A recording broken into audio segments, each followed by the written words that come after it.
Hi everyone, welcome to this Data Science 2022 full course video by Simplilearn. In this video, you will learn all the necessary skills that will help you become a data scientist in 2022. Our highly experienced instructors will take you through this course. Data scientists are some of the highly paid professionals in the world. They work on data from multiple sources to derive insights. Now let's look at the topics that we'll be covering in this video. So we will start by looking at the basics of data science from a short animated video. Then you will learn the data science process steps, their applications, and then look at the top 5 Python libraries for data science. Next, you will understand the top algorithms that data scientists use to build predictive models. So you will learn about linear regression, logistic regression, ensemble learning methods, KNN, clustering, principal component analysis, and other techniques. After that, we will touch upon some of the crucial concepts in deep learning using TensorFlow and Keras. Finally, you will get an idea about the top data science interview questions that are frequently asked in the interviews. So let's get started. Are you one of the many who dreams of becoming a data scientist? Keep watching this video if you're passionate about data science, because we will tell you how does it really work under the hood. Emma is a data scientist. Let's see how a day in her life goes while she's working on a data science project. Well, it is very important to understand the business problem first. In our meeting with the clients, Emma asks relevant questions, understands and defines objectives for the problem that needs to be tackled. She is a curious soul who asks a lot of whys, one of the many traits of a good data scientist. Now, she gears up for data acquisition to gather and scrape data from multiple sources like web servers, logs, databases, APIs, and online repositories. Oh, it seems like finding the right data takes both time and effort. After the data is gathered comes data preparation. This step involves data cleaning and data transformation. Data cleaning is the most time-consuming process as it involves handling many complex scenarios. Here, Emma deals with inconsistent data types, misspelled attributes, missing values, duplicate values, and whatnot. Then, in data transformation, she modifies the data based on defined mapping rules. In a project, ETL tools like Talent and Informatica are used to perform complex transformations that helps the team to understand the data structure better. Then understanding what you actually can do with your data is very crucial. For that, Emma does exploratory data analysis. With the help of EDA, she defines and refines the selection of feature variables that will be used in the model development. But what if Emma skips this step? She might end up choosing the wrong variables, which will produce an inaccurate model. Thus, exploratory data analysis becomes the most important step. Now, she proceeds to the core activity of a data science project, which is data modeling. She repetitively applies diverse machine learning techniques like KNN, decision tree, naive Bayes to the data to identify the model that best fits the business requirement. She trains the models on the training dataset and tests them to select the best performing model. Emma prefers Python for modeling the data. However, it can also be done using R and SAS. Well, the trickiest part is not yet over: visualization and communication. Emma meets the clients again to communicate the business findings in a simple and effective manner to convince the stakeholders. She uses tools like Tableau, Power BI, and ClickView that can help her in creating powerful reports and finally maintains the model. She tests the selected model in a pre-production environment before deploying it in the production environment, which is the best practice, right? After successfully deploying it, she uses reports and dashboards to get real-time analytics. Further, she also monitors and maintains the project's performance. Well, that's how Emma completes the data science project. We have seen the daily routine of a data scientist is a whole lot of fun, has a lot of interesting aspects, and comes with its own share of challenges. Now, let's see how data science is changing the world. Data science techniques along with genomic data provides a deeper understanding of genetic issues in reaction to particular drugs and diseases. Logistic companies like DHL, FedEx have discovered the best routes to ship, the best suited time to deliver, the best mode of transport to choose, thus leading to cost efficiency. With data science, it is possible to not only predict employee attrition, but to also understand the key variables that influence employee turnover. Also, the airline companies can now easily predict flight delay and notify the passengers beforehand to enhance their travel experience. Well, if you're wondering, there are various roles offered to a data scientist, like data analyst, machine learning engineer, deep learning engineer, data engineer, and of course, data scientist. The median base salaries of a data scientist can range from $95,000 to $165,000. So that was about the data science. Are you ready to be a data scientist? If yes, then start today. The world of data needs you. That's all from my side today. Thank you for watching. Comment below the next topic that you want to learn and subscribe to Simply Learn to get the latest updates on more such interesting videos. Thank you and keep learning. So what are the prerequisites for data science? There are three essential traits required to be a data scientist. One is curiosity. You need to be able to ask questions. The first step in data science is asking questions. What is the problem we are trying to solve? If you ask the right question, only then you'll get the right answer. Very often, this is a very crucial step where a lot of data science projects fail because you may be asking the wrong question. And then obviously when you get the answer, that's not the answer you're looking for. So it is very important that you ask the right question. Needless to say, then the second part or the second trait is common sense. So you need to be creative. You need to come up with ways to use the data that you have and try to solve the business problem on hand. In many cases, you may not have all the data that you need. In many cases, the data may be incomplete. So that is where you need to come up with ways, what are the best ways to fill these gaps wherever this is missing. And that's where common sense comes into play. Last but not least, after doing all this analysis, if you're unable to communicate the results in the right way, the whole exercise will fail. So communication is a key trait for a data scientist. Maybe technically you may be a genius, but then if you are unable to communicate those results in a proper way, once again, that will not help. So these are the three main traits: curiosity, common sense, and communication skills. In a way, you can say these are the three C's. Okay, so what are the other prerequisites? The first one, so machine learning. Machine learning is the backbone of data science. Data science involves quite a bit of machine learning in addition to the basic statistics that we do. So a data scientist needs to have a good hang or need to be very good at data science. The second part is modeling. So modeling is also a part of machine learning in a way, but you need to be good at identifying what are the algorithms that are most suitable to solve a given problem, what models can we use, and how do we train these models, and so on and so forth. So that is the second component. Then statistics. Statistics is like the core foundation of data science. So you need to understand statistics and you need to have a good hang of statistics in order to be a good data scientist. And this will also help in getting good results. Programming is to some extent required. At least some program or the other would be required as a part of executing a data science project. The most common programming languages are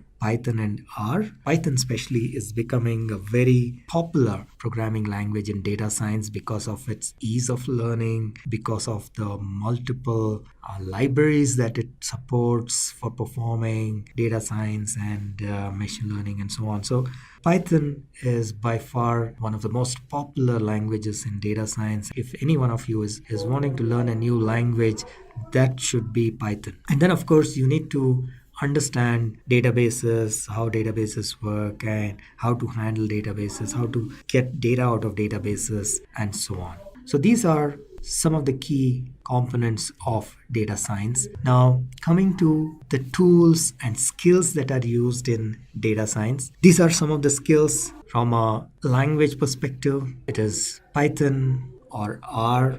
And from a skills perspective, in addition to some of the programming languages, it would help if you have a good knowledge or good understanding of statistics. And what are the tools that are used in data analysis? SAS is one of the most popular tools. It's been there for a very long time, and that's the reason it is very popular. And however, this is compared to most of the other tools, it is a proprietary software, whereas Python and R are mostly open source. The other tools are like Jupyter Notebooks. You have RStudio. These are more development environments and development tools. So Jupyter Notebooks is a interactive development environment. Similarly, RStudio is for performing or writing R code and performing analytics and performing data analysis and machine learning activities. You can perform in RStudio. It has a very nice UI, and initially R was not so popular primarily because it did not have user interface, and RStudio is a relatively new addition, and after the advent of RStudio, R became extremely popular. And there are other tools like MATLAB, and of course some people do with Excel as well. As far as data warehousing is concerned, some of the skills that are required are ETL. So in order to extract data and transform load, ETL stands for extract, transform, load. So you have data in the databases like your ERP system or a CRM system. You need to extract that and then do some transformations and then load it into your warehouse so that all the data from various sources looks uniform. Then you need some SQL skills, which is basically querying the data, writing SQL queries. Hadoop is another important skill, especially if you're handling large amounts of data. And also one of the specialities of Hadoop is it can be used for handling unstructured data as well. So it can be used for large amounts of structured and unstructured data.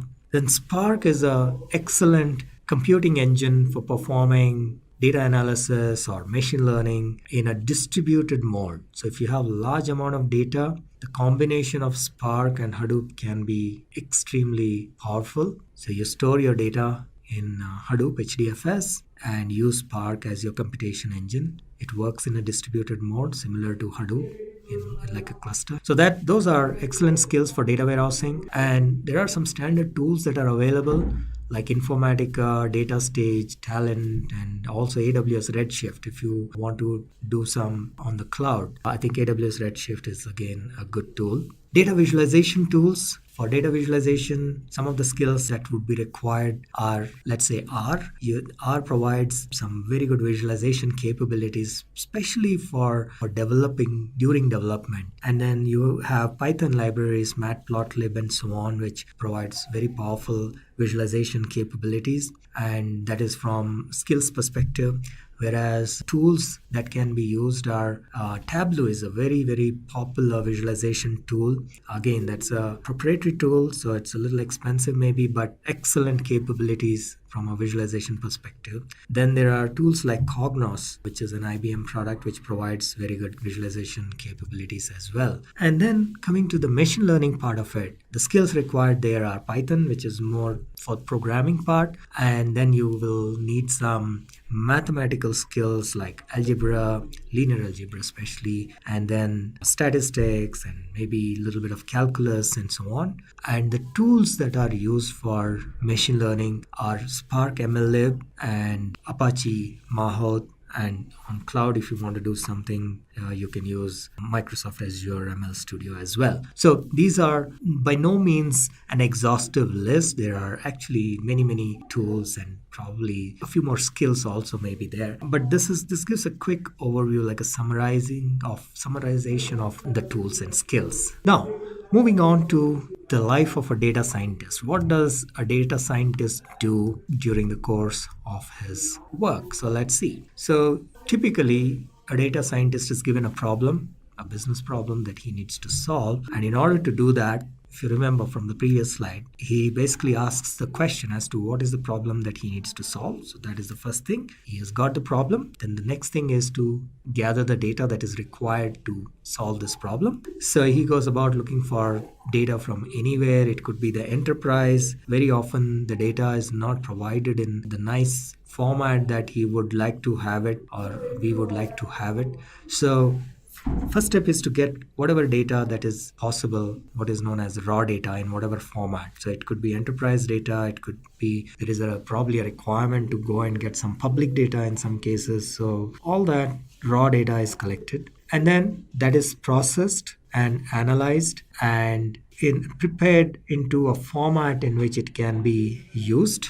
and then it is fed into the analytics system, be it a machine learning algorithm or a statistical model, and we get the output, and then he puts these output in a proper format for presenting it to the stakeholders and communicating those insights or the results to the stakeholders. So this is a very high level view of like a day in the life of a data scientist. So gathering data, raw data, performing some quick analysis on that, and maybe processing or manipulating this data to bring it into a certain good format so that it can be used for the analysis, feeding this into that analysis system that has been designed, be it mathematical models, machine learning models, and then get the results, the insights, and then present it in a nice way so that the stakeholders can understand. How about machine learning algorithms? So let's see what are the various machine learning algorithms that would be required for a data scientist.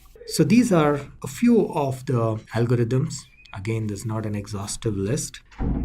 We have regression is one of the supervised learning models or techniques. So in case of regression, you try to, let's say, come up with a continuous number. So the difference between regression and, let's say, a classification is that in case of classification, those are discrete values, whereas here we are talking about regression where you, let's say, you are trying to predict the temperature, which is a continuous value, or the share price, which is a continuous value. So that is regression. So you need to know what is regression, how to perform regression, and we need to understand clustering. So clustering is one of the unsupervised learning techniques. In this case, there is no label data that is available, and you get some data and then you want to put this into some shape so that you can analyze it and you try to make sense out of it. Let's say you have, one example is you have a list of cricketers and they have not been marked as bowlers and batsmen or all-rounders or whatever, right? So you just have their names and maybe how many runs they scored, how many wickets they have taken, and so on. But there is no readily available information saying that, okay, this person is a batsman, this person is a bowler, and so on. So I'm talking about cricket. Hopefully, most of you are familiar with the game of cricket. So how do we find out? So then we put this into a clustering mechanism, and then the system will say that, okay, these are the people who have all scored good amount of runs. So they belong to one cluster. These are all the people who have taken good amount of wickets. So they belong to one cluster. And maybe here are some people who have taken good amount of wickets and they have made good amount of runs. So they may be belonging to one group. And then we take a look at it and then we label them as, okay, people who have all together and those who have, scored many runs, we label them as batsmen. People who have taken a lot of wickets,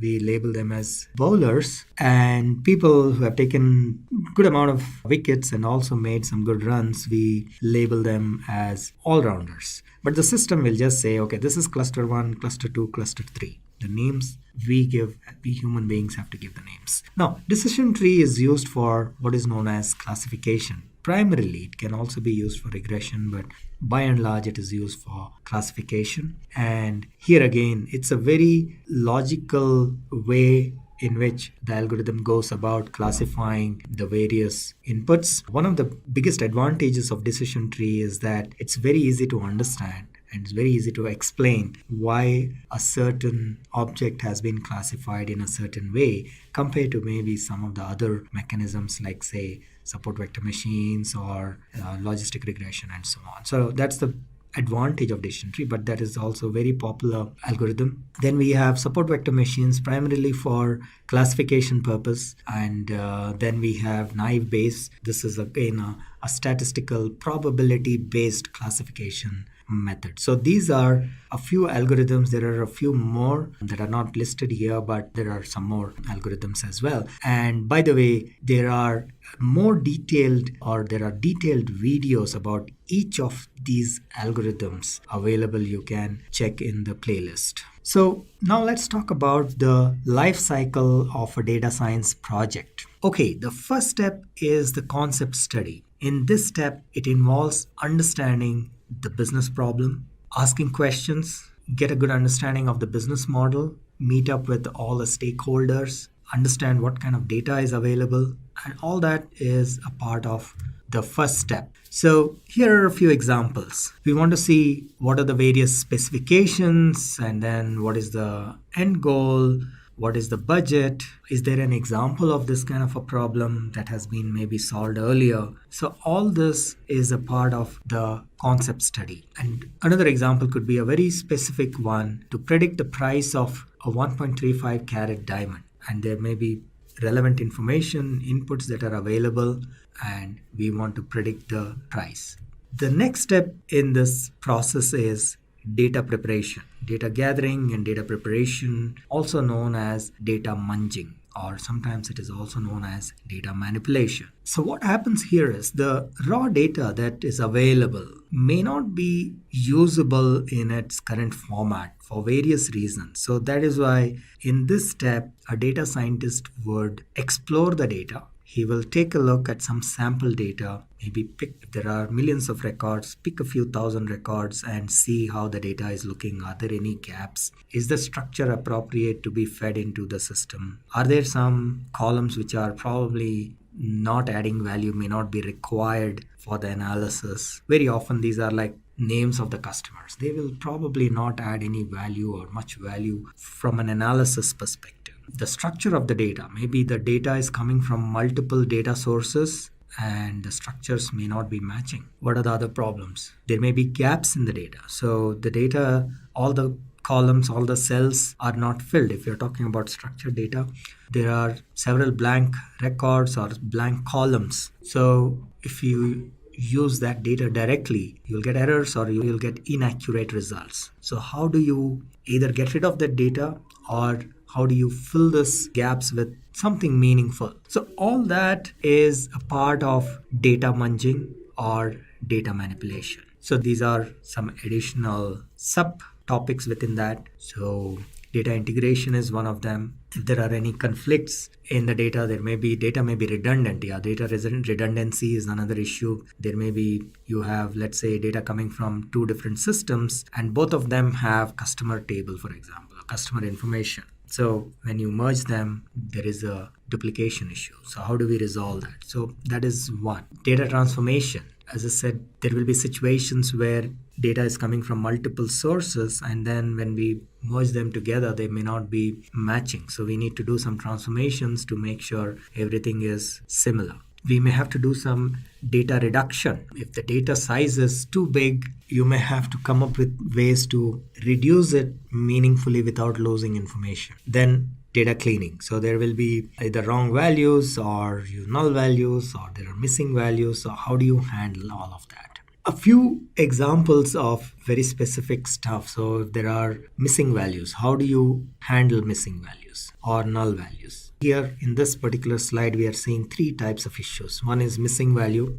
Then you have null value. You see the difference between the two, right? So in the missing value, there is nothing, blank. Null value, it says null. Now the system cannot handle if there are null values. Similarly, there is improper data. So it's supposed to be numeric value, but there is a string or a non-numeric value. So how do we clean and prepare the data so that our system can work flawlessly? So there are multiple ways, and there is no one common way of doing this. It can vary from project to project. It can vary from what exactly is the problem we are trying to solve. It can vary from data scientist to data scientist, organization to organization. So these are like some standard practices people come up with. And of course, there will be a lot of trial and error. Somebody would have tried out something and it worked and will continue to use that mechanism. So that's how we need to take care of data cleaning. Now, what are the various ways of doing, if values are missing? How do you take care of that? Now, if the data is too large and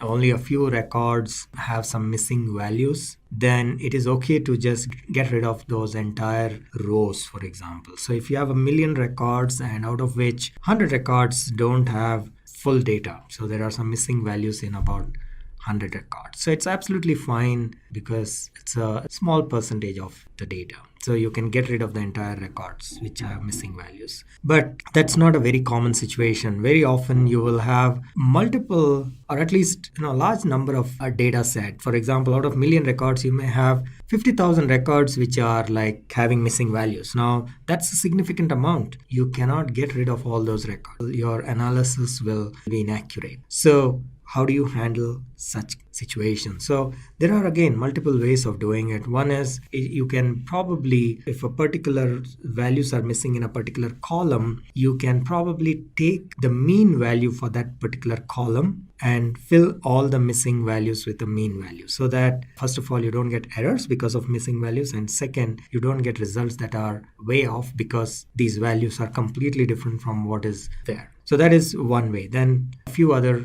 could be either taking the median value, or depending on what kind of data we are talking about. So something meaningful we will have put in there. If we are doing some machine learning activity, then obviously as a part of data preparation, you need to split the data into training and test data set. The reason being, if you try to test with a data set which the system has already seen as a part of training, then it will tend to give reasonably accurate results because it has already seen that data, and that is not a good measure of the accuracy of the system. So typically you take the entire data set, the input data set, and split it into two parts. And again, the ratio can vary from person to person, individual preferences. Some people like to split it into 50-50. Some people like it as 63.33 and 33.3 is basically 2/3 and 1/3. And some people do it as 80-20. 80 for training and 20 for testing. So you split the data, perform the training with the 80%,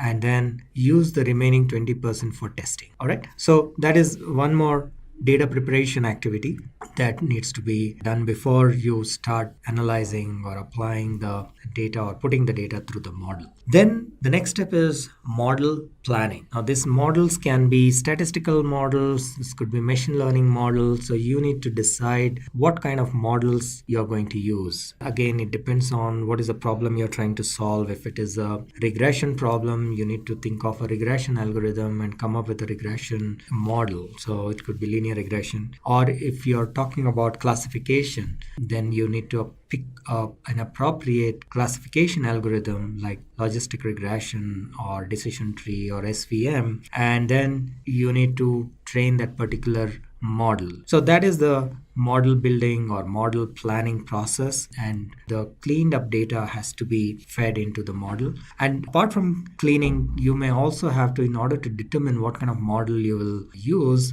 you have to perform some exploratory data analysis to understand the relationship between the various variables and see if the data is appropriate and so on, right? So that is the additional preparatory step that needs to be done. So a little bit of details about exploratory data analysis. So what exactly is exploratory data analysis? It's basically to, as the name suggests, you're just exploring. You just receive the data and you're trying to explore and find out what are the data types and what is the data clean in each of the columns. What is the maximum minimum value? So for example, there are out of the box functionality available in tools like R. So if you just ask for a summary of the table, it will tell you for each column, it will give some details as to what is the mean value, what is the maximum value, and so on and so forth. So this exercise or this exploratory analysis is to get an understanding of your data. And then you can take steps to, during this process, you find there are a lot of missing values. You need to take steps to fix those. You will also get an idea about what kind of model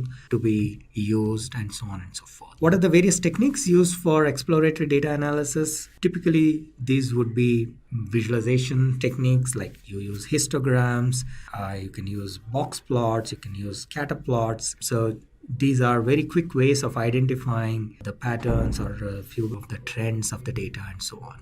And then once your data is ready, you decided on the model, what kind of algorithm you're going to use. If you're trying to do machine learning, you need to pass your 80% the training data, or rather you use that training data to train your model. And the training process itself is iterative. So the training process you may have to perform multiple times. And once the training is done and you feel it is giving good accuracy, then you move on to test. So you take the remaining 20% of the data. Remember, we split the data into training and test. So the test data is now used to check the accuracy or how well our model is performing. And if there are further issues, let's say, and model is still during testing, if the accuracy is not good, then you may want to retrain your model or use a different model. So this whole thing again can be iterative. But if the test process is passed, or if the model passes the test, then it can go into production and it will be deployed. All right. So what are the various tools that we use for model planning? R is an excellent tool in a lot of ways. Whether you're doing regular statistical analysis or machine learning or any of these activities, R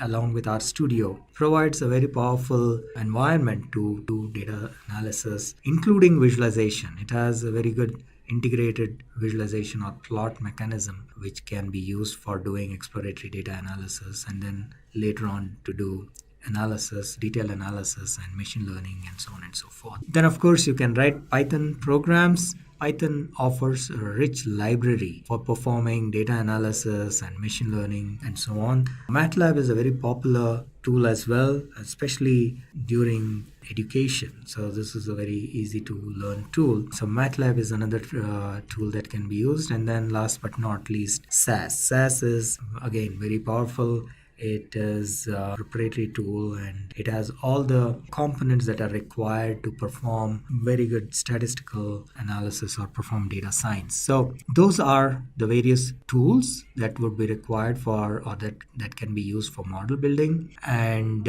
so the next step is model building. So we have done the planning part. We said, okay, what is the algorithm we are going to use? What kind of model we are going to use? Now we need to actually train this model, or build the model rather, so that it can then be deployed. So what are the various ways, or what are the various types of model building activities? So it could be, let's say in this particular example that we have taken, you want to find out the price of 1.35 carat diamond. So this is, let's say, a linear regression problem. You have data for various carats of diamond, and you use that information, you pass it through a linear regression model, or you create a linear regression model which can then predict your price for 1.35 carat. So this is one example of model building. And then a little bit details of how linear regression works. So linear regression is basically coming up with a relation between an independent variable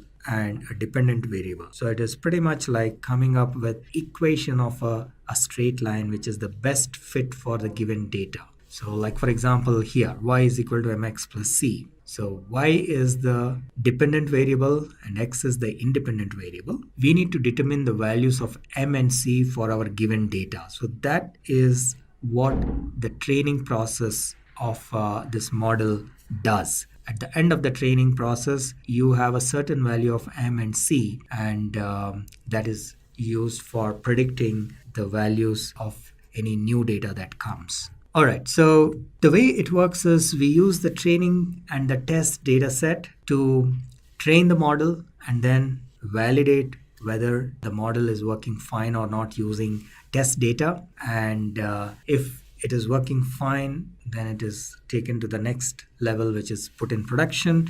If not, the model has to be retrained. If the accuracy is not good enough, then the model is retrained, maybe with more data, or you come up with a newer model or algorithm and then repeat that process. So it is an iterative process. Once the training is completed, training and test, then this model is deployed, and we can use this particular model to determine what is the price of 1.35 carat diamond. Remember, that was our problem statement. So now that we have the best fit for this given data, we have the price of 1.35 carat diamond, which is 10,000. So this is one example of how this whole process works. Now, how do we build the model? There are multiple ways. You can use Python, for example, and use libraries like Pandas or NumPy to build the model and implement it. This will be available as a separate tutorial, a separate video in this playlist. So stay tuned for that.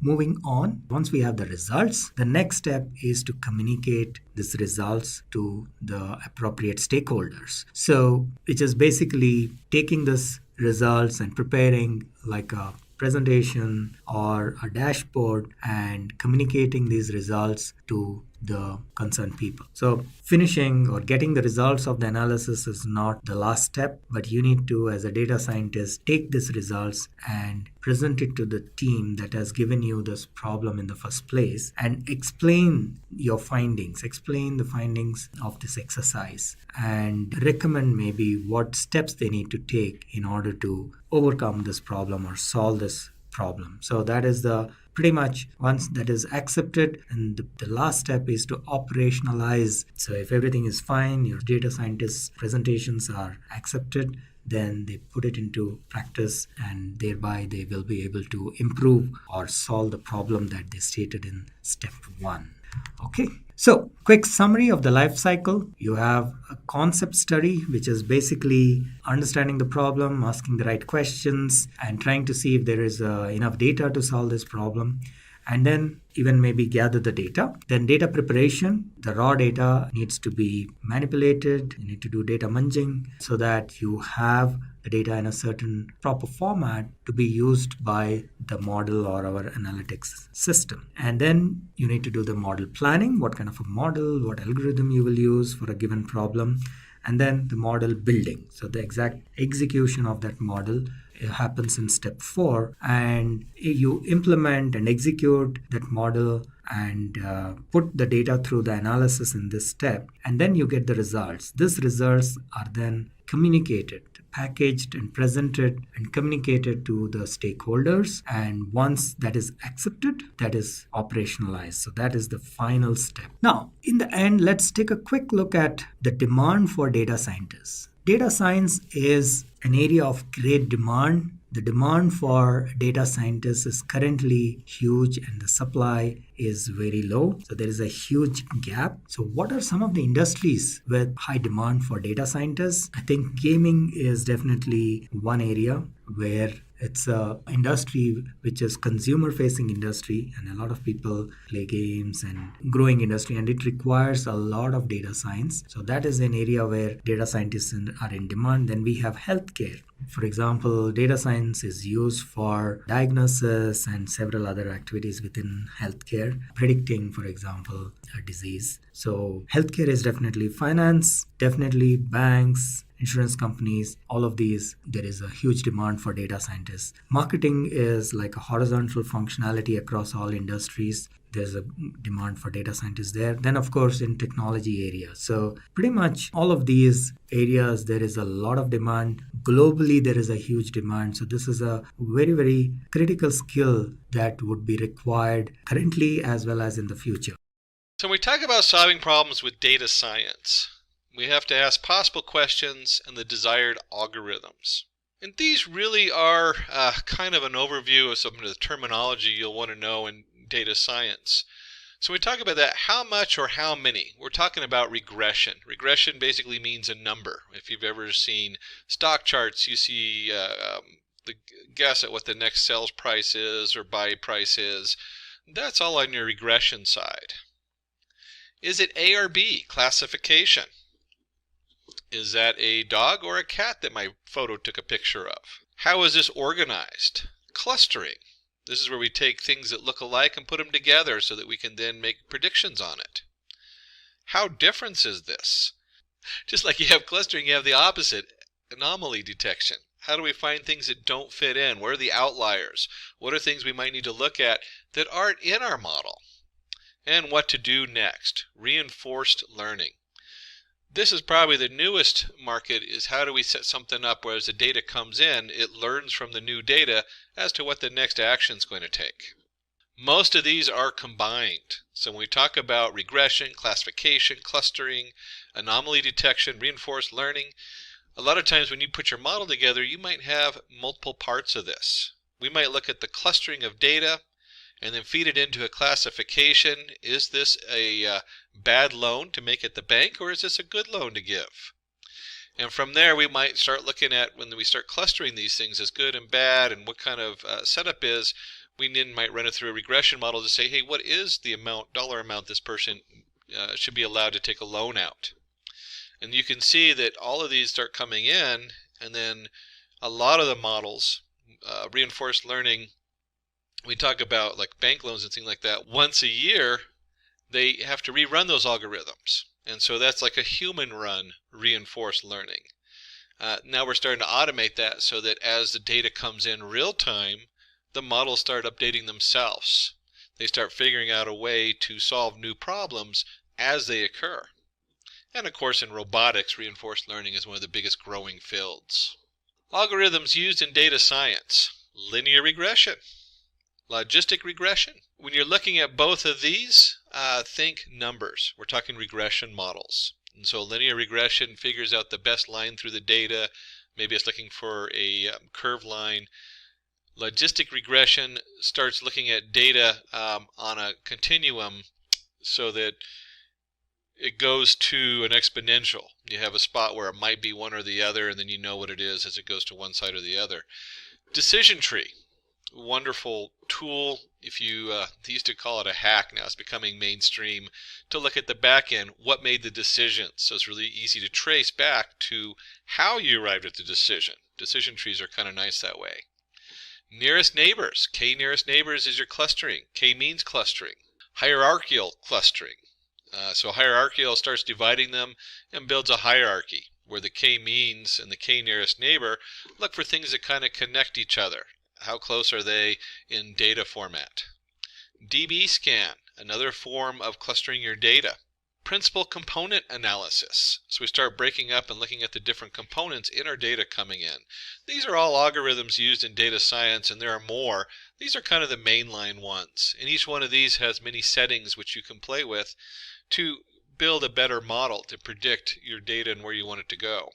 Python is the most widely used programming language today. When it comes to solving data science tasks and challenges, Python never ceases to surprise its audience. Most data scientists out there are already leveraging the power of Python every day. Hi, I'm Apeksha from Simplilearn, and well, after some thought and a bit more research, I was finally able to narrow down my choice of top Python libraries for data science. What are they? Let's find out. So let's talk about this amazing library, TensorFlow, which is also one of my favorites. So TensorFlow is a library for high performance numerical computations with around 35,000 GitHub commits and a vibrant community of around 1,500 contributors, and it's used across various scientific domains. It's basically a framework where we can define and run computations which involves tensors. And tensors, we can say, are partially defined computational objects again, where they will eventually produce a value. That was about TensorFlow. Let's talk about the features of TensorFlow.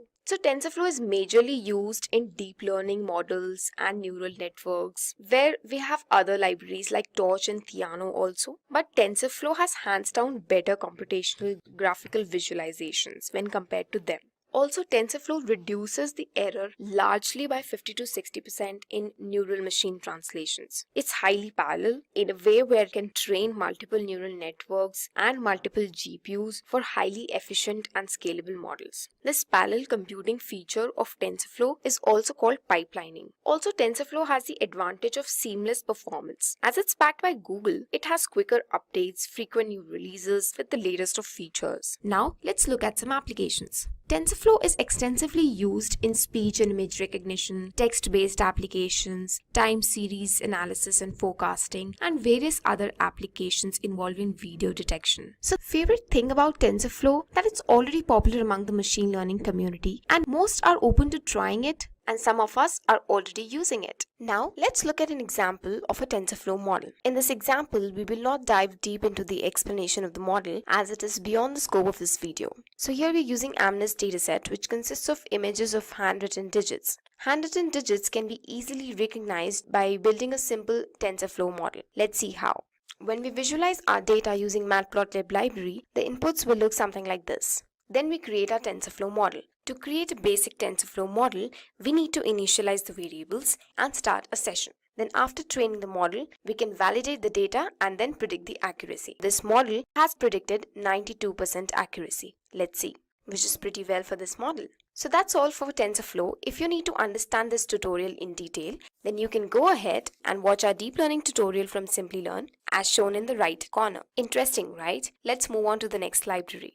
Now let's talk about a common yet a very powerful Python library called NumPy. NumPy is a fundamental package for numerical computation in Python. It stands for Numerical Python as the name suggests. It has around 18,000 commits on GitHub with an active community of 700 contributors. It's a general purpose array processing package in a way that it provides high performance multi-dimensional objects called arrays and tools for working with them. Also, NumPy addresses the slowness problem partly by providing these multi-dimensional arrays that we talked about, and then functions and operators that operate efficiently on these arrays. Interesting, right? Now let's talk about the features of NumPy. It's very easy to work with large arrays and matrices using NumPy. NumPy fully supports object-oriented approach. For example, coming back to NdArray once again, it's a class possessing numerous methods and attributes. NdArray provides for larger and repeated computations. NumPy offers vectorization. It's more faster and compact than traditional methods. I always wanted to get rid of loops, and vectorization of NumPy clearly helps me with that. Now let's talk about the applications of NumPy. NumPy, along with pandas, is extensively used in data analysis, which forms the basis of data science. It helps in creating the powerful n-dimensional array. Whenever we talk about NumPy, the mention of the array, we cannot do it without the mention of the powerful n-dimensional array. Also, NumPy is extensively used in machine learning when we are creating machine learning models, as in where it forms the base of other libraries like SciPy, scikit-learn, etc. When you start creating the machine learning models in data science, you will realize that all the models will have their base as NumPy or pandas. Also, when NumPy is used with SciPy and Matplotlib, it can be used as a replacement of MATLAB. Now let's look at a simple example of an array in NumPy. As you can see here, there are multiple array manipulation routines. Like there are basic examples where we can copy the values from one array to another. We can give a new shape to an array from maybe one-dimensional to we can make it as a two-dimensional array. We can return a copy of the array collapsed into one dimension. Now let's look at an example where this is a Jupyter notebook, and we will just create a basic array, and for detailed explanation you can watch our other videos which targets on these explanations of each libraries. So first of all, whenever we are using any library in Python, we have to import it. So now this np is the alias which we will be using. Let's create a simple array. Let's look what is the type of this array. So this is an NdArray type of array. Also, let's look what's the shape of this array. So this is a shape of the array. Now here we saw that we can expand the shape of the array. So this is where you can change the shape of the array using all those functions. Now let's create an array using arrange functions. If I give arrange 12, it will give me a 1D array of 12 numbers like this. Now we can reshape this array to 3, 4, or we can write it here itself. So this is how arrange function and the reshape function works for NumPy. Now let's discuss the next library, which is SciPy. So this is another free and open source Python library extensively used in data science for high-level computations. So this library, as the name suggests, stands for Scientific Python, and it has around 19,000 commits on GitHub with an active community of 600 contributors. It is extensively used for scientific and technical computations. Also, as it extends NumPy, it provides many user-friendly and efficient routines for scientific calculations. Now, let's discuss about some features of SciPy. So SciPy has this collection of algorithms and functions which is built on the NumPy extension of Python. Secondly, it has various high-level commands for data manipulation and visualization. Also, the ndimage function of SciPy is very useful in multi-dimensional image processing, and it includes built-in functions for solving differential equations, linear algebra, and many more. So that was about the features of SciPy. Now let's discuss its applications. So SciPy is used in multi-dimensional image operations. It has functions to read images from disk into NumPy arrays, to write arrays to disk as images, resize images, etc., solving differential equations, Fourier transforms, then optimization algorithms, linear algebra, etc. Let's look at a simple example to learn what kind of functions are there in SciPy. Here I'm importing the constants package of SciPy library. So in this package, it has all the constants. So here I'm just mentioning C or H or NA, and this library already knows what it has to fetch, like speed of light, Planck's constant, etc. So this can be used in further calculations. Data analysis is an integral part of data science. Data scientists spend most of the day in data munging and then cleaning the data also. Hence, mention of pandas is a must in data science lifecycle. Yes, pandas is the most popular and widely used Python library for data science, along with NumPy and Matplotlib. The name itself stands for Python data analysis, with around 17,000 commits on GitHub and an active community of 1,200 contributors. It is heavily used for data analysis and cleaning as it provides fast, flexible data structures like data frames, series, which are designed to work with structured data very easily and intuitively. Now let's talk about some features of pandas. So pandas offers this eloquent syntax and rich functionalities. Like there are various methods in pandas like drop NA, fill NA, which gives you the freedom to deal with missing data. Also, pandas provides a powerful apply function, which lets you create your own function and run it across a series of data. Now forget about writing those for loops while using pandas. Also, this library's high-level abstraction over low-level NumPy, which is written in pure C. Then it also contains these high-level data structures and manipulation tools, which makes it very easy to work with pandas, like their data structures and series. Now let's discuss the applications of pandas. So pandas is extensively used in general data wrangling and data cleaning. Then pandas also finds its usage in ETL jobs for data transformation and data storage, as it has excellent support for loading CSV files into its data frame format. Then pandas is used in a variety of academic and commercial domains, including statistics, finance, neuroscience, economics, web analytics, etc. Then pandas is also very useful in time series specific functionality like date range generation, moving window linear regression, date shifting, etc. Now let's look at a very simple example of how to create a data frame. So data frame is a very useful data structure in pandas and it has very powerful functionalities. So here I'm only enlisting important libraries in data science. You can explore more of our videos to learn about these libraries in detail. So let's just go ahead and create a data frame. I'm using Jupyter Notebook again, and in this, before using pandas, here I'm importing the pandas library. Let me go and run this. So in data frame, we can import a file, a CSV file, Excel file. So there are many functions doing these things, and we can also create our own data and put it into data frame. So here I am taking random data and putting in a data frame. Also I'm creating an index and then also giving the column names. So PD is the alias we've given for pandas, random data of 6x4, index which is taking a range of 6 numbers, and column name I'm giving as ABCD. Now let's go ahead and look at it. So here it has created a data frame with my column names are ABCD, my list as 6 numbers 0 to 5, and a random data of 6x4. So data frame is just another table with rows and columns where you can do various functions over it. Also, I can go ahead and describe this data frame to see. So it's giving me all these functionalities where count and mean and standard deviation, etc. Okay, so that was about pandas. Now let's talk about the next library and the last one. So Matplotlib for me is the most fun library out of all of them. Why? Because it has such powerful yet beautiful visualizations. We'll see in the coming slides. Plot in Matplotlib suggests that it's a plotting library for Python. It has around 26,000 commits on GitHub and a very vibrant community of 700 contributors. And because of such graphs and plots that it produces, it's majorly used for data visualization. And also because it provides an object-oriented API which can be used to embed those plots into our applications. Let's talk about the features of Matplotlib.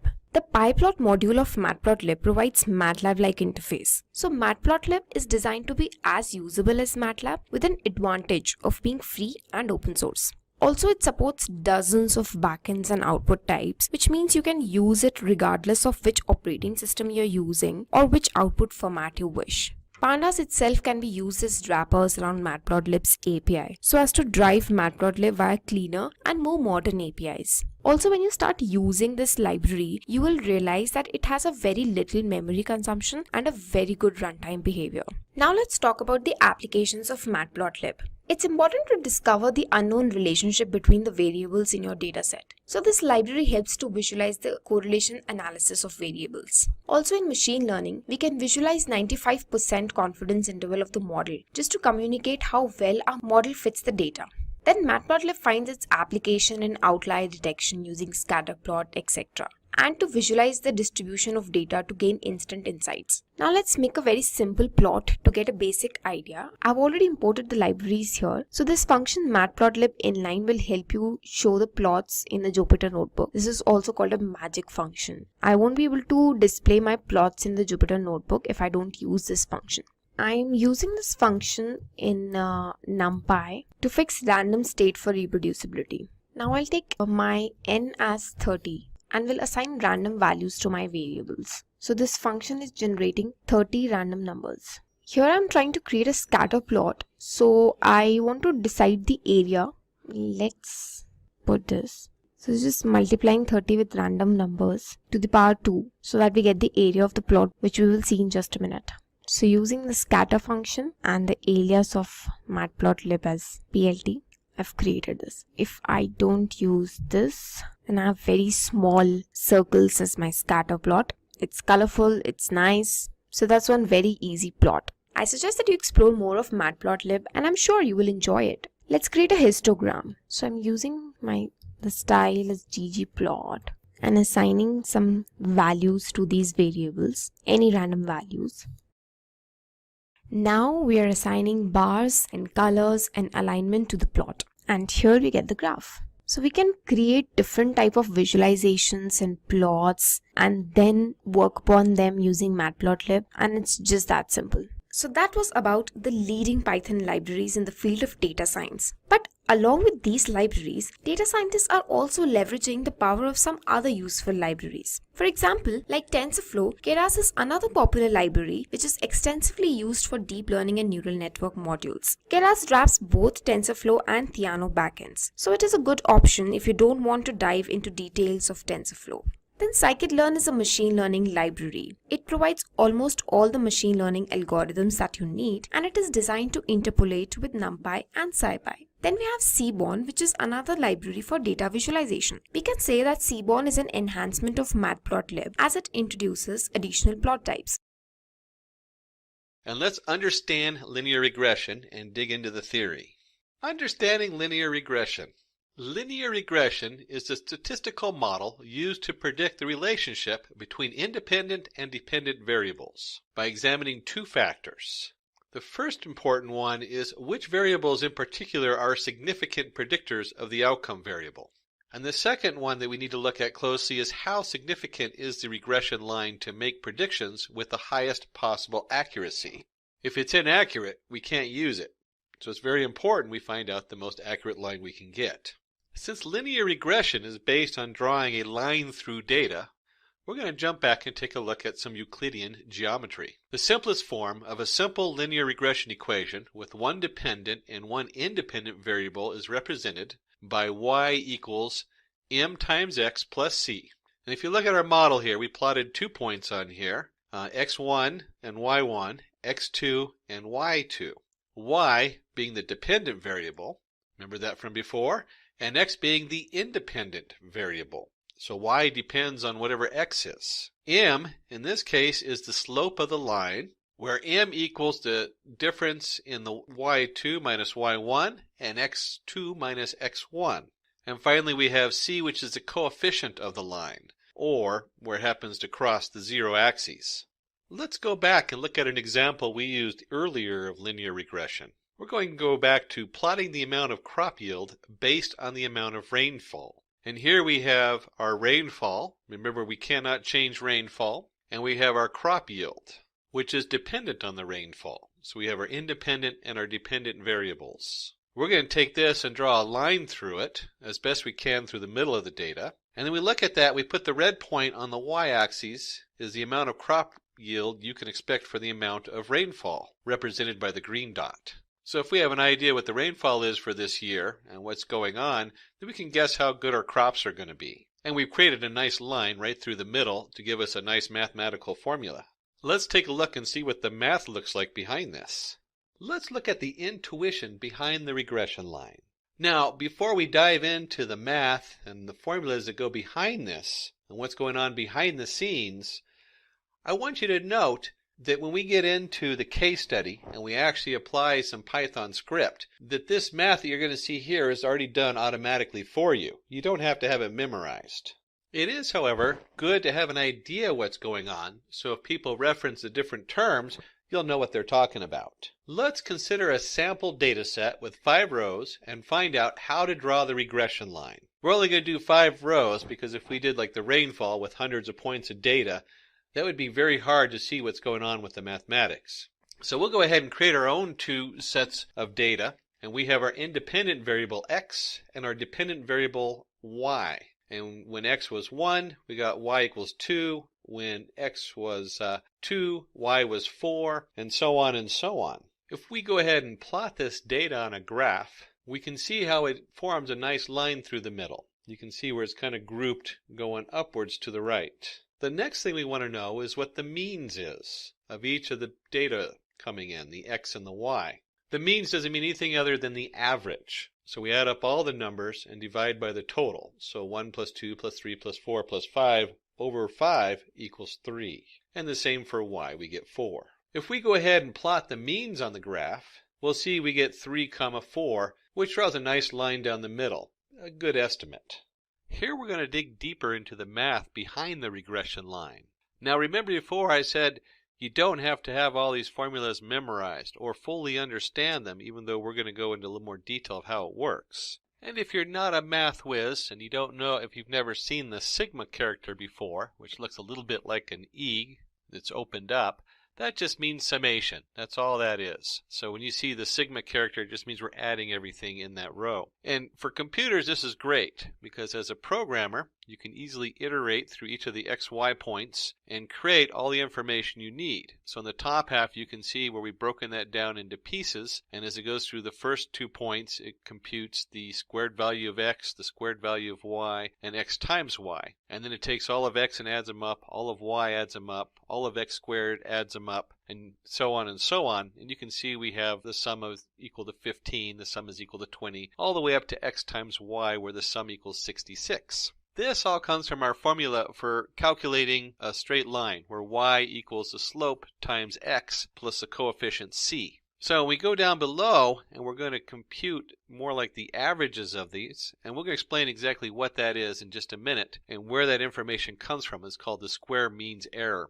But we'll go into that in detail in a few minutes. All you need to do is look at the formula and see how we've gone about computing it line by line instead of trying to have a huge set of numbers pushed into it. And down here you'll see where the slope m equals, and on the top part, if you read through the brackets, you have the number of data points times the sum of x times y, which we computed one line at a time there, and that's just the 66. And take all that and you subtract it from the sum of x times the sum of y.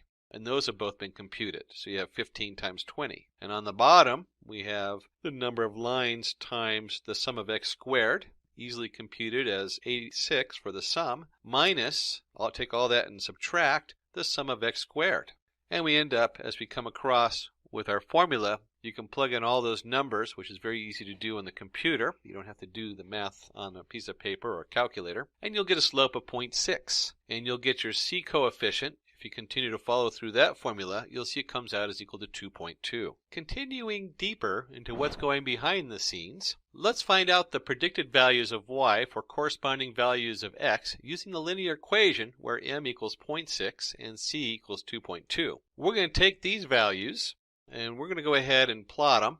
We're going to predict them, so y equals 0.6 times where x equals 1, plus 2.2 equals 2.8, so on and so on. And here, the blue points represent the actual y values, and the brown points represent the predicted y values, based on the model we created. The distance between the actual and predicted values is known as residuals or errors.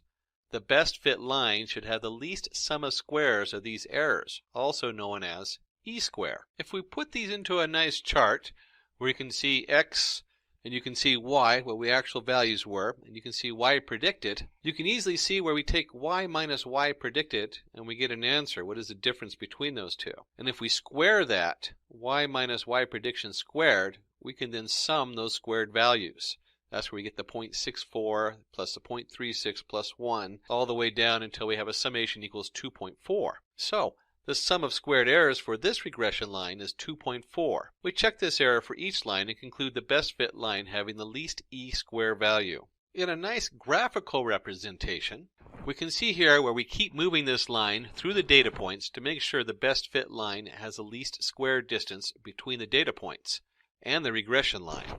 Now, we only looked at the most commonly used formula for minimizing the distance. There are lots of ways to minimize the distance between the line and the data points, like sum of squared errors, sum of absolute errors, root mean square error, etc. What you want to take away from this is whatever formula is being used, you can easily, using a computer programming and iterating through the data, calculate the different parts of it. That way, these complicated formulas you see with the different summations and absolute values are easily computed one piece at a time. Up until this point, we've only been looking at two values, x and y. Well, in the real world, it's very rare that you only have two values when you're figuring out a solution. So let's move on to the next topic, multiple linear regression. Let's take a brief look at what happens when you have multiple inputs. So in multiple linear regression, we have, we'll start with the simple linear regression, where we had y equals m plus x plus c, and we're trying to find the value of y. Now with multiple linear regression, we have multiple variables coming in. So instead of having just x, we have x1, x2, x3. And instead of having just one slope, each variable has its own slope attached to it. As you can see here, we have m1, m2, m3, and we still just have the single coefficient. So when you're dealing with multiple linear regression, you basically take your single linear regression and you spread it out. So you have y equals m1 times x1 plus m2 times x2, so on all the way to m to the nth, x to the nth, and then you add your coefficient on there. Implementation of linear regression. Now we get into my favorite part. Let's understand how multiple linear regression works by implementing it in Python. If you remember before, we were looking at a company and just based on its R&D, trying to figure out its profit. We're going to start looking at the expenditure of the company. We're going to go back to that. And we're going to predict its profit. But instead of predicting it just on the R&D, we're going to look at other factors like administration costs, marketing costs, and so on. And from there, we're going to see if we can figure out what the profit of that company is going to be. To start our coding, we're going to begin by importing some basic libraries. And we're going to be looking through the data before we do any kind of linear regression. We're going to take a look at the data to see what we're playing with. Then we'll go ahead and format the data to the format we need to be able to run it in the linear regression model. And then from there, we'll go ahead and solve it and just see how valid our solution is. So let's start with importing the basic libraries. Now, I'm going to be doing this in Anaconda Jupyter Notebook, a very popular IDE. I enjoy it because it's such a visual to look at and it's so easy to use. Just any IDE for Python will work just fine for this. So break out your favorite Python IDE. So here we are in our Jupyter Notebook. Let me go ahead and paste our first piece of code in there. And let's walk through what libraries we're importing. First, we're going to import NumPy as NP. And then I want you to skip one line and look at import pandas as PD. These are very common tools that you need with most of your linear regression. The NumPy, which stands for NumberPython, is usually denoted as NP, and you have to almost have that for your sklearn toolbox. So you always import that right off the beginning. Pandas, although you don't have to have it for your sklearn libraries, it does such a wonderful job of importing data, setting it up into a data frame so we can manipulate it rather easily, and it has a lot of tools also in addition to that. So we usually like to use the pandas when we can, and I'll show you what that looks like. The other three lines are for us to get a visual of this data and take a look at it. So we're going to import matplotlibary.pyplot as PLT, and then Seaborn as SNS. Seaborn works with the matplot library, so you have to always import matplotlibary, and then Seaborn sits on top of it. And we'll take a look at what that looks like. You could use any of your own plotting libraries you want. There's all kinds of ways to look at the data. These are just very common ones, and the Seaborn is so easy to use that it just looks beautiful. It's a nice representation that you can actually take and show somebody. And the final line is the ampersand matplotlibary inline. That is only because I'm doing an inline IDE. My interface in the Anaconda Jupyter Notebook requires I put that in there, or you're not going to see the graph when it comes up. Let's go ahead and run this. It's not going to be that interesting because we're just setting up variables. In fact, it's not going to do anything that we can see, but it is importing these different libraries and setup. The next step is load the data set and extract independent and dependent variables. Now, here in the slide, you'll see companies equals pd.read CSV, and it has a long line there with the file at the end, 1000companies.csv. You're going to have to change this to fit whatever setup you have.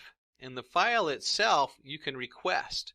Just go down to the commentary below this video and put a note in there, and Simply Learn will try to get in contact with you and supply you with that file so you can try this coding yourself. So we're going to add this code in here, and we're going to see that I have companies equals pd.reader_csv, and I've changed this path to match my computer, c:/simplylearn/1000_companies.csv. And then below there, we're going to set the x equals to companies under the I location, and because this is companies is a PD data set, I can use this nice notation that says take every row, that's what the first colon is, comma, except for the last column. That's what the second part is, where we have a colon -1, and we want the values set into there. So X is no longer a data set, a pandas data set, but we can easily extract the data from our pandas data set with this notation. And then Y, we're going to set equal to the last row. Well, the question is going to be, what are we actually looking at?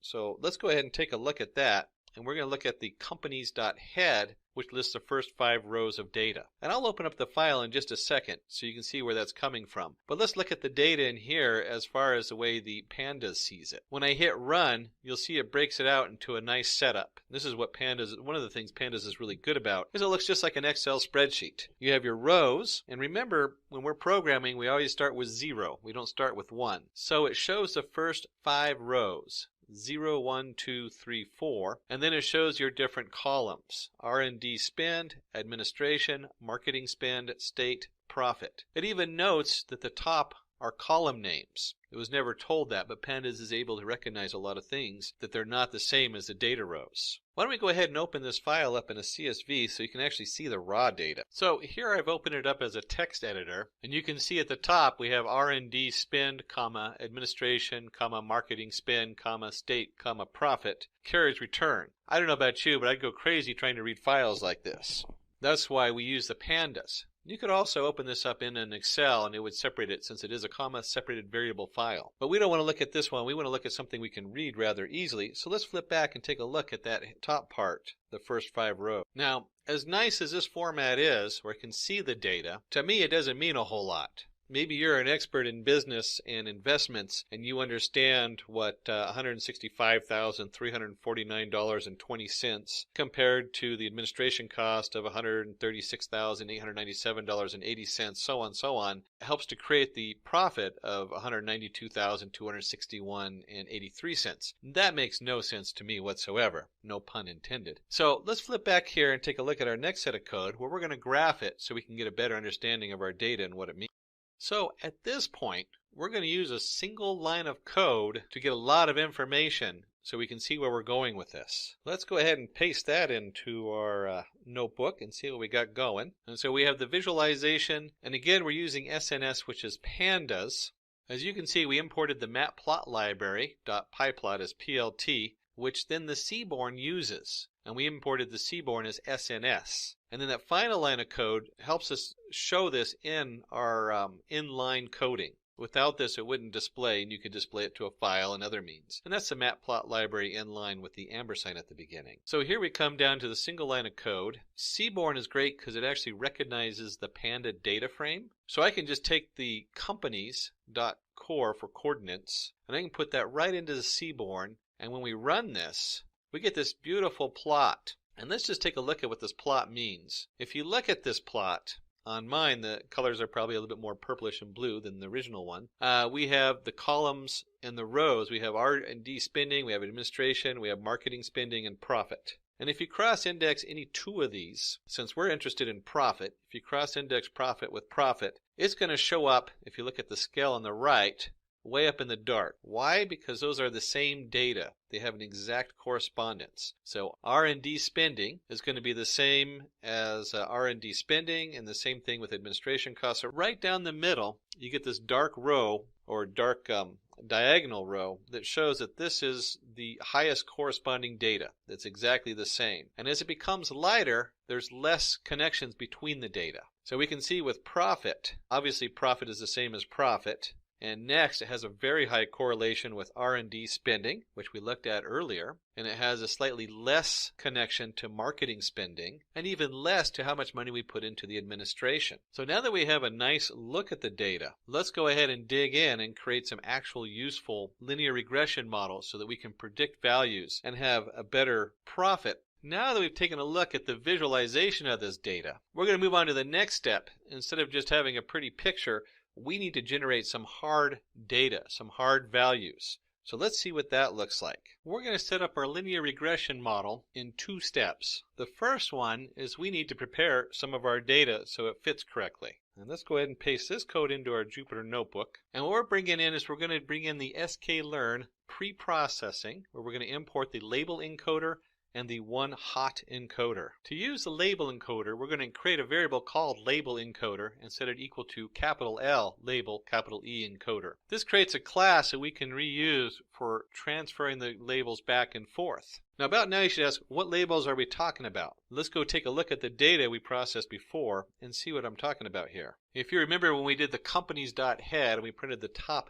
5 rows of data, we have our columns going across. We have column 0, which is R&D spending, column 1, which is administration, column 2, which is marketing spending, and column 3 is state.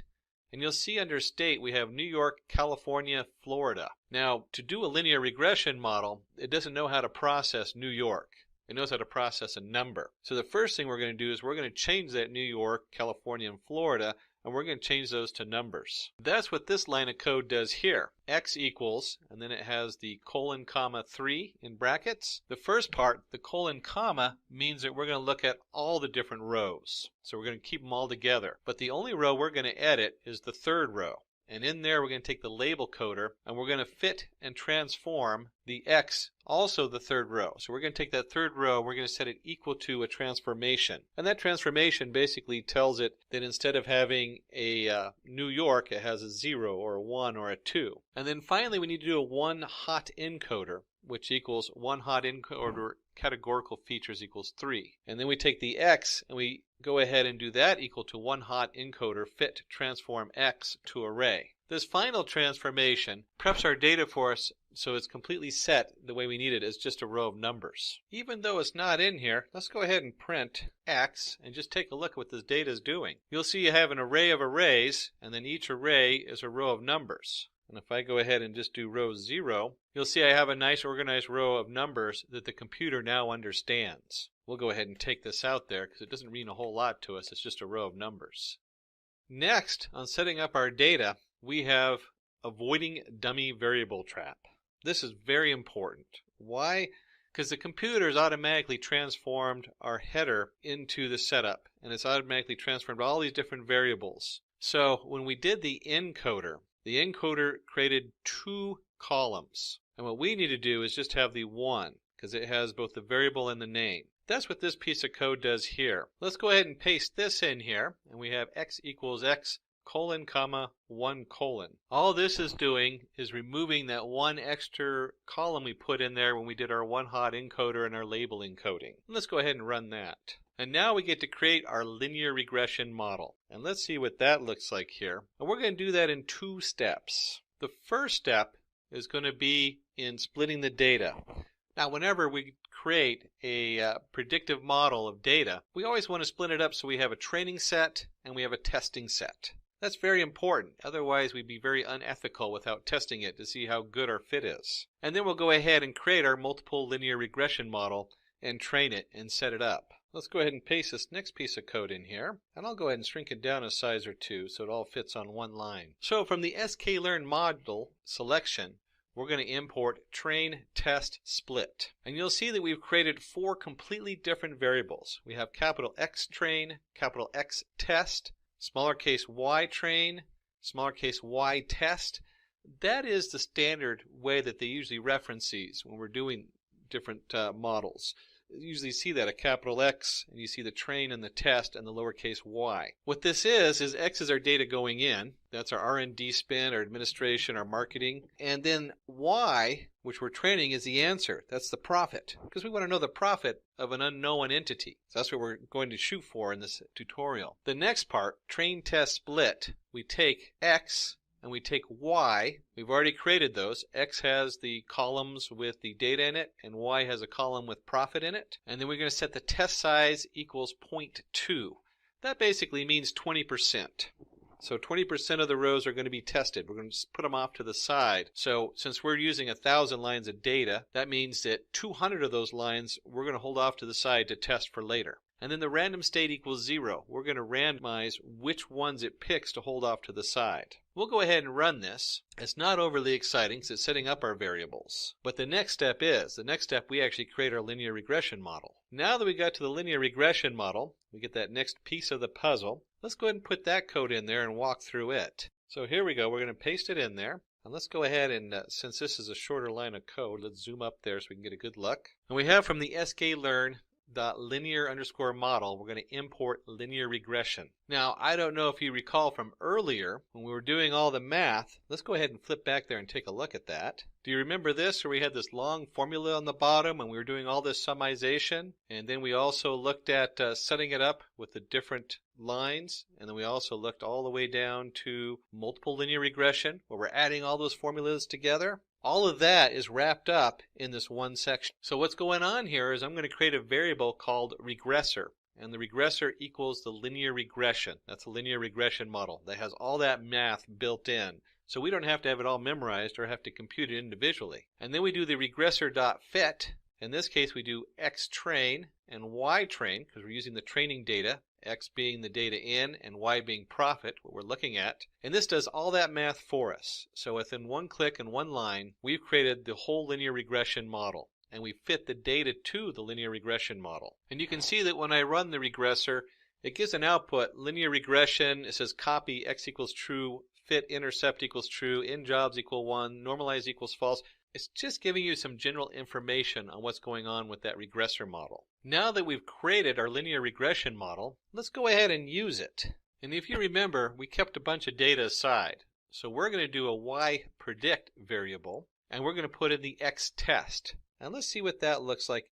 Scroll up a little bit, paste that in here, predicting the test set results. So here we have Y predict equals regressor.predict X test going in, and this gives us Y predict. Now because I'm in Jupyter inline, I can just put the variable up there, and when I hit the run button, it'll print that array out. I could have just as easily done print Y predict. So if you're in a different IDE that's not an inline setup like the Jupyter Notebook, you can do it this way, print Y predict. And you'll see that for the 200 different test variables we kept off to the side, it's going to produce 200 answers. This is what it says the profit are for those 200 predictions. But let's don't stop there. Let's keep going and take a couple look. We're going to take just a short detail here and calculating the coefficients and the intercepts. This gives us a quick flash at what's going on behind the line. We're going to take a short detour here, and we're going to be calculating the coefficient and intercepts. So you can see what those look like. What's really nice about our regressor we created is it already has the coefficients for us. And we can simply just print regressor.coefficient underscore. When I run this, you'll see our coefficients here. And if we can do the regressor coefficient, we can also do the regressor intercept. And let's run that and take a look at that. This all came from the multiple regression model, and we'll flip over so you can remember where this is going into and where it's coming from. You can see the formula down here where y equals m1 times x1 plus m2 times x2 and so on plus c, the coefficient. So these variables fit right into this formula. y equals slope 1 times column 1 variable plus slope 2 times column 2 variable all the way to the m into the n and x to the n plus c, the coefficient. Or in this case, you have minus 8.89 to the power of 2, etc., times the first column and the second column and the third column. And then our intercept is the minus 103,009 point. Boy, it gets kind of complicated when you look at it. This is why we don't do this by hand anymore. This is why we have the computer to make these calculations easy to understand and calculate. Now, I told you that was a short detour, and we're coming towards the end of our script. As you remember from the beginning, I said if we're going to divide this information, we have to make sure it's a valid model, that this model works, and understand how good it works. So, calculating the R-squared value. That's what we're going to use to predict how good our prediction is. And let's take a look at what that looks like in code. And so we're going to use this from sklearn.metrics. We're going to import R2 score. That's the R-squared value. And we're looking at the error. So, in the R2 score, we take our Y test versus our Y predict. Y test is the actual values we're testing. That was the one that was given to us so we know are true. The Y predict of those 200 values is what we think it was true. And when we go ahead and run this, we see we get a 0.9352. That's the R2 score. Now, it's not exactly a straight percentage, so it's not saying it's 93% correct. But you do want that in the upper 90s, and higher, shows that this is a very valid prediction based on the R2 score. And if R-squared value of 0.91, or 92 as we got on our model, because remember it does have a random generation involved, this proves the model is a good model, which means success! Yay! We successfully trained our model with certain predictors and estimated the profit of the companies using linear regression. So where does logistic regression fit into the overall machine learning process? Machine learning is divided into two types, mainly two types. There is a third one called reinforcement learning, but we will not talk about that right now. So one is supervised learning and the other is unsupervised learning. Unsupervised learning uses techniques like clustering and association, and supervised learning uses techniques like classification and regression. Now, supervised learning is used when you have labeled data. You have historical data, then you use supervised learning. When you don't have labeled data, then you used unsupervised learning. In supervised learning, there are two types of techniques that are used, classification and regression, based on what is the kind of problem we are solving. Let's say we want to take the data and classify it. It could be binary classification, like a 0 or a 1. An example of classification we have just seen, whether the passenger has survived or not survived. It's like a 0 or 1. That is known as binary classification. Regression, on the other hand, is you need to predict a value, what is known as a continuous value. Classification is for discrete values. Regression is for continuous values. Let's say you want to predict a share price, or you want to predict the temperature that will be there. What will be the temperature tomorrow? That is where you use regression. Whereas classification are discrete values. Will the customer buy the product or will not buy the product? Will you get a promotion or you will not get a promotion? I hope you're getting the idea. Or it could be multi-class classification as well. Let's say you want to build an image classification model. So the image classification model would take an image as an input and classify into multiple classes, whether this image is of a cat or a dog or an elephant or a tiger. So there are multiple classes, so not necessarily binary classification. So that is known as multi-class classification. So we are going to focus on classification because logistic regression is one of the algorithms used for classification. Now, the name may be a little confusing. In fact, whenever people come across logistic regression, it always causes confusion because the name has regression in it, but we are actually using this for performing classification. Okay, so yes, it is logistic regression, but it is used for classification. And in case you are wondering, is there something similar for regression? Yes, for regression, we have linear regression. Keep that in mind. So linear regression is used for regression. Logistic regression is used for classification. So in this video, we are going to focus on supervised learning, and within supervised learning, we are going to focus on classification, and then within classification, we are going to focus on logistic regression algorithm. So first of all, classification. So what are the various algorithms available for performing classification? The first one is decision tree. There are of course multiple algorithms, but here we will talk about a few. Decision trees are quite popular and very easy to understand, and therefore they are used for classification. Then we have k-nearest neighbors. This is another algorithm for performing classification. And then there is logistic regression, and this is what we are going to focus on in this video, and we are going to go into a little bit of details about logistic regression. Alright, what is logistic regression? As I mentioned earlier, logistic regression is an algorithm for performing binary classification. So let's take an example and see how this works. Let's say your car has not been serviced for quite a few years, and now you want to find out if it is going to break down in the near future. So this is like a classification problem. Find out whether your car will break down or not. So how are we going to perform this classification? So here's how it looks. If we plot the information along the x and y axis, x is the number of years since the last service was performed, and y is the probability of your car breaking down. And let's say this data was collected from several car users. It's not just your car, but several car users. So that is our labeled data. So the data has been collected, and for the number of years and when the car broke down and what was the probability, and that has been plotted along x and y axis. So this provides an idea, or from this graph we can find out whether your car will break down or not. We'll see how. So first of all, the probability can go from 0 to 1. As you all are aware, probability can be between 0 and 1. And as we can imagine, it is intuitive as well. As the number of years are on the lower side, maybe 1 year, 2 years, or 3 years till after the service, the chances of your car breaking down are very limited, right? So for example, chances of your car breaking down, or the probability of your car breaking down within 2 years of your last service are 0.1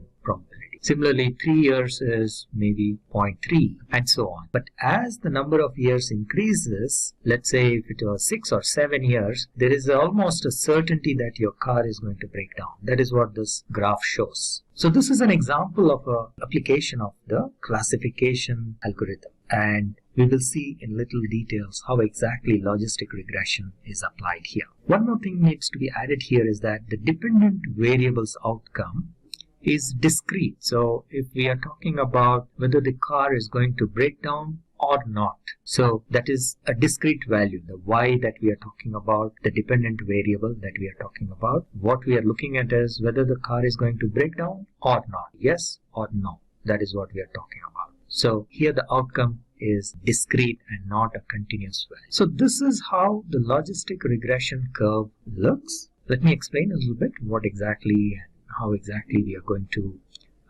determine the outcome rather. So for a logistic regression curve, a threshold has to be set, saying that because this is a probability calculation, remember this is a probability calculation, and the probability itself will not be 0 or 1. But based on the probability, we need to decide what the outcome should be. So there has to be a threshold. Like for example, 0.5 can be the threshold, let's say in this case. So any value of the probability below 0.5 is considered to be 0, and any value above 0.5 is considered to be 1. So an output of, let's say, 0.8 will mean that the car will break down. So that is considered as an output of 1, and let's say an output of 0.29 is considered as 0, which means that the car will not break down. So that's the way logistic regression works. Now let's do a quick comparison between logistic regression and linear regression, because they both have the term regression in them, so that can cause confusion. So let's try to remove that confusion. So what is linear regression? Linear regression is a process, is once again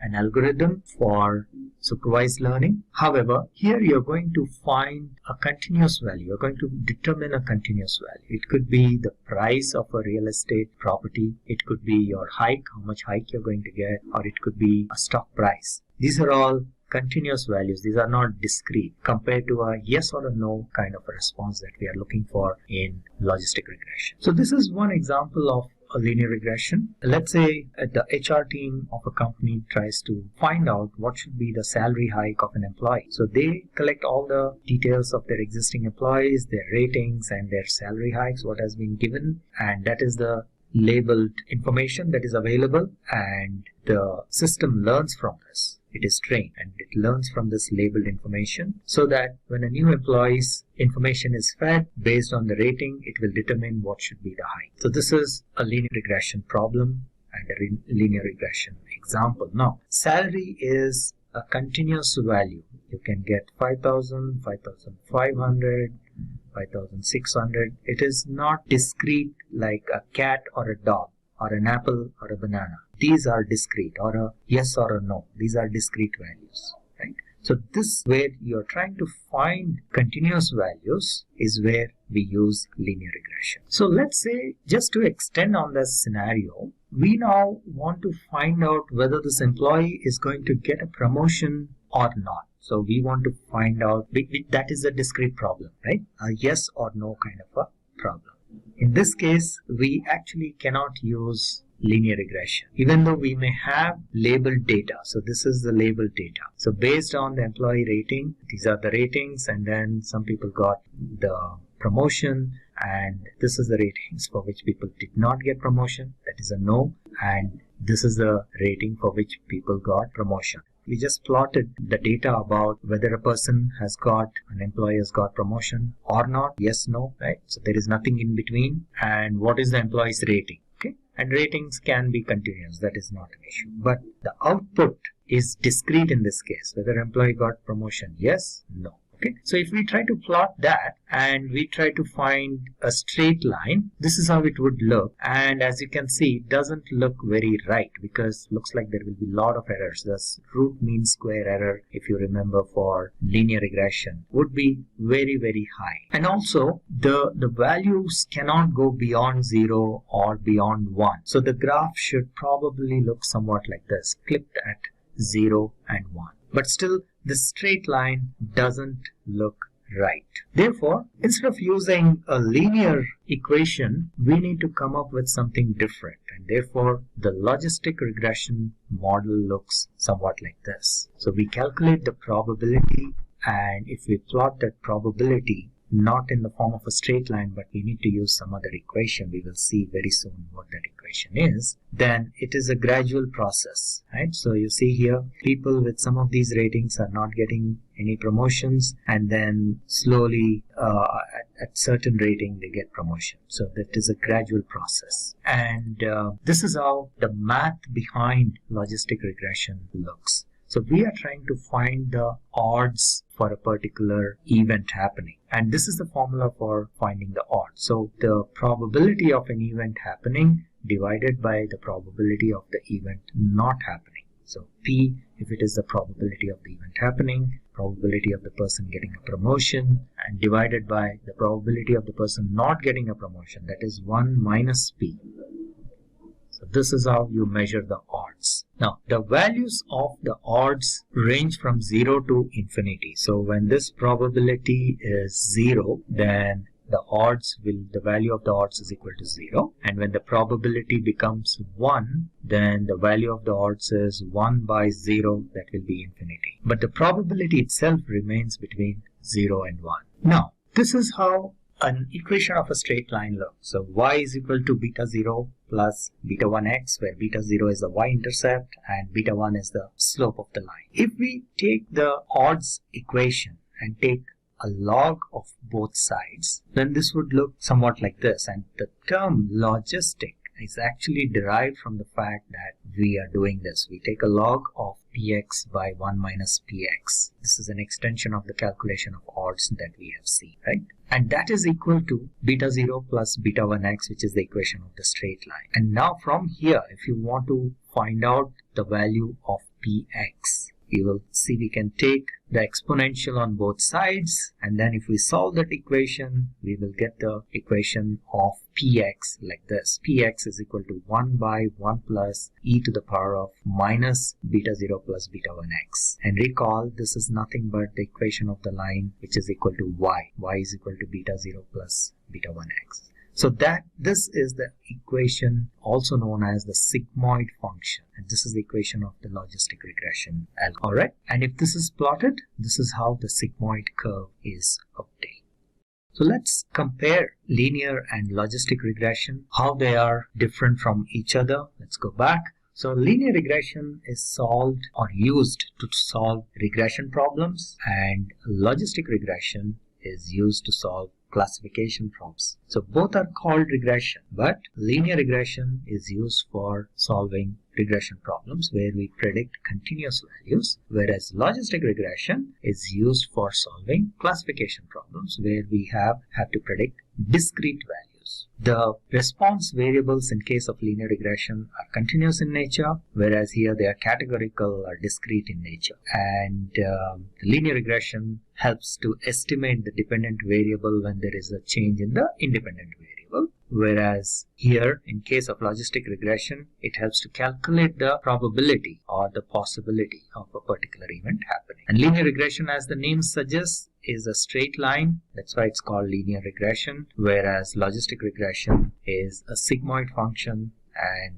the shape of the curve is S. It's an S-shaped curve. This is another example of application of logistic regression in weather prediction, whether it's going to rain or not rain. Now keep in mind, both are used in weather prediction. If we want to find the discrete values, like whether it's going to rain or not rain, that is a classification problem. We use logistic regression. But if we want to determine what is going to be the temperature tomorrow, then we use linear regression. So just keep in mind that in weather prediction we actually use both. But these are some examples of logistic regression. So we want to find out whether it's going to be rain or not, whether it's going to be sunny or not, whether it's going to snow or not. These are all logistic regression examples. A few more examples. Classification of objects. This is again another example of logistic regression. Now here, of course, one distinction is that these are multi-class classification. So logistic regression is not used in its original form, but it is used in a slightly different form. So we say whether it is a dog or not a dog. I hope you understand. So instead of saying is it a dog or a cat or an elephant, we convert this into saying, so because we need to keep it to binary classification. So we say, is it a dog or not a dog? Is it a cat or not a cat? So that's the way logistic regression can be used for classifying objects. Otherwise, there are other techniques which can be used for performing multi-class classification. In healthcare, logistic regression is used to find the survival rate of a patient. So they take multiple parameters like trauma score and age and so on and so forth, and they try to predict the rate of survival. Alright, now finally let's take an example and see how we can apply logistic regression to predict the number that is shown in the image. So this is actually a live demo. I will take you into Jupyter Notebook and show the code. But before that, let me take you through a couple of slides to explain what we are trying to do. So let's say you have an 8x8 image and the image has a number 1, 2, 3, 4, and you need to train your model to predict what this number is. So how do we do this? So the first thing is, obviously, in any machine learning process, you train your model. So in this case, we are using logistic regression. So, and then we provide a training set to train the model, and then we test how accurate our model is with the test data, which means that like any machine learning process, we split our initial data into two parts, training set and test set. With the training set, we train our model, and then with the test set, we test the model till we get good accuracy, and then we use it for inference, right? So that is typical methodology of training, testing, and then deploying of machine learning models. So let's take a look at the code and see what we are doing. So I'll not go line by line, but just take you through some of the blocks. So first thing we do is import all the libraries, and then we basically take a look at the images and see what is the total number of images. We can display using matplotlib some of the images or a sample of these images, and then we split the data into training and test, as I mentioned earlier, and we can do some exploratory analysis, and then we build our model. We train our model with the training set, and then we test it with our test set and find out how accurate our model is using the confusion matrix, the heat map, and use heat map for visualizing this. And I will show you in the code what exactly is the confusion matrix and how it can be used for finding the accuracy. In our example, we get an accuracy of about 0.94, which is pretty good, or 94%, which is pretty good. Alright, so what is a confusion matrix? This is an example of a confusion matrix, and this is used for identifying the accuracy of a classification model, or like a logistic regression model. So the most important part in a confusion matrix is that, first of all, this, as you can see, this is a matrix, and the size of the matrix depends on how many outputs we are expecting, right? So the most important part here is that the model will be most accurate when we have the maximum numbers in its diagonal. Like in this case, that's why it has almost 93-94%, because the diagonals should have the maximum numbers, and the others other than diagonals, the cells other than the diagonals, should have very few numbers. So here that's what is happening. So there is a 2 here, there is a 1 here, but most of them are along the diagonal. What does this mean? This means that the number that has been fed is 0, and the number that has been detected is also 0. So the predicted value and the actual value are the same. So along the diagonals, that is true, which means that let's take this diagonal, right? If the maximum number is here, that means that like here in this case it is 34, which means that 34 of the images that have been fed, or rather actually there are 2 misclassifications in there. So 36 images have been fed which have number 4, and out of which 34 have been predicted correctly as number 4, and 1 has been predicted as number 8, and another one has been predicted as number 9. So these are 2 misclassifications. Okay, so that is the meaning of saying that the maximum number should be in the diagonal. So if you have all of them, so for an ideal model which has, let's say, 100% accuracy, everything will be only in the diagonal. There will be no numbers other than 0 in all other cells. So that is like a 100% accurate model. Okay, so that's the gist of how to use this matrix, how to use this confusion matrix. I know the name is a little funny sounding, confusion matrix, but actually it is not very confusing. It's very straightforward. So you are just plotting what has been predicted and what is the labeled information, or what is the actual data. That's also known as the ground truth sometimes. Okay, these are some fancy terms that are used. So predicted label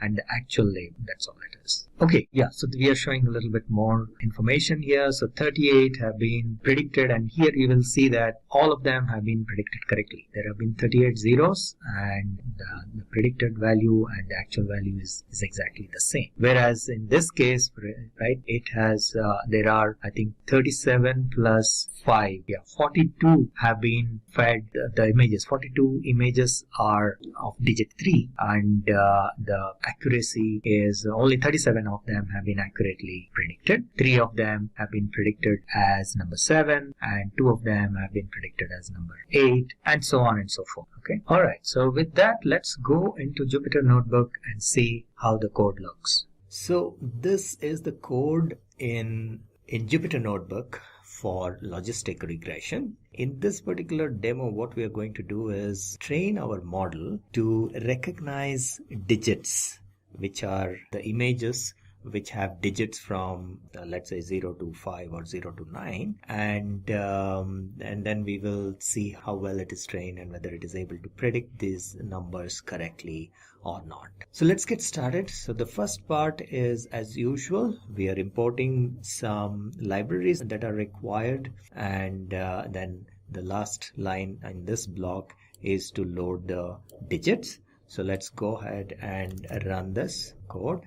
then here we will visualize the shape of these digits. So we can see here, if we take a look, this is how the shape is, 1797 by 64. These are like 8 by 8 images. So that's what is reflected in this shape. Now from here onwards, we are basically once again importing some of the libraries that are required, like NumPy and Matplot, and we will take a look at some of the sample images that we have loaded. So this one, for example, creates a figure, and then we go ahead and take a few sample images to see how they look. So let me run this code, and so that it becomes easy to understand. So these are about 5 images, sample images, that we are looking at. 0, 1, 2, 3, 4. So this is how the images, this is how the data is. Okay, and based on this, we will actually train our logistic regression model, and then we will test it and see how well it is able to recognize. So the way it works is the pixel information. So as you can see here, this is an 8 by 8 pixel kind of a image, and each pixel, whether it is activated or not activated, that is the information available for each pixel. Now based on the pattern of this activation and non-activation of the various pixels, this will be identified as a 0, for example, right? Similarly, as you can see, so overall each of these numbers actually has a different pattern of the pixel activation, and that's pretty much that our model needs to learn for which number, what is the pattern of the activation of the pixels, right? So that is what we are going to train our model. Okay, so the first thing we need to do is to split our data into training and test data set. Right? So whenever we perform any training, we split the data into training and test, so that the training data set is used to train the system. So we pass this probably multiple times, and then we test it with the test data set, and the split is usually in the form of and there are various ways in which you can split this data. It is up to the individual preferences. In our case here, we are splitting in the form of 23 and 77. So when we say test size as 0.23, that means 23% of the entire data is used for testing, and the remaining 77% is used for training. So there is a readily available function which is called train test split. So we don't have to write any special code for the splitting. It will automatically split the data based on the proportion that we give here, which is test size. So we just give the test size, automatically training size will be determined, and we pass the data that we want to split, and the results will be stored in x_train and y_train for the training data set. And what is x_train?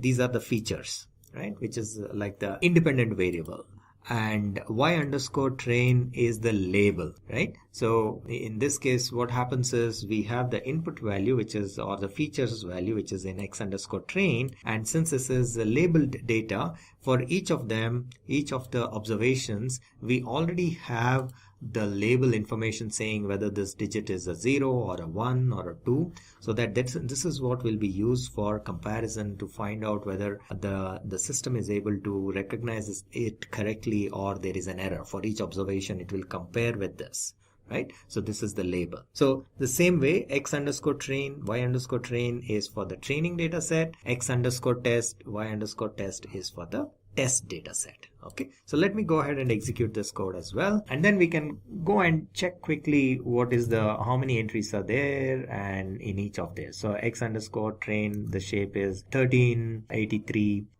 by 64, and y_train has 1383 because there is nothing like the second part is not required here. And then x_test shape we see is 414. So actually there are 414 observations in test and 1383 observations in train. So that's basically what these 4 lines of code are saying. Okay, then we import the logistic regression library, and which is a part of scikit-learn. So we don't have to implement the logistic regression process itself. We just call these the function, and let me go ahead and execute that. so that we have the logistic regression library imported. Now we create an instance of logistic regression, right? So logistic regr is an instance of logistic regression, and then we use that for training our model. So let me first execute this code. So these two lines, so the first line basically creates an instance of logistic regression model, and then the second line is where we are passing our data, the training data set. Right, this is our the predictors, and this is our target. We are passing this data set to train our model. All right, so once we do this, in this case the data is not large, but by and large the training is what takes usually a lot of time. So we spend in machine learning activities, in machine learning projects, we spend a lot of time for the training part of it. Okay, so here the data set is relatively small, so it was pretty quick. So all right, so now our model has been trained using the training data set, and we want to see how accurate this is. So what we'll do is we will test it out in probably phases. So let me first try out how well this is working for one image. Okay, I will just try it out with one image, the first entry in my test data set, and see whether it is correctly predicting or not. So and in order to test it, so for training purpose we use the fit method. There is a method called fit which is for training the model. And once the training is done, if you want to test for a particular value, new input, you use the predict method. Okay, so let's run the predict method, and we pass this particular image, and we see that the shape is, or the prediction is 4. So let's try a few more. Let me see for the next 10.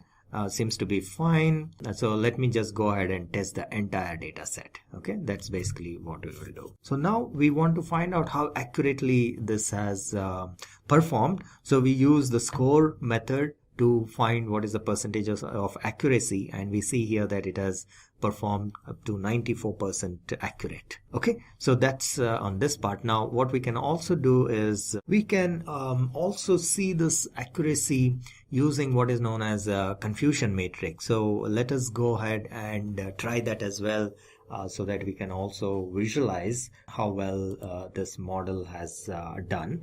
So let me execute this piece of code, which will basically import some of the libraries that are required, and we basically create a confusion matrix, an instance of confusion matrix, by running confusion matrix and passing these values. So this confusion underscore matrix method takes two parameters. One is the y underscore test, and the other is the prediction. So what is the y underscore test? These are the labeled values which we already know for the test data set, and predictions are what the system has predicted for the test data set. Okay, so this is known to us, and this is what the system has, the model has generated. So we kind of create the confusion matrix and we will print it, and this is how the confusion matrix looks. As the name suggests, it is a matrix, and the key point out here is that the accuracy of the model is determined by how many numbers are there in the diagonal. The more the numbers in the diagonal, the better the accuracy is. Okay, and first of all, the total sum of all the numbers in this whole matrix is equal to the number of observations in the test data set. That is the first thing, right? So if you add up all these numbers, that will be equal to the number of observations in the test data set, and then out of that the maximum number of them should be in the diagonal. That means the accuracy is pretty good. If the numbers in the diagonal are less and in all other places there are a lot of numbers, which means the accuracy is very low. The diagonal indicates a correct prediction.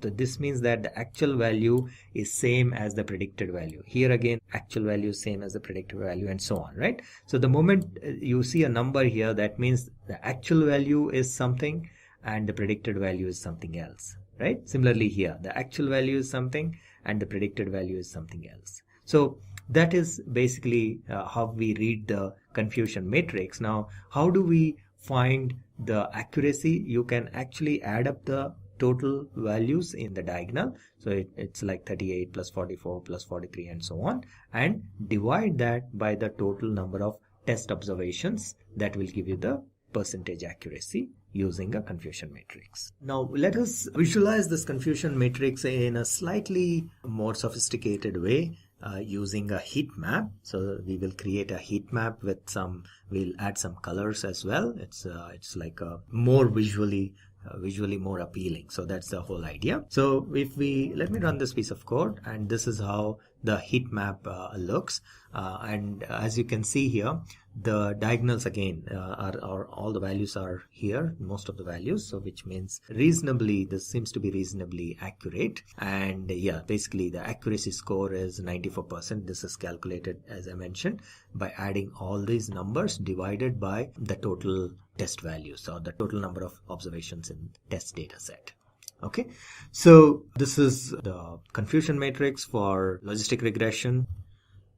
All right, so now that we have seen the confusion matrix, let's take a quick sample and see how well the system has classified, and we will take a few examples of the data. So if we see here, we picked up randomly a few of them. So this is number 4, which is the actual value, and also the predicted value. Both are 4. This is an image of 0. So the predicted value is also 0. Actual value is of course 0. Then this is the image of 9. So this has also been predicted correctly, 9, and actual value is 9. And this is the image of 1. And again, this has been predicted correctly as like the actual value. Okay, so this was a quick demo of logistic regression, how to use logistic regression to identify images. Need for confusion matrices. Classification models have multiple output categories. Most error measures will tell us the total error in our model, but we cannot use it to find out individual instances of errors in our models. So you have your input coming in, you have your classifier, it measures the error and it says, 53 of these are correct.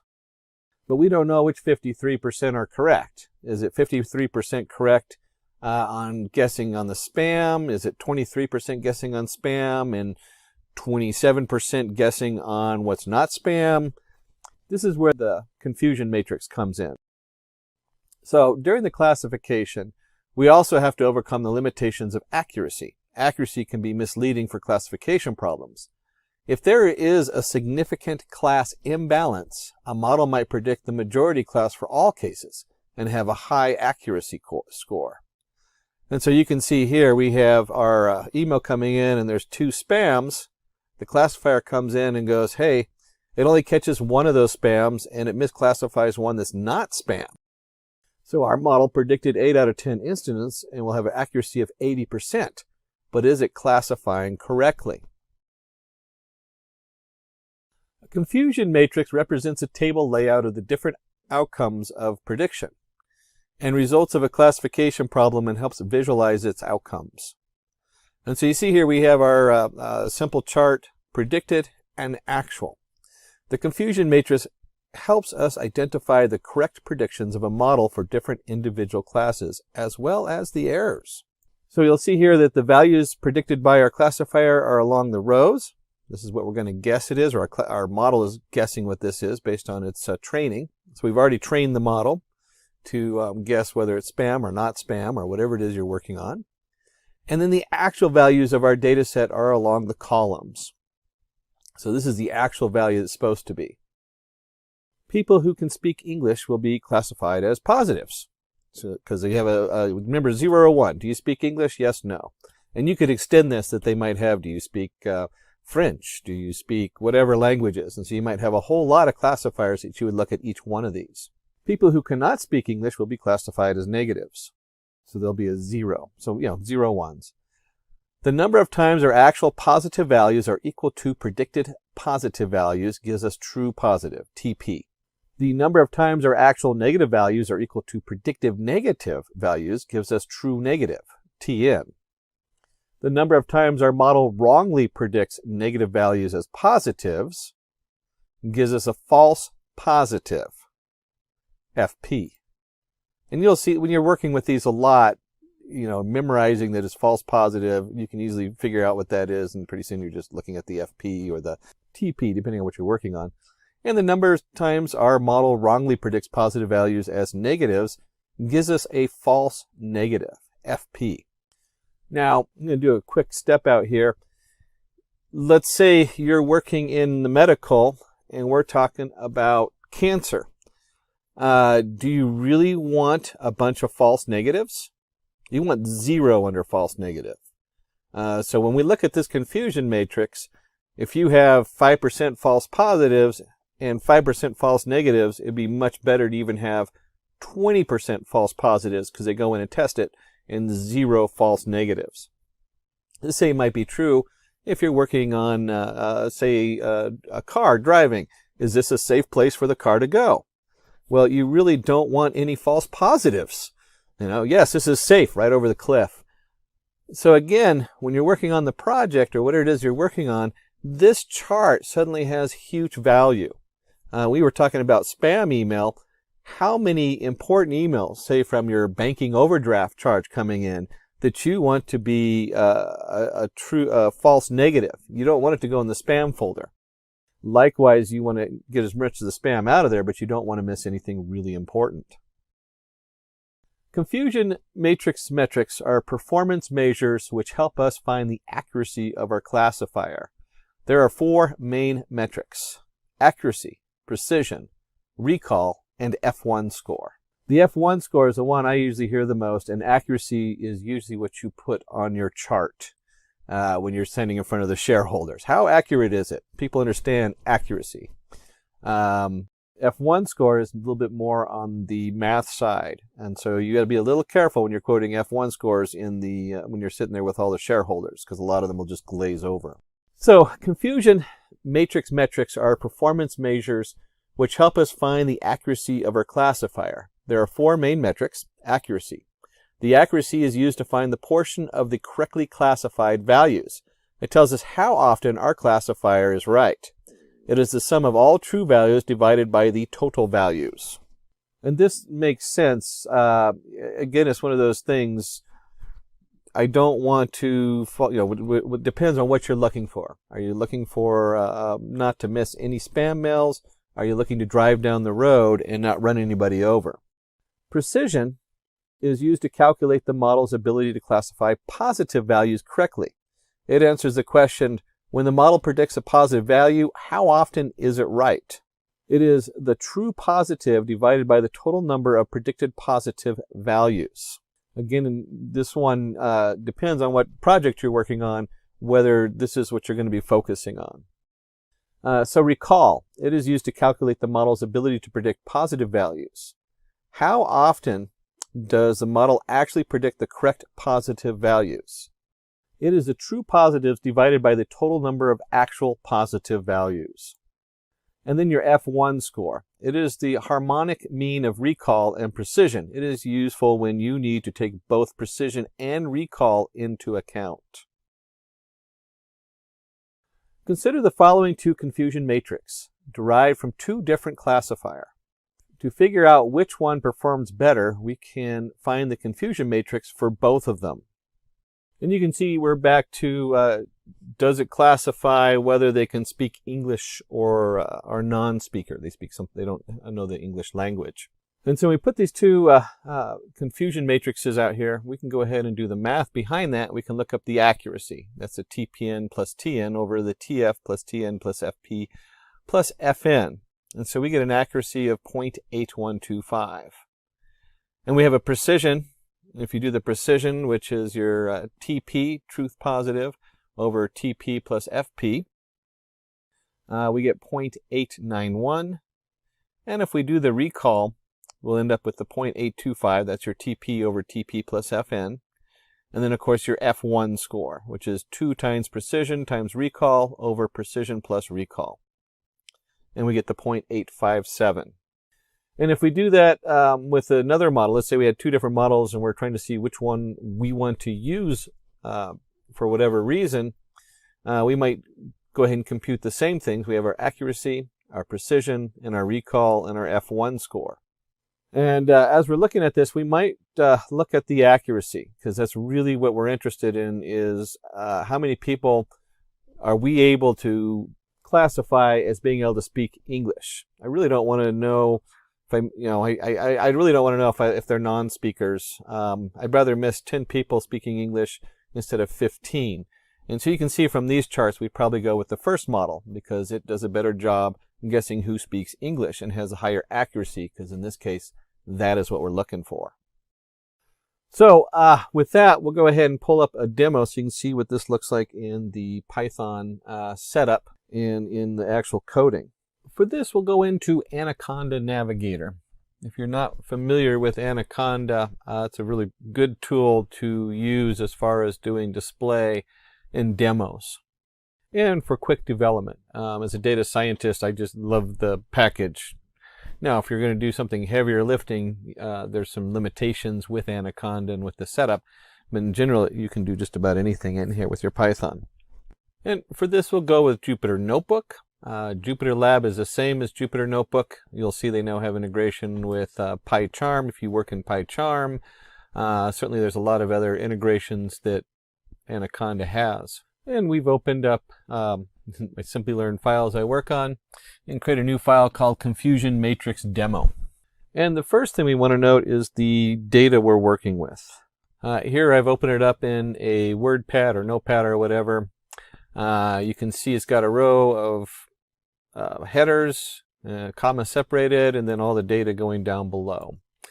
And then I save this in the same file so I don't have to remember what path I'm working on. Of course, if you have your data separated and you're working with a lot of data, you probably want to put it into a different folder or file depending on what you're doing.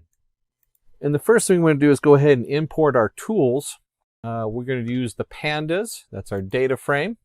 If you haven't had a chance to work with the data frame, please review Pandas data frame and go into Simplilearn. You can pull up the Pandas data frame tutorial on there. And then we're going to use the scikit framework, which is all denoted as sklearn. And I can just pull this in. You can see here's the scikit-learn.org with the stable version that you can import into your Python. And from here, we're going to use the train test split for splitting our data. We're going to do some pre-processing. We're going to use the logistic regression model. That's our actual machine learning model we're using. And then what this particular setup is about is we're going to do the accuracy score, the confusion matrix, and the classifier report. So let me go ahead and run that and bring all that information in. And just like we opened the file, we need to go ahead and load our data in here. So we're going to go ahead and do our pandas read CSV. And then just because we're in Jupyter Notebook, we can just put data to read the data in here. A lot of times we'll actually, let me just do this. I prefer to do just the head of the data, or the top part. And you can see we have age, sex, I'm not sure what CP stands for, test BPS, cholesterol. So a lot of different measurements. If you were in this domain, you'd want to know what all these different measurements mean. I don't want to focus on that too much because when we're talking about data science, a lot of times you have no idea what the data means. If you've ever looked up the breast cancer measurement, it's just a bunch of measurements and numbers. Unless you're a doctor, you're going to have no idea what those measurements mean. But if it's your specialty in your domain, you better know them. So we're going to go ahead and create Y, and we're going to set it equal to the target. So here's our target value here. And it's either 1 or 0. So we have a classifier. If you're dealing with 1, 0, true, false, what do you have? You have a classifier. And then our X is going to be everything except for the target. So we're going to go ahead and drop the target. Axis equals 1. Remember, that's columns versus the index or rows. Axis equals 0 would give you an error, but you would drop like row 2. And then we'll go ahead and just print that out so you can see what we're looking at. And here we have Y data, X data, and you can see from the X data we have the X head, and we can go ahead and just do print the Y head data and run that. So this is all loading the data that we've done so far. If there's a confusion in there, go back and rewind the tape and review it. And then we need to go ahead and split our data into our X train, X test, Y train, Y test. And then keep in mind, you always want to split the data before we do the scalar. And the reason is that you want the scalar on the training data to be set on the training data or fit to it, but not on the test data. Think of this as being out in the field. It could actually alter your results. So it's always important to make sure whatever you do to the training data or whatever fit you're doing is always done on the training, not on the test. And then we want to go ahead and scale the data. Now, we are working with linear regression model. And I'll mention this here in a minute when we get to the actual model. So sometimes you don't need to scale it when you're working with linear regression models. It's not going to change your result as much as, say, a neural network where it has a huge impact. But we're going to go ahead and here's our X train, X test, Y train, Y test. We create our scalar. We go ahead and scale. The scale is going to fit the X train. And then we're going to go ahead and take our X train and transform it. And then we also need to take our X test and transform it based on the scale on here so that our X is now between that nice -1 to 1. And so this is all our pre-data setup. And hopefully all of that looks fairly familiar to you if you've done a number of our other classes and you're up to the setup on here. And then what we want to go ahead and do is create our model. And we're going to use a logistic regression model. And from the logistic regression model, we're going to go ahead and fit our X train and Y train. And then we'll run our predicted value on here. And so let's go ahead and run that. And so now we actually have like our X test and our prediction. So if you remember from our matrix, we're looking for the actual versus the prediction and how those compare. And if I take us back up here, you're going to notice that we imported the accuracy score, the confusion matrix, and the classification report. And there's, of course, our logistic regression, the model we're using for this. And I did mention I was going to talk a little bit about scalar and the regression model. The scalar, on a lot of your regression models, your basic math standard regression models, and I'd have to look it up for the logistic regression model. When you're using a standard regression model, you don't need to scale the data. It's already just built in by the way the model works. In most cases. But if you're in a neural network and there's a lot of other different setups, then you really want to take this and fit that on there. And so we can go in and do the accuracy. And this is, if you remember correctly, we were looking at the accuracy with the English speaking.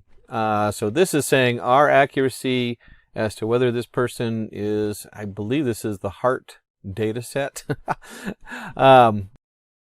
It's going to be accurate about 85% of the time as far as whether it's going to predict the person's going to have a heart condition, or the 1 as it comes up with the 0, 1 on there. Which would mean at this point that you have an 85% being correct on telling someone they're extremely high risk for a heart attack kind of thing. And so we want to go ahead and create our confusion matrix. And let me just do that. Of course, the software does everything for us. So we'll go ahead and run this. And you can see right here, here's our 25 correct predictions right here.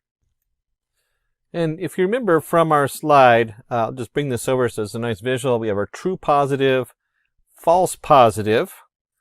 So we had 25 which were true, that it said, hey, this person's going to be high risk at heart. And we had 4 that were still high risk that it said were false. So out of these 25 people, or out of these 29 people, and that makes sense because you have 0.85, out of 29 people, it was correct on 25 of them. And so here's our accuracy score. We were just looking at that. Our accuracy is your true positive and your true negative over all of them. So how true is it? And there was our accuracy coming up here, 0.85. And then we have our nice matrix generated from that. And you can see right here is a similar matrix we had going from the slide. And this should start asking questions at this point. So if you're in a board meeting or you're working with this, you really want to start looking at this data here and saying, well, is this good enough? Is this number of people and hopefully you'd have a much larger data set. Is my confusion matrix showing for the true positive and false positive, is that acceptable for what we're doing? And of course, if you're going to put together whatever data you're putting out, you might want to separate the true negative, false positive, false negative, true positive. And you can simply do that by doing the confusion matrix. And then, of course, the ravel part lets you set that up. So you can just split that right up into a nice tuple. And the final thing we want to show you here in the coding on this part is the confusion matrix metrics. And so we can come in here and just use the matrix equals classification report, the y-test and the predict. And then we're going to take that classification report and go ahead and print that out. And you can see here it does a nice job giving you your accuracy, your micro average, your weighted average, you have your precision, your recall, your F1 score, and your support all in one window, so you can start looking at this data and saying, oh, okay, our precision's at 0.83, 0.87 for getting a positive, and 0.83 for the negative side for a 0. And we start talking about whether this is a valid information or not to use. And when we're looking at a heart attack prediction, we're only looking at one aspect. What's the chances of this person having a heart attack or not? You might have something where we went back to the languages. Maybe you also want to know whether they speak English or Hindi or French. And you can see right here that we can now take our confusion matrix and just expand it as big as we need to, depending on how many different classifiers we're working on. What is a decision tree? Let's go through a very simple example before we dig in deep. Decision tree is a tree-shaped diagram used to determine a course of action. Each branch of the tree represents a possible decision, occurrence, or reaction. Let's start with a simple question. How to identify a random vegetable from a shopping bag? So we have this group of vegetables in here, and we can start off by asking a simple question, is it red? And if it's not, then it's going to be the purple fruit to the left, probably an eggplant. If it's true, it's going to be one of the red fruits. Is the diameter greater than 2? If false, it's going to be what looks to be a red chili. And if it's true, it's going to be a bell pepper from the capsicum family. So it's a capsicum. Problems that decision tree can solve. So let's look at the two different categories the decision tree can be used on. It can be used on the classification, the true, false, yes, no, and it can be used on regression, where we figure out what the next value is in a series of numbers or a group of data. In classification, the classification tree will determine a set of logical if-then conditions to classify problems. For example, discriminating between 3 types of flowers based on certain features. In regression, a regression tree is used when the target variable is numerical or continuous in nature. We fit the regression model to the target variable using each of the independent variables. Each split is made based on the sum of squared error. Before we dig deeper into the mechanics of the decision tree, let's take a look at the advantages of using a decision tree, and we'll also take a glimpse at the disadvantages. The first thing you'll notice is that it's simple to understand, interpret, and visualize. It really shines here because you can see exactly what's going on in a decision tree. Little effort is required for data preparation, so you don't have to do special scaling. There's a lot of things you don't have to worry about when using a decision tree. It can handle both numerical and categorical data, as we discovered earlier, and nonlinear parameters don't affect its performance. So even if the data doesn't fit an easy curved graph, you can still use it to create an effective decision or prediction. If we're going to look at the advantages of a decision tree, we also need to understand the disadvantages of a decision tree. The first disadvantage is overfitting. Overfitting occurs when the algorithm captures noise in the data. That means you're solving for one specific instance instead of a general solution for all the data. High variance. The model can get unstable due to small variation in data. Low bias tree. A highly complicated decision tree tends to have a low bias, which makes it difficult for the model to work with new data. Decision tree, important terms. Before we dive in further, we need to look at some basic terms. We need to have some definitions to go with our decision tree and the different parts we're going to be using. We'll start with entropy. Entropy is a measure of randomness or unpredictability in the data set. For example, we have a group of animals. In this picture, there's 4 different kinds of animals, and this data set is considered to have a high entropy. You really can't pick out what kind of animal it is based on looking at just the 4 animals as a big clump of entities. So as we start splitting it into subgroups, we come up with our second definition, which is information gain. Information gain. It is a measure of decrease in entropy after the data set is split. So in this case, based on the color yellow, we've split one group of animals on one side as true and those who aren't yellow as false. As we continue down the yellow side, we split based on the height, true or false equals 10, and on the other side, height is less than 10, true or false. And as you see, as we split it, the entropy continues to be less and less and less, and so our information gain is simply the entropy E1 from the top and how it's changed to E2 in the bottom. And we'll look at the deeper math, although you really don't need to know a huge amount of math when you actually do the programming in Python, because it'll do it for you. But we'll look on the actual math at how they compute entropy. Finally, we went over the different parts of our tree, and they call the leaf node. Leaf node carries the classification or the decision, so it's the final end at the bottom. The decision node has 2 or more branches. This is where we're breaking the group up into different parts. And finally, you have the root node. The topmost decision node is known as the root node. How does a decision tree work? Wonder what kind of animals I'll get in the jungle today? Maybe you're the hunter with a gun, or if you're more into photography, you're a photographer with a camera. So let's look at this group of animals and let's try to classify different types of animals based on their features using a decision tree. So the problem statement is to classify the different types of animals based on their features using a decision tree. The data set is looking quite messy and the entropy is high in this case. So let's look at a training set or a training data set. And we're looking at color, we're looking at height, and then we have our different animals. We have our elephants, our giraffes, our monkeys, and our tigers. And they're of different colors and shapes. Let's see what that looks like and how do we split the data. We have to frame the conditions that split the data in such a way that the information gain is the highest. Note, gain is a measure of decrease in entropy after splitting. So the formula for entropy is the sum, that's what this symbol looks like, that looks like kind of like a funky E, of K, where I equals 1 to K. K would represent the number of the different animals in there, where value, or P, value of I, would be the percentage of that animal, times the log base 2 of the same, the percentage of that animal. Let's try to calculate the entropy for the current data set and take a look at what that looks like. And don't be afraid of the math. You don't really have to memorize this math. Just be aware that it's there and this is what's going on in the background. And so we have 3 giraffes, 2 tigers, 1 monkey, 2 elephants, a total of 8 animals gathered. And if we plug that into the formula, we get an entropy that equals 3 over 8. So we have 3 giraffes, a total of 8, times the log. Usually they use base 2 on the log. So log base 2 of 3 over 8 plus, in this case let's say it's the elephants, 2 over 8, 2 elephants over a total of 8 times log base 2, 2 over 8, plus 1 monkey over a total of 8, log base 2, 1 over 8, and plus 2 over 8 of the tigers,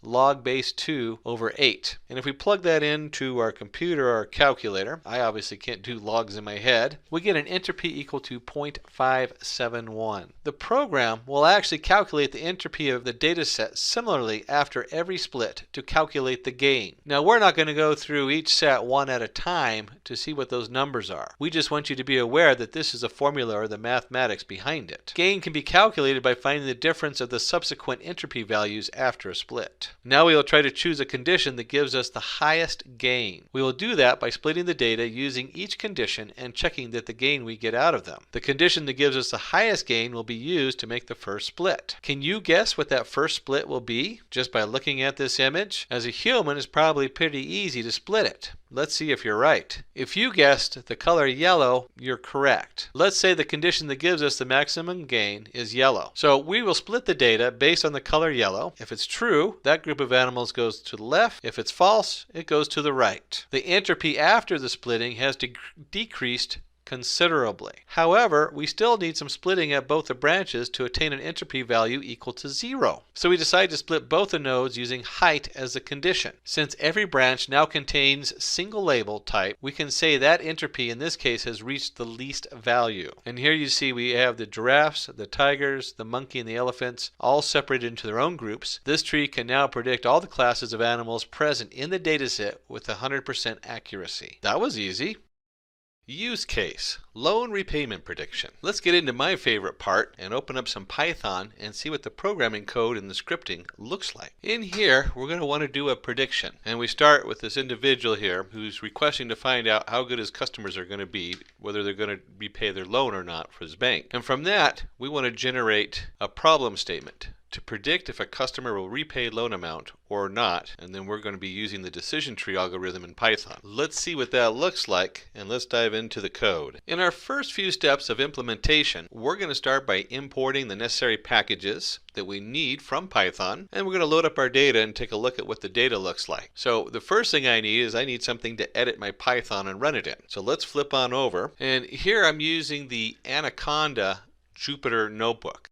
Now you can use any Python IDE you like to run it in, but I find the Jupyter Notebook's really nice for doing things on the fly. And let's go ahead and just paste that code in the beginning. And before we start, let's talk a little bit about what we're bringing in. And then we're going to do a couple things in here where I have to make a couple changes as we go through this first part of the import. The first thing we bring in is numpy as np. That's very standard. When we're dealing with mathematics, especially with very complicated machine learning tools, you almost always see the numpy come in for your numbers. It's called NumPy. It has your mathematics in there. In this case, we actually could take it out, but generally you'll need it for most of your different things you work with. And then we're going to use pandas as PD. That's also a standard. The pandas is a data frame setup, and you can liken this to taking your basic data and storing it in a way that looks like an Excel spreadsheet. So as we come back to this, when you see NP or PD, those are very standard uses, you'll know that that's the pandas, and I'll show you a little bit more when we explore the data in just a minute. Then we're going to need to split the data, so I'm going to bring in our train, test, and split, and this is coming from the sklearn package cross-validation. In just a minute, we're going to change that, and we'll go over that too. And then there's also the sk.tree import decision tree classifier. That's the actual tool we're using. Remember I told you don't be afraid of the mathematics, it's going to be done for you. Well, the decision tree classifier has all that mathematics in there for you, so you don't have to figure it back out again. And then we have sklearn.metrics for accuracy score. We need to score our setup. That's the whole reason we're splitting it between the training and testing data. And finally, we still need the sklearn import tree. And that's just the basic tree function is needed for the decision tree classifier. And finally, we're going to load our data down here. And I'm going to run this, and we're going to get two things on here. One, we're going to get an error, and two, we're going to get a warning. Let's see what that looks like.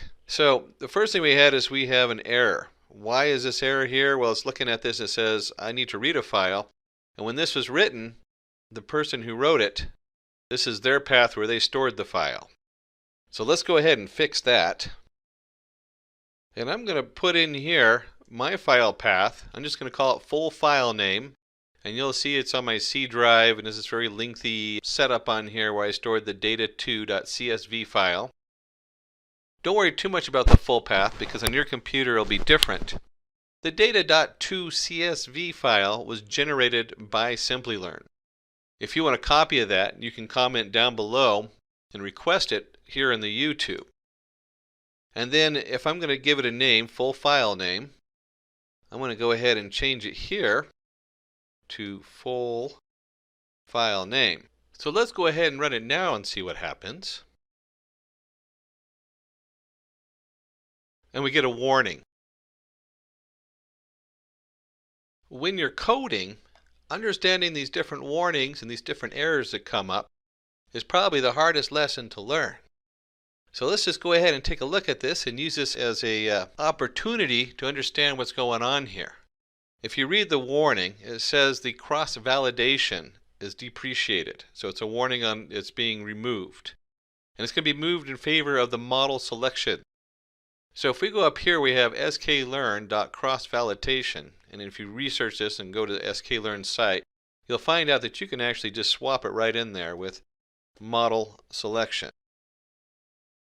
And so when I come in here and I run it again, that removes a warning.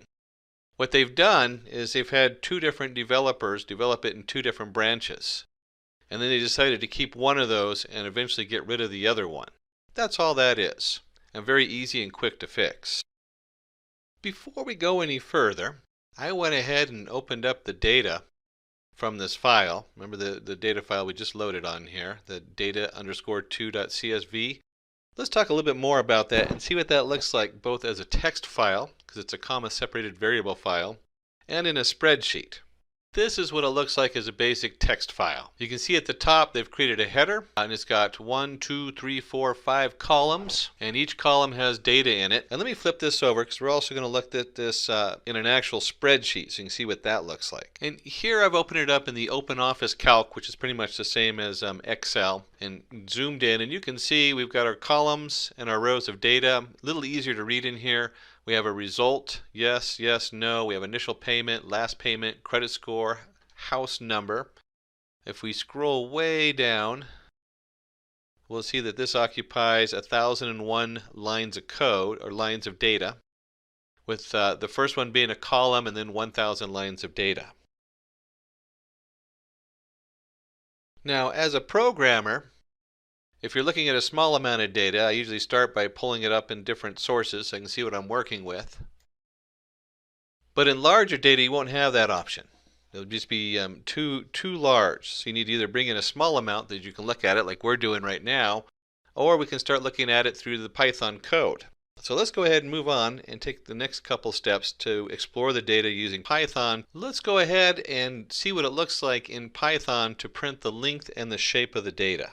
So let's start by printing the length of the database. We can use a simple len function from Python.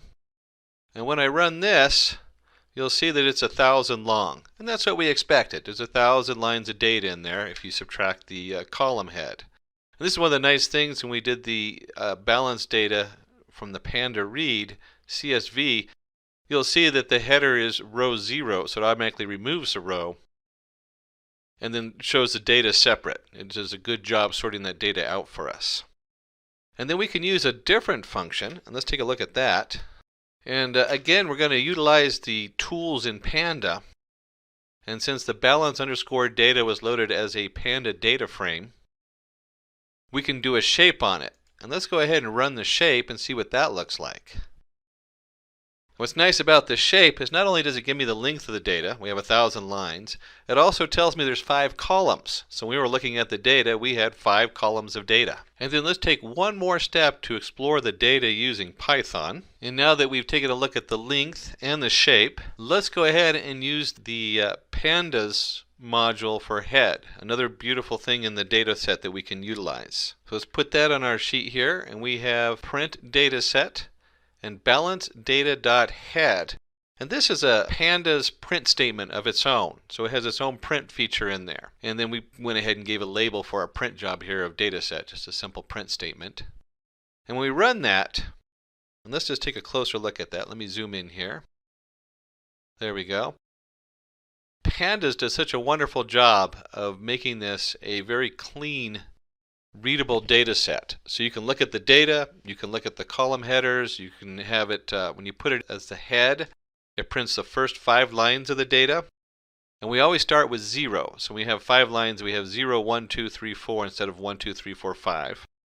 That's a standard scripting and programming set, as you want to start with the 0 position. And that is what the data head does. It pulls the first 5 rows of data, puts it in a nice format that you can look at and view. Very powerful tool to view the data. So instead of having to flip and open up an Excel spreadsheet or OpenOffice Calc or trying to look at a Word doc where it's all scrunched together and hard to read, you can now get a nice open view of what you're working with. We're working with a shape of 1,000 long, 5 wide, so we have 5 columns. And we do the full data head, you can actually see what this data looks like. The initial payment, last payment, credit scores, house number. So let's take this, now that we've explored the data, and let's start digging into the decision tree. So in our next step, we're going to train and build our data tree. And to do that, we need to first separate the data out. We're going to separate it into two groups so that we have something to actually train the data with, and then we have some data on the side to test it, to see how good our model is. Remember, with any of the machine learning, you always want to have some kind of test set to weigh it against, so you know how good your model is when you distribute it. Let's go ahead and break this code down and look at it in pieces. So first we have our x and y. Where do x and y come from? Well, x is going to be our data, and y is going to be the answer or the target. You can look at it as source and target. In this case, we're using x and y to denote the data in and the data that we're actually trying to guess what the answer is going to be. And so to separate it, we can simply put in x equals the balance of the data dot values. The first brackets means that we're going to select all the lines in the database. So it's all the data. And the second one says we're only going to look at columns 1 through 5. Remember, we always start with 0. 0 is a yes or no, and that's whether the loan went default or not. So we want to start with 1. If we go back up here, that's the initial payment, and it goes all the way through the house number. Well, if we want to look at 1 through 5, we can do the same thing for y, which is the answers, and we're going to set that just equal to the 0 row. So it's just the 0 row, and then it's all rows going in there. So now we've divided this into two different data sets. One of them with the data going in, and one with the answers. Next, we need to split the data. And here you'll see that we have it split into 4 different parts. The first one is your X training, your X test, your Y train, your Y test. Simply put, we have X going in, where we're going to train it, and we have to know the answer to train it with.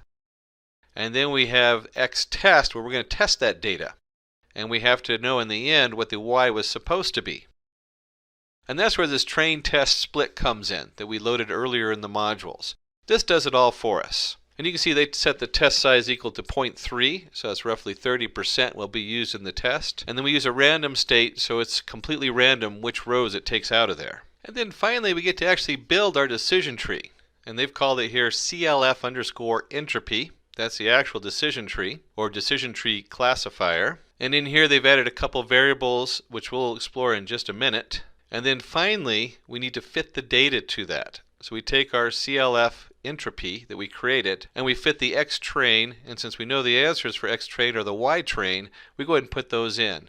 And let's go ahead and run this. And what most of these sklearn modules do is when you set up the variable, in this case when we set the CLF entropy equal to decision tree classifier, it automatically prints out what's in that decision tree. There's a lot of variables you can play with in here, and it's quite beyond the scope of this tutorial to go through all of these and how they work. But we're working on entropy, that's one of the options. We've added that it's completely a random state of 100, so 100%. And we have a max depth of 3.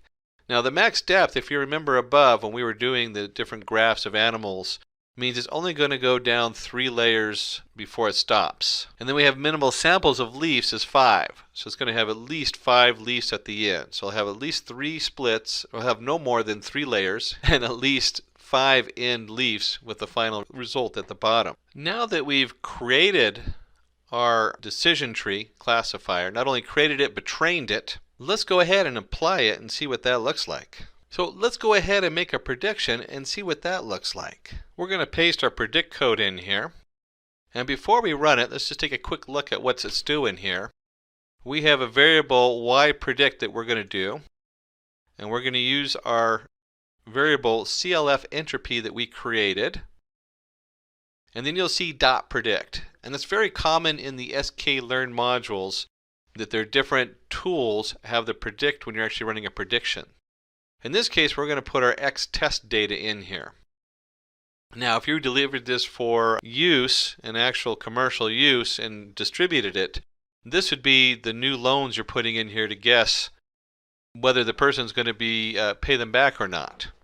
In this case, though, we need to test out the data and just see how good our sample is, how good of our tree does at predicting the loan payments. And finally, since Anaconda Jupyter Notebook works as a command line for Python, we can simply put the yPredict in to print it. I could just as easily have put the print and put brackets around yPredict in to print it out. We'll go ahead and do that. It doesn't matter which way you do it. And you'll see right here that it runs a prediction. This is roughly 300 in here. Remember, it's 30% of 1,000, so you should have about 300 answers in here. And this tells you which each one of those lines of our test went in there, and this is what our Y predict came out. So let's move on to the next step, where we're going to take this data and try to figure out just how good a model we have. So here we go. Since sklearn does all the heavy lifting for you and all the math, we have a simple line of code to let us know what the accuracy is. And let's go ahead and go through that and see what that means and what that looks like. Let's go ahead and paste this in, and let me zoom in a little bit. There we go. So you have a nice full picture. And we'll see here we're just going to do a print accuracy is, and then we do the accuracy score. And this was something we imported earlier, if you remember at the very beginning. Let me just scroll up there real quick so you can see where that's coming from.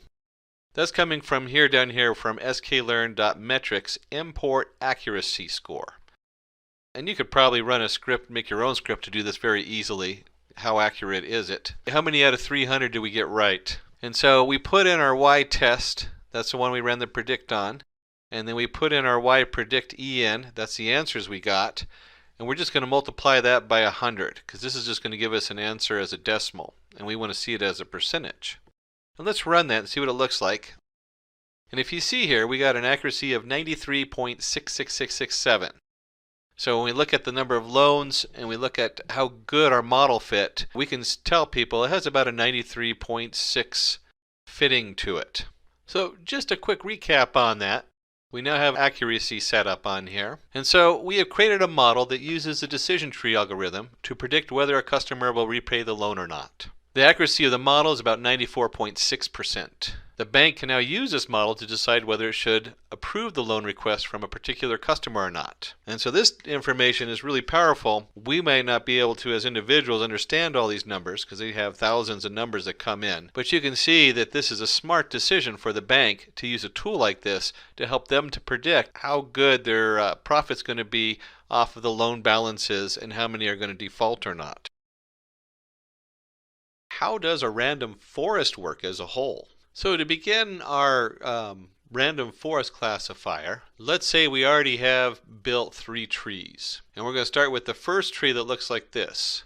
Just like we did in the example, this tree looks at the diameter. If it's greater than or equal to 3, it's true, otherwise it's false. So one side goes to the smaller diameter, one side goes to larger diameter. And if the color is orange, it's going to go to the right, true. We're using oranges now instead of lemons. And if it's red, it's going to go to the left, false. We build a second tree very similar, but it's split differently. Instead of the first one being split by a diameter, this one, when they created it, if you look at that first bowl, it has a lot of red objects. So it says, is the color red? Because that's going to bring our entropy down the fastest. And so, of course, if it's true, it goes to the left. If it's false, it goes to the right. And then it looks at the shape, false or true, and so on and so on. And tree 3 is the diameter equal to 1. And it came up with this because there's a lot of cherries in this bowl. So that would be the biggest split on there is the diameter equal to 1. That's going to drop the entropy the quickest.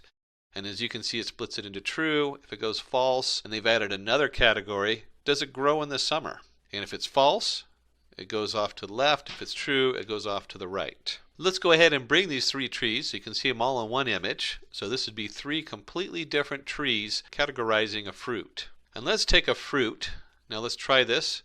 And this fruit, if you look at it, we've blackened it out. You can't see the color on it, so it's missing data. Remember, one of the things we talked about earlier is that a random forest works really good if you're missing data, if you're missing pieces. So this fruit has an image, but maybe the person had a black and white camera when they took the picture. And we're going to take a look at this, and it's going to have, they put the color in there, so ignore the color down there. But the diameter equals 3. We find out it grows in the summer equals yes, and the shape is a circle. And if you go to the right, you can look at what one of the decision trees did. This is the third one. Is the diameter greater than or equal to 3? Is the color orange? Well, it doesn't really know on this one, but if you look at the value, it'd say true, and it'd go to the right. Tree 2 classifies it as cherries. Is the color equal red? Is the shape a circle? True, it is a circle. So this would look at it and say, oh, that's a cherry. And then we go to the other classifier and it says, is the diameter equal 1? Well, that's false. Does it grow in the summer? true. So it goes down and looks at as oranges. So how does this random forest work? The first one says it's an orange. The second one said it was a cherry. And the third one says, it's an orange. And you can guess that if you have two oranges and one says it's a cherry, when you add that all together, the majority of the vote says orange. So the answer is it's classified as an orange, even though we didn't know the color and we're missing data on it. I don't know about you, but I'm getting tired of fruit. So let's switch. And I did promise you we'd start looking at a case example and get into some Python coding. Today we're going to use the case, the iris flower analysis.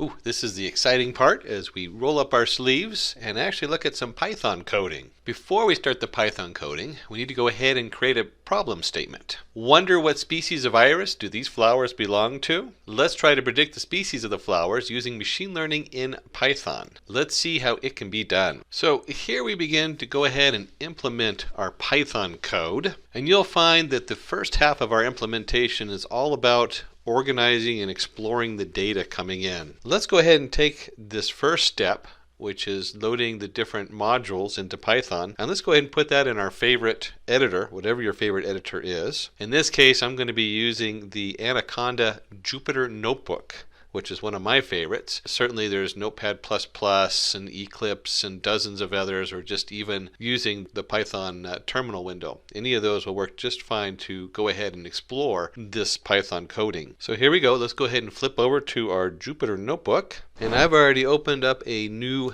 page for Python 3 code, and I'm just going to paste this right in there. And let's take a look and see what we're bringing into our Python. The first thing we're going to do is from the sklearn.datasets import load iris. Now this isn't the actual data, this is just the module that allows us to bring in the data, the load iris.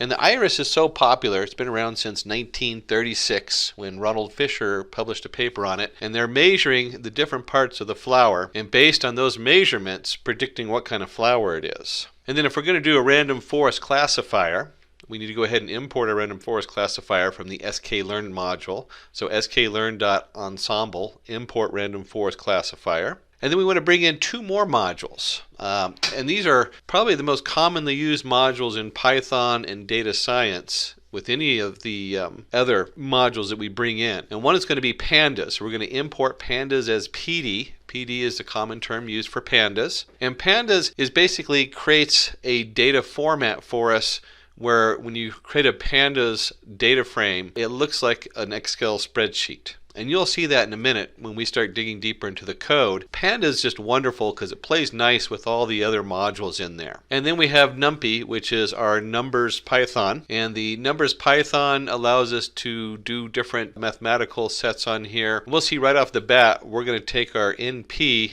and we're going to go ahead and seed the randomness with it with 0. So np.random.seed is seeding that as 0. This code doesn't actually show anything. We're going to go ahead and run it because I need to make sure I have all those loaded. And then let's take a look at the next module on here. The next 6 slides, including this one, are all about exploring the data. Remember I told you half of this is about looking at the data and getting it all set. So let's go ahead and take this code right here, the script, and let's get that over into our Jupyter Notebook. And here we go. We've gone ahead and run the imports.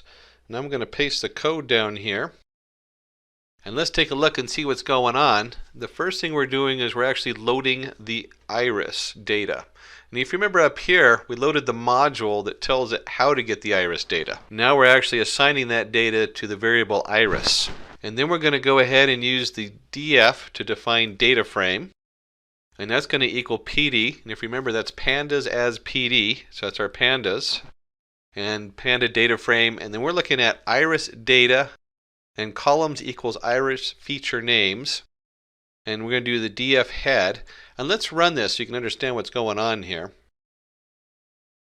The first thing you want to notice is that our df has created what looks like an Excel spreadsheet. And in this Excel spreadsheet we have set the columns. So up on the top you can see the 4 different columns.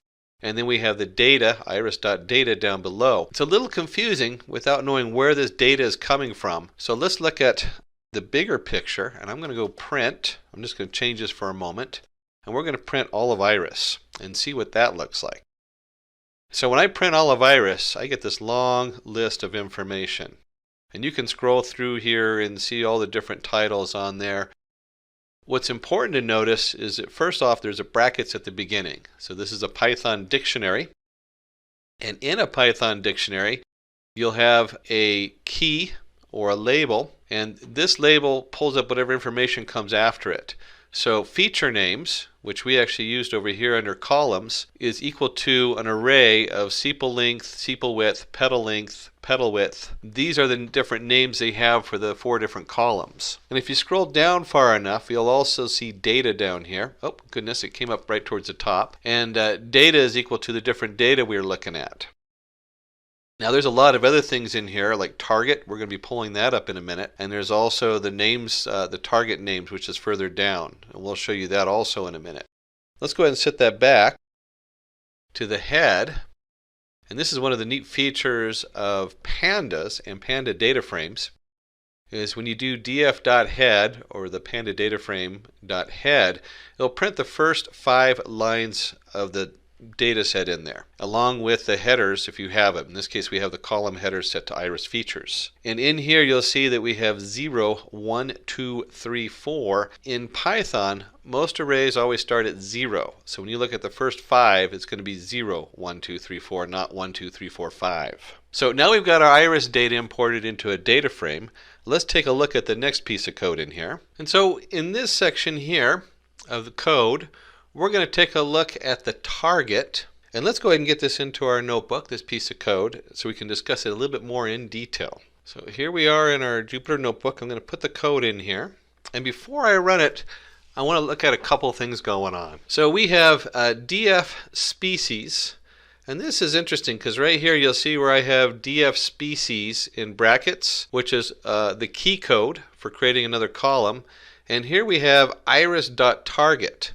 Now these are both in the pandas setup on here. So in pandas we can do either one. I could have just as easily done iris and then in brackets target, depending on what I'm working on. Both are acceptable.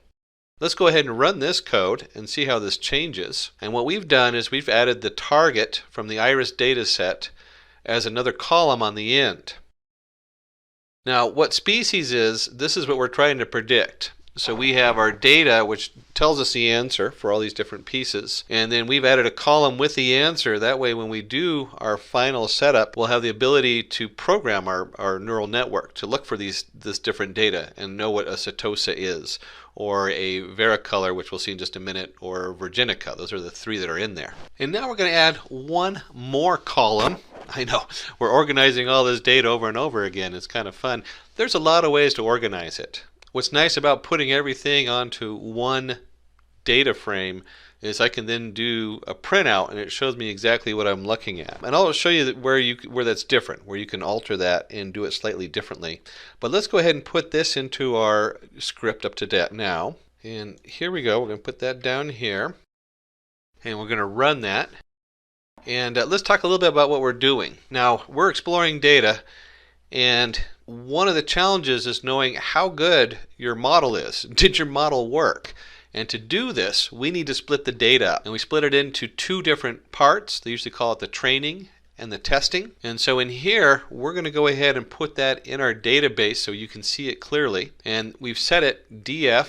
And remember, you can put brackets. This is creating another column. Is train, so we're going to use part of it for training. And this equals np, remember that stands for numpy, .random.uniform. So we're generating a random number between 0 and 1. And we're going to do it for each of the rows. That's where the length df comes from. So each row gets a generated number. And if it's less than 0.75, it's true. And if it's greater than 0.75, it's false. This means we're going to take 75% of the data, roughly, because there's a randomness involved, and we're going to use that to train it. And then the other 25% we're going to hold off to the side and use that to test it later on. So let's flip back on over and see what the next step is. So now that we've labeled our database for which is training and which is testing, let's go ahead and sort that into 2 different variables, train and test. And let's take this code and let's bring it into our project And here we go. Let's paste it on down here. And before I run this, let's just take a quick look at what's going on here. Is we have up above, we created, remember there's our def.head, which prints the first 5 rows. And we've added a column is train at the end. And so we're going to take that, we're going to create 2 variables. We're going to create 2 new data frames. One's called train, one's called test. 75% in train, 25% in test. And then to sort that out, we're going to do that by doing df, our main original data frame with the iris data in it. And if df is train equals true, that's going to go in the train. And if df is train equals false, it goes in the test. And so when I run this, we're going to print out the number in each one. Let's see what that looks like. And you'll see that it puts 118 in the training module, and it puts 32 in the testing module, which lets us know that there was 150 lines of data in here. So if you went and looked at the original data, you could see that there's 150 lines. And that's roughly 75% in one and 25% for us to test our model on afterward. So let's jump back to our code and see where this goes. In the next 2 steps, we want to do one more thing with our data, and that's make it readable to humans. I don't know about you, but I hate looking at zeros and ones. So let's start with the features, and let's go ahead and take those and make those readable to humans. And let's put that in our code. Let's see, here we go, paste it in. And you'll see here we've done a couple very basic things. We know that the columns in our data frame, again this is a panda thing, the df columns, and we know the first 4 of them, 0, 1, 2, 3, that'd be the first 4, are going to be the features or the titles of those columns. And so when I run this, you'll see down here that it creates an index, SEPA length, SEPA width, petal length, and petal width. And this should be familiar because if you look up here, here's our column titles going across, and here's the first 4. One thing I want you to notice here is that when you're in a command line, whether it's Jupyter Notebook or you're running command line in the terminal window, if you just put the name of it, it'll print it out. This is the same as doing print features. And the shorthand is you just put features in here. If you're actually writing a code and saving the script and running it by remote, you really need to put the print in there. But for this, when I run it, you'll see it gives me the same thing. But for this, we want to go ahead and we'll just leave it as features because it doesn't really matter. And this is one of the fun thing about Jupyter Notebooks is I'm just building the code as we go. And then we need to go ahead and create the labels for the other part. So let's take a look and see what that. For our final step in prepping our data, before we actually start running the training and the testing, is we're going to go ahead and convert the species on here into something the computer understands. So let's put this code into our script and see where that takes us. Alright, here we go. We've set y equal to pd.factorize train species of 0. So let's break this down just a little bit. We have our pandas right here, pd. Factorize. What's factorize doing? I'm going to come back to that in just a second. Let's look at what train species is and why we're looking at the group 0 on there. And let's go up here, and here is our species. Remember this that we created this whole column here for species? And then it has Setosa, Setosa, Setosa, Setosa, and if you scroll down enough, you'd also see Virginica and Varicolor. We need to convert that into something the computer understands, zeros and ones. So the trained species of 0, because this is in the format of an array of arrays, so you have to have the 0 on the end. And then species is just that column. Factorize goes in there and looks at the fact that there's only 3 of them. So when I run this, you'll see that y generates an array that's equal to, in this case it's the training set, and it's 0s, 1s, and 2s representing the 3 different kinds of flowers we have. So now we have something the computer understands, and we have a nice table that we can read and understand. And now, finally, we get to actually start doing the predicting. So here we go. We have 2 lines of code. Oh my goodness, that was a lot of work to get to 2 lines of code. But there is a lot in these 2 lines of code. So let's take a look and see what's going on here and put this into our full script that we're running. And let's paste this in here. And let's take a look and see what this is. We're creating a variable CLF, and we're going to set this equal to the random forest classifier. And we're passing two variables in here, and there's a lot of variables you can play with. As far as these two are concerned, they're very standard. In jobs, all that does is to prioritize it. Not something to really worry about. Usually when you're doing this on your own computer, you do in jobs equals 2. If you're working in a larger or big data and you need to prioritize it differently, this is what that number does, is it changes your priorities and how it's going to run across the system and things like that. And then the random state is just how it starts. 0 is fine for here. But let's go ahead and run this. We also have clf.fit train features, y. And before we run it, let's talk about this a little bit more. clf.fit. So we're training it. We are actually creating our random forest classifier right here. This is the code that does everything. And we're going to take our training set. Remember, we kept our test off to the side. And we're going to take our training set with the features, and then we're going to go ahead and put that in, and here's our target, the y. So the y is 0, 1, and 2 that we just created, and the features is the actual data going in that we put into the training set. And let's go ahead and run that. And this is kind of an interesting thing because it printed out the random forest classifier and everything around it. And so when you're running this in your terminal window or in a script like this, this automatically treats this just like when we were up here and I typed in y and it printed out y instead of print y. This does the same thing. It treats this as a variable and prints it out. But if you're actually running your code, that wouldn't be the case. And what is printed out is it shows us all the different variables we can change. And if we go down here, you can actually see in jobs equals 2. You can see the random state equals 0. Those are the two that we sent in there. You would really have to dig deep to find out all these different meanings of all these different settings on here. Some of them are self-explanatory if you kind of think about it a little bit, like max features is auto. So all the features that we're putting in there is just going to automatically take all 4 of them. Whatever we send it, it'll take. Some of them might have so many features because you're processing words. There might be like 1.4 million features in there because you're doing legal documents, and that's how many different words are in there. At that point, you probably want to limit the maximum features that you're going to process. And leaf nodes, that's the end nodes. Remember we had the fruit and we're talking about the leaf nodes. Like I said, there's a lot in this. We're looking at a lot of stuff here. So you might have, in this case, there's probably only 3 leaf nodes, maybe 4. You might have thousands of leaf nodes, at which point you do need to put a cap on that and say, okay, you can only go so far, and then we're going to use all of our resources on processing this. And that really is what most of these are about, is limiting the process and making sure we don't overwhelm a system. And there's some other settings in here. Again, we're not going to go over all of them. Warm start equals false. Warm start is if you're programming it one piece at a time externally. Since we're not going to continually to train this particular learning tree. And again, like I said, there's a lot of things in here that you'll want to look up more detail from the sklearn. And if you're digging in deep and running a major project on here. For today though, all we need to do is fit or train our features and our target y. So now we have our training model.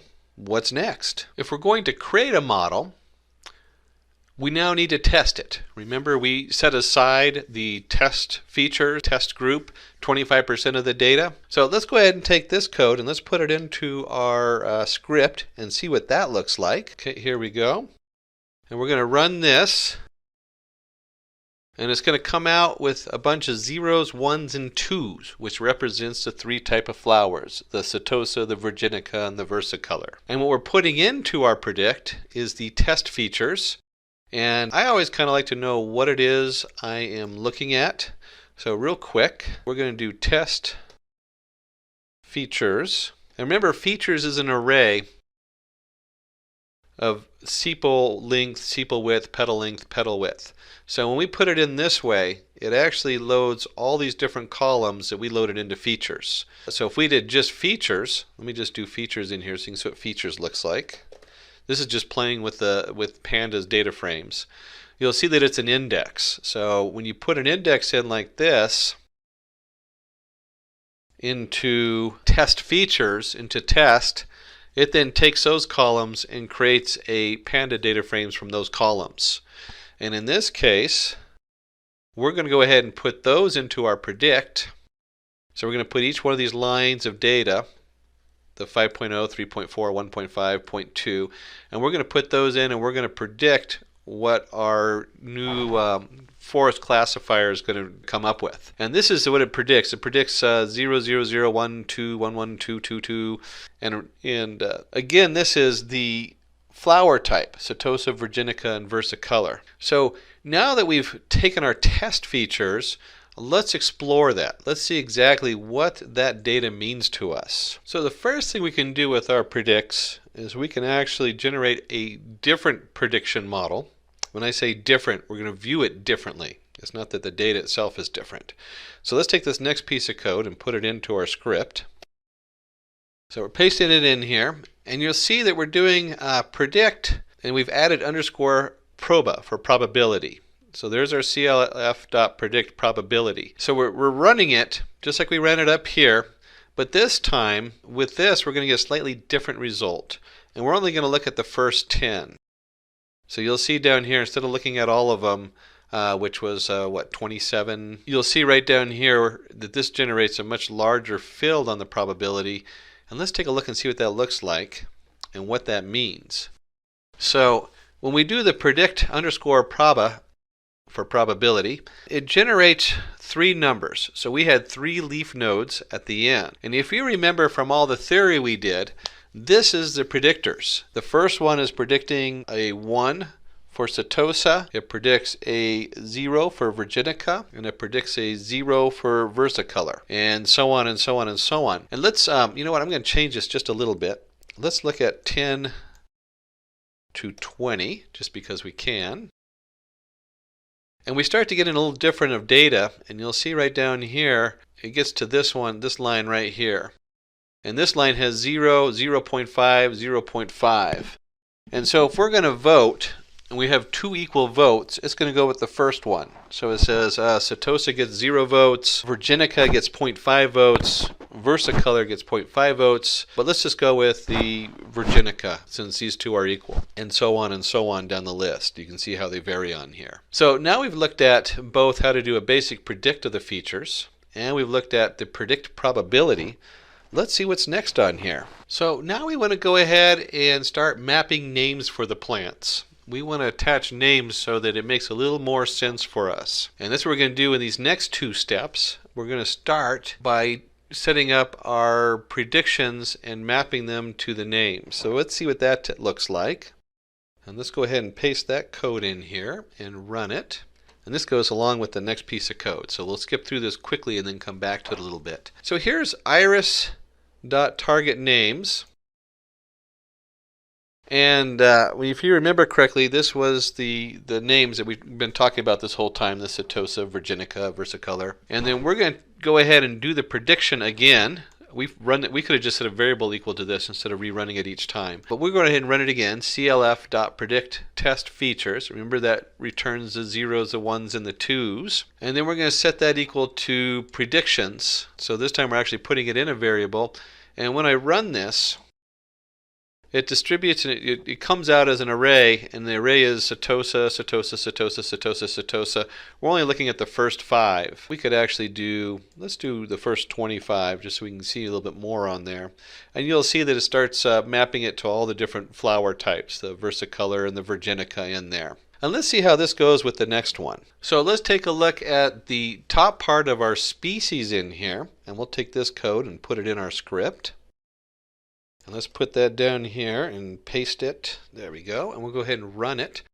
And let's talk about both these sections of code here and how they go together. The first one is our predictions. And I went ahead and did predictions through 25. Let's just do 5. And so we have Setosa, Setosa, Setosa, Setosa. That's what we're predicting from our test model.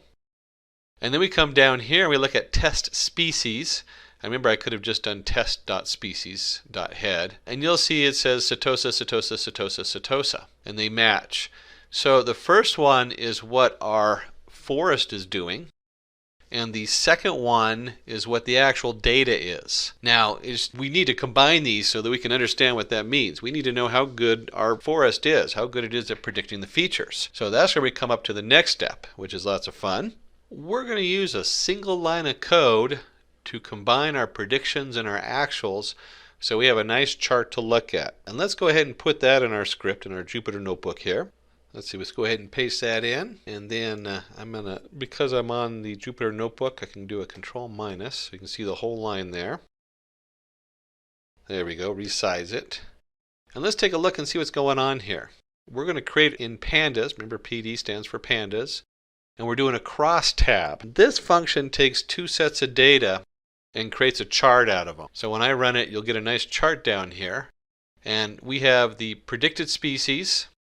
So across the top you'll see the Setosa versicolor virginica and the actual species, Setosa versicolor virginica. And so the way to read this chart, and let's go ahead and take a look on how to read this chart here. When you read this chart, you have Setosa where they meet, you have versicolor where they meet, and you have virginica where they meet. And they're meeting where the actual and the predicted agree. So this is the number of accurate predictions. So in this case it equals 30. If you add 13 plus 5 plus 12, you get 30. And then we notice here where it says virginica, but it was supposed to be versicolor. This is inaccurate. So now we have two inaccurate predictions and 30 accurate predictions. So we'll say that the model accuracy is 93. That's just 30 divided by 32. And if we multiply it by 100, we can say that it is 93% accurate. So we have a 93% accuracy with our model. I did want to add one more quick thing in here on our scripting before we wrap it up. So let's flip back on over to my script. In here, we're going to take this line of code from up above. I don't know if you remember it, but predicts equals the iris.target_names. So we're going to map it to the names. And we're going to run the prediction, and we read it on test features. But we're not just testing it, we want to actually deploy it. So at this point, I would go ahead and change this. And this is an array of arrays. This is really important when you're running these to know that. So you need the double brackets. And I could actually create data, maybe let's just do 2 flowers. So maybe I'm processing more data coming in. And we'll put 2 flowers in here. And then I actually want to see what the answer is. So let's go ahead and type in preds and print that out. And when I run this, you'll see that I've now predicted 2 flowers that maybe I measured in my front yard as versicolor and versicolor. Not surprising since I put the same data in for each one. This would be the actual end product going out to be used on data that you don't know the answer for. So that's going to conclude our scripting part of this. Today we're going to cover the k-nearest neighbors, a lot referred to as KNN. And KNN is really a fundamental place to start in the machine learning. It's the basis of a lot of other things, and just the logic behind it is easy to understand and incorporated in other forms of machine learning. So today, what's in it for you? Why do we need KNN? What is KNN? How do we choose the factor K? When do we use KNN? How does KNN algorithm work? And then we'll dive into my favorite part, the use case. Predict whether a person will have diabetes or not. That is a very common and popular used data set as far as testing out models and learning how to use the different models in machine learning. By now, we all know machine learning models make predictions by learning from the past data available. So we have our input values, our machine learning model builds on those inputs of what we already know, and then we use that to create a predicted output. Is that a dog? Little kid looking over there and watching the black cat cross their path. No, dear, you can differentiate between a cat and a dog based on their characteristics. Cats. Cats have sharp claws, uses to climb, smaller length of ears, meows and purrs, doesn't love to play around. Dogs have dull claws, bigger length of ears, barks, loves to run around. You usually don't see a cat running around people, although I do have a cat that does that, where dogs do. And we can look at these, we can say, we can evaluate the sharpness of the claws, how sharp are their claws, and we can evaluate the length of the ears, and we can usually sort out cats from dogs based on even those two characteristics. Now tell me if it is a cat or a dog. An odd question, usually little kids know cats and dogs by now, unless they live in a place where there's not many cats or dogs. So if we look at the sharpness of the claws, the length of the ears, and we can see that the cat has smaller ears and sharper claws than the other animals. Its features are more like cats. It must be a cat. Sharp claws, length of ears, and it goes in the cat group. Because KNN is based on feature similarity, we can do classification using KNN classifier. So we have our input value, the picture of the black cat. It goes into our trained model, and it predicts that this is a cat coming out. So what is KNN? What is the KNN algorithm? K nearest neighbors is what that stands for. It's one of the simplest supervised machine learning algorithms, mostly used for classification. So we want to know, is this a dog or it's not a dog? Is it a cat or not a cat? It classifies a data point based on how its neighbors are classified. KNN stores all available cases and classifies new cases based on a similarity measure. And here we've gone from cats and dogs right into wine, another favorite of mine. KNN stores all available cases and classifies new cases based on a similarity measure. And here you see we have a measurement of sulfur dioxide versus the chloride level, and then the different wines they've tested and where they fall on that graph based on how much sulfur dioxide and how much chloride. K in KNN is a perimeter that refers to the number of nearest neighbors to include in the majority of the voting process. And so if we add a new glass of wine there, red or white, we want to know what the neighbors are. In this case, we're going to put K equals 5. We'll talk about K in just a minute. A data point is classified by the majority of votes from its 5 nearest neighbors. Here, the unknown point would be classified as red since 4 out of 5 neighbors are red. So how do we choose K? How do we know K equals 5? I mean, that was the value we put in there, so we're going to talk about it. How do we choose the factor K? KNN algorithm is based on feature similarity. Choosing the right value of K is a process called parameter tuning and is important for better accuracy. So at K equals 3, we can classify, we have a question mark in the middle, as either a square or not. Is it a square or is it, in this case, a triangle? And so if we set K equals to 3, we're going to look at the 3 nearest neighbors. We're going to say this is a square. And if we put K equals to 7, we classify as a triangle, depending on what the other data is around it. And you can see as the K changes, depending on where that point is, that drastically changes your answer. And we jump here where we go, how do we choose the factor of K? You'll find this in all machine learning. Choosing these factors, that's the face you get. It's like, oh my gosh, did I choose the right K? Did I set it right, my values in whatever machine learning tool you're looking at, so that you don't have a huge bias in one direction or the other. And in terms of KNN, the number of K, if you choose it too low, the bias is based on, it's just too noisy. It's right next to a couple things and it's going to pick those things and you might get a skewed answer. And if your K is too big, then it's going to take forever to process. So you're going to run into processing issues and resource issues. So what we do, the most common use, and there's other options for choosing K, is to use the square root of n. So n is a total number of values you have, and you take the square root of it. In most cases, you also, if it's an even number, so if you're using, like in this case, squares and triangles, if it's even, you want to make your K value odd. That helps it select better. So in other words, you're not going to have a balance between two different factors that are equal. So usually you take the square root of n, and if it's even, you add 1 to it or subtract 1 from it, and that's where you get the K value from. That is the most common use, and it's pretty solid. It works very well. When do we use KNN? We can use KNN when data is labeled. So you need a label on it. We know we have a group of pictures with dogs, dogs, cats, cats. Data is noise free.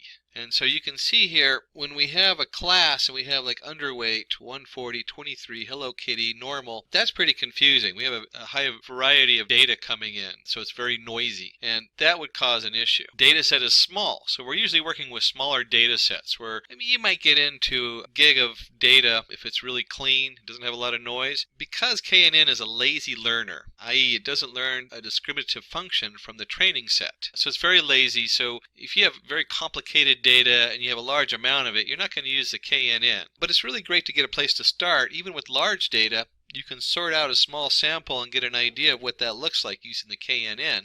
And also just using for smaller data sets, KNN works really good.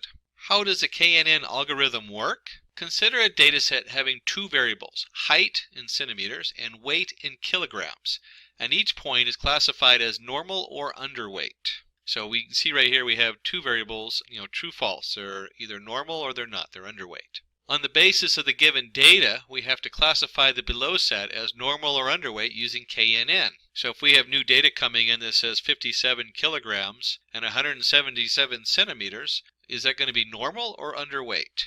To find the nearest neighbors, we'll calculate the Euclidean distance. According to the Euclidean distance formula, the distance between 2 points in the plane with the coordinates x, y, and ab is given by distance d equals the square root of x minus a squared plus y minus b squared. And you can remember that from the two edges of a triangle. We're computing the third edge since we know the x side and the y side. Let's calculate it to understand clearly. So we have our unknown point, and we placed it there in red, and we have our other points where the data is scattered around. The distance d1 is the square root of 170 minus 167 squared plus 57 minus 51 squared, which is about 6.7. And distance 2 is about 13, and distance 3 is about 13.4. Similarly, we will calculate the Euclidean distance of unknown data point from all the points in the data set. And because we're dealing with small amount of data, that's not that hard to do, and it's actually pretty quick for a computer, and it's not a really complicated math, so you can just see how close is the data based on the Euclidean distance. Hence, we have calculated the Euclidean distance of unknown data point from all the points as shown, where x1 and y1 equal 57 and 170, whose class we have to classify. So now we're looking at that, we're saying, well, here's the Euclidean distance. Who's going to be their closest neighbors? Now let's calculate the nearest neighbor at k equals 3. And we can see the 3 closest neighbors puts them at normal. And that's pretty self-evident. When you look at this graph, it's pretty easy to say, okay, we're just voting. Normal, normal, normal, 3 votes for normal. This is going to be a normal weight. So majority of neighbors are pointing towards normal. Hence, as per KNN algorithm, the class of 57,170 should be normal. So a recap of KNN. Positive integer k is specified along with a new sample. We select the k entries in our database which are closest to the new sample. We find the most common classification of these entries. This is the classification we give to the new sample. So as you can see, it's pretty straightforward. We're just looking for the closest things that match what we got. So let's take a look and see what that looks like in a use case in Python. So let's dive into the predict diabetes use case. So use case, predict diabetes. The objective, predict whether a person will be diagnosed with diabetes or not. We have a data set of 768 people who were or were not diagnosed with diabetes. And let's go ahead and open that file and just take a look at that data. And this is in a simple spreadsheet format. The data itself is comma separated, very common set of data, and it's also a very common way to get the data. And you can see here we have columns A through I. That's what 1, 2, 3, 4, 5, 6, 7, 8. 8 columns with a particular attribute, and then the 9th column, which is the outcome, is whether they have diabetes. As a data scientist, the first thing you should be looking at is insulin. Well, you know if someone has insulin, they have diabetes because that's why they're taking it. And that could cause issue in some of the machine learning packages, but for a very basic setup, this works fine for doing the KNN. And the next thing you notice is it didn't take very much to open it up. I can scroll down to the bottom of the data. There's 768. It's pretty much a small data set. At 769, I can easily fit this into my RAM on my computer. I can look at it, I can manipulate it, and it's not going to really tax just a regular desktop computer. You don't even need an enterprise version to run a lot of this. So let's start with importing all the tools we need. And before that, of course, we need to discuss what IDE I'm using. Certainly you can use any particular editor for Python, but I like to use for doing very basic visual stuff the Anaconda, which is great for doing demos, with the Jupyter Notebook. And just a quick view of the Anaconda Navigator, which is the new release out there, which is really nice. You can see under Home, I can choose my application. We're going to be using Python 3.6. I have a couple different versions on this particular machine. If I go under Environments, I can create a unique environment for each one, which is nice. And there's even a little button there where I can install different packages. So if I click on that button and open the terminal, I can then use a simple pip install to install different packages I'm working with. Let's go ahead and go back under Home, and we're going to launch our notebook. And I've already, kind of like the old cooking shows, I've already prepared a lot of my stuff, so we don't have to wait for it to launch because it takes a few minutes for it to open up a browser window.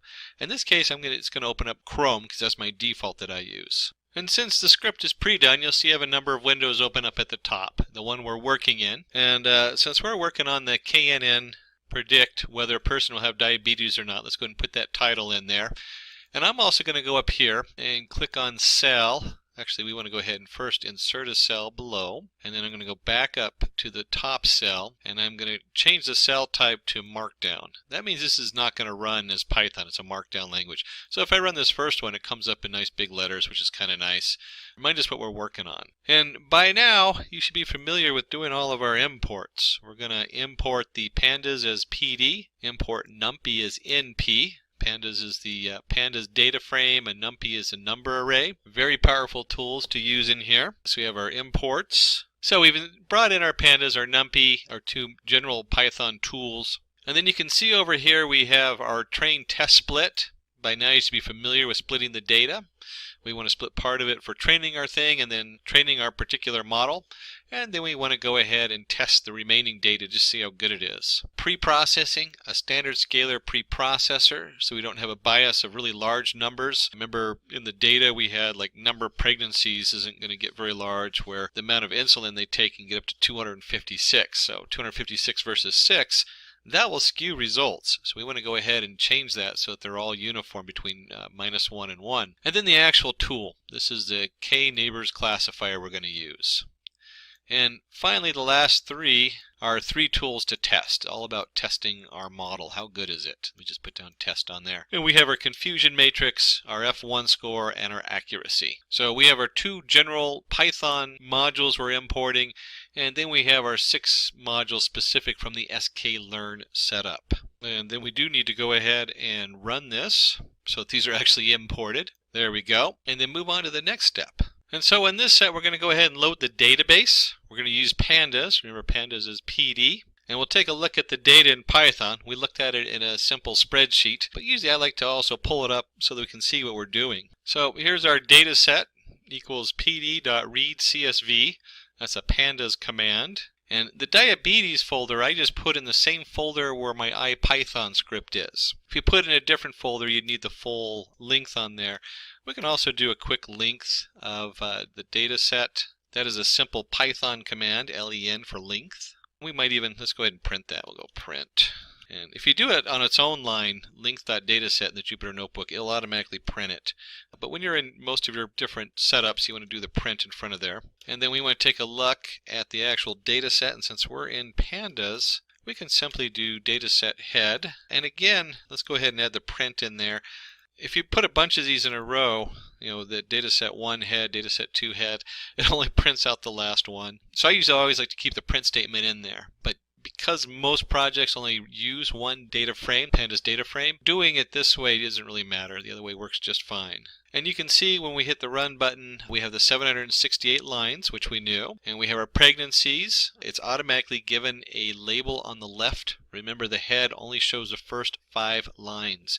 So we have 0 through 4. And just a quick look at the data, you can see it matches what we looked at before. We have pregnancy, glucose, blood pressure, all the way to age, and then the outcome on the end. And we're going to do a couple things in this next step. We're going to create a list of columns where we can't have 0. There's no such thing as 0 skin thickness or 0 blood pressure, 0 glucose. Any of those, you'd be dead. So not a really good factor if they have a 0 in there because they didn't have the data. And we'll take a look at that because we're going to start replacing that information with a couple of different things. And let's see what that looks like. So first we create a nice list. As you can see, we have the values we talked about: glucose, blood pressure, skin thickness. And this is a nice way when you're working with columns, is to list the columns you need to do some kind of transformation on. Very common thing to do. And then for this particular setup, we certainly could use there's some Panda tools that will do a lot of this, where we can replace the NA. But we're going to go ahead and do it as a dataset column equals dataset column.replace. This is still pandas. You can do a direct. There's also one that you look for your NAN. A lot of different options in here. But the NAN, numpy NAN is what that stands for, is none, it doesn't exist. So the first thing we're doing here is we're replacing the 0 with a numpy none. There's no data there. That's what that says. That's what this is saying right here. So put the 0 in, and we're going to replace zeros with no data. So if it's a 0, that means the person's, well, hopefully not dead. Hopefully they just didn't get the data. The next thing we want to do is we're going to create the mean, which is the integer from the data set from the column dot mean, where we skip NAs. We can do that. That is a pandas command there, the skip NA. So we're going to figure out the mean of that data set. And then we're going to take that data set column and we're going to replace all the NP/NaN with the means. Why did we do that? And we could have actually just taken this step and gone right down here and just replaced 0 and skip anything where, except you could actually, there's a way to skip zeros and then just replace all the zeros. But in this case, we want to go ahead and do it this way. So you can see that we're switching this to a non-existent value. Then we're going to create the mean. Well, this is the average person. So if we don't know what it is, if they did not get the data and the data is missing, one of the tricks is you replace it with the average. What is the most common data for that? This way you can still use the rest of those values to do your computation, and it kind of just brings that particular value or those missing values out of the equation. Let's go ahead and take this and we'll go ahead and run it. Doesn't actually do anything, so we're still preparing our data. If you want to see what that looks like, we don't have anything in the first few lines, so it's not going to show up, but we certainly could look at a row. Let's do that. Let's go into our data set. Let's print a data set, and let's pick, in this case, let's just do glucose. And if I run this, this is going to print all the different glucose levels going down, and we thankfully don't see anything in here that looks like missing data, at least on the ones it shows. You can see it skipped a bunch in the middle. Because that's what it does. If you have too many lines in Jupyter Notebook, it'll skip a few and go on to the next in a data set. Let me go and remove this, and we'll just zero out that. And of course, before we do any processing, before proceeding any further, we need to split the data set into our train and testing data. That way we have something to train it with and something to test it on. And you're going to notice we did a little something here with the pandas database code. There we go, my drawing tool. We've added in this right here off the data set. And what this says is that the first one in pandas, this is from the PD pandas, it's going to say within the data set, we want to look at the I location and it is all rows. That's what that says. So we're going to keep all the rows, but we're only looking at column 0 to 8. Remember column 9, here it is right up here, we printed it in here, is outcome. Well, that's not part of the training data, that's part of the answer. Yes, column 9, but it's listed as 8, number 8. So 0 to 8 is 9 columns. So 8 is the value. And when you see it in here, 0, this is actually 0 to 7. It doesn't include the last one. And then we go down here to Y, which is our answer, and we want just the last one, just column 8. And you can do it this way with this particular notation. And then if you remember, we imported the train test split. That's part of the sklearn right there. And we simply put in our X and our Y. We're going to do random state equals 0. You don't have to necessarily seed it. That's a seed number. I think the default is 1 when you seed it. I'd have to look that up. And then the test size. Test size is 0.2. That simply means we're going to take 20% of the data and put it aside so that we can test it later. That's all that is. And again, we're going to run it. Not very exciting. So far we haven't had any printout other than to look at the data. But that is, a lot of this is prepping this data. Once you prep it, the actual lines of code are quick and easy.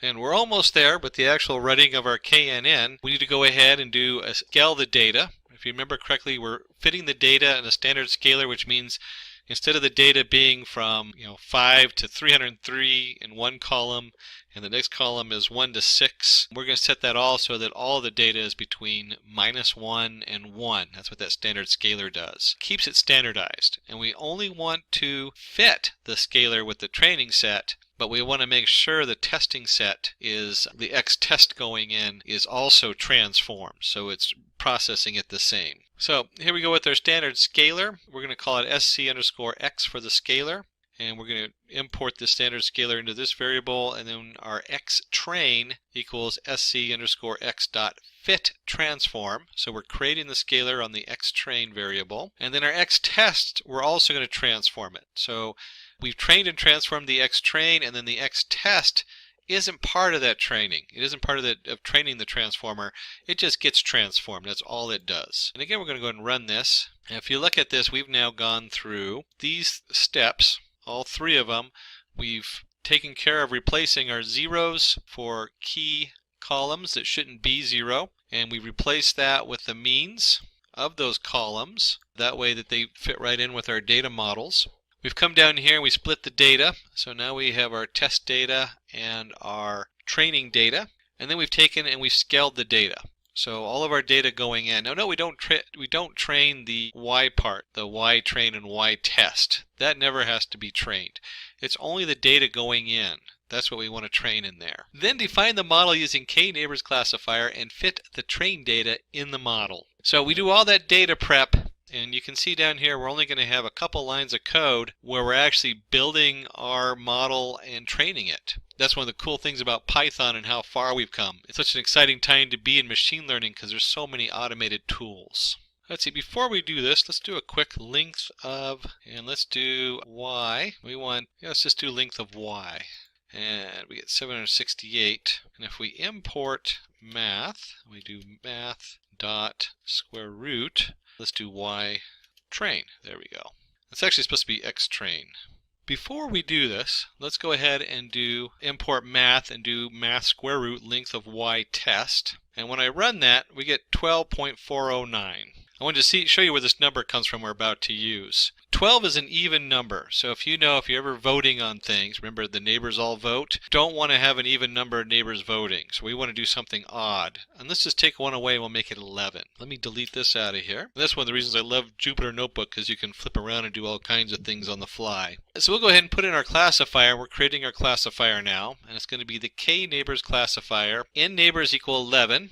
Remember we did 12 minus 1 for 11, so we have an odd number of neighbors. P equals 2, because we're looking for are they diabetic or not, and we're using the Euclidean metric. There are other means of measuring the distance. You could do like square means value. There's all kinds of ways to measure this, but the Euclidean's the most common one, and it works quite well. It's important to evaluate the model. Let's use the confusion matrix to do that. And we're going to use the confusion matrix, wonderful tool, and then we'll jump into the F1 score, and finally accuracy score, which is probably the most commonly used quoted number when you go into a meeting or something like that. So let's go ahead and paste that in there, and we'll set the CM equal to confusion matrix, y test, y predict. So those are the two values we're going to put in there, and let me go ahead and run that and print it out. And the way you interpret this is you have the y predicted, which would be your title up here. We could do, let's just do PRED, predicted across the top, and actual going down. Actual. It's always hard to write in here, actual. That means that this column here down the middle, that's the important column. And it means that our prediction said 94, and prediction and the actual agreed on 94 and 32. This number here, the 13 and the 15, those are what was wrong. So you could have like three different, if you're looking at this across three different variables instead of just two, you'd end up with the third row down here and the column going down the middle. So in the first case we have and I believe the 0 is the 94 people who don't have diabetes. The prediction said that 13 of those people did have diabetes and were at high risk. And the 32 that had diabetes, it had correct. But our prediction said another 15. Out of that 15, it classified as incorrect. So you can see where that classification comes in and how that works on the confusion matrix. And then we're going to go ahead and print the F1 score. Let me just run that. And you see we get a 0.69 in our F1 score. The F1 takes into account both sides of the balance of false positives. Where if we go ahead and just do the accuracy account, and that's what most people think of, is it looks at just how many we got right out of how many we got wrong. So a lot of people, when you're a data scientist and you're talking to other data scientists, they're going to ask you what the F1 score or the F score is. If you're talking to the general public or the decision makers in the business, they're going to ask what the accuracy is. And the accuracy is always better than the F1 score. But the F1 score is more telling. It lets us know that there's more false positives than we would like on here. But 82%, not too bad for a quick flash look at people's different statistics and running an sklearn and running the KNN, the K nearest neighbor on it. So we have created a model using KNN, which can predict whether a person will have diabetes or not, or at the very least whether they should go get a checkup and have their glucose checked regularly or not. The print accuracy score, we got the 0.818, was pretty close to what we got, and we can pretty much round that off and just say we have an accuracy of 80%. Tells us it is a pretty fair fit in the model. Why support vector machine? So in this example, last week my son and I visited a fruit shop. Dad, is that an apple or a strawberry? So the question comes up, What fruit did I just pick up from the fruit stand? After a couple of seconds, you can figure out that it was a strawberry. So let's take this model a step further, and why not build a model which can predict an unknown data? And in this, we're going to be looking at some sweet strawberries or crispy apples. We want it to be able to label those two and decide what the fruit is. And we do that by having data already put in. So we already have a bunch of strawberries, we know are strawberries, and they're already labeled as such. We already have a bunch of apples, we know are apples and are labeled as such. Then once we train our model, that model then can be given the new data, and the new data is this image. In this case, you can see a question mark on it, and it comes through and goes, it's a strawberry. In this case, we're using the support vector machine model. SVM is a supervised learning method that looks at data and sorts it into one of two categories. And in this case, we're sorting the strawberry into the strawberry side. At this point, you should be asking the question, how does the prediction work? Before we dig into an example with numbers, let's apply this to our fruit scenario. We have our support vector machine. We've taken it and we've taken a labeled sample of data, strawberries and apples, and we've drawn a line down the middle between the two groups. This split now allows us to take new data, in this case an apple and a strawberry, and place them in the appropriate group based on which side of the line they fall in. And that way we can predict the unknown. As colorful and tasty as the fruit example is, let's take a look at another example with some numbers involved, and we can take a closer look at how the math works. In this example, we're going to be classifying men and women, and we're going to start with a set of people with a different height and a different weight. And to make this work, we'll have to have a sample data set of female, where you have their height and weight, 174, 65, 174, 88, and so on. And we'll need a sample data set of the male. They have a height 179, 90, 180 to 80, and so on. Let's go ahead and put this on a graph so we have a nice visual. So you can see here we have two groups based on the height versus the weight. And on the left side, we're going to have the women. On the right side, we're going to have the men. Now, if we're going to create a classifier, let's add a new data point and figure out if it's male or female. So before we can do that, we need to split our data first. We can split our data by choosing any of these lines. In this case, we've drawn two lines through the data in the middle that separates the men from the women. But to predict the gender of a new data point, we should split the data in the best possible way. And we say the best possible way because this line has a maximum space that separates the two classes. Here you can see there's a clear split between the two different classes, and in this one there's not so much a clear split. This doesn't have the maximum space that separates the two. That is why this line best splits the data. We don't want to just do this by eyeballing it. And before we go further, we need to add some technical terms to this. We can also say that the distance between the points in the line should be as far as possible. In technical terms, we can say the distance between the support vector and the hyperplane should be as far as possible. And this is where the support vectors are the extreme points in the data set. And if you look at this data set, they have circled 2 points which seem to be right on the outskirts of the women and one on the outskirts of the men. And hyperplane has a maximum distance to the support vectors of any class. Now you'll see the line down the middle, and we call this the hyperplane because when you're dealing with multiple dimensions, it's really not just a line but a plane of intersections. And you can see here where the support vectors have been drawn in dashed lines. The math behind this is very simple. We take d plus, the shortest distance to the closest positive point, which would be on the men's side, and d minus is the shortest distance to the closest negative point, which is on the women's side. The sum of d plus and d minus is called the distance margin, or the distance between the two support vectors that are shown in the dashed lines. And then, by finding the largest distance margin, we can get the optimal hyperplane. Once we've created an optimal hyperplane, we can easily see which side the new data fits in. And based on the hyperplane, we can say the new data point belongs to the male gender. Hopefully that's clear how that works on a visual level. As a data scientist, you should also be asking what happens if the hyperplane is not optimal. If we select a hyperplane having low margin, then there is a high chance of misclassification. This particular SVM model, the one we discussed so far, is also called or referred to as the LSVM.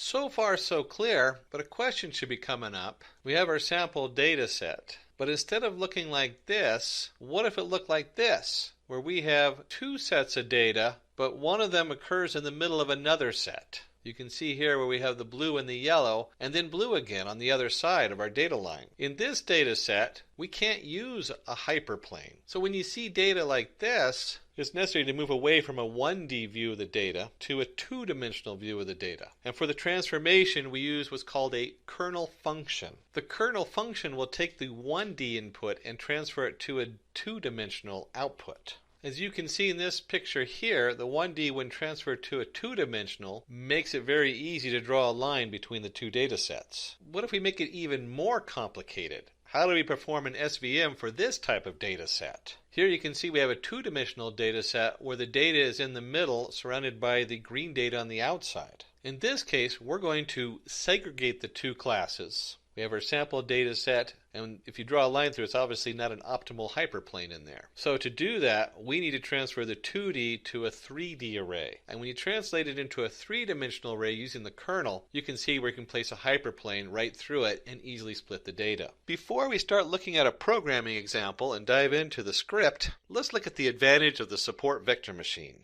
We'll start with high dimensional input space, or sometimes referred to as the curse of dimensionality. We looked at earlier 1 dimension, 2 dimension, 3 dimension. When you get to 1,000 dimensions, a lot of problems start occurring with most algorithms that have to be adjusted for. The SVM automatically does that in high dimensional space. One high dimensional space that we work on is sparse document vectors. This is where we tokenize the words in documents so we can run our machine learning algorithms over them. I've seen ones get as high as 2.4 million different tokens. That's a lot of vectors to look at. And finally, we have regularization parameter. The regularization parameter, or lambda, is a parameter that helps figure out whether we're going to have a bias or overfitting of the data. Whether it's going to be overfitted to a very specific instance or it's going to be biased to a high or low value. With the SVM, it naturally avoids the overfitting and bias problems that we see in many other algorithms. These three advantages of the support vector machine make it a very powerful tool to add to your repertoire of machine learning tools. Now, we did promise you a use case study where we're actually going to dive into some Python programming. And so we're going to go into a problem statement and start off with the zoo. So in the zoo example, we have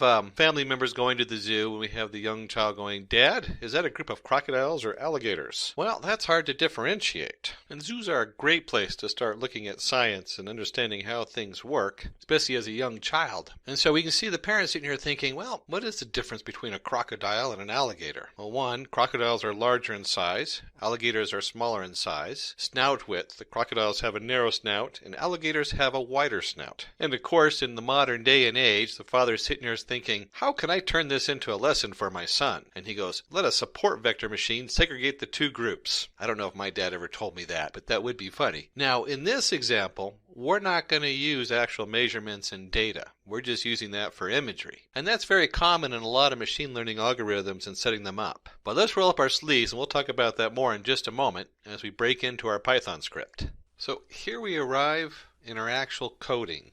And I'm going to move this into a Python editor in just a moment. But let's talk a little bit about what we're going to cover. First, we're going to cover in the code the setup, how to actually create our SVM. And you're going to find that there's only 2 lines of code that actually create it, and the rest of it is done so quick and fast that it's all here on the first page. And we'll show you what that looks like as far as our data, because we're going to create some data. I talked about creating data just a minute ago. And so we'll get into the creating data here, and you'll see this nice correction of our 2 blobs, and we'll go through that in just a second. And then the second part is we're going to take this and we're going to bump it up a notch. We're going to show you what it looks like behind the scenes. But let's start with actually creating our setup. I like to use the Anaconda Jupyter Notebook because it's very easy to use, but you can use any of your favorite Python editors or setups and go in there. But let's go ahead and switch over there and see what that looks like. So here we are in the Anaconda Python Notebook, or Anaconda Jupyter Notebook with Python. We're using Python 3. I believe this is 3.5, but it should be work in any of your 3x versions. And you'd have to look at the sklearn and make sure if you're using a 2x version or an earlier version. Now let's go ahead and put our code in there. And one of the things I like about the Jupyter Notebook is I can go up to View, and I'm going to go ahead and toggle the line numbers on to make it a little bit easier to talk about. And we can even increase the size because this is edited in this case I'm using Google Chrome Explorer, and that's how it opens up for the editor. Although like I said, any editor will work. Now the first step is going to be our imports. and we're going to import 4 different parts. The first 2 I want you to look at are line 1 and line 2 are numpy as np and matplotlibary.pyplot as plt. Now, these are very standardized imports when you're doing work. The first one is the numbers Python. We need that because part of the platform we're using uses that for the numpy array. And I'll talk about that in a minute so you can understand why we want to use a numpy array versus the standard Python array. And normally it's pretty standard setup to use np for numpy. The matplot library is how we're going to view our data. So this has, you do need the np for the sklearn module, but the matplot library is purely for our use for visualization. And so you really don't need that for the SVM, but we're going to put it there so you have a nice visual aid and we can show you what it looks like. That's really important at the end when you finish everything, so you have a nice display for everybody to look at. And then finally, I'm going to jump one ahead to line number 4. That's the sklearn.datasets.samples generator import make blobs. And I told you that we were going to make up data. And this is a tool that's in the sklearn to make up data. I personally don't want to go to the zoo, get in trouble for jumping over the fence, and probably get eaten by the crocodiles or alligators as I work on measuring their snouts and width and length. Instead, we're just going to make up some data. And that's what that make blobs is. It's a wonderful tool if you're ready to test your setup and you're not sure about what data you're going to put in there. You can create this blob and it makes it real easy to use. And finally, we have our actual SVM, the sklearn import SVM on line 3. So that covers all our imports. We're going to create, remember I used the make blobs to create data. And we're going to create a capital X and a lowercase y equals make blobs in samples equals 40. So we're going to make 40 lines of data. It's going to have 2 centers with a random state equals 20. So each group's going to have 20 different pieces of data in it. And the way that looks is that we'll have under X an XY plane. So I'll have 2 numbers under X, and Y will be 0 or 1. That's the 2 different centers. So we have yes or no, in this case alligator or crocodile. That's what that represents. And then I told you that the actual sklearn or the SVM is in 2 lines of code. And we see it right here with CLF equals svm.svc kernel equals linear, and I set C equal to 1. Although in this example, since we are not regularizing the data, because we want it to be very clear and easy to see, I went ahead, you can set it to 1,000 a lot of times when you're not doing that. But for this thing, linear, because it's a very simple linear example, we only have the 2 dimensions, and it'll be a nice linear hyperplane. It'll be a nice linear line instead of a full plane. So we're not dealing with a huge amount of data. And then all we have to do is do clf.fit x, y. And that's it. CLF has been created, and then we're going to go ahead and display it. And I'm going to talk about this display here in just a second, but let me go ahead and run this code. And this is what we've done, is we've created 2 blobs. You'll see the blue on the side and then kind of an orangish on the other side. That's our 2 sets of data. They represent, one represents crocodiles and one represents alligators. And then we have our measurements. In this case, we have like the width and length of the snout.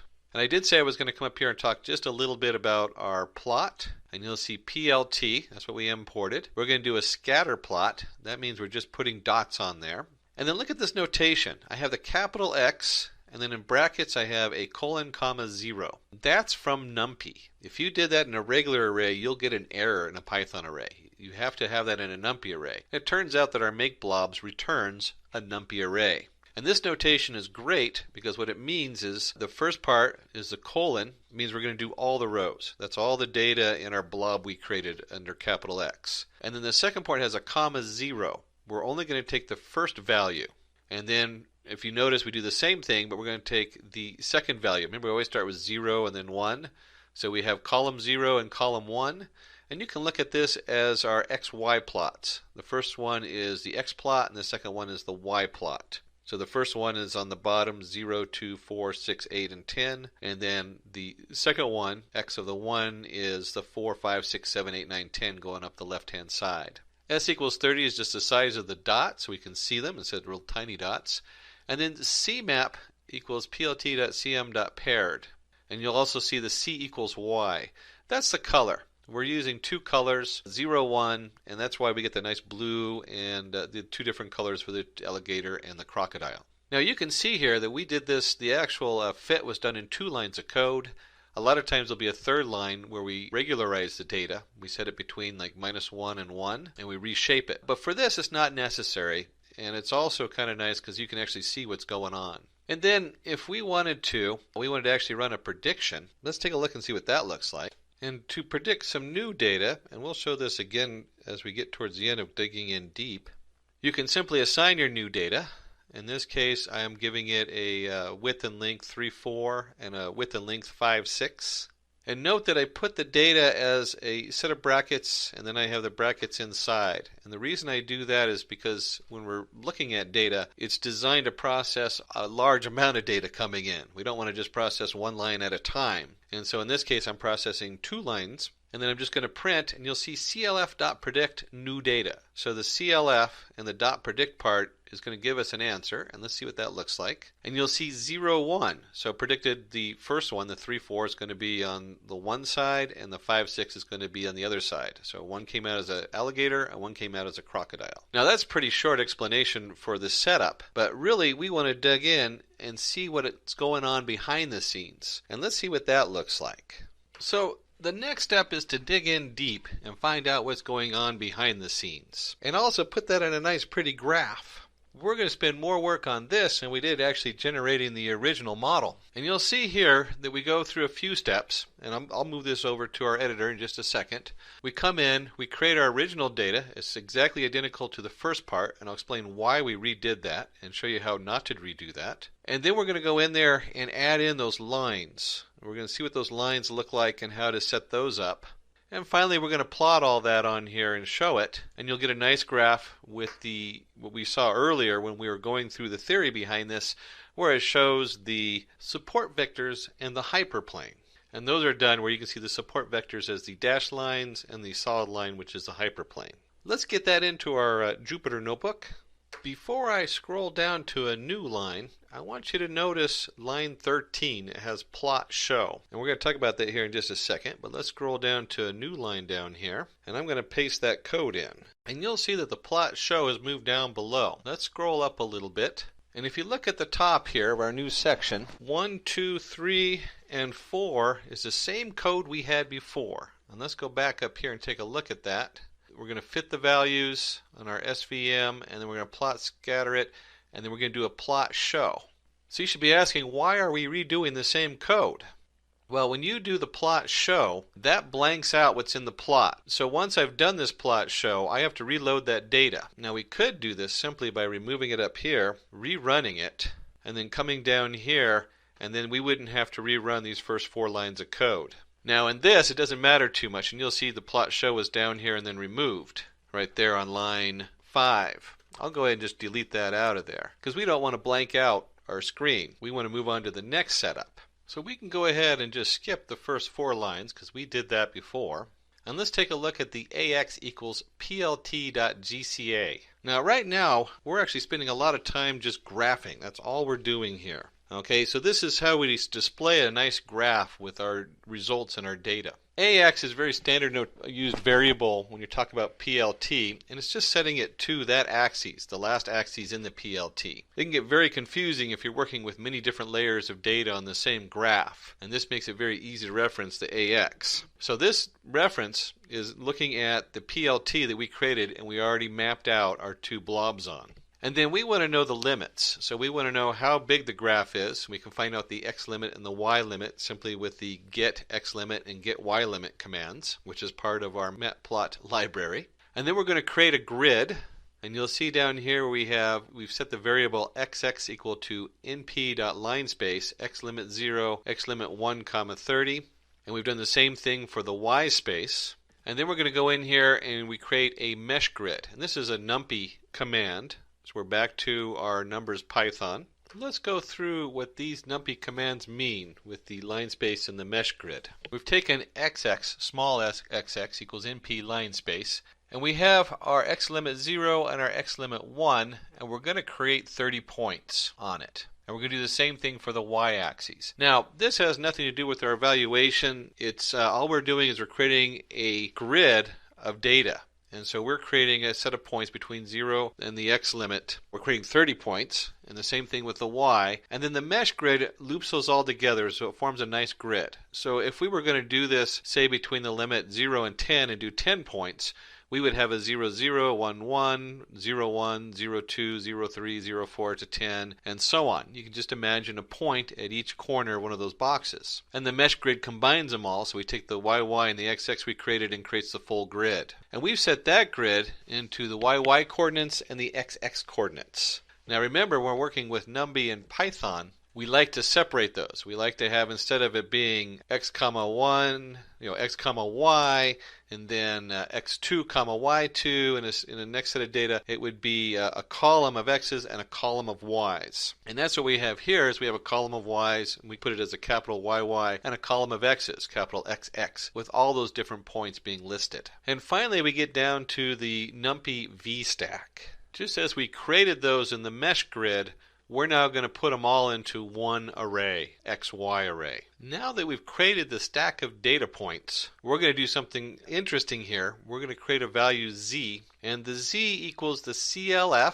That's our support vector machine we created, and we've already trained. And we have a dot decision function, and we're going to put the xy in there. So here we have all this data. We're going to put that xy in there, that data, and we're going to reshape it. And you'll see that we have the xx.shape in here. This literally takes the xx, resets it up connected to the y, and the z value lets us know whether it is the left-hand side. It's going to generate 3 different values, the z value does. And it'll tell us whether that data is a support vector to the left, the hyperplane in the middle, or the support vector to the right. So it generates 3 different values for each of those points. And those points have been reshaped so that they're right on a line, on those 3 different lines. So we've set all of our data up. We've labeled it to 3 different areas, and we've reshaped it. And we've just taken 30 points in each direction. If you do the math, you have 30 times 30, so that's 900 points of data. And we separated it between the 3 lines and reshaped it to fit those 3 lines. We can then go back to our matplot library, where we've created the AX, and we're going to create a contour. And you'll see here where we have contour, capital XX, capital YY. These have been reshaped to fit those lines. Z is the labels. So now we have the 3 different points with the labels in there, and we can set the colors equals K. And I told you we had 3 different labels, but we have 3 levels of data. The alpha just makes it kind of see-through, so it's only 0.5 of the value in there. So when we graph it, the data will show up from behind it, wherever the lines go. And finally, the line styles. This is where we set the 2 support vectors to be dash dash lines, and then a single one is just a straight line. That's what all of that setup does. And then finally, we take our ax.scatter. We're going to go ahead and plot the support vectors, but we've programmed it in there so that they look nice, like the dash dash line and the dash line on that grid. And you can see here, when we do the CLF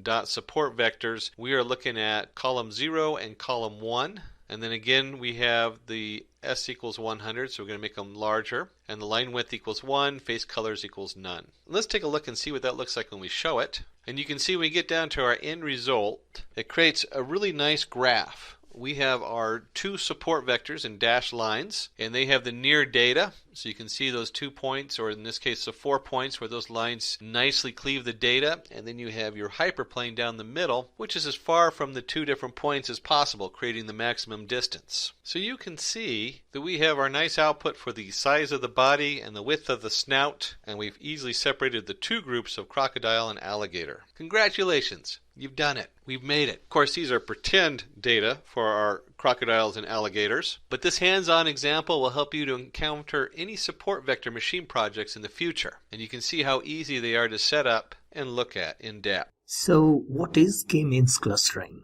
K-means clustering is an unsupervised learning algorithm. In this case, you don't have labeled data, unlike in supervised learning. So you have a set of data, and you want to group them. And as the name suggests, you want to put them into clusters, which means objects that are similar in nature, similar in characteristics, need to be put together. So that's what K-means clustering is all about. The term K is basically a number. So we need to tell the system how many clusters we need to perform. So if K is equal to 2, there will be 2 clusters. If K is equal to 3, it's 3 clusters, and so on and so forth. That's what the K stands for. And of course, there is a way of finding out what is the best or optimum value of K for a given data. We will look at that. So that is K-means clustering. So let's take an example. K-means clustering is used in many scenarios, but let's take an example of cricket, the game of cricket. Let's say you received data of a lot of players from maybe all over the country or all over the world, and this data has information about the runs scored by the people or by the player and the wickets taken by the player. And based on this information, we need to cluster this data into two clusters, batsmen and bowlers. So this is an interesting example. Let's see how we can perform this. So we have the data which consists of primarily two characteristics, which is the runs and the wickets. So the bowlers basically take wickets and the batsmen score runs.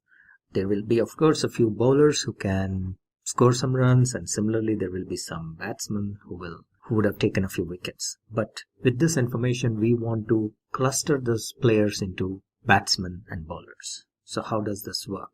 Let's say this is how the data is. So there is information on the y-axis about the runs scored, and on the x-axis about the wickets taken by the players. So if we do a quick plot, this is how it would look. And when we do the clustering, we need to have the clusters like shown in the third diagram out here. So we need to have a cluster which consists of people who have scored high runs, which is basically the batsmen, and then we need a cluster with people who have taken a lot of wickets, which is typically the bowlers. There may be a certain amount of overlap, but we will not talk about it right now. So with K-means clustering, we will have here, that means K is equal to 2, and we will have two clusters, which is batsmen and bowlers. So how does this work?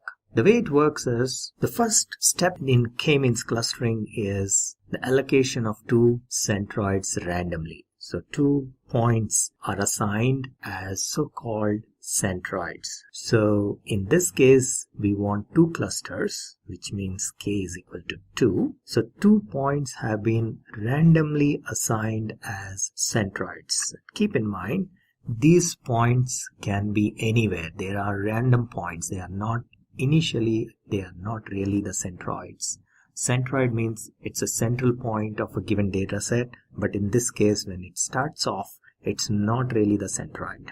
Okay, so these points, though in our presentation here we have shown them 1 point closer to these data points and another closer to these data points, they can be assigned randomly anywhere. Okay, so that's the first step. The next step is to determine the distance of each of the data points from each of the randomly assigned centroids. So for example, we take this point and find the distance from this centroid and the distance from this centroid. This point is taken and the distance is found from this centroid and this centroid, and so on and so forth. So for every point, the distance is measured from both the centroids, and then whichever distance is less, that point is assigned to that centroid. So for example, in this case, visually it is very obvious that all these data points are assigned to this centroid and all these data points are assigned to this centroid. And that's what is represented here in blue color and in this yellow color. The next step is to actually determine the central point or the actual centroid for these two clusters. So we have this one initial cluster, this one initial cluster, but as you can see, these points are not really the centroid. Centroid means it should be the central position of this data set, central position of this data set. So that is what needs to be determined as the next step. So the central point or the actual centroid is determined and the original randomly allocated centroid is repositioned to the actual centroid of this new clusters. And this process is actually repeated. Now what might happen is some of these points may get reallocated. In our example, that is not happening probably, but it may so happen that the distance is found between each of these data points once again with these centroids. And if it is required, some points may be reallocated. We will see that in a later example, but for now we will keep it simple. So this process is continued till the centroid repositioning stops, and that is our final cluster. So this is so after iteration, we come to this position, this situation where the centroid doesn't need any more repositioning. and that means our algorithm has converged. Convergence has occurred, and we have the cluster, two clusters, we have the clusters with a centroid. So this process is repeated. The process of calculating the distance and repositioning the centroid is repeated till the repositioning stops, which means that the algorithm has converged and we have the final cluster with the data points and the centroids. So this is what you're going to learn from this session. We will talk about the types of clustering, what is k-means clustering, application of k-means clustering. K-means clustering is done using distance measure, so we will talk about the common distance measures, and then we will talk about how k-means clustering works and go into the details of k-means clustering algorithm, and then we will end with a demo and a use case for k-means clustering. So let's begin. First of all, what are the types of clustering? There are primarily two categories of clustering: hierarchical clustering and then partitional clustering. And each of these categories are further subdivided into agglomerative and divisive clustering and k-means and fuzzy c-means clustering. Let's take a quick look at what each of these types of clustering are. In hierarchical clustering, the clusters have a tree-like structure, and hierarchical clustering is further divided into agglomerative and divisive. Agglomerative clustering is a bottom-up approach. We begin with each element as a separate cluster and merge them into successively larger clusters. So for example, we have A, B, C, D, E, F. We start by combining B and C, form one cluster, D, E, and E, form one more. Then we combine D, E, and F, one more bigger cluster, and then add B, C to that, and then finally A to it. Compared to that, divisive clustering or divisive clustering is a top-down approach. We begin with the whole set and proceed to divide it into successively smaller clusters. So we have A, B, C, D, E, F. We first take that as a single cluster and then break it down into A, B, C, D, E, and F. Then we have partitional clustering split into two subtypes, k-means clustering and fuzzy c-means. In k-means clustering, the objects are divided into the number of clusters mentioned by the number k. That's where the k comes from. So if we say k is equal to 2, the objects are divided into two clusters, C1 and C2.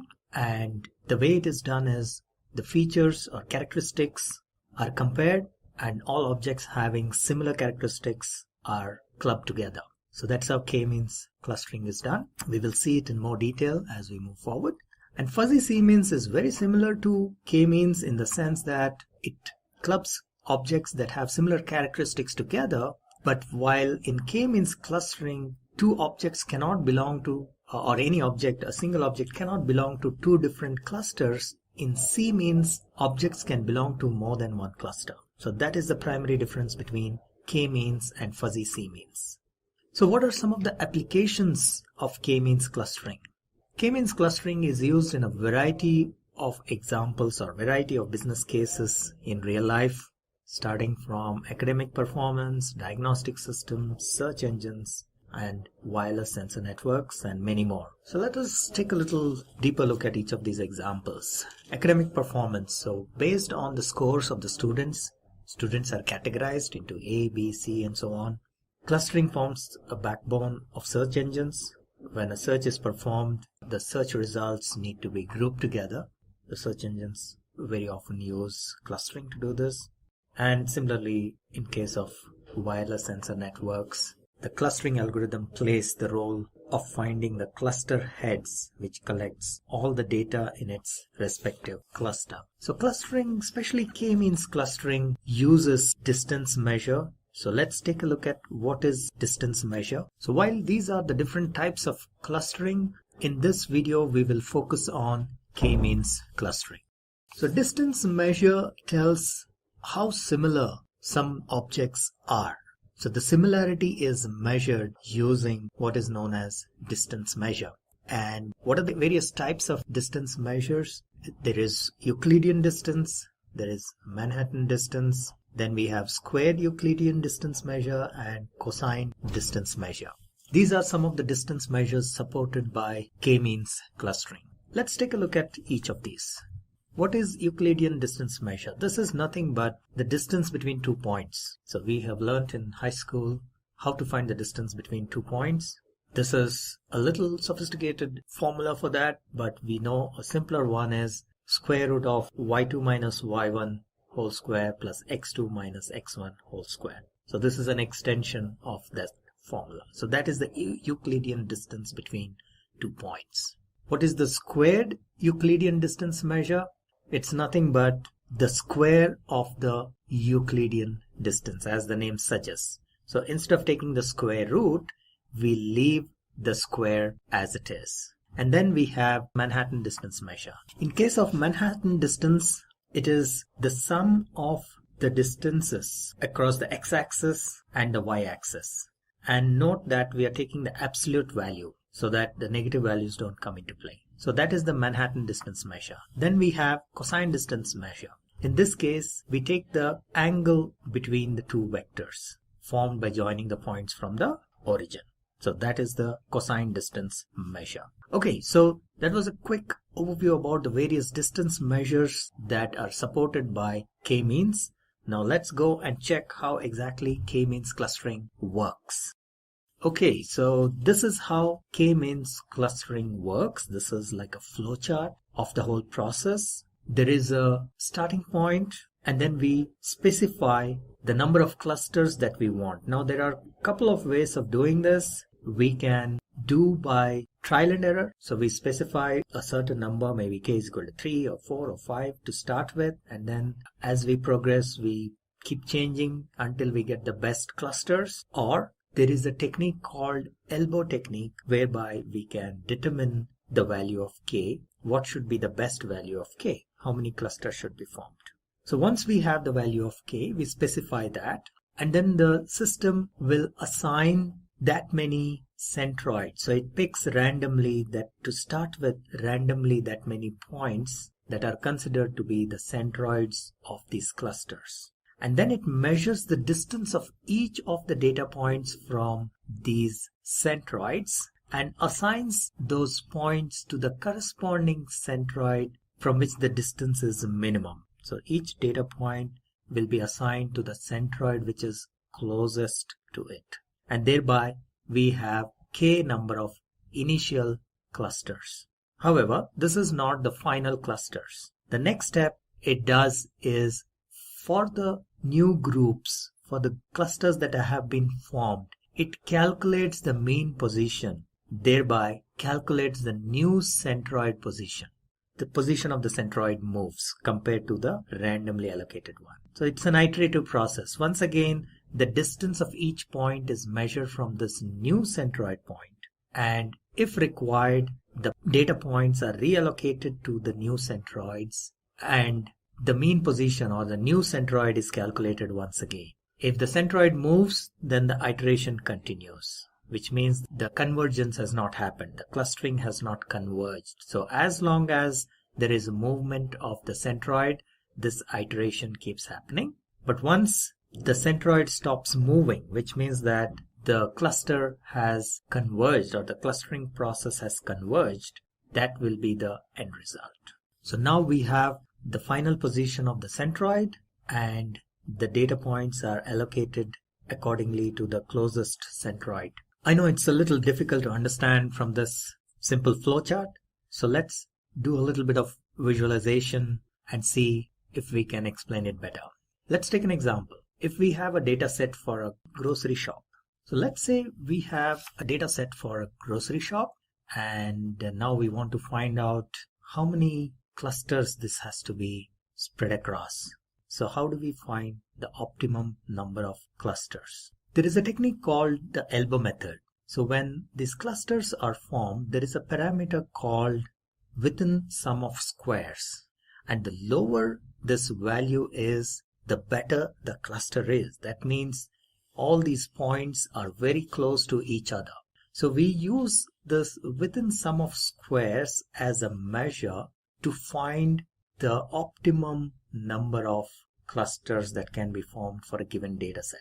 So we create clusters, or we let the system create clusters of a variety of numbers, maybe of 10 clusters, and for each value of k, the within SS is measured, and the value of k which has the least amount of within SS or WSS, that is taken as the optimum value of k. So this is the diagrammatic representation. So we have on the y-axis the within sum of squares or WSS, and on the x-axis we have the number of clusters. So as you can imagine, if you have k is equal to 1, which means all the data points are in a single cluster, the within SS value will be very high because they are probably scattered all over. The moment you split it into 2, there will be a drastic fall in the within SS value, and that's what is represented here.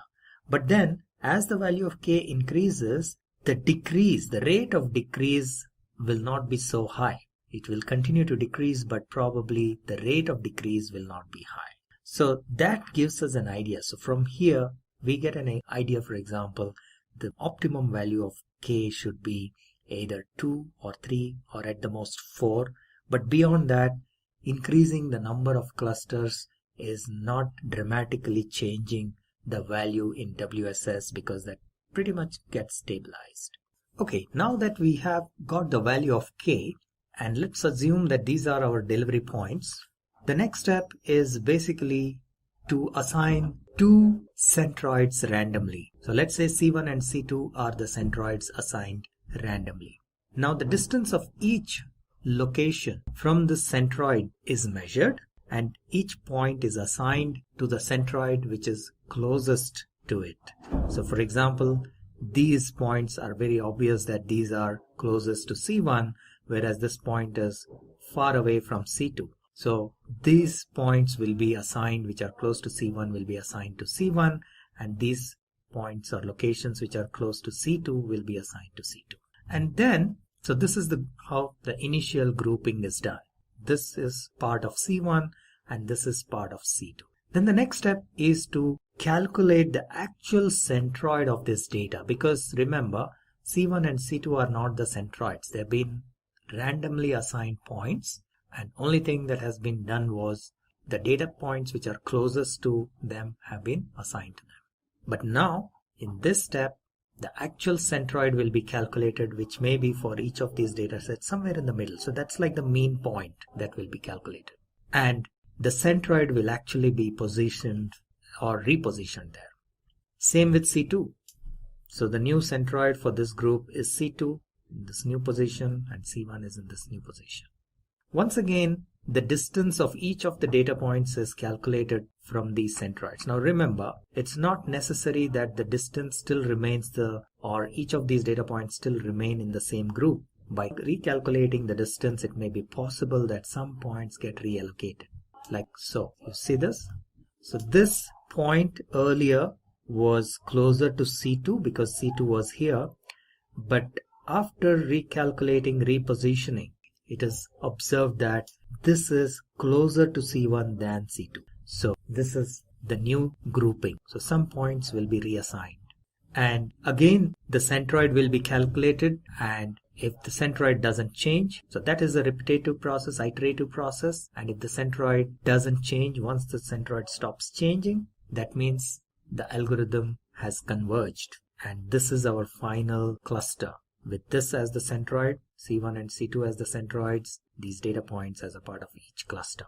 So I hope this helps in understanding the whole process, iterative process of k-means clustering. So let's take a look at the k-means clustering algorithm. Let's say we have x1, x2, x3, n number of points as our inputs, and we want to split this into k clusters, or we want to create k clusters. So the first step is to randomly pick k points and call them centroids. They are not real centroids because centroid is supposed to be a center point, but they are just called centroids. And we calculate the distance of each and every input point from each of the centroids. So the distance of x1 from C1, from C2, C3, each of the distances we calculate. And then find out which distance is the lowest and assign x1 to that particular random centroid. Repeat that process for x2. calculate its distance from each of the centroids C1, C2, C3 up to Ck and find which is the lowest distance and assign x2 to that particular centroid. Same with x3 and so on. So that is the first round of assignment that is done. Now we have k groups because we have assigned a value of k. So there are k centroids and so there are k groups. All these inputs have been split into k groups. However, remember we picked the centroids randomly, so they are not real centroids. So now what we have to do? We have to calculate the actual centroids for each of these groups, which is like the mean position. Which means that the position of the randomly selected centroids will now change and they will be the mean positions of these newly formed k groups. And once that is done, we once again repeat this process of calculating the distance, right? So this is what we are doing as a part of step 4. We repeat step 2 and 3. So we again calculate the distance of x1 from the centroid C1, C2, C3 and then see which is the lowest value and assign x1 to that.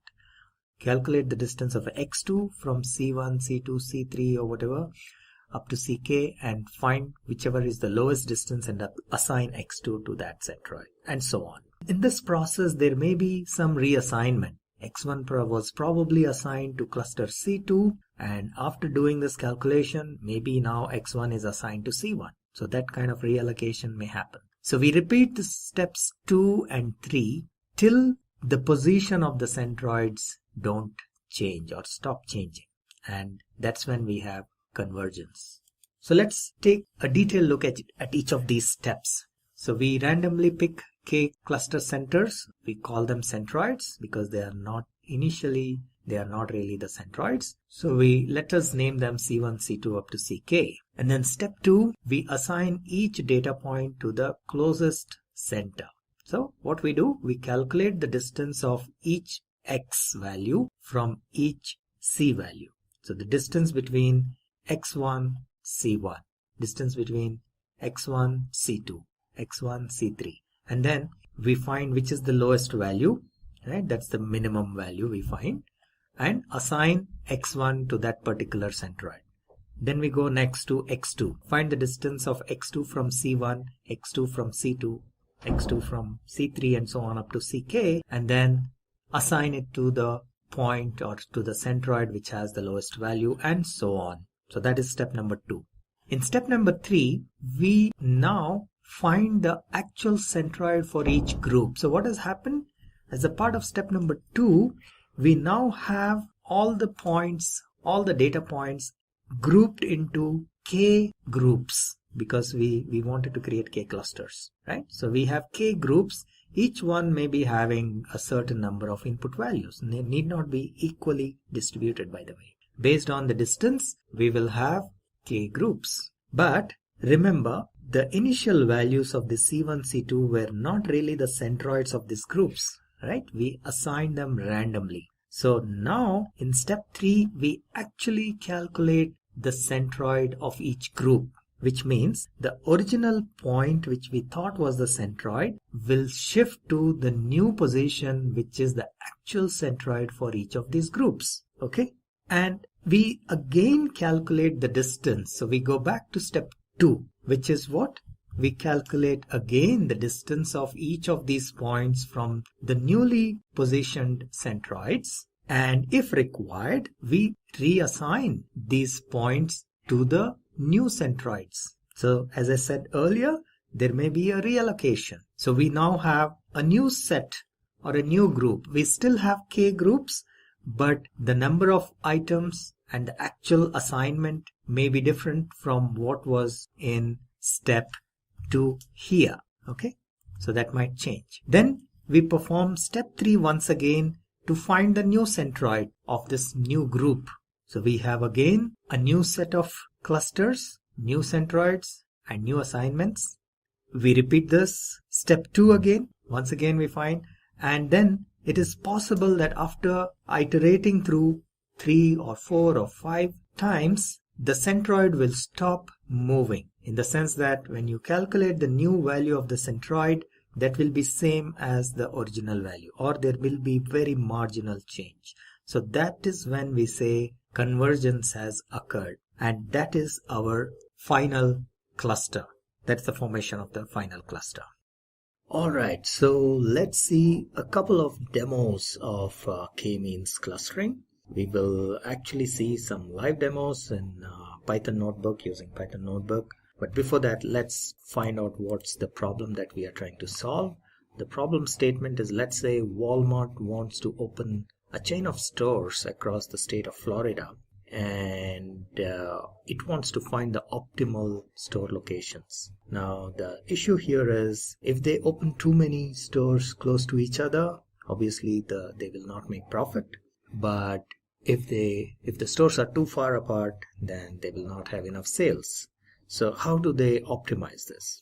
Now, for an organization like Walmart, which is an e-commerce giant, they already have the addresses of their customers in their database. So they can actually use this information or this data and use k-means clustering to find the optimal location.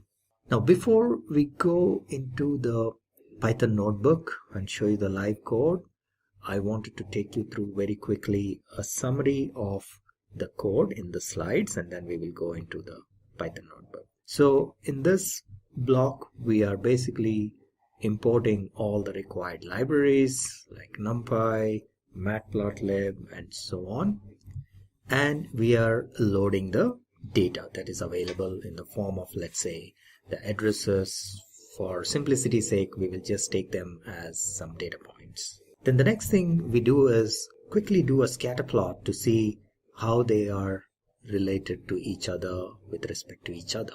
So in the scatter plot, we see that there are a few distinct groups already being formed. So you can actually get an idea about how the cluster would look and how many clusters, what is the optimal number of clusters. And then starts the actual k-means clustering process.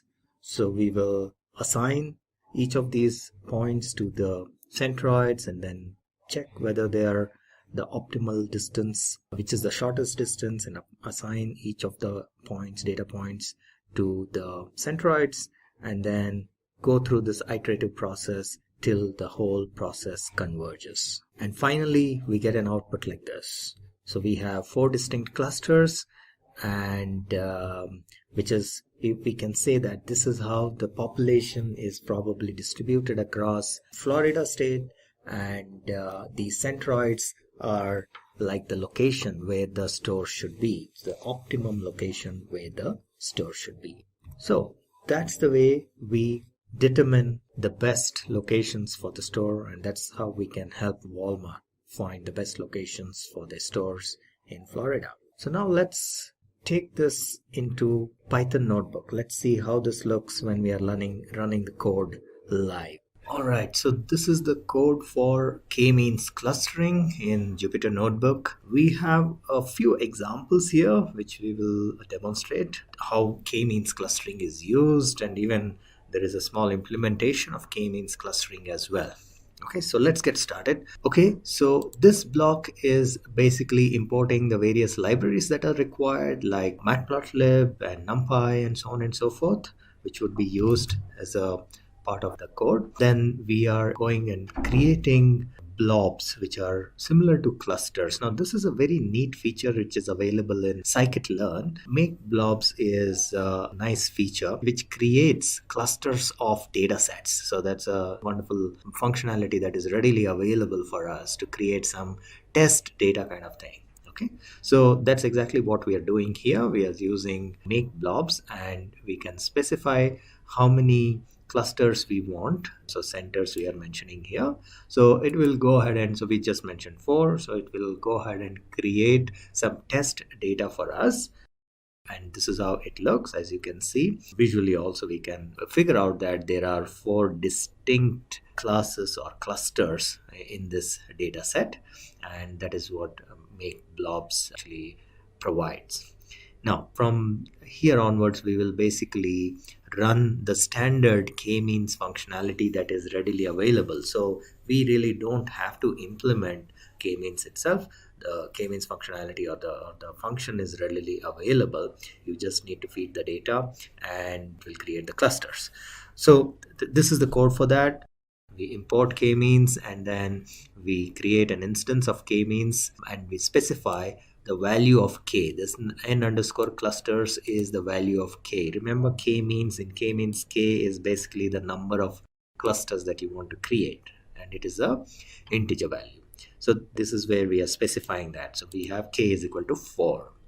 And so that instance is created. We take that instance, and as with any other machine learning functionality, fit is what we use. The function, or the method rather, fit is what we use to train the model. Here there is no real training kind of thing, but that's the call. Okay, so we are calling fit, and what we are doing here, we are just passing the data. So x has these values, the data that has been created, right? So that is what we are passing here. And this will go ahead and create the clusters, and then we are using, after doing fit, we run the predict, which basically assigns for each of these observations which cluster it belongs to. All right, so it will name the clusters. Maybe this is cluster 1, this is 2, 3, and so on, or I will actually start from 0, cluster 0, 1, 2, and 3 maybe, and then for each of the observations it will assign based on which cluster it belongs to, it will assign a value. So that is stored in y underscore k means. When we call predict, that is what it does.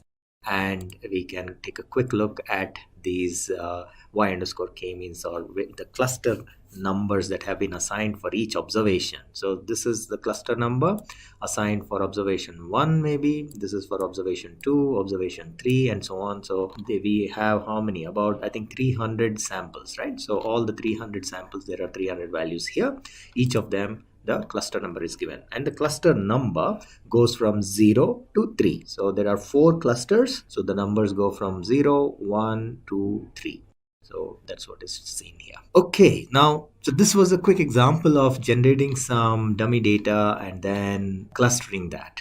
Okay, and this can be applied if you have proper data. You can just load it up into X, for example, here, and then run the k-means. So this is the central part of the k-means clustering program example. So you basically create an instance and you mention how many clusters you want by specifying this parameter n underscore clusters, and that is also the value of k, and then pass the data to get the values. Now, the next section of this code is the implementation of a k-means. Now, this is kind of a rough implementation of the k-means algorithm. So we will just walk you through. I will walk you through the code at each step, what it is doing, and then we will see a couple of more examples of how k-means clustering can be used in maybe some real life examples, real life use cases. All right. So in this case here, what we are doing is basically implementing the k-means clustering, and there is a function or a library calculates for a given 2 pairs of points. It will calculate the distance between them and see which one is the closest and so on. So this is pretty much like what k-means does, right? So it calculates the distance of each point or each data set from predefined centroid, and then based on whichever is the lowest, this particular data point is assigned to that centroid. So that is basically available as a standard function, and we will be using that here. So as explained in the slides, the first step that is done in case of k-means clustering is to randomly assign some centroids. So as a first step, we randomly allocate a couple of centroids, which we are calling as centers. And then we put this in a loop and we take it through an iterative process. For each of the data points, we first find out using this function pairwise distance argument. For each of the points, we find out which center or which randomly selected centroid is the closest. And accordingly, we assign that data or the data point to that particular centroid or cluster. And once that is done for all the data points, we calculate the new centroid by finding out the mean position, the center position, right? So we calculate the new centroid, and then we check if the new centroid is the coordinates or the position is the same as the previous centroid. The positions we will compare, and if it is the same, that means the process has converged. So remember, we do this process till the centroids or the centroid doesn't move anymore, right? So the centroid gets relocated each time this reallocation is done. So the moment it doesn't change anymore, the position of the centroid doesn't change anymore, we know that convergence has occurred. So till then, so you see here, this is like an infinite loop. While true is an infinite loop, it only breaks when the centers are the same. The new center and the old center positions are the same. And once that is done, we return the centers and the labels. Now, of course, as explained, this is not a very sophisticated and advanced implementation, very basic implementation, because one of the flaws in this is that sometimes what happens is the centroid, the position will keep moving, but in the change will be very minor. So in that case, also that is actually convergence, right? So for example, the change is 0.0001. We can consider that as convergence. Otherwise, what will happen is this will either take forever or it will be never ending. So that's a small flaw here. So that is something, additional checks may have to be added here. But again, as mentioned, this is not the most sophisticated implementation. This is like a kind of a rough implementation of the k-means clustering. Okay, so if we execute this code, this is what we get as the output. So this is the definition of this particular function, and then we call that find underscore clusters, and we pass our data x and the number of clusters, which is 4. And if we run that and plot it, this is the output that we get. So this is, of course, each cluster is represented by a different color. So we have a cluster in green color, yellow color, and so on and so forth. And these big points here, these are the centroids. This is the final position of the centroids. And as you can see visually also, this appears like a kind of a center of all these points here, right? Similarly, this is like the center of all these points here, and so on. So this is the example, or this is an example of an implementation of k-means clustering. And next we will move on to see a couple of examples of how k-means clustering is used in maybe some real life scenarios or use cases. In the next example or demo, we are going to see how we can use k-means clustering to perform color compression. We will take a couple of images, so there will be 2 examples, and we will try to use k-means clustering to compress the colors. This is a common situation in image processing when you have an image with millions of colors, but then you cannot render it on some devices which may not have enough memory. So that is the scenario where something like this can be used. So before again we go into the Python notebook, let's take a look at quickly the code.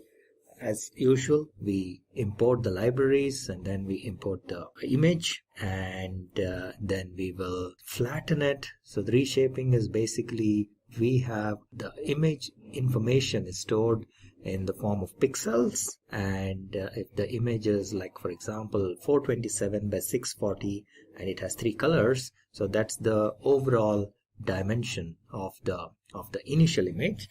We just reshape it and then feed this to our algorithm, and this will then create clusters of only 16 clusters. So this colors, there are millions of colors, and now we need to bring it down to 16 colors. So we use k is equal to 16, and this is how, when we visualize, this is how it looks. These are all about 16 million possible colors. The input color space has 16 million possible colors, and we just compress it to 16 colors. So this is how it would look when we compress it to 16 colors, and this is how the original image looks, and after compression to 16 colors, this is how the new image looks. As you can see, there is not a lot of information that has been lost, though the image quality is definitely reduced a little bit. So this is an example which we are going to now see in Python notebook. Let's go into the Python notebook. And once again, as always, we will import some libraries and load this image called flower.jpg. Okay, so we'll load that, and this is how it looks. This is the original image, which has, I think, 16 million colors, and this is the shape of this image, which is basically what is the shape is nothing but the overall size, right? So this is 427 pixel by 640 pixel, and then there are 3 layers, which is this 3 basically is for RGB, which is red, green, blue. So color image will have that, right? So that is the shape of this. Now what we need to do is data. Let's take a look at how data is looking. So let me just create a new cell and show you what is in data. Basically, we have captured this information. So data is what, let me just show you here. All right, so let's take a look at China. What are the values in China? And if we see here, this is how the data is stored. This is nothing but the pixel values. Okay, so this is like a matrix, and each one has about for this 427 by 640 pixels. All right, so this is how it looks. Now the issue here is these values are large, the numbers are large, so we need to normalize them to between 0 and 1. Right, so that's why we will basically create one more variable, which is data, which will contain the values between 0 and 1, and the way to do that is divide by 255. So we divide China by 255 and we get the new values in data. So let's just run this piece of code, and this is the shape. So we now have also, what we have done is we changed using reshape, we converted into the 3-dimensional into a 2-dimensional data set. And let us also take a look at how, let me just insert probably a cell here and take a look at how data is looking. All right, so this is how data is looking, and now you see this is the values are between 0 and 1. Right, so if you earlier noticed, in case of China, the values were large numbers. Now everything is between 0 and 1. This is one of the things we need to do. All right, so after that, the next thing that we need to do is to visualize this, and we can take random set of maybe 10,000 points and plot it and check and see how this looks. So let us just plot this. And so this is how the original, the color, the pixel distribution is. These are 2 plots. One is red against green and another is red against blue, and this is the original distribution of the color. So then what we will do is we will use k-means clustering to create just 16 clusters for the various colors and then apply that to the image. Now what will happen is, since the data is large because there are millions of colors, using regular k-means may be a little time consuming. So there is another version of k-means which is called mini batch k-means. So we will use that, which processes in the overall concept remains the same, but this basically processes it in smaller batches. That's the only thing. Okay, so the results will pretty much be the same. So let's go ahead and execute this piece of code and also visualize this so that we can see that there are these. This is how the 16 colors would look. So this is red against green and this is red against blue. There is quite a bit of similarity between this original color schema and the new one, right? So it doesn't look very completely different or anything like that. Now we apply the newly created colors to the image, and we can take a look how this is looking now. We can compare both the images. So this is our original image and this is our new image. So as you can see, there is not a lot of information that has been lost. It pretty much looks like the original image. Yes, we can see that, for example, here there is a little bit, it appears a little dullish compared to this one, right? Because we kind of took off some of the finer details of the color, but overall the high level information has been maintained. At the same time, the main advantage is that now this is an image which can be rendered on a device which may not be that very sophisticated. Now let's take one more example with a different image. In the second example, we will take an image of the Summer Palace in China, and we repeat the same process. This is a high definition color image with millions of colors and also 3-dimensional. Now we will reduce that to 16 colors using k-means clustering, and we do the same process like before. We reshape it and then we cluster the colors to 16, and then we render the image once again, and we will see that the quality of the image slightly deteriorates. As you can see here, this has much finer details in this which are probably missing here, but then that's the compromise, because there are some devices which may not be able to handle this kind of high density images.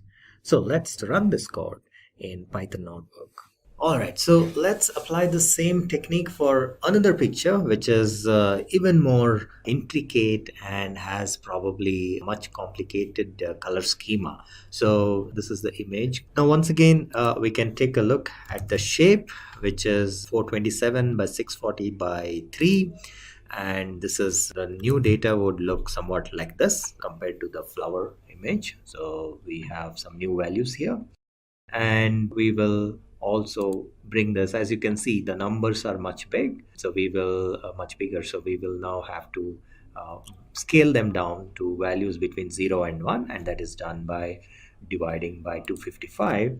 So let's go ahead and do that and reshape it. Okay, so we get a two-dimensional matrix, and we will then, as a next step, we will go ahead and visualize this, how it looks, the 16 colors, and this is basically how it would look, 16 million colors. And now we can create the clusters out of this, the 16 k-means clusters we will create. So this is how the distribution of the pixels would look with 16 colors, and then we go ahead and apply this and visualize how it is looking for with the new just the 16 colors. So once again, as you can see, this looks much richer in color, but at the same time, and this probably doesn't have, as we can see, it doesn't look as rich as this one, but nevertheless the information is not lost, the shape and all that stuff. And this can be also rendered on a slightly a device which is probably not that sophisticated. Okay, so that's pretty much it. So we have seen two examples of how color compression can be done using k-means clustering, and we have also seen in the previous examples of how to implement k-means, the code to roughly how to implement k-means clustering, and we use some sample data using blob to just execute the k-means clustering. All right, so with that, let's move on. When we talk about the principal component analysis, we're going to cover dimensionality reduction, principal component analysis, what is it, important PCA terminologies, and you'll see it abbreviated normally as PCA, principal component analysis, PCA properties, PCA example, and then we'll pull up some Python code in our Jupyter Notebook and have some hands-on demo on the PCA and how it's used. Dimensionality reduction. Dimensionality reduction refers to the technique that reduces the number of input variables in a data set. And so you can see on the table on the right shows the orders made at an automobile parts retailer. The retailer sells different automobile parts from different companies. And you can see we have company BPAX, Isomax, and they have the item, the tire, the axle, an order ID, a price number, and a quantity. In order to predict the future sales, we find out that using correlation analysis that we just need 3 attributes. Therefore, we have reduced the number of attributes from 5 to 3. And clearly we don't really care about the part number. I don't think the part number would have an effect on how many tires are bought. And even the store, who's buying them, probably does not have an effect on that. In this case, that's what they've actually done, is remove those. And we just have the item, the tire, the price, and the quantity. One of the things you should be taking away from this is, in the scheme of things, we are in the descriptive phase. We're describing the data, and we're pre-processing the data. What can we do to clean it up? Why dimensionality reduction? Well, number one, less dimensions for a given data set means less computation or training time. That can be really important if you're trying a number of different models and you're rerunning them over and over again. And even if you have 7 gigabytes of data, that can start taking days to go through all those different models. So this is huge. This is probably the hugest part as far as reducing our data set. Redundancy is removed after removing similar entries from the data set. Again, pre-processing, some of our models, like a neural network, if you put in two of the same data, it might give them a higher weight than they would if it was just one. So we want to get rid of that redundancy. It also increases the processing time if you have multiple data coming in. Space required to store the data is reduced. So if we're committing this into a big data pool, we might not send the company that bought it. Why would we want to store two whole extra columns when we add it into that pool of data? Makes the data easy for plotting in 2D and 3D plots. This is my favorite part. Very important. You're in your shareholder meeting. You want to be able to give them a really good, clear, and simplified version. You want to reduce it down to something people can take in. It helps to find out the most significant features and skip the rest, which also comes in post-scribing. Leads to better human interpretation. That kind of goes with number 4, where it makes data easy for plotting. You have a better interpretation when we're looking at it. Principal component analysis. So what is it? Principal component analysis is a technique for reducing the dimensionality of data sets, increasing interpretability, but at the same time minimizing information loss. So we take some very complex data set with lots of variables, we run it through the PCA, we reduce the variables. We end up with a reduced variable setup. This is very confusing to look at because if you look at the end result, we have the different colors all lined up. So what we're going to take a look at is, let's say we have a picture here. Let's say you are asked to take a picture of some toddlers and you are deciding which angle would be the best to take the picture from. So if we come up here, we look at this, we say, okay, this is one angle. We get the back of a lot of heads, not many faces. So we'll do it from here. We might get the one person up front smiling. A lot of the people in the class are missing, so we have a huge amount off to the right of blank space. Maybe from up here, again, we have the back of someone's head.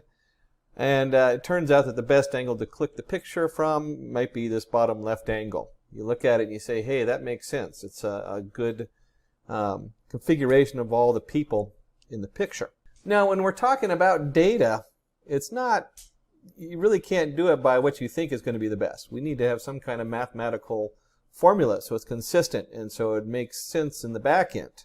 One of the projects I worked on many years ago had something similar to the iris. And if you've ever done the iris data set, it's probably one of the most common ones out there where they have the flower and they're measuring the stamen in the petals, and they have width and they have length of the petal.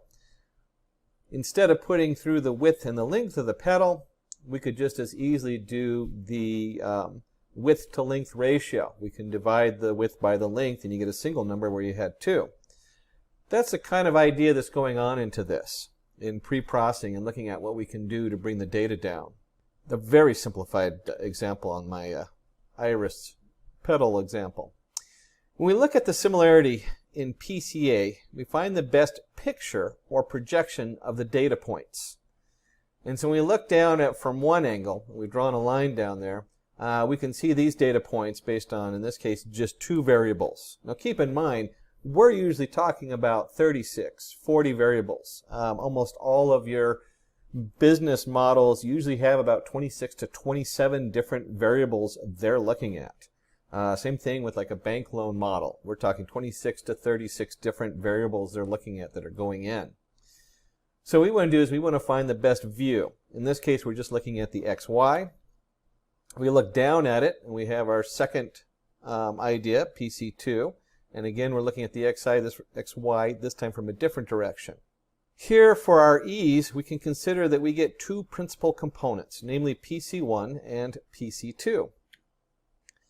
Comparing both the principal components, we find the data points are sufficiently spaced in PC1.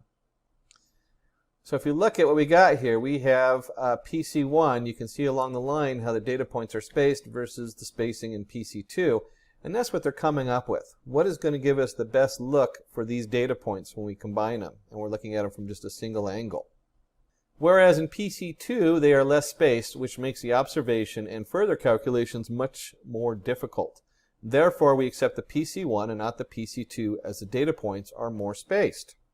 Now, obviously, the back-end calculations are a little bit more complicated when we get into the math of how they decide what is more valuable. This gives you an idea, though, that when we're talking about this, we're talking about the perspective, which would help in understanding how PCA analysis works. What we want to go ahead and do is dive into the important terminologies under PCA. And important terminologies are views, the perspective through which data points are observed. And so you'll hear that if someone's talking about a PCA presentation and they're not taking the time to reduce it to something that the average person, shareholders, can understand, you might hear them refer to it as the different views. What view are we taking? Dimension, number of columns in a data set are called the dimensions of that data set. And we talked about, you'll hear features, dimensions. I was talking about features. There's usually, when you're running a business, you're talking 25, 26, 27 different features, minimal. And then you have the principal component, new variables that are constructed as linear combinations or mixtures of the initial variables. Principal component is very important. It's a combination. If you remember my flower example, it would be the width over the length of the petal as opposed to putting both width and length in. You just put in the ratio instead, which is a single number versus two separate numbers. Projections. The perpendicular distance between the principal component and the data points. And that goes to that line we had earlier. It's that right angle line of where how those points fall onto the line. Important properties. Important properties. Number of principal components is always less than or equal to the number of attributes. That just makes common sense. You're not going to do 10 principal properties with only 3 features. You're trying to reduce them, so it's just kind of goofy, but it is important to remember that. People will throw weird code out there and just randomly do stuff instead of really thinking it through. Principal components are orthogonal. And this is what we're talking about, that right angle from the line. When we do PC1, we're looking at how those points fall on to that line. Same thing with PC2. And we want to make sure that PC1 does not equal PC2. We don't want to have the same 2 principal points when we do 2 points. The priority of principal components decreases as their numbers increase. This is important to understand. If you're going to create one principal component, everything is summarized into that one component. As we go to 2 components, the priority, how much it holds value, decreases as we go down. So if you have 5 different points, each one of those points is going to have less value than just the one point, which has everything summarized in it. How PCA works. I said there was more in the back end when we talk about the math. This is what we're talking about, is how does it actually work. So now we have understanding that you're looking at a perspective. Now we want to see how that math side works.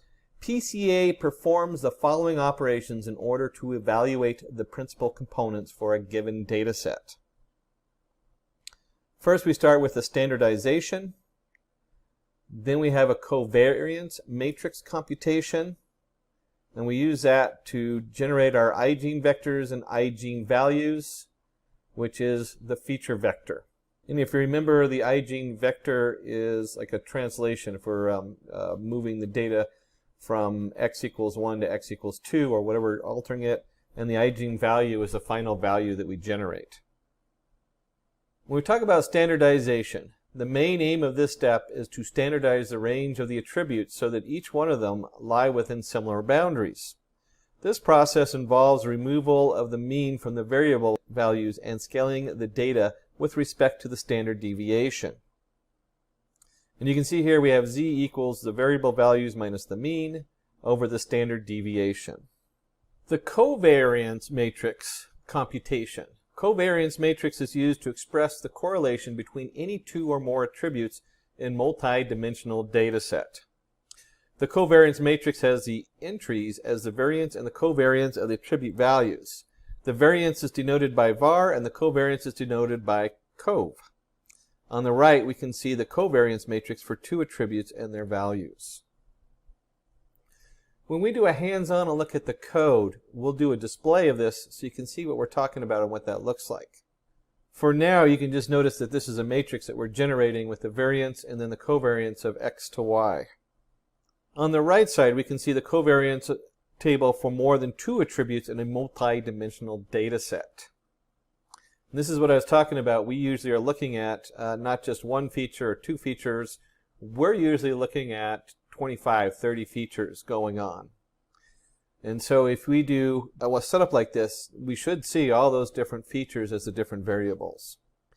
Covariance matrix tells us how the 2 or more variables are related. Positive covariance indicate that the value of one variable is directly proportional to the other variable.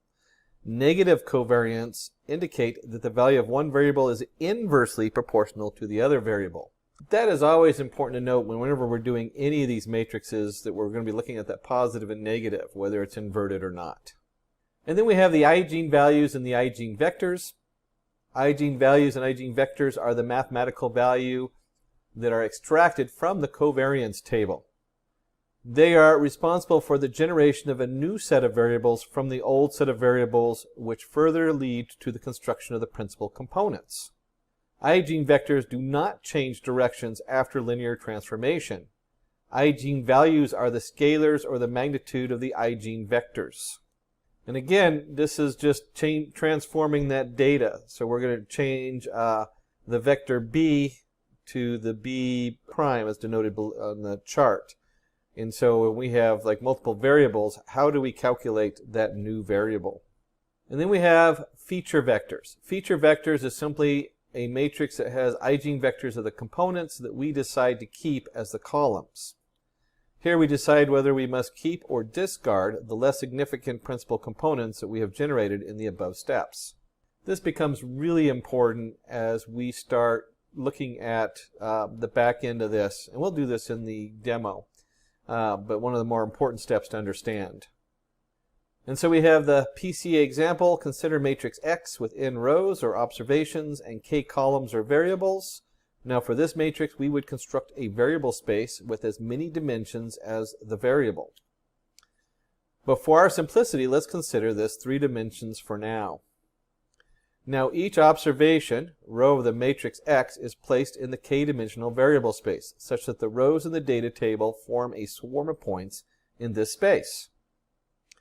Now we find the mean of all the observations and then place it along the data points on the plot. The first principal component is a line that best accounts for the shape of the point swarm. It represents the maximal variance direction in the data. Each observation may be projected onto this line in order to get a coordinate value along the PC1. This value is known as a score. Usually only one principal component is insufficient to model the systematic variation for a data set. Thus, a second principal axis is created. The second principal component is oriented such that it reflects the second largest source of variation in the data. While being orthogonal to PC1, PC2 also passes through the average point. Let's go ahead and pull this up and just see what that means inside our Python scripting. I'm going to use the Anaconda Navigator, and I will be in Python 3.6 for this example. I believe there's even like a 3.9 out. I tend to stay in 3.6 because a lot of the models I use, especially with the neural networks, are stable in 3.6. And then we open up our Jupyter. I'm in Chrome, and we go ahead and create a new Python 3. And for ease of use, our team in the back was nice enough to put this together for me. And we'll go ahead and start with the libraries. The first thing I like to do whenever I'm looking at any new setup, well, you know what, let's do the libraries first.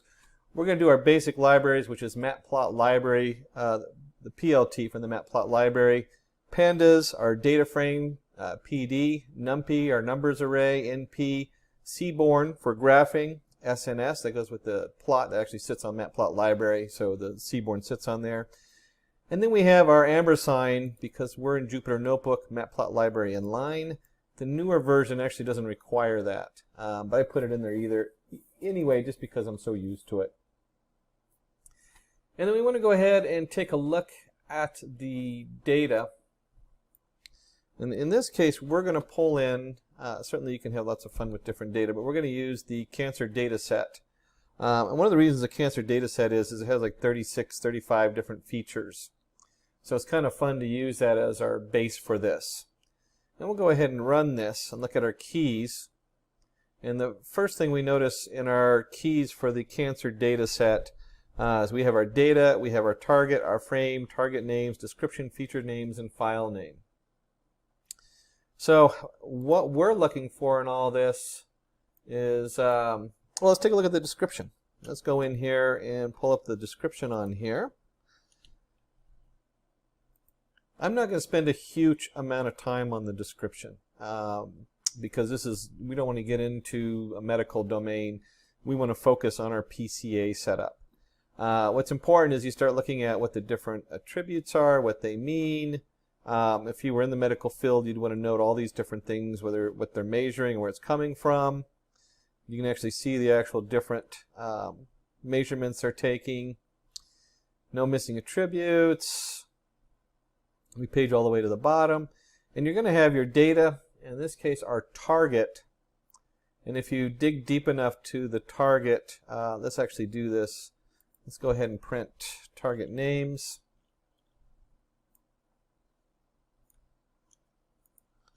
Real quick here, I always like to just take a look and see what's on the other end of this. Target names. Run that. And so the target name is it malignant or is it benign? So in other words, is this dangerous growth or is it something we don't have to worry about? That's the bottom line with the cancer in this case. And then we can go ahead and load our data. And you know what, let me go up just a notch here for easy of reading. It's hard to get that just right. I guess I'll have to do. So let's go ahead and look at our data. We're going to use our pandas. And we're going to go ahead and do our data frame. It's going to equal cancer data. Columns equals cancer. Feature equals feature names. So remember up here, we already loaded the names up of the features in there. What is going to come out of this? Let me just see if I can get to that.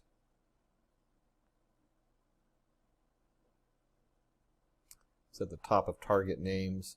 That's just this list of names here in the setup. And we can go ahead and run this code, and it'll print the head. And you can see here we have the mean radius, the mean texture, mean perimeter. I don't know about you, this is a wonderful data set if you're playing with it, because like most of the data that comes in, half the time we don't even know what we're looking at. We're just handed a bunch of stuff as a data scientist going, what the heck is this? And so this is a good place to start because this has a number of different features in there and we have no idea what these features means or where they come from. We want to just look at the data and figure that out. And now we actually are getting into the PCA side of it. As we've noticed before, it is difficult to visualize high-dimensional data. We can use PCA to find the first two principal components and visualize the data, this new two-dimensional space, with a single scatter plot. Before we do this, we need to go ahead and scale our data. Now, I haven't run this to see if you really have to scale the data on this, but as just a general runtime, I almost do that as the first step of any modeling, even if it's pre-modeling as we're doing here. In neural networks, that is so important. With PCA visualization, it's already going to scale it when we do the means and deviation inside the PCA. But just in case, it's always good to scale it. And then we're going to take our PCA with the scikit-learn uses very similar process to other pre-processing functions that come with scikit-learn. We instantiate a PCA object, find the principal components using the fit method, then apply the rotation and dimensionality reduction by calling transform. We can also specify how many components we want to keep when creating the PCA object. And so the code for this, oops, getting a little bit ahead. Let me go ahead and run this code. So the code for this is from sklearn decomposition import PCA. PCA equals PCA, in components equals 2.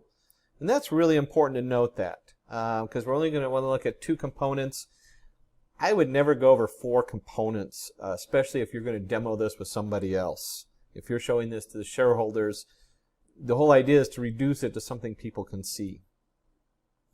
And then the PCA fit, we're going to is going to take the scaled data that we generated up here, and then you can see we've created our PCA model with in components equals 2.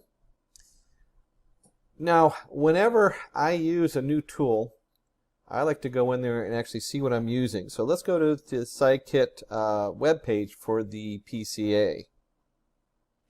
And you can see in here, here's our call statement. It describes what all the different setups you have on there. Probably the biggest one to look at would be, well, the biggest one is your components. How many components do you want? Which you have to put in there pretty much. And then you also might look at the SVD solver. It's on auto right now, but you can override that and do different things with it. It does a pretty good job as it is. And if we go down, all the way down to, here we go, to our methods, if you notice we have fit and we have fit transform.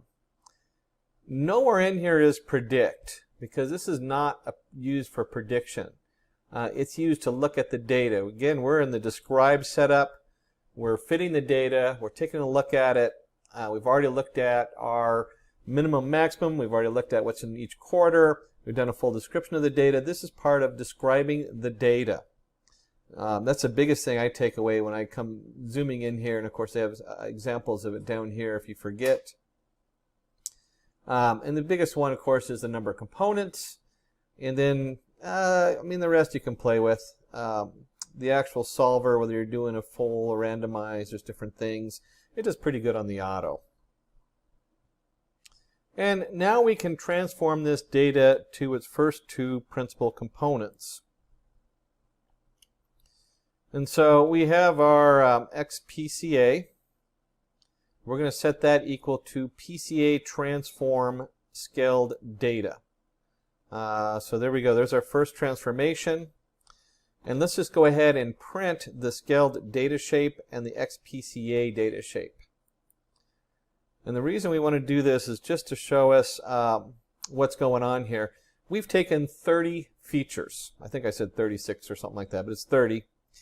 And we've compressed it down to 2 features. And we decided we wanted 2 features, and that's where this comes from. We still have 569 data sets. I mean data rows, not data sets. We still have 569 rows of data, but instead of computing 30 features, we're now only doing our model on 2 features. So let's go ahead and plot these and take a look and see what's going on. And we're just going to use our PLT figure. We're going to set the figure size on here. Here's our scatter plot, XPCA, X underscore PCA of 1. These are our 2 different perceptions we're using. And then you'll see right here, C for color, cancer equals target. And so remember we have 0, we have 1. And if I remember correctly, 0 was malignant, 1 was benign. So everything in the 0 column is going to be 1 color, and the other color is going to be 1. And then we're going to use the plasma map, just kind of telling you what color it is. Add some labels, first principal component, second principal component. And we'll go ahead and run this. And you can see here, instead of having a chart, one of those heat maps with 30 different columns in it, we can look at this and say, hey, this one actually did a pretty good job of separating the data. And a couple things when I'm looking at this that I notice is, first, we have a very clear area where it's clumped together, where it's going to be benign. And we have a huge area, it's still clumped together, more spread out, where it's going to be malignant. Or I think I had that backwards. And then in the middle, because we're dealing with something, in this particular case, cancer, we would try to separate, I would be exploring how to separate this middle group out. In other words, there's an area where everything overlaps and we're not going to have a clear result on it. Just because those are the people you want to go in there and have extra tests or treat it differently versus going in and saying just cutting into the cancer so that the body absorbs it and it dissipates versus actively going in there, removing it, testing it, going through chemo and all the different things. That's a big difference, you know, as far as what's going to happen here. And that middle line where they overlap is going to be huge. That's domain specific. Going back to the data, we can see here clearly by using these two components, we can easily separate these two classes. So the next step is, what does that mean? Interpreting the components. Unfortunately, with this great power of dimensionality reduction comes the cost of not being able to easily understand what these components represent. I don't know what principal component 1 represents or second principal. The components correspond to combinations of original features. The components themselves are stored as an attribute of the filtered PCA object. And so when we look at that, we can go ahead and look at the PCA components. This is in our model we built. We've trained it. We can run that, and you can see here's the actual components. It's the two components each have their own array. And within the array, you can see what the scores they're using. And these actually give weight to what features are doing what. So in this NumPy matrix array, each row represents a principal component and each column relates back to the original features. What's really neat about this is we can now go in reverse and drop this onto a heat map and start seeing what this means. And so let me go ahead and just put this down. Oops, I already got it down here. We'll go ahead and put this in here. We're going to use our dfcomp data frame, and we do our PCA components. And I want you to notice how easy this is. We're going to set our columns equal to cancer feature names. That just makes it really easy. And we're dumping it into a data frame. What's neat about a data frame is when we get to Seaborn, it will pull that data frame apart and set it up for us the way we want. And so we're just going to do the Seaborn heat map of our data frame composition, and we'll use the plasma coloring. And it creates a nice little color graph here. You can see we have the mean radius and all the different features along the bottom. On the right, we have a scale, so we can see we have the dark colors all the way to the really light colors, which are what's really shining there. This is like the primary stuff we want to look at.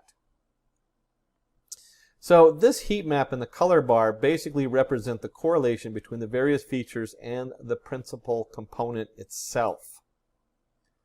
So, you know, very powerful map to look at, and then you can go in here, and we might notice that the mean radius, look how on the bottom of the map it is on some of this. So you have some interesting correlations here that change the variations on that and what means what. This is more when you get to PostScribe, you can also use this to try to guess as what these things mean and what you want to change to get a better result. Feature selection in machine learning. Today we're going to look at what's in it for you, the need for feature selection, what is feature selection methods, feature selection statistics. So the need for feature selection. To train a model, we collect huge quantities of data to help the machine learn better. Consider a table which contains information on old cars.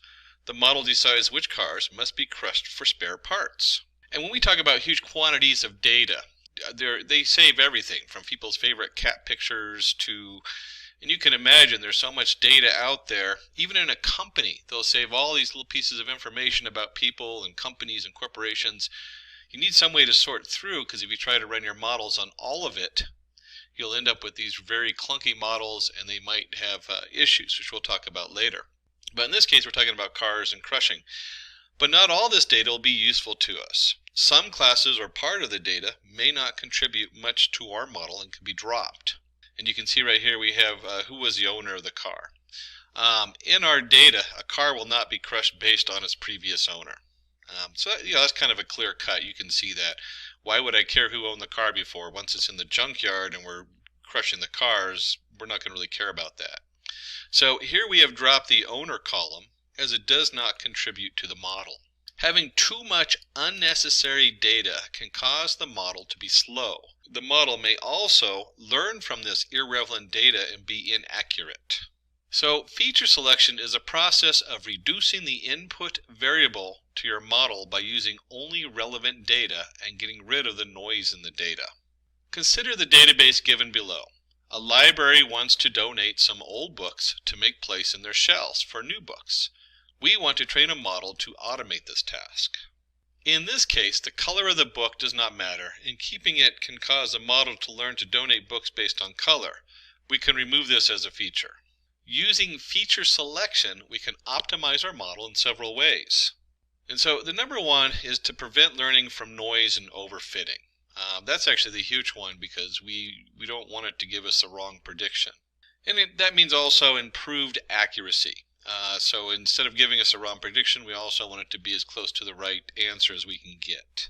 And we want to reduce the training time. It's an exponential growth in some of these models, so that each feature you add in increases that much more training time.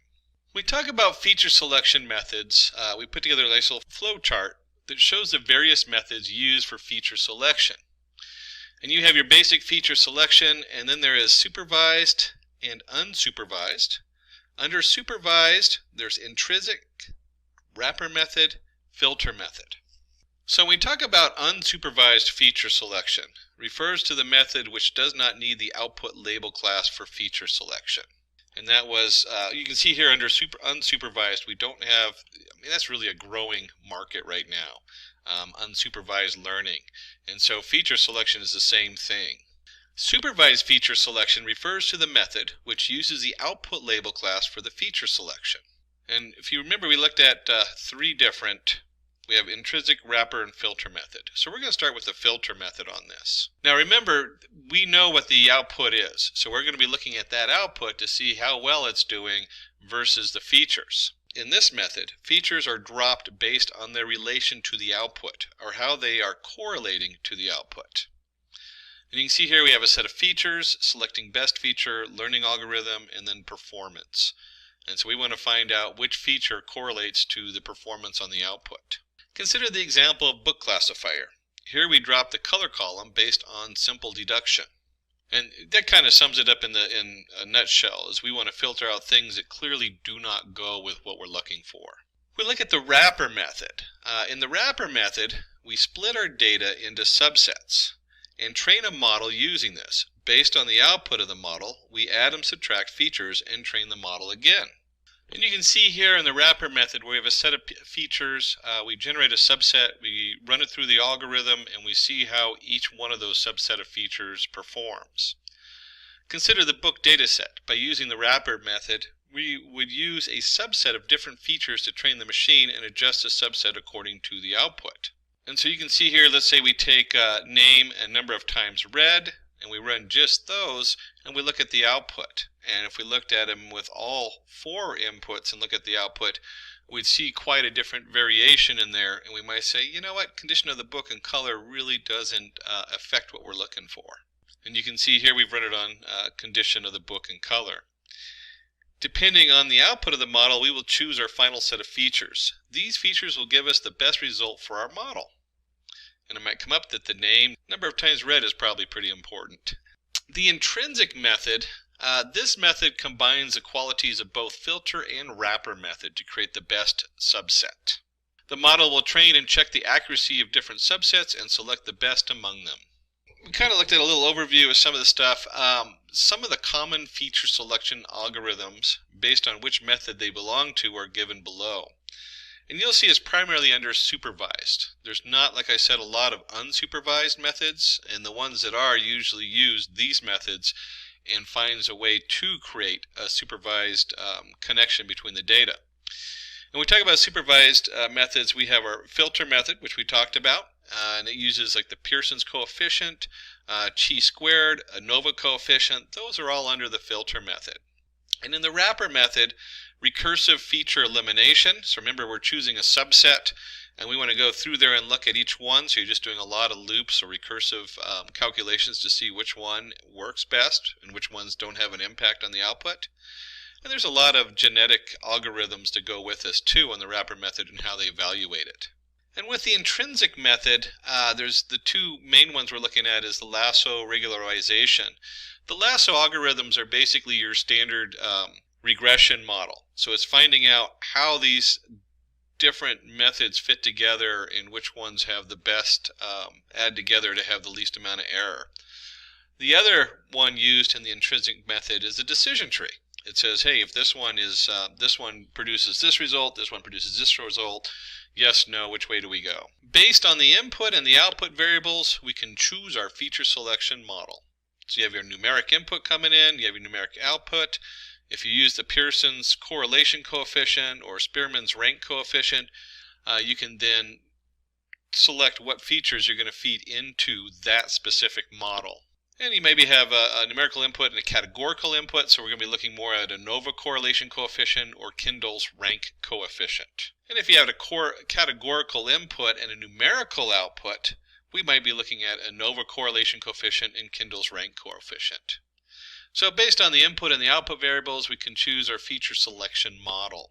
And you can see we have categorical to categorical.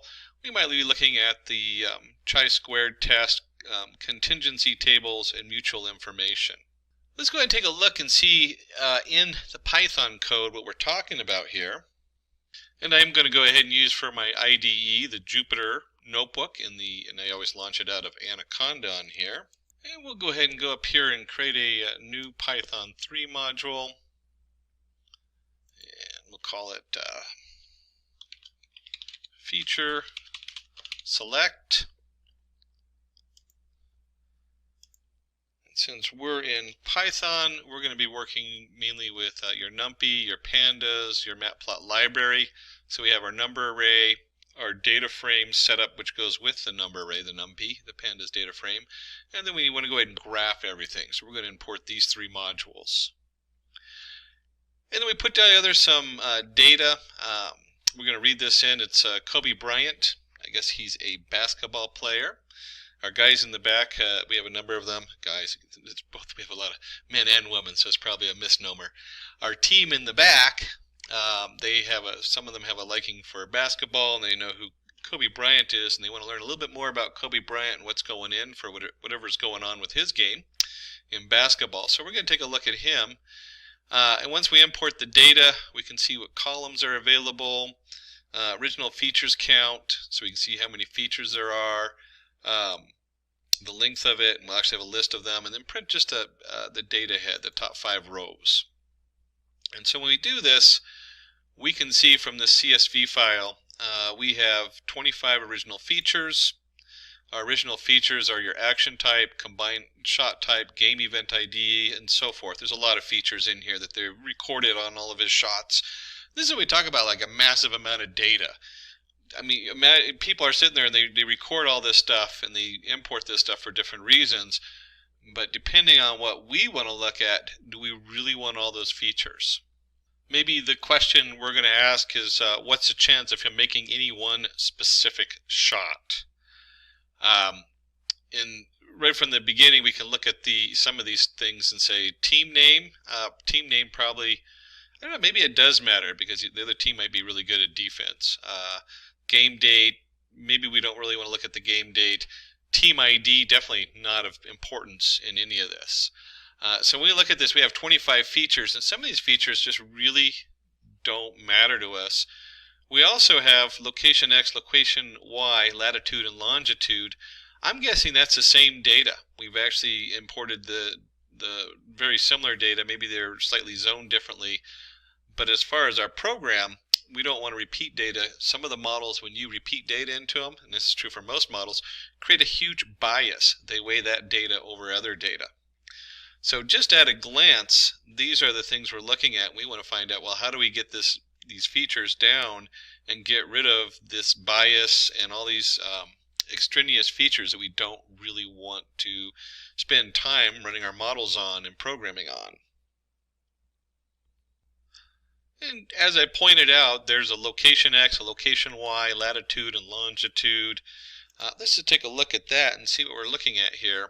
We'll go ahead and create a plot of these. And we'll just plot, we'll do a scatter plot of location X and location Y. And then we'll do a scatter plot of data lon, data lat, which is probably longitude and latitude. And the scatter plot, let's go ahead and actually put a little title here, location and scatter on there. And we'll just go ahead and plot these. And when you look at this coming in, these two graphs are pretty identical except they're flipped. And so when we look at the location from which they're shooting from, they're probably the same. And at this point we can say, okay, we can get rid of one of these sets of data. So we don't need both X and Y and latitude and longitude because it's the same data coming in. And as we look at this particular data, the latitude, longitude, we might also ask, does it really make a difference which side of the court you're on, whether you're on the left side or the right side?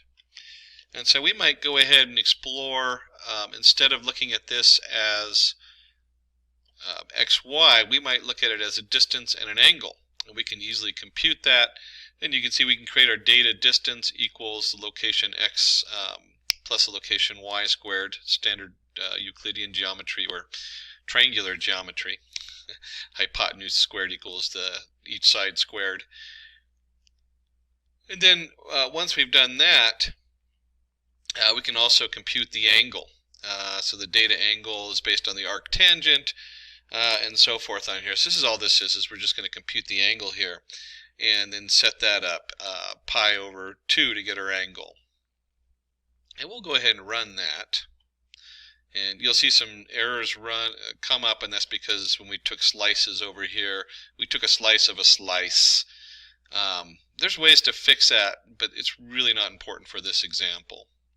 So if you do see that, you want to start looking up here for, instead of data location X of not location X0, this would be like, I believe the term is iLocation. If this was, yeah, this is in pandas. So there's different things in there, but for this, it doesn't really matter. These are just warnings. That's all they are. And then let's combine our remaining minutes and seconds column into one. There's another one. So if you remember up here, we're trying to get rid of these columns. Do we really need, let me see if I can find it on here. There we go. There's our minutes remaining. And then they had, what was it? It was minutes remaining and seconds column. So there's also a seconds column on here. Let me see if I can find that one. This is where it really gets kind of crazy because here's our seconds remaining. So you can see that, and here's our minutes remaining. This gets crazy when you're looking at hundreds of these features. And you can see that if I'm going to, say, write a model that's going to predict a lot of this, and I want it to run, in this case it's a basketball and how good his shots are as the data comes in. Let's say I want to have it run on your phone. If I'm running it across hundreds of features, it's going to just hang up on your phone, where if I can get it down to just a handful, we'll actually be able to come in here and run it on a smaller device and not use up as much memory or processing power. So we'll go ahead and take data remaining time here, and data minutes remaining times 60 plus data seconds remaining. So we're just going to combine those, and we'll go ahead and reprint our data so we can see what we got coming across. We have our action type combined, and this is, we do this a lot. We want to take a look at, oops, I got it so zoomed in. Let me see if I can zoom out just a little bit. There we go. Boom. Alright, so when we come up here, you can see that we now have our distance, our angle, remaining time, which is now just a number that computes both the minutes and seconds together. And we still have, we've been adding columns. I thought you said we're supposed to subtract columns, right? We're going to delete the obsolete columns when we get to them. So we're just filtering out, and this is the filter method. We're just filtering through the things that we really don't need. And next, let's go ahead and explore team ID and team name. Now, let me just go ahead and run that. And if you look at this, we have Los Angeles Lakers, and then they have the team ID here, and they're unique. That's not really anything that's going to come up because that's this particular athlete's works for that team. So it's the same on every line. So there's another thing we can filter out on there. Team ID and team name is just useless. The whole column contains only one value each, and it's pretty much useless. Let's go ahead and take a look at matchup and opponent. That's an interesting one. And we see here that we have the LAL versus POR, and the opponent is POR and IND. Again, here's a lot of duplicate information. So this basically contains the same information on here. Again, we're filtering all this stuff out, and this is because we're only looking at one athlete. And this might change if you're looking at multiple athletes, that kind of thing. Now, these are easy to see, but we might have something that looks more like this. We might have something where we're looking at the distance, which we computed, and the shot distance. Are they the same thing? And what we can do is we can plot that and plot them against each other on here, and we see it just draws a nice straight line. And so again, we're looking at the same information. So again, we're repeating stuff, and we really don't want to be running our model on repeat information on here. So again, it contains the same information.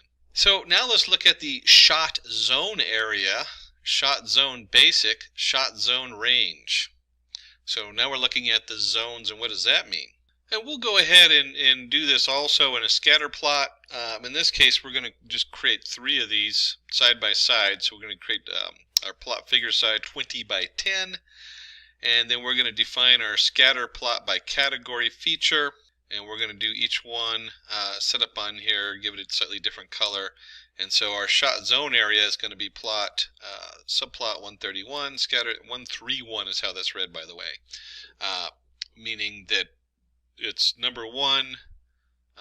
We have 3 across, and this is the first one down, so 1 1 1. Our scatter plot by category is going to be the shot zone area. We're going to plot that. And then we're going to do the shot zone basic and then the shot zone range, and each just push them through our definition. So each of those areas go through, and you'll see 131, 132, 133. Again, it's a 1 by 3 setup, and then it's just a place on each one. And so when we look at this, we can see that these shots, they map out the same. So it's very, again, redundant information. That should be intuitive. When we're looking at this in these color graphs, it kind of helps, and you start looking at something it's very intuitive like this is, and you start to realize that some of this stuff you'll be looking for in data you might not understand. And you'll see these circular patterns where they match, or they mostly match, and you start to realize when you're looking at these that they're repetitive data, and then you want to explore them more closely depending on what domain you're working in. So we look at these, and we look at them, and they look just like the regions of the court, but we already have stored this information in angle and distance columns. So we've seen this image before. We go back up here, and here's the similar image. And repeating that image is down here, and so let's go ahead and drop some of this stuff. So now let's drop all the useless columns. And we can drop the shot ID, team name, shot zone area, shot zone range, shot zone basic, the matchup, the longitude and latitude, because we're putting that into distance, seconds remaining, minutes remaining, because we combine that into one column, shot distance, because we have just distance on there, location X, location Y, the game event ID, game ID, all of this stuff is just being dropped on here. And we'll just go ahead and loop through our drops. And this is a nice way of doing this, because as you're playing with this, this kind of data, putting your list into one setup helps, because then you're just running it through an iteration, and you can come back and change it. You might be playing with different models and do this with models. You might be looking at all kinds of different things that you can drop and add in as you test these out. And again, we're working in the filter method. So this is a lot of human interaction with the data. And it takes a lot of critical thinking to look at this stuff and say what matches and what doesn't. And so when we look at the remaining features, let me go ahead and just run this. The original to the new count, we had 25 features. Now we have 11 features. You can see that right there. We just circle that. There's our 25, and there's old, new. Now we're down to 11. So we've cut it down to less than half. And you can just see the actual different information on here and the remaining time. At this point, we filtered it through, and then we'd move into the next process, which would be to run our model on this, and maybe we would drop some of the features and see if it runs better or worse and what happens. That's kind of would be the next step on there versus this is the filter setup, and that would be one of the other setups depending on which algorithm you use. So that wraps up our demo on filter, the feature selection, and going through and seeing how these different features are being repeated in this particular in a basketball setup. We're going to cover reinforcement learning today. And what's in it for you? We'll start with why reinforcement learning. We'll look at what is reinforcement learning. We'll see what the different kinds of learning strategies are that are being used today in computer models under supervised versus unsupervised versus reinforcement. We'll cover important terms specific to reinforcement learning. We'll talk about Markov's decision process, and we'll take a look at a reinforcement learning example. Well, we'll teach a tic-tac-toe how to play. Why reinforcement learning? Training a machine learning model requires a lot of data, which might not always be available to us. Further, the data provided might not be reliable. Learning from a small subset of actions will not help expand the vast realm of solutions that may work for a particular problem. And you can see here we have the robot learning to walk. Very complicated setup when you're learning how to walk, and you'll start asking questions like, if I'm taking one step forward and left, well, what happens if I pick up a 50-pound object? How does that change how a robot would walk? These things are very difficult to program because there's no actual information on it until it's actually tried out. Learning from a small subset of actions will not help expand the vast realm of solutions that may work for a particular problem. And we'll see here it learned how to walk. This is going to slow the growth that technology is capable of. Machines need to learn to perform actions by themselves and not just learn off humans. And you see the objective climb a mountain. A real interesting point here is that as human beings we can go into a very unknown environment and we can adjust for it and kind of explore and play with it. Most of the models, the non-reinforcement models in computer machine learning, aren't able to do that very well. There's a couple of them that can be used or integrated. To see how it goes is what we're talking about with reinforcement learning. So what is reinforcement learning? Reinforcement learning is a sub-branch of machine learning that trains a model to return an optimum solution for a problem by taking a sequence of decisions by itself. Consider a robot learning to go from one place to another. The robot is given a scenario and must arrive at a solution by itself. The robot can take different paths to reach the destination. It will know the best path by the time taken on each path. It might even come up with a unique solution all by itself. And that's really important as we're looking for unique solutions. We want the best solution, but you can't find it unless you try it. So when we're looking at our different systems, our different model, we have supervised versus unsupervised versus reinforcement learning. And with the supervised learning, that is probably the most controlled environment. We have a lot of different supervised learning models, whether it's linear regression, neural networks, there's all kinds of things in between, decision trees. The data provided is labeled data with output values specified. And this is important because when we talk about supervised learning, you already know the answer for all this information. You already know the picture has a motorcycle in it, so you're supervised learning. You already know that the outcome for tomorrow, for going back a week, you're looking at stock, you can already have like the graph of what the next day looks like, so you have an answer for it. And you have labeled data which is used, you have an external supervision, and solves problems by mapping labeled input to known output. So very controlled. Unsupervised learning, and unsupervised learning is really interesting because it's now taking part in many other models. They start with, you can actually insert an unsupervised learning model in almost either supervised or reinforcement learning as part of the system, which is really cool. Data provided is unlabeled data. The outputs are not specified. Machine makes its own predictions. Used to solve association with clustering problems. Unlabeled data is used. No supervision. Solves problems by understanding patterns and discovering output. So you can look at this and you can think some of these things go with each other. They belong together.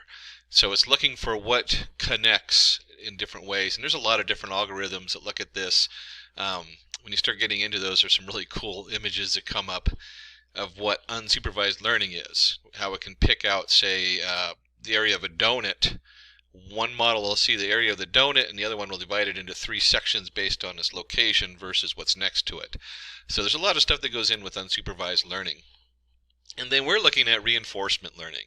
Probably the biggest industry in today's market in machine learning, or growing market. It's very infant stage as far as how it works and what it's going to be capable of. The machine learns from its environment using rewards and errors, used to solve reward-based problems. No predefined data is used, no supervision, follows trial and error problem solving approach. So again, we have a random, at first you start with a random, I try this, it works and this is my reward, doesn't work very well maybe, or maybe it doesn't even get you where you're trying to get it to do, and you get your reward back, and then it looks at that and says, well, let's try something else, and it starts to play with these different things, finding the best route. So let's take a look at important terms in today's reinforcement model. And this has become pretty standardized over the last few years, so these are really good to know. We have the agent. Agent is the model that is being trained via reinforcement learning. So this is your actual entity that has, however you're doing it, whether you're using a neural network or a Q table or whatever, combination thereof. This is the actual agent that you're using. This is the model. And you have your environment. The training situation that the model must optimize to is called its environment. And you can see here, I guess we have a robot who's trying to get a chest full of gems or whatever, and that's the output. And then you have your action. This is all possible steps that can be taken by the model, and it picks one action. And you can see here that it's picked 3 different routes to get to the chest of diamonds and gems. We have a state, the current position condition returned by the model. And you could look at this if you're playing like a video game. This is the screen you're looking at. So when you go back here, the environment is a whole game board. So if you're playing one of those Mobius games, you might have the whole game board going on, but then you have your current position. Where are you on that game board? What's around that? What's around you? If you were talking about a robot, the environment might be moving around the yard, where it is in the yard and what it can see, what input it has in that location. That would be the current position condition returned by the model. And then the reward. To help the model move in the right direction, it is rewarded. Points are given to it to appraise some kind of action. So, yeah, you did good, or if didn't do as good, trying to maximize the reward and have the best reward possible. And then policy. Policy determines how an agent will behave at any time. It acts as a mapping between action and present state. This is part of the model. What is your action that you're going to take? What's the policy you're using to have an output from your agent? One of the reasons they separate policy as its own entity is that you usually have a prediction of different options, and then the policy, well, how am I going to pick the best? Based on those predictions, I'm going to guess at different options. And we'll actually weigh those options in and find the best option we think will work. So it's a little tricky, but the policy thing is actually pretty cool how it works. Let's go ahead and take a look at a reinforcement learning example. And just in looking at this, we're going to take a look, consider what a dog that we want to train. So the dog would be like the agent. So you have your puppy or whatever. And then your environment is going to be the whole house or whatever it is where you're training them. And then you have an action. We want to teach the dog to fetch. So action equals fetching. And then we have a little biscuit, so we can get the dog to perform various actions by offering incentives such as a dog biscuit as a reward. The dog will follow a policy to maximize this reward, and hence will follow every command and might even learn new actions like begging by itself. So you have, so we start off with fetching. It goes, oh, I get a biscuit for that.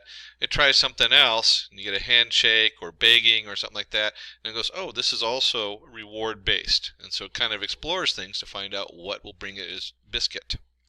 And that's very much like how a reinforced model goes. Is it looks for different rewards. How do I find? Can I try different things and find a reward that works? The dog also will want to run around and play and explore its environment. This quality of model is called exploration. So there's a little randomness going on in exploration. And it explores new parts of the house. Climbing on the sofa doesn't get a reward. In fact, it usually gets kicked off the sofa. So let's talk a little bit about Markov's decision process. Markov's decision process is a reinforcement learning policy used to map a current state to an action where the agent continuously interacts with the environment to produce new solutions and receive rewards. And you'll see here's all of our different vocabulary we just went over. We have a reward, our state, our agent, our environment, and our action. And so even though the environment kind of contains everything, you really, when you're actually writing the program, your environment's going to put out a reward and state that goes into the agent. The agent then looks at this state, or it looks at the reward usually first, and it says, okay, I got rewarded for whatever I just did, or I didn't get rewarded. And then it looks at the state, and then it comes back, and if you remember from policy, the policy comes in, and then we have a reward. The policy is that part that's connected at the bottom. And so it looks at that policy and it says, hey, what's a good action that will probably be similar to what I did, or sometimes they're completely random, but what's a good action that's going to bring me a different reward? So taking the time to just understand these different pieces as they go is pretty important in most of the models today. And so a lot of them actually have templates based on this that you can pull in and start using. Pretty straightforward as far as once you start seeing how it works, you can see your environment says, hey, this is the agent did this. If you're a character in a game, this happened, and it shoots out a reward in a state. The agent looks at the reward, looks at the new state, and then takes a little guess and says, I'm going to try this action. And then that action goes back into the environment. It affects the environment. The environment then changes depending on what the action was, and then it has a new state and a new reward that goes back to the agent. So in the diagram shown, we need to find the shortest path between node A and D. Each path has a reward associated with it, and the path with a maximum reward is what we want to choose. The nodes A, B, C, D denote the nodes to travel from node A to B is an action. Reward is the cost of each path, and policy is each path taken. And you can see here A can go to B, or A can go to C right off the bat, or it can go right to D. And if you explored all three of these, you would find that A going to D was a 0 reward, A going to C and D would generate a different reward, or you could go A, C, B, D. There's a lot of options here. And so when we start looking at this diagram, you start to realize that even though today's reinforced learning models do really good at finding an answer, they end up trying almost all the different directions you see. And so they take up a lot of work or a lot of processing time for reinforcement learning. They're right now in their infant stage, and they're really good at solving simple problems. And we'll take a look at one of those in just a minute in a tic-tac-toe game. But you can see here, once it's gone through these and it's explored, it's going to find the A, C, D is the best reward. It gets a full 30 points for it. So let's go ahead and take a look at a reinforcement learning demo. In this demo, we're going to use reinforcement learning to make a tic-tac-toe game. You will be playing this game against the machine learning model. And we'll go ahead, we're doing it in Python. So let's go ahead and go through, not always, I actually have a lot of Python tools. Let's go through Anaconda, which will open up a Jupyter notebook. Seems like a lot of steps, but it's worth it to keep all my stuff separate, and it also has a nice display when you're in the Jupyter notebook for doing Python. So here's our Anaconda navigator. I open up the notebook, which is going to take me to a web page, and I've gone in here and created a new Python folder. In this case, I've already done it and enabled it to change the name to tic-tac-toe. And then for this example, we're going to go ahead and import a couple things. We're going to import numpy as np. We'll go ahead and import pickle. Numpy, of course, is our number array, and then pickle is just a nice way sometimes for storing different information, different states that we're going to go through on here. And so we're going to create a class called state. We're going to start with that. And there's a lot of lines of code to this class that we're going to put in here.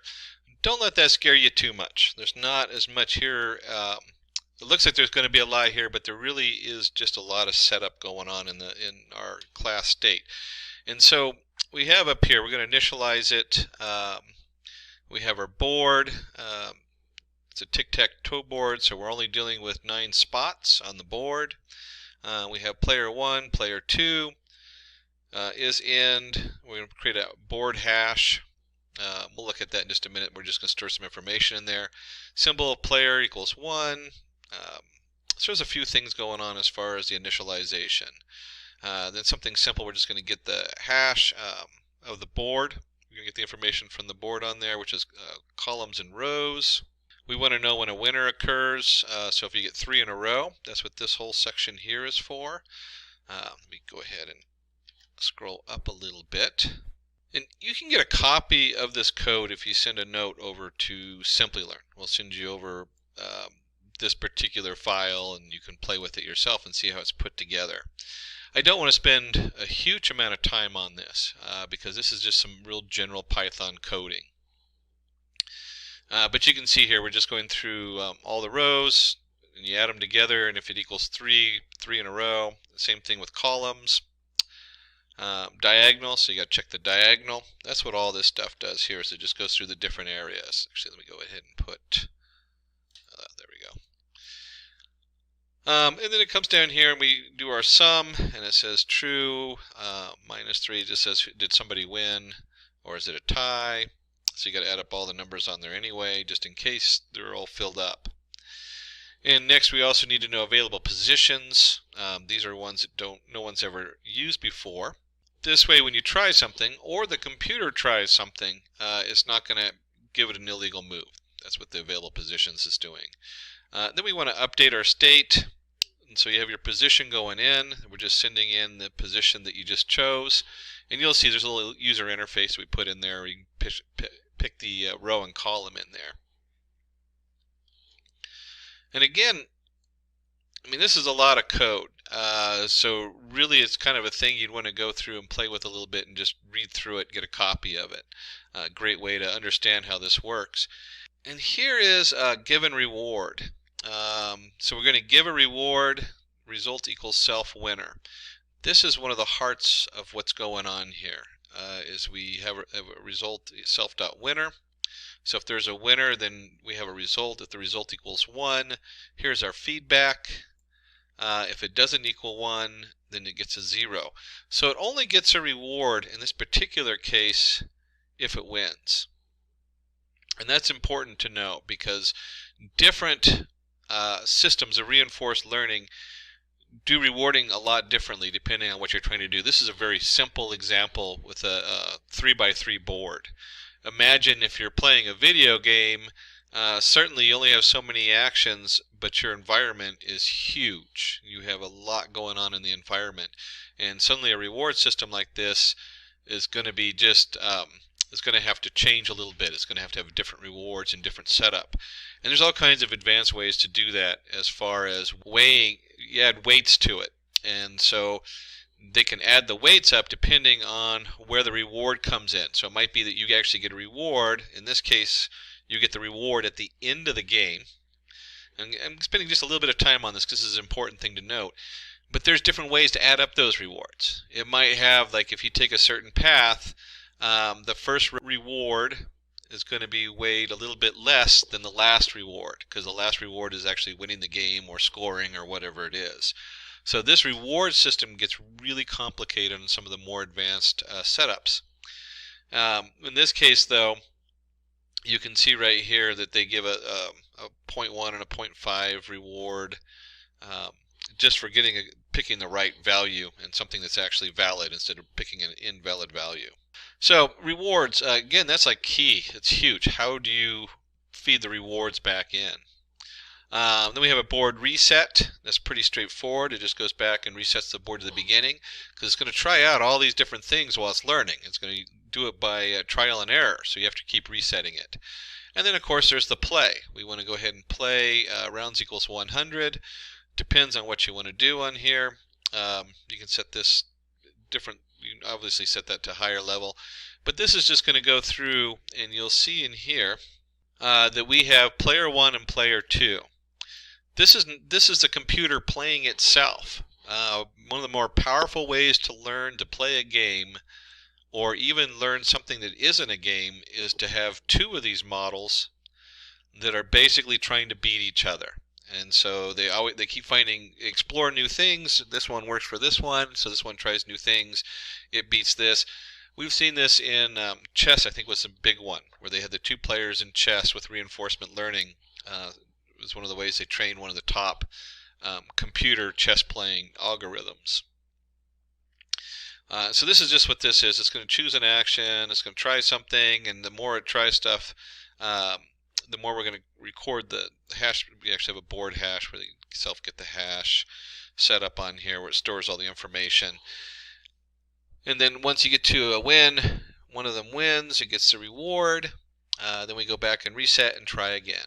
And then kind of the fun part we actually get down here is we're going to play with a human. So we'll get a chance to come in here and see what that looks like when you put your own information in. And then it just comes in here and does the same thing it did above. It gives it a reward for its things, or sees if it wins or ties, looks at available positions, all that kind of fun stuff. And then finally we want to show the board. So it's going to print the board out each time. Really, as an integration, is not that exciting. What's exciting in here is, one, looking at this reward system. Whoops, play one more up. The reward system is really the heart of this. How do you reward the different setup? And the other one is when it's playing, it's got to take an action. And so what it chooses for an action is also the heart of reinforcement learning. How do we choose that action? And those are really key to right now where reinforcement learning is in today's technology, is figuring this out. How do we reward it, and how do we guess the next best action? So we have our environment, and you can see the environment is the state, which is kind of like what's going on. We're going to return the state depending on what happens. And we want to go ahead and create our agent, in this case our player. So each one is, let me go and grab that. And so we look at a class player. This is where a lot of the magic is really going on, is how is this player figuring out how to maneuver around the board, and then the board of course returns a state that it can look at and a reward. So we want to take a look at this. We have name, self-state, this is class player, and when we say class player, we're not talking about a human player, we're talking about just the computer players. And this is kind of interesting. So remember I told you, depending on what you're doing, there's going to be a decay gamma, explore rate. These are what I'm talking about, is how do we train it. As you try different moves, it gets to the end. The first move is important, but it's not as important as the last one. And so you could say that the last one has the heaviest weight, and then as you get there, the first one, let's see, the first move gives you a 5 reward, the second gives you a 2 reward, and the third one gives you a 10 reward, because that's the final ending. You got it. The 10's going to count more than the first step. And here's our, we're going to get the board information coming in, and then choose an action. This was the second part that I was talking about that was so important. So once you have your training going on, we have to do a little randomness, and you can see right here is our NP random uniform. So it's picking out a random number. Take a random action. This is going to just pick which row and which column it is. And so choosing the action, this one you can see we're just doing random states, choice, length of positions, action position, and then it skips in there and takes a look at the board for P in positions. And it's actually storing the different boards each time you go through, so it has a record of what it did, so it can properly weigh the values. And this simply just appends a hash state. What's the last state? Append it to the to our states on here. Here's our feedback reward. So the reward comes in, and it's going to take a look at this and say, is it none? What is the reward? And here is that formula. Remember I was telling you about up here that was important because it has decay gamma times the reward. this is where, as it goes through each step, and this is really important. This is kind of the heart of this, of what I was talking about earlier. You have step 1, and this might have a reward of 2. You have step 2. Probably should have done ABC. This has a step 3, step 4, and so on until you get to step N. And this might have a reward of 10. So reward of 10, we're going to add that, but we're not adding, let's say this one right here. Let's say this reward here right before 10 was, let's say it's also 10. That just makes the math easy. So we had 10 and 10. We had 10, this is 10 and 10n, whatever it is, but it's time it's 0.9. So instead of putting a full 10 here, we only do 9. That's 0.9 times 10. And so this formula, as far as the decay times the reward minus the cell state value, it basically adds in, it says here's 1, or here's 2, I'm sorry, I should have done this ABC, would have been easier. So the first move goes in here and it puts 2 in here. Then we have ourselves set up on here. You can see how this gets pretty complicated in the math, but this is really the key, is how do we train our states? And we want the final state, the win, to get the most points. If you win, you get most points. And the first step gets the least amount of points. So you're really training this almost in reverse. You're training it from the last place where you have, like it says, okay, this is now where I need to sum up my rewards, and I want to sum them up going in reverse, and I want to find the answer in reverse. Kind of an interesting play on the mind when you're trying to figure this stuff out. And of course we want to go ahead and reset the board down here and save the policy, load policy. These are the different things that are going in between the agent and the state to figure out what's going on. Let's go ahead and load that up. And then finally we want to go ahead and create a human player. And the human player is going to be a little different in that you choose an action, row and column. Here's your action. If action in positions, meaning positions that are available, you return the action. If not, it just keeps asking you until you get the action that actually works. And then we're going to go ahead and append to the hash state, which we don't need to worry about because it returns the action up here, and feed forward. Again, this is because it's a human. At the end of the game, backpropagate and update state values. This part isn't being done because it's not programming the model. The model is getting its own rewards. So we've gone ahead and loaded this in here. So here's all our pieces, and the first thing we want to do is set up P1 player 1, P2 player 2, and then we're going to send our players to our state. So now it has P1, P2, and it's going to play, 50,000 rounds. Now we can probably do a lot less than this, and it's not going to get the full results. In fact, you know what? Let's go ahead and just do 5, just to play with it, because I want to show you something here. Oops, somewhere in there I forgot to load something. There we go. I must have forgot to run this. Run. Oops, forgot a reference there for the board, rows and columns, 3 by 3.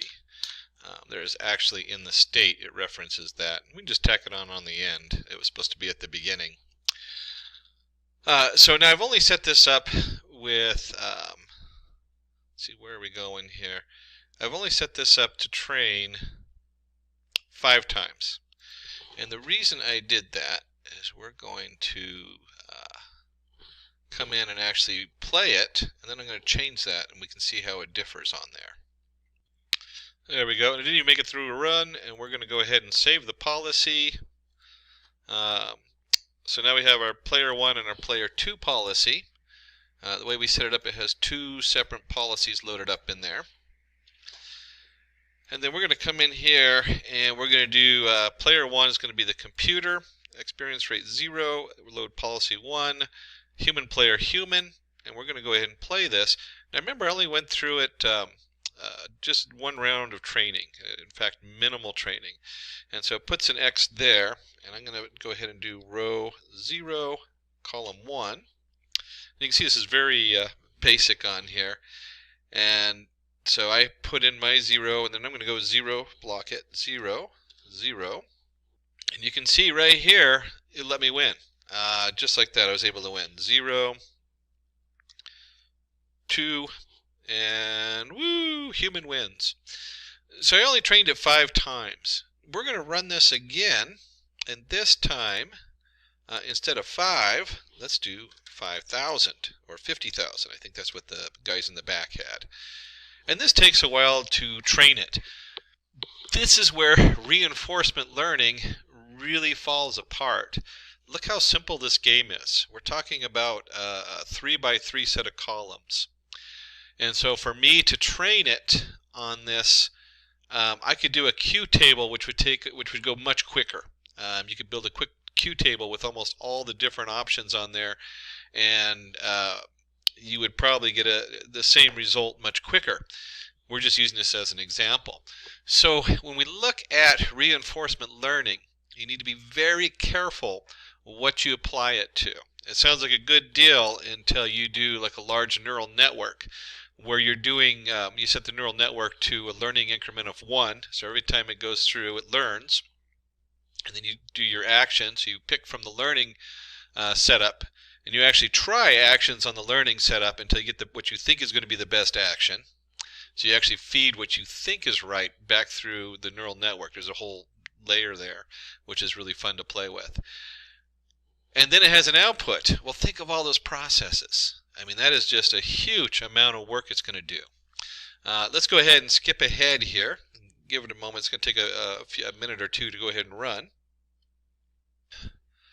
Now, to train it, we went ahead and let it run, and it took a while. This took, I got a pretty powerful processor, and it took about 5 minutes plus to run it.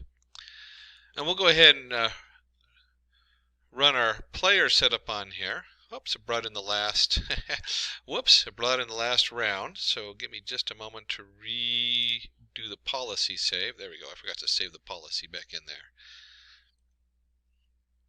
And then go ahead and run our player again.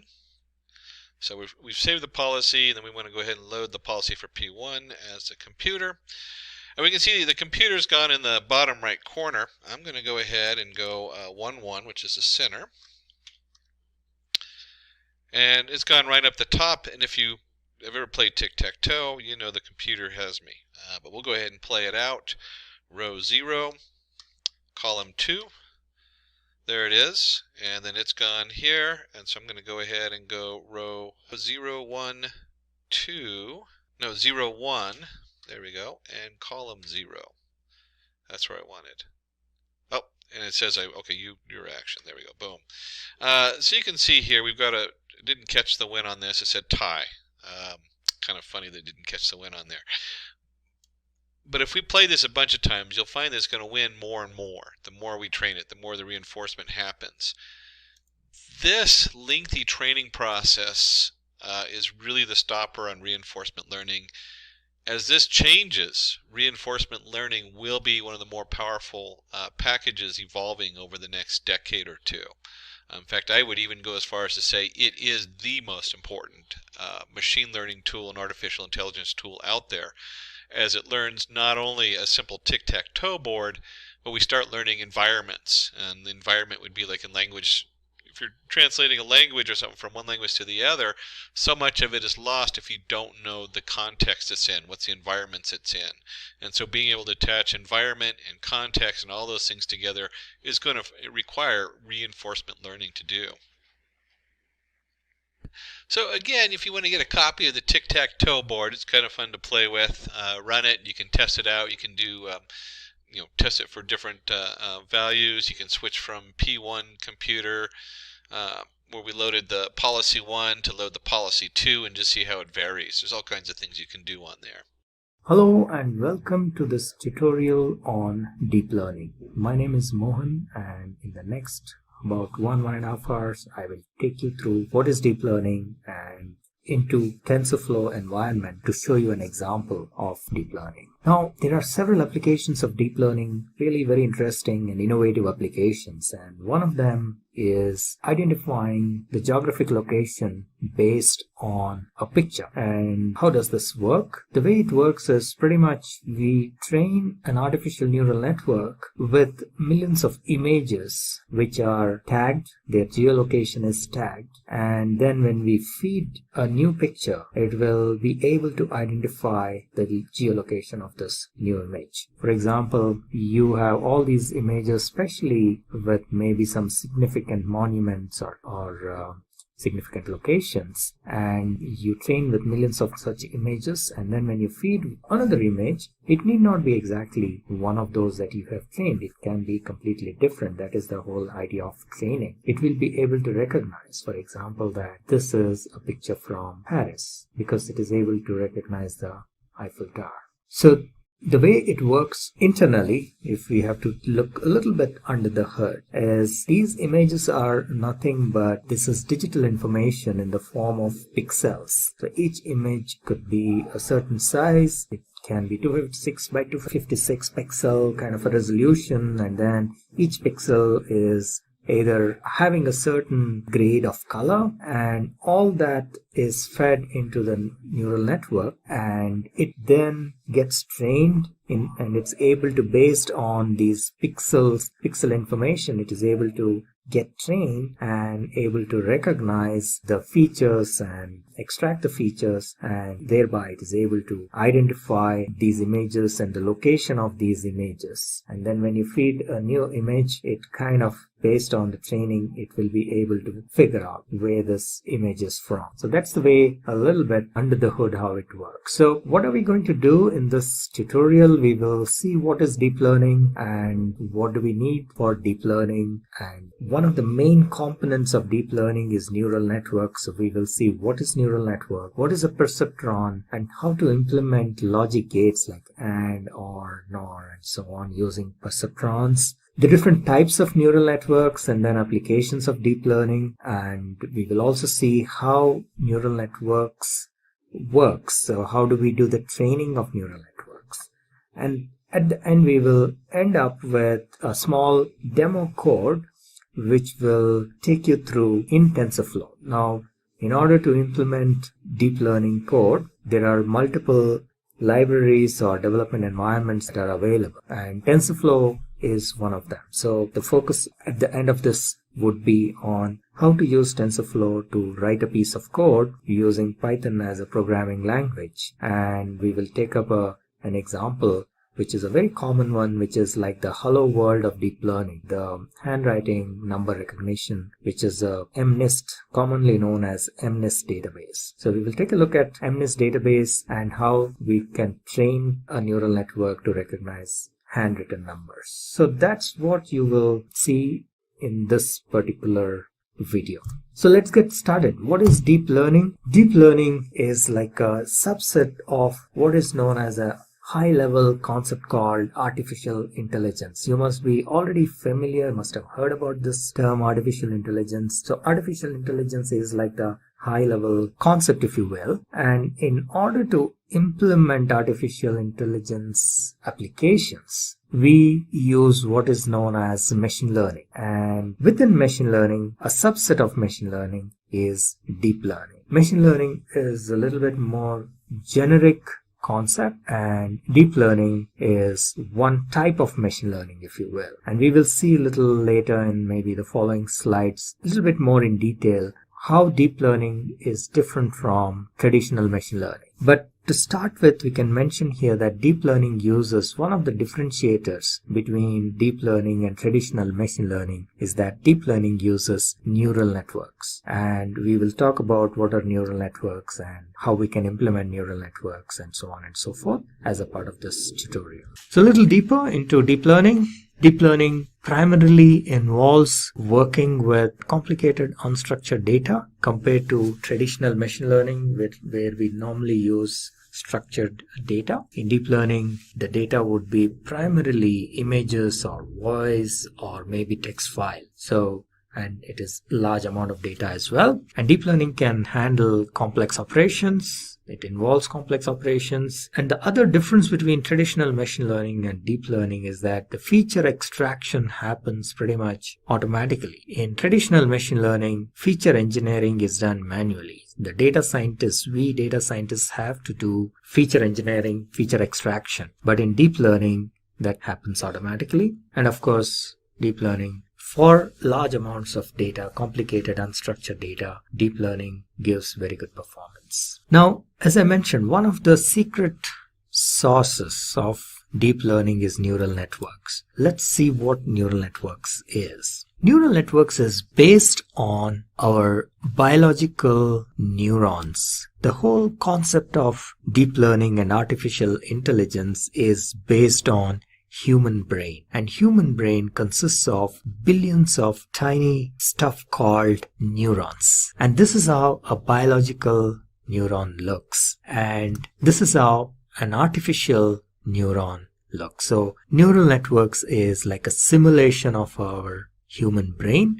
Human brain has billions of biological neurons, and we are trying to simulate the human brain using artificial neurons. This is how a biological neuron looks. It has dendrites, and the corresponding component with an artificial neural network is, or an artificial neuron, are the inputs. They receive the inputs through dendrites. And then there is the cell nucleus, which is basically the processing unit in a way. So in artificial neuron also there is a piece which is an equivalent of this cell nucleus, and based on the weights and biases, we will see what exactly weights and biases are as we move. The input gets processed, and that results in an output. In a biological neuron, the output is sent through a synapse, and in an artificial neuron there is an equivalent of that in the form of an output.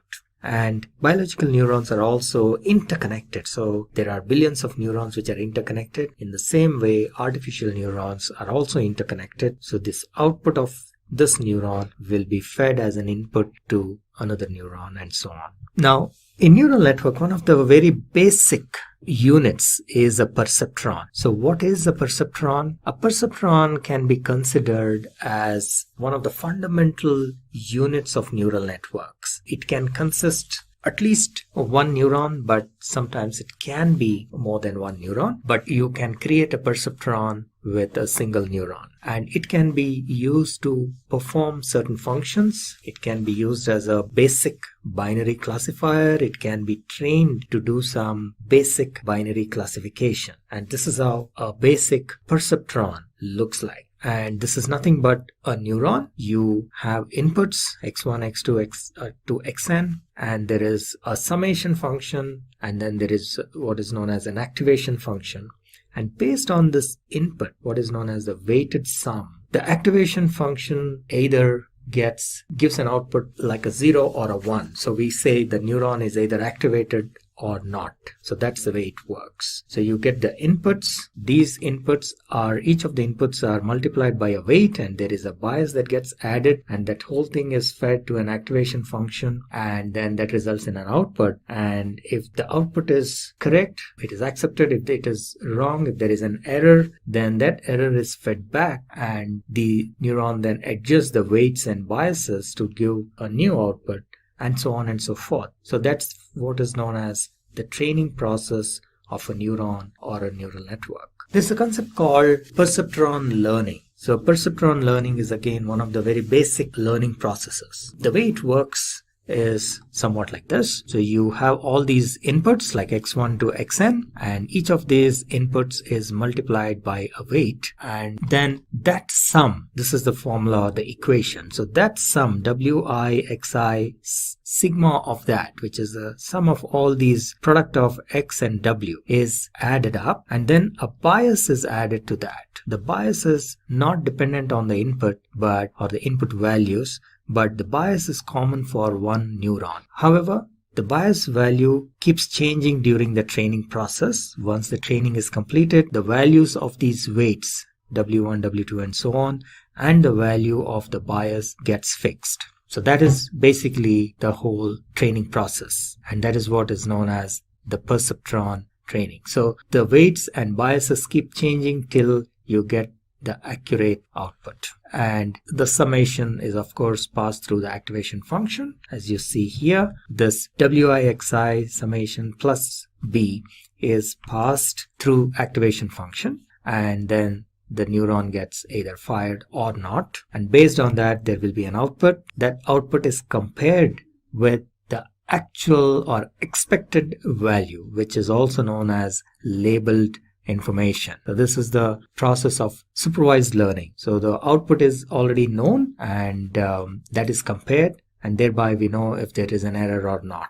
And if there is an error, the error is fed back, and the weights and biases are updated accordingly till the error is reduced to the minimum. So this iterative process is known as perceptron learning or perceptron learning rule, and this error needs to be minimized. So till the error is minimized, this iteratively the weights and biases keep changing, and that is what is the training process. So the whole idea is to update the weights and the bias of the perceptron till the error is minimized. The error need not be zero. The error may not ever reach zero, but the idea is to keep changing these weights and bias so that the error is minimum, the minimum possible that it can have. So this whole process is an iterative process, and this is the iteration continues till either the error is zero, which is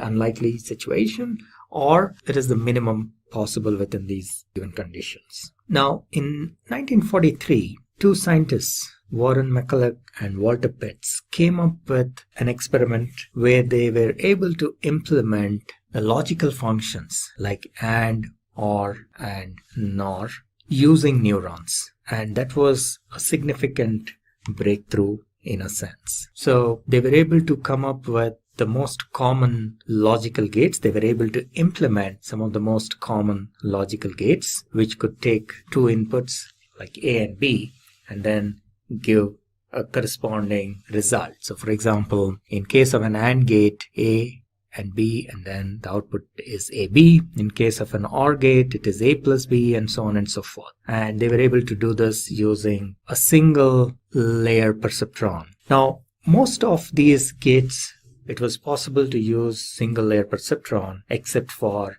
XOR, and we will see why that is in a little bit. So this is how an AND gate works. The inputs A and B, the output should be fired, or the neuron should be fired only when both the inputs are 1. So if you have 0, 0, the output should be 0. For 0, 1, it is again 0, 1, 0 again 0, and 1, 1, the output should be 1. So how do we implement this with a neuron? So it was found that by changing the values of weights, it is possible to achieve this logic. So for example, if we have equal weights like 0.7, 0.7, and then if we take the sum of the weighted product, so for example 0.7 into 0, and then 0.7 into 0 will give you 0, and so on and so forth. And in the last case, when both the inputs are 1, you get a value which is greater than 1, which is the threshold. So only in this case the neuron gets activated and the output is, there is an output. In all the other cases, there is no output because the threshold value is 1. So this is implementation of an AND gate using a single perceptron or a single neuron. Similarly, an OR gate. In order to implement an OR gate, in case of an OR gate, the output will be 1 if either of these inputs is 1. So for example, 0, 1 will result in 1, or rather, in all the cases it is 1 except for 0, 0. So how do we implement this using a perceptron? Once again, if you have a perceptron with weights, for example 1.2, now if you see here, if in the first case when both are 0, the output is 0. In the second case, when it is 0 and 1, 1.2 into 0 is 0, and then 1.2 into 1 is 1. And in the second case, similarly, the output is 1.2. In the last case, when both the inputs are 1, the output is 2.4. So during the training process, these weights will keep changing, and then at one point where the weights are equal to W1 is equal to 1.2 and W2 is equal to 1.2, the system learns that it gives the correct output. So that is implementation of OR gate using a single neuron or a single layer perceptron. Now XOR gate. This was one of the challenging ones. They tried to implement an XOR gate with a single level perceptron, but it was not possible. And therefore, in order to implement an XOR, so this was like a roadblock in the progress of neural network. However, subsequently they realized that this can be implemented, an XOR gate can be implemented using a multi-level perceptron or MLP. So in this case, there are two layers instead of a single layer, and this is how you can implement an XOR gate. So you will see that X1 and X2 are the inputs, and there is a hidden layer, and that's why it is denoted as H3 and H4, and then you take the output of that and feed it to the output at O5 and provide a threshold here. So we will see here that this is the numerical calculation. So the weights are, in this case for X1 it is 20 and minus 20, and once again 20 and minus 20. So these inputs are fed into H3 and H4. So you will see here for H3 the input is 0 1 1 1, and for H4 it is 1 0 1 1. And if you now look at the output, final output, where the threshold is taken as 1, if we use a sigmoid with the threshold 1, you will see that in these two cases it is 0, and in the last two cases it is 1. So this is the implementation of XOR. In case of XOR, only when one of the inputs is 1, you will get an output. So that is what we are seeing here. If we have either both the inputs are 1 or both the inputs are 0, then the output should be 0. So that is what is an exclusive OR gate. So it is exclusive because only one of the inputs should be 1, and then only you will get an output of 1, which is satisfied by this condition. So this is a special implementation. XOR gate is a special implementation of perceptron. Now that we got a good idea about perceptron, let's take a look at what is a neural network. So we have seen what is a perceptron, we have seen what is a neuron, so we will see what exactly is a neural network. So neural network is nothing but a network of these neurons, and they are different types of neural networks. There are about 5 of them. These are artificial neural network, convolutional neural network, then recursive neural network or recurrent neural network, deep neural network, and deep belief network. So, and each of these types of neural networks have a special, they can solve a special kind of problems. For example, convolutional neural networks are very good at performing image processing and image recognition and so on, whereas RNN are very good for speech recognition and also text analysis and so on. So each type has some special characteristics, and they are good at performing certain special kind of tasks. What are some of the applications of deep learning? Deep learning is today used extensively in gaming. You must have heard about AlphaGo, which is a game created by a startup called DeepMind, which got acquired by Google. And AlphaGo is an AI which defeated the human world champion Lee Sedol in this game of Go. So gaming is an area where deep learning is being extensively used, and a lot of research happens in the area of gaming as well. In addition to that, nowadays there are neural networks or special type called generative adversarial networks, which can be used for synthesizing either images or music or text and so on, and they can be used to compose music. So the neural network can be trained to compose a certain kind of music. And autonomous cars, you must be familiar with Google's self-driving car, and today a lot of automotive companies are investing in this space, and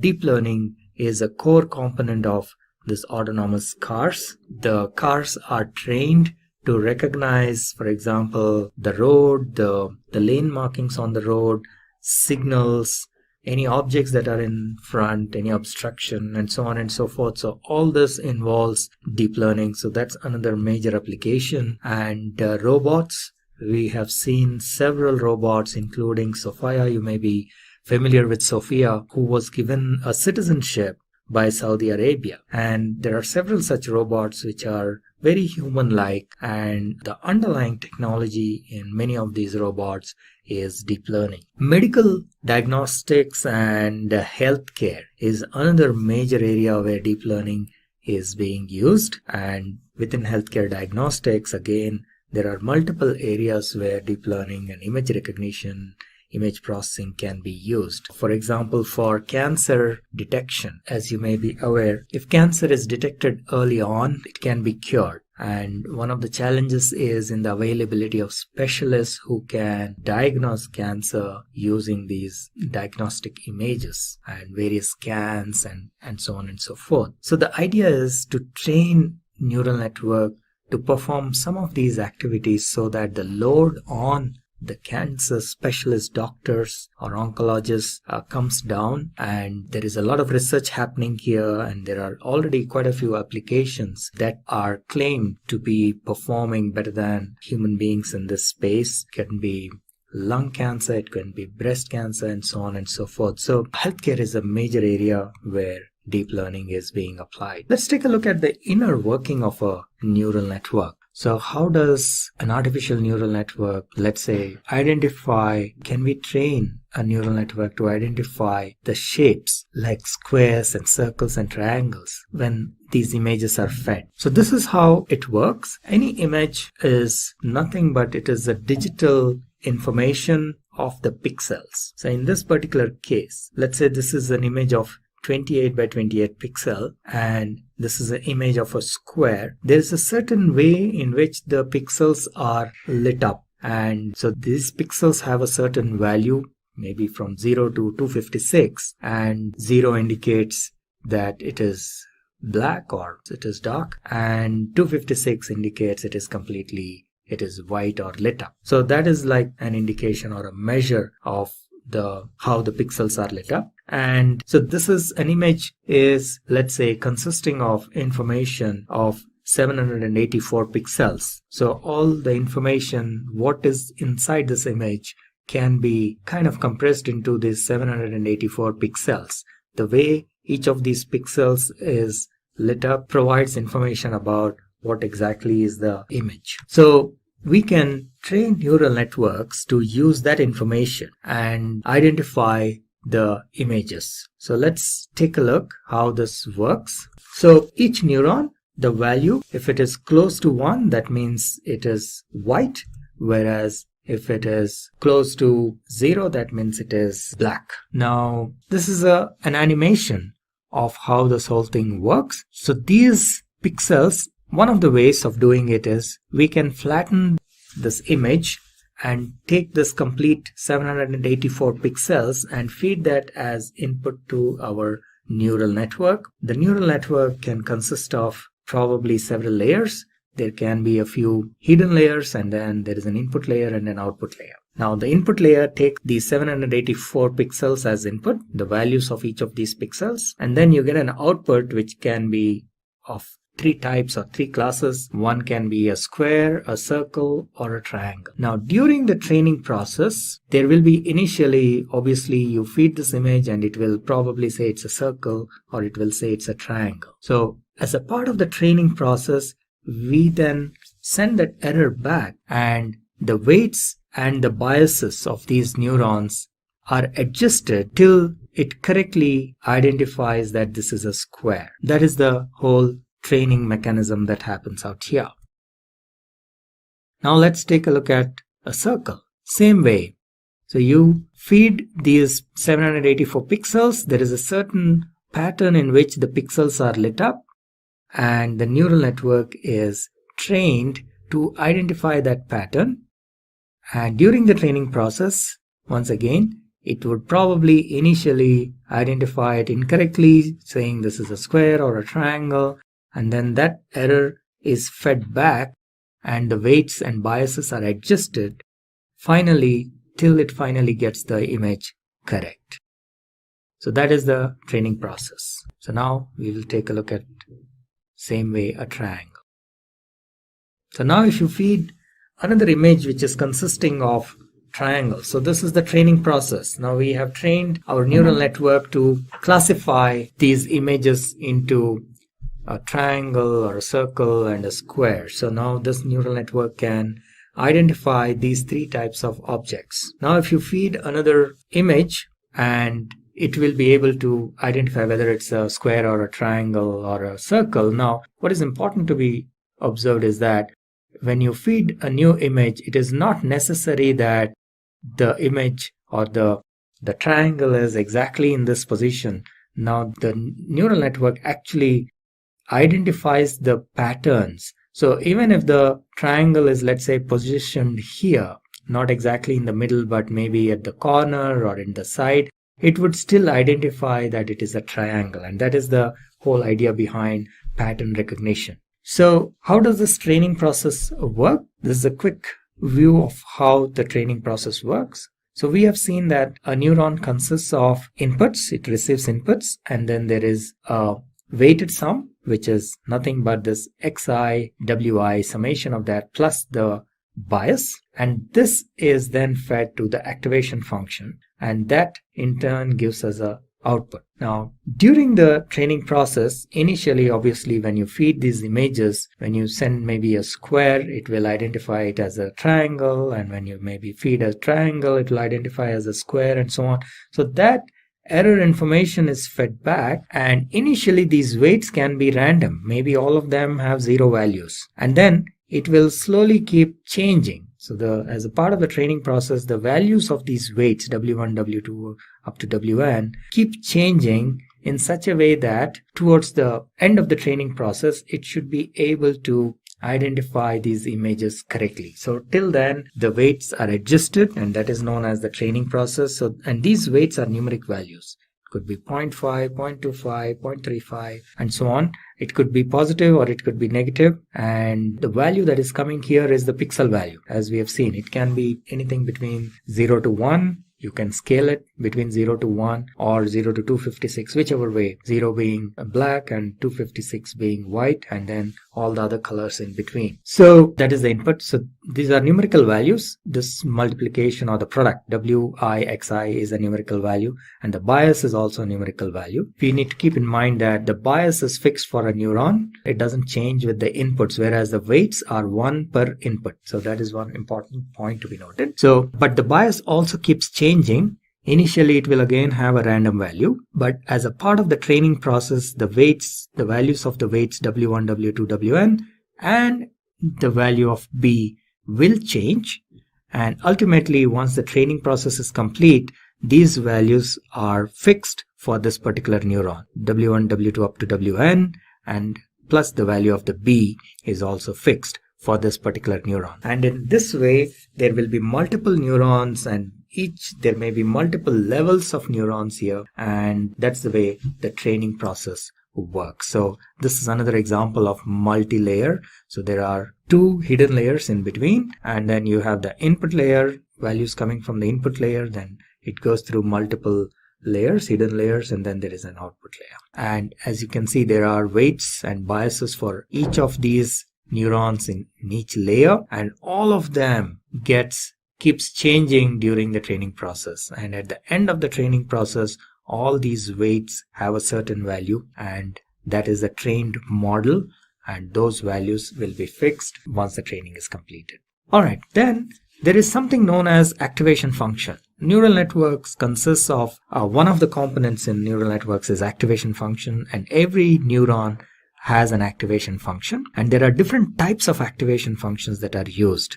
It could be a ReLU, it could be sigmoid, and so on and so forth. And the activation function is what decides whether a neuron should be fired or not. So whether the output should be 0 or 1 is decided by the activation function. And the activation function in turn takes the input, which is the weighted sum. Remember, we talked about Wixi plus B. That weighted sum is fed as an input to the activation function, and then the output can be either a 0 or a 1. And there are different types of activation functions which are covered in an earlier video you might want to watch. Alright, so as a part of the training process, we feed the inputs, the labeled data or the training data, and then it gives an output, which is the predicted output by the network, which we indicate as y hat. And then there is a labeled data, because for supervised learning, we already know what should be the output. So that is the actual output. And in the initial process, before the training is complete, obviously there will be error. So that is measured by what is known as a cost function. So the difference between the predicted output and the actual output is the error, and the cost function can be defined in different ways. There are different types of cost functions. So in this case, it is like the average of the squares of the error. So, and then all the errors are added, which can sometimes be called as sum of squares, sum of square errors, or SSE, and that is then fed as a feedback in what is known as backward propagation or back propagation, and that helps in the network adjusting the weights and biases. And so the weights and biases get updated till this value, the error value or the cost function, is minimum. Now there is a optimization technique which is used here called gradient descent optimization, and this algorithm works in a way that the error, which is the cost function, needs to be minimized. So there's a lot of mathematics that goes behind this. For example, they find the local minima and the global minima using the differentiation and so on and so forth. But the idea is this. So as a training process, as the part of training, the whole idea is to bring down the error, which is like, let's say this is the function, the cost function. At certain levels it is very high, the cost value of the cost function, the output of the cost function is very high. So the weights have to be adjusted in such a way, and also the bias of course, that the cost function is minimized. So there is this optimization technique called gradient descent that is used, and this is known as the learning rate. Now gradient descent, you need to specify what should be the learning rate, and the learning rate should be optimal, because if you have a very high learning rate, then the optimization will not converge, because at some point it will cross over to the side. On the other hand, if you have very low learning rate, then it might take forever to converge. So you need to come up with the optimum value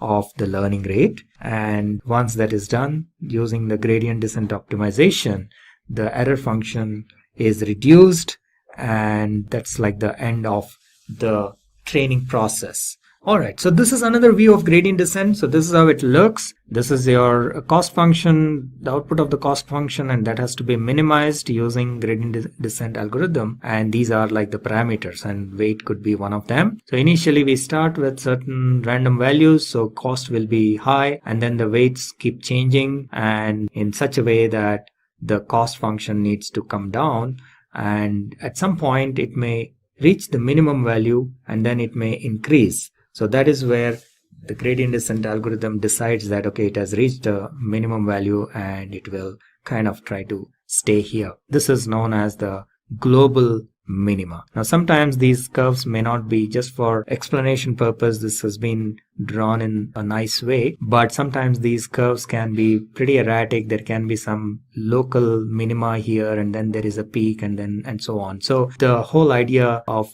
gradient descent optimization is to identify the global minima and to find the weights and the bias at that particular point. So that's what is gradient descent. And then this is another example. So you can have these multiple local minima. So as you can see, at this point when it is coming down, it may appear like this is a minimum value, but then it is not. This is actually the global minimum value, and the gradient descent algorithm will make an effort to reach this level and not get stuck at this point. So the algorithm is already there, and it knows how to identify this global minimum, and that's what it does during the training process. Now, in order to implement deep learning, there are multiple platforms and languages that are available, but the most common platform nowadays is TensorFlow. And so that's the reason we have this tutorial. We have created this tutorial for TensorFlow. So we will take you through a quick demo of how to write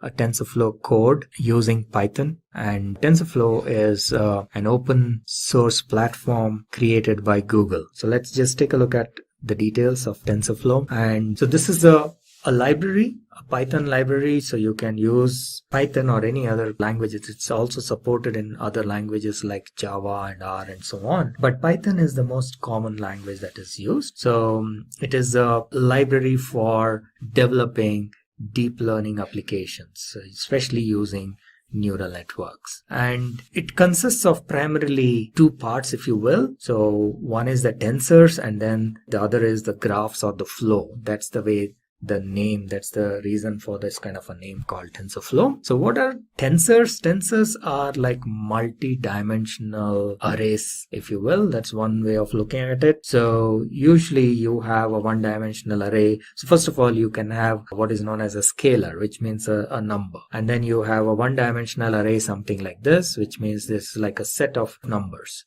So that is a one-dimensional array. Then you can have a two-dimensional array, which is like a matrix.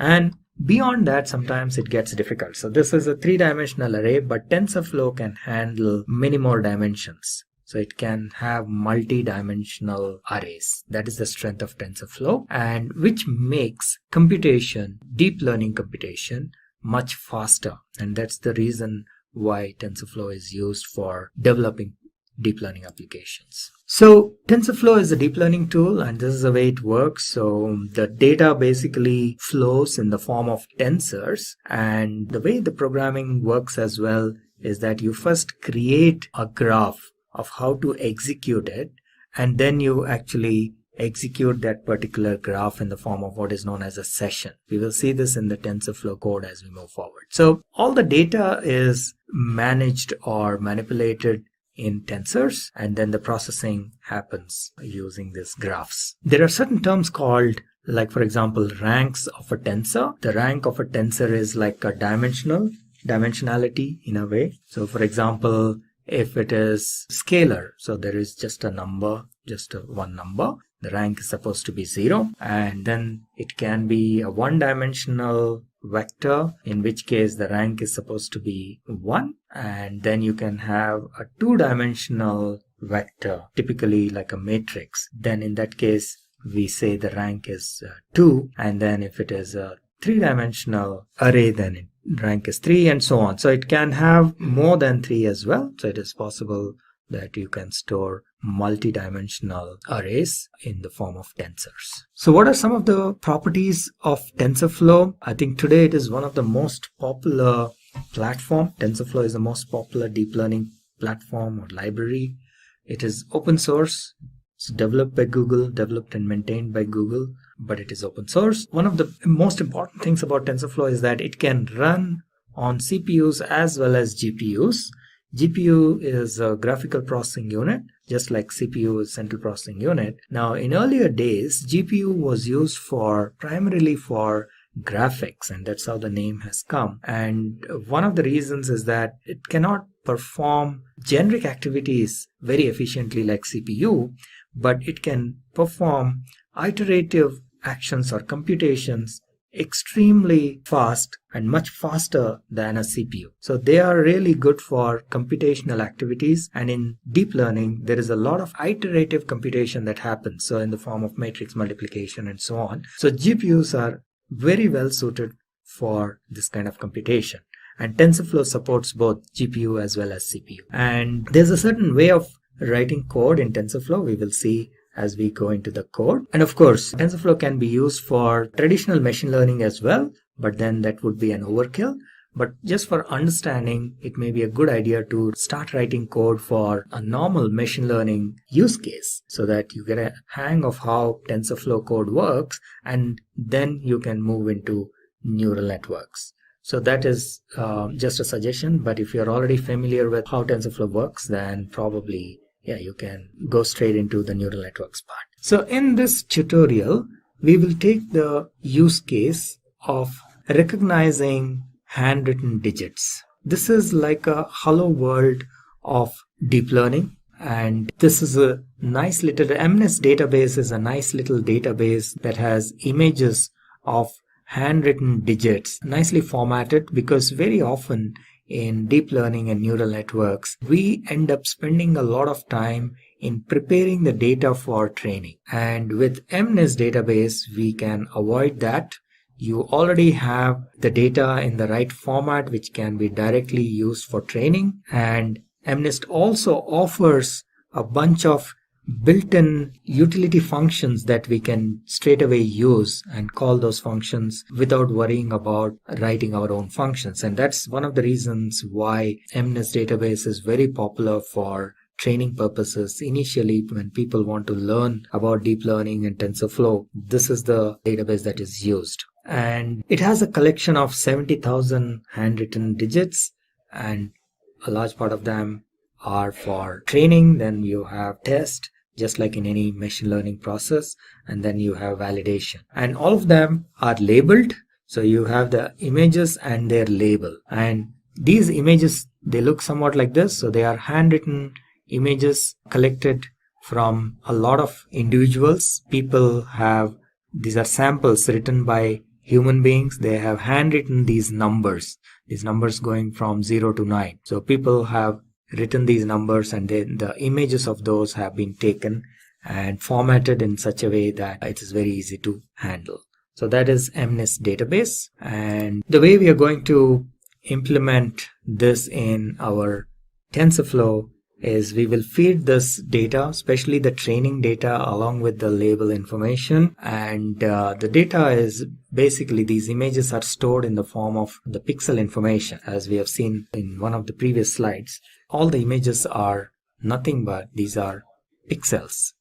So an image is nothing but an arrangement of pixels, and the value of the pixel, either it is lit up or it is not, or in somewhere in between. That's how the images are stored, and that is how they are fed into the neural network and for training. Once the network is trained, when you provide a new image, it will be able to identify within a certain error, of course. And for this, we will use one of the simpler neural network configurations called softmax. And for simplicity, what we will do is we will flatten these pixels. So instead of taking them in a two-dimensional arrangement, we just flatten them out. So for example, it starts from here. It is a 28 by 28. So there are 784 pixels. So pixel number 1 starts here. It goes all the way up to 28. Then 29 starts here and goes up to 56 and so on. And the pixel number 784 is here.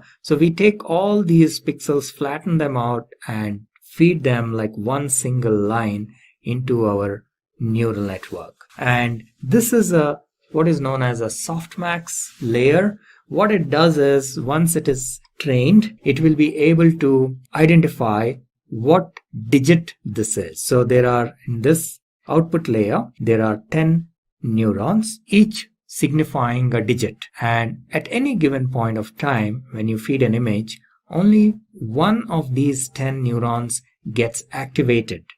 So for example, if this is trained properly, and if you feed a number 9 like this, then this particular neuron gets activated. So you get an output from this neuron. Let me just use a pen or a laser to show you here. Okay, so you're feeding a number 9. Let's say this has been trained, and now if you're feeding a number 9, this will get activated. Now let's say you feed 1 to the trained network, then this neuron will get activated. If you feed 2, this neuron will get activated, and so on. I hope you get the idea. So this is one type of a neural network or an activation function known as softmax layer. So that's what we will be using here. This is one of the simpler ones for quick and easy understanding. So this is how the code would look. We will go into our lab environment in the cloud, and we will show you there directly. But very quickly, this is how the code looks. And let me run you through briefly here, and then we will go into the Jupyter notebook where the actual code is, and we will run that as well. So as a first step, first of all, we are using Python here, and that's why the syntax of the language is Python. And the first step is to import the TensorFlow library. So, and we do this by using this line of code saying import TensorFlow as TF. TF is just for convenience, so you can give any name. And once you do this, TensorFlow is available as an object in the name of TF, and then you can run its methods and accesses its attributes and so on and so forth. And MNIST database is actually an integral part of TensorFlow, and that's again another reason why we, as a first step, we always use this example MNIST database example. So you just simply import MNIST database as well using this line of code, and you slightly modify this so that the labels are in this format, what is known as one hot true, which means that the label information is stored like an array. And let me just use the pen to show what exactly it is. So when you do this one hot true, what happens is each label is stored in the form of an array of 10 digits, and let's say the number is 8. Okay, so in this case all the remaining values, there will be a bunch of zeros. So this is like array at position 0, this is at position 1, position 2, and so on and so forth. Let's say this is position 7, then this is position 8. That will be 1 because our input is 8, and again position 9 will be 0. Okay, so one hot encoding, this one hot encoding true will kind of load the data in such a way that the labels are in such a way that only one of the digits has a value of 1, and that indicates, so based on which digit is 1, we know what is the label. So in this case the 8th position is 1, therefore we know this sample data, the value is 8. Similarly, if you have a 2 here, let's say, then the labeled information will be somewhat like this. So you have your labels. So you have this as 0, the 0th position. The first position is also 0. The second position is 1 because this indicates number 2. And then you have third as 0 and so on. Okay, so that is the significance of this one hot true. All right, and then we can check how the data is looking by displaying the data. And as I mentioned earlier, this is pretty much in the form of digital form, like numbers. So all these are like pixel values, so you will not really see an image in this format, but there is a way to visualize that image. I will show you in a bit. And this tells you how many images are there in each set. So the training, there are 55,000 images in training, and in the test set there are 10,000, and then validation there are 5,000. So altogether there are 70,000 images. All right, so let's move on, and we can view the actual image by using the matplotlib library. And this is how you can view. This is the code for viewing the images, and you can view them in color or you can view them in grayscale. So the CMap is what tells in what way we want to view it, and what are the maximum values and the minimum values of the pixel values. So these are the max and minimum values of the pixel values. So maximum is 1 because this is a scaled value.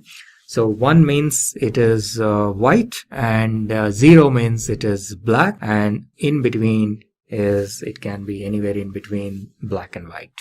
And the way to train the model, there is a certain way in which you write your TensorFlow code. And the first step is to create some placeholders, and then you create a model. In this case, we will use the softmax model, one of the simplest ones. And placeholders are primarily to get the data from outside into the neural network. So this is a very common mechanism that is used. And then, of course, you will have variables, which are remember, these are your weights and biases. So in our case, there are 10 neurons, and each neuron actually has 784 because each neuron takes all the inputs. If we go back to our slide here, actually every neuron takes all the 784 inputs. Right? This is the first neuron. It receives all the 784. This is the second neuron. This also receives all the 780. So each of these inputs needs to be multiplied with a weight, and that's what we are talking about here. So this is a matrix of 784 values for each of the neurons, and so it is like a 10 by 784 matrix because there are 10 neurons. And similarly, there are biases. Now remember, I mentioned bias is only 1 per neuron. So it is not 1 per input, unlike the weights. So therefore, there are only 10 biases because there are only 10 neurons in this case. So that is what we are creating a variable for biases. So this is something little new in TensorFlow. You will see, unlike our regular programming languages where everything is a variable, here the variables can be of three different types. You have placeholders, which are primarily used for feeding data. You have variables, which can change during the course of computation. And then a third type, which is not shown here, are constants. So these are like fixed numbers. All right. So in a regular programming language, you may have everything as variables or at the most variables and constants. But in TensorFlow, you have three different types: placeholders, variables, and constants. And then you create what is known as a graph. So TensorFlow programming consists of graphs and tensors, as I mentioned earlier. So this can be considered ultimately as a tensor. And then the graph tells how to execute the whole implementation, so that the execution is stored in the form of a graph. And in this case, what we are doing is we are doing a multiplication. TF, you remember this TF was created as a TensorFlow object here. One more level, one more. So TF is available here. Now TensorFlow has what is known as a matrix multiplication or matmul function. So that is what is being used here in this case. So we are using the matrix multiplication of TensorFlow so that you multiply your input values x with w, right? This is what we were doing, xw plus b. You're just adding b, and this is very similar to one of the earlier slides where we saw sigma xi wi. So that's what we are doing here. Matrix multiplication is multiplying all the input values with the corresponding weights and then adding the bias. So that is the graph we created. And then we need to define what is our loss function and what is our optimizer. So in this case, we again use the TensorFlow's APIs. So tf.nn softmax cross entropy with logits is the API that we will use, and reduce mean is what is like the mechanism whereby which says that you reduce the error. And optimizer for doing reduction of the error, what optimizer are we using? So we are using gradient descent optimizer. We discussed about this in a couple of slides earlier. And for that, you need to specify the learning rate. You remember we saw that there was a slide somewhat like this, and then you define what should be the learning rate, how fast you need to come down. That is the learning rate. And this again needs to be tested and tried, and to find out the optimum level of this learning rate. It shouldn't be very high, in which case it will not converge, or shouldn't be very low, because it will, in that case, it will take very long. So you define the optimizer, and then you call the method minimize for that optimizer, and that will kickstart the training process. And so far we've been creating the graph, and in order to actually execute that graph, we create what is known as a session, and then we run that session. And once the training is completed, we specify how many times, how many iterations we want it to run. So for example, in this case, we are saying 1000 steps. So that is a exit strategy in a way. So you specify the exit condition. So a training will run for 1000 iterations. And once that is done, we can then evaluate the model using some of the techniques shown here. So let us get into the code quickly and see how it works. So this is our cloud environment. Now you can install TensorFlow on your local machine as well. I'm showing this demo on our existing cloud, but you can also install TensorFlow on your local machine, and there is a separate video on how to set up your TensorFlow environment. You can watch that if you want to install your local environment. Or you can go for any cloud service, like for example Google Cloud, Amazon, or Cloud Labs. Any of these you can use and run and try the code. Okay, so it has got started. We will log in. Alright, so this is our deep learning tutorial code, and this is our TensorFlow environment. And so let's get started. We have seen a little bit of a code walkthrough in the slides as well. Now you will see the actual code in action. So the first thing we need to do is import TensorFlow, and then we will import the data. And we need to adjust the data in such a way that the one hot is encoding is set to true, one hot encoding, right? As I explained earlier. So in this case, the label values will be shown appropriately. And if we just check what is the type of the data, so you can see that this is a data sets, Python data sets. And if we check the number of images, the way it looks, so this is how it looks. It is an array of type float 32. Similarly, the number, if you want to see what is the number of training images, there are 55,000, then there are test images 10,000, and then validation images 5,000. Now let's take a quick look at the data itself, visualization. So we will use matplotlib for this. And if we take a look at the shape, now shape gives us like the dimension of the tensors or the arrays, if you will. So in this case, the training data set, if we see the size of the training data set using the method shape, it says there are 55,000 and 55,000 by 784. So remember, the 784 is nothing but the 28 by 28, 28 into 28. So that is equal to 784. So that's what it is showing. Now we can take just one image and just see what is the first image and see what is the shape. So again, size, obviously it is only 784. Similarly, you can look at the image itself, the data of the first image itself. So this is how it shows. So large part of it will probably be zeros, because as you can imagine, in the image only certain areas are written, rest is blank. So that's why you will mostly see zeros, either it is black or white. But then there are these values are, so the values are actually, they are scaled, so their values are between 0 and 1. Okay, so this is what you're seeing. So certain locations there are some values, and then other locations there are zeros. So that is how the data is stored and loaded. If we want to actually see what is the value of the handwritten image, if you want to view it, this is how you view it. So you create, like, do this reshape, and matplotlib has this feature to show you these images. So we will actually use the function called imshow, and then if you pass this parameters appropriately, you will be able to see the different images. Now I can change the values in this position, so which image we are looking at, right? So we can say, if I want to see what is there in maybe 5,000, right? So 5,000 has 3. Similarly, you can just say 5. What is in 5? 5 has 8. What is in 50?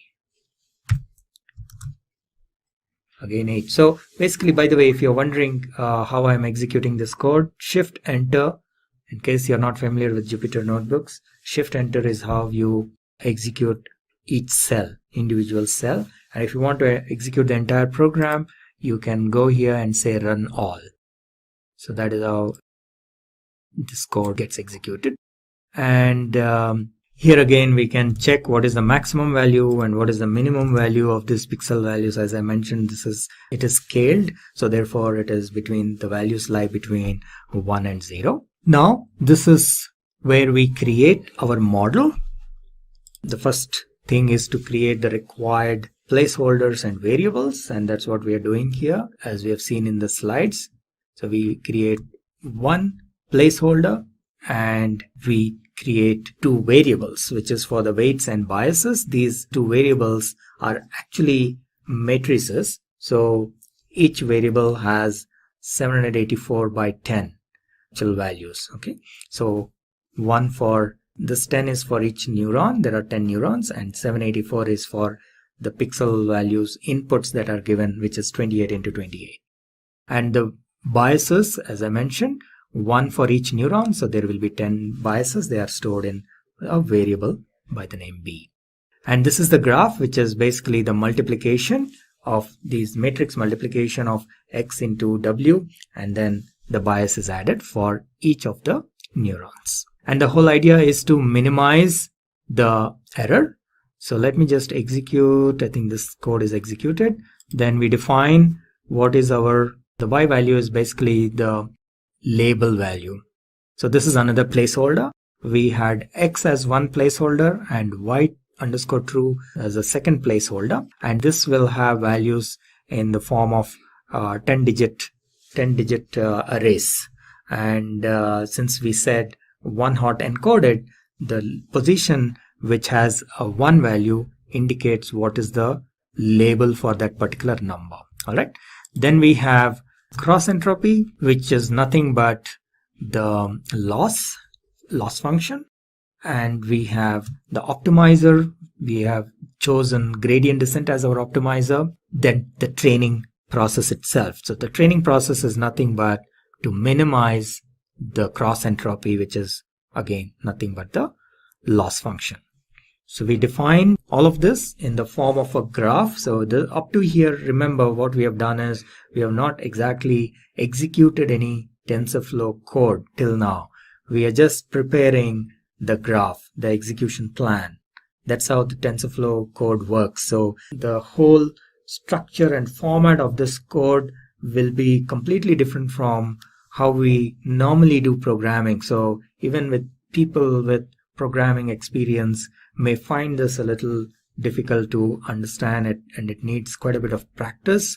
So you may want to view this video also maybe a couple of times to understand this flow, because the way TensorFlow programming is done is slightly different from the normal programming. Some of you who, let's say, have done maybe Spark programming to some extent will be able to easily understand this. But even in Spark, the programming, the code itself is pretty straightforward. Behind the scenes, the execution happens slightly differently. But in TensorFlow, even the code has to be written in a completely different way. So the code doesn't get executed in the same way as you have written. So that's something you need to understand, and a little bit of practice is needed for this. So far what we have done up to here is creating the variables and feeding the variables, and or rather not feeding but setting up the variables and the graph. That's all. Defining maybe the what kind of a network you want to use. For example, we want to use softmax and so on. So you have created the variables, how to load the data, loaded the data, viewed the data, and prepared everything, but you have not yet executed anything in TensorFlow. Now the next step is the execution in TensorFlow. So the first step for doing any execution in TensorFlow is to initialize the variables. So anytime you have any variables defined in your code, you have to run this piece of code always. So you need to basically create what is known as a node for initializing. So this is a node. You still are not yet executing anything here. You just created a node for the initialization. So let us go ahead and create that. And here onwards is where you will actually execute your code in TensorFlow. And in order to execute the code, what you will need is a session, TensorFlow session. So tf.session will give you a session, and there are a couple of different ways in which you can do this, but one of the most common methods of doing this is with what is known as a with loop. So you have a with tf.session as ses and with a colon here, and this is like a block, starting of the block, and these indentations tell how far this block goes, and this session is valid till this block gets executed. So that is the purpose of creating this with block. This is known as a with block. So with tf.session as ses, you say ses.run init. Now ses.run will execute a node that is specified here. So for example, here we are saying ses.run. Ses is basically an instance of the session. Right? So here we are saying tf.session. So an instance of the session gets created and we are calling that ses. And then we run a node within that, one of the nodes in the graph. So one of the nodes here is init. So we say run that particular node, and that is when the initialization of the variables happens. Now what this does is, if you have any variables in your code, in our case we have w is a variable and B is a variable. So any variables that we created, you have to run this code. You have to run the initialization of these variables, otherwise you will get an error. Okay, so that's what this is doing. Then we, within this with block, we specify a for loop, and we are saying we want the system to iterate for 1000 steps and perform the training. That's what this for loop does. Run training for 1000 iterations. And what it is doing basically is it is fetching the data or these images. Remember, there are about 50,000 images, but it cannot get all the images in one shot because it will take up a lot of memory and performance issues will be there. So this is a very common way of performing deep learning training. You always do in batches. So we have maybe 50,000 images, but you always do it in batches of 100 or maybe 500, depending on the size of your system and so on and so forth. So in this case, we are saying, okay, get me 100 images at a time and get me only the training images. Remember, we use only the training data for training purpose, and then we use test data for test purpose.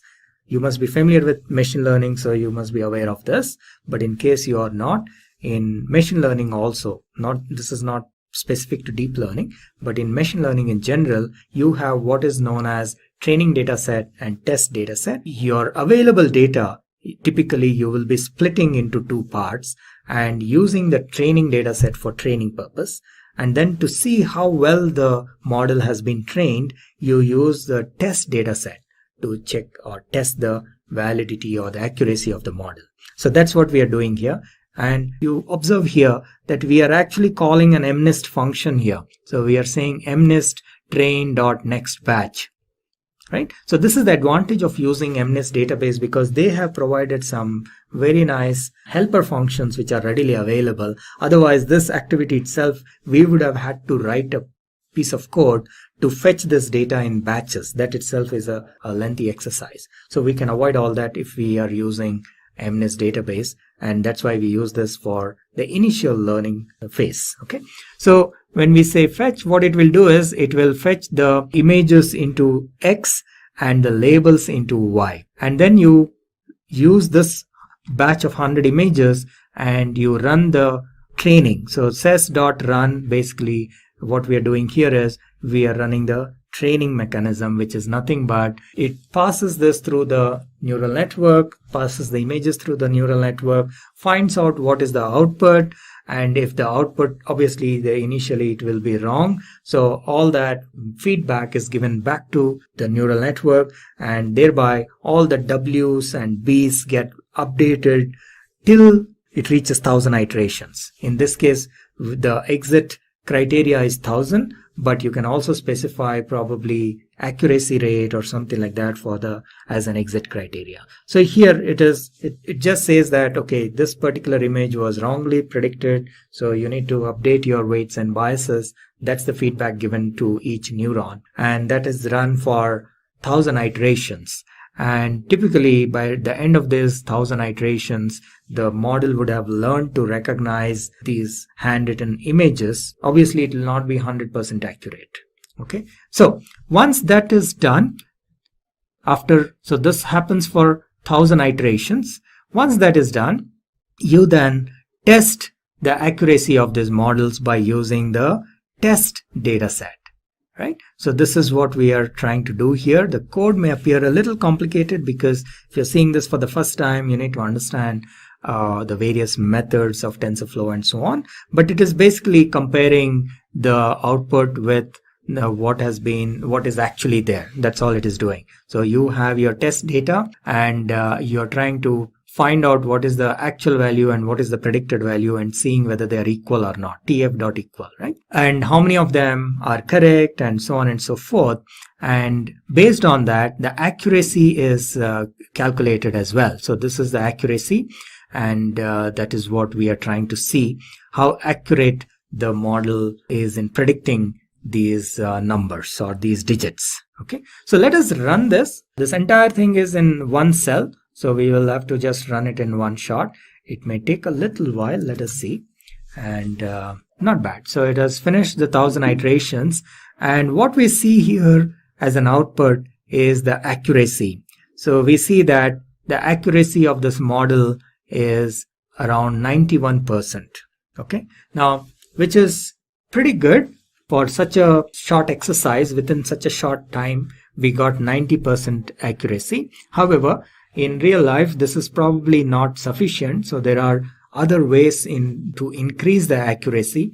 We will see probably in some of the later tutorials how to improve this accuracy, how to change maybe the hyperparameters like number of neurons or number of layers and so on and so forth, and so that this accuracy can be increased beyond 90%.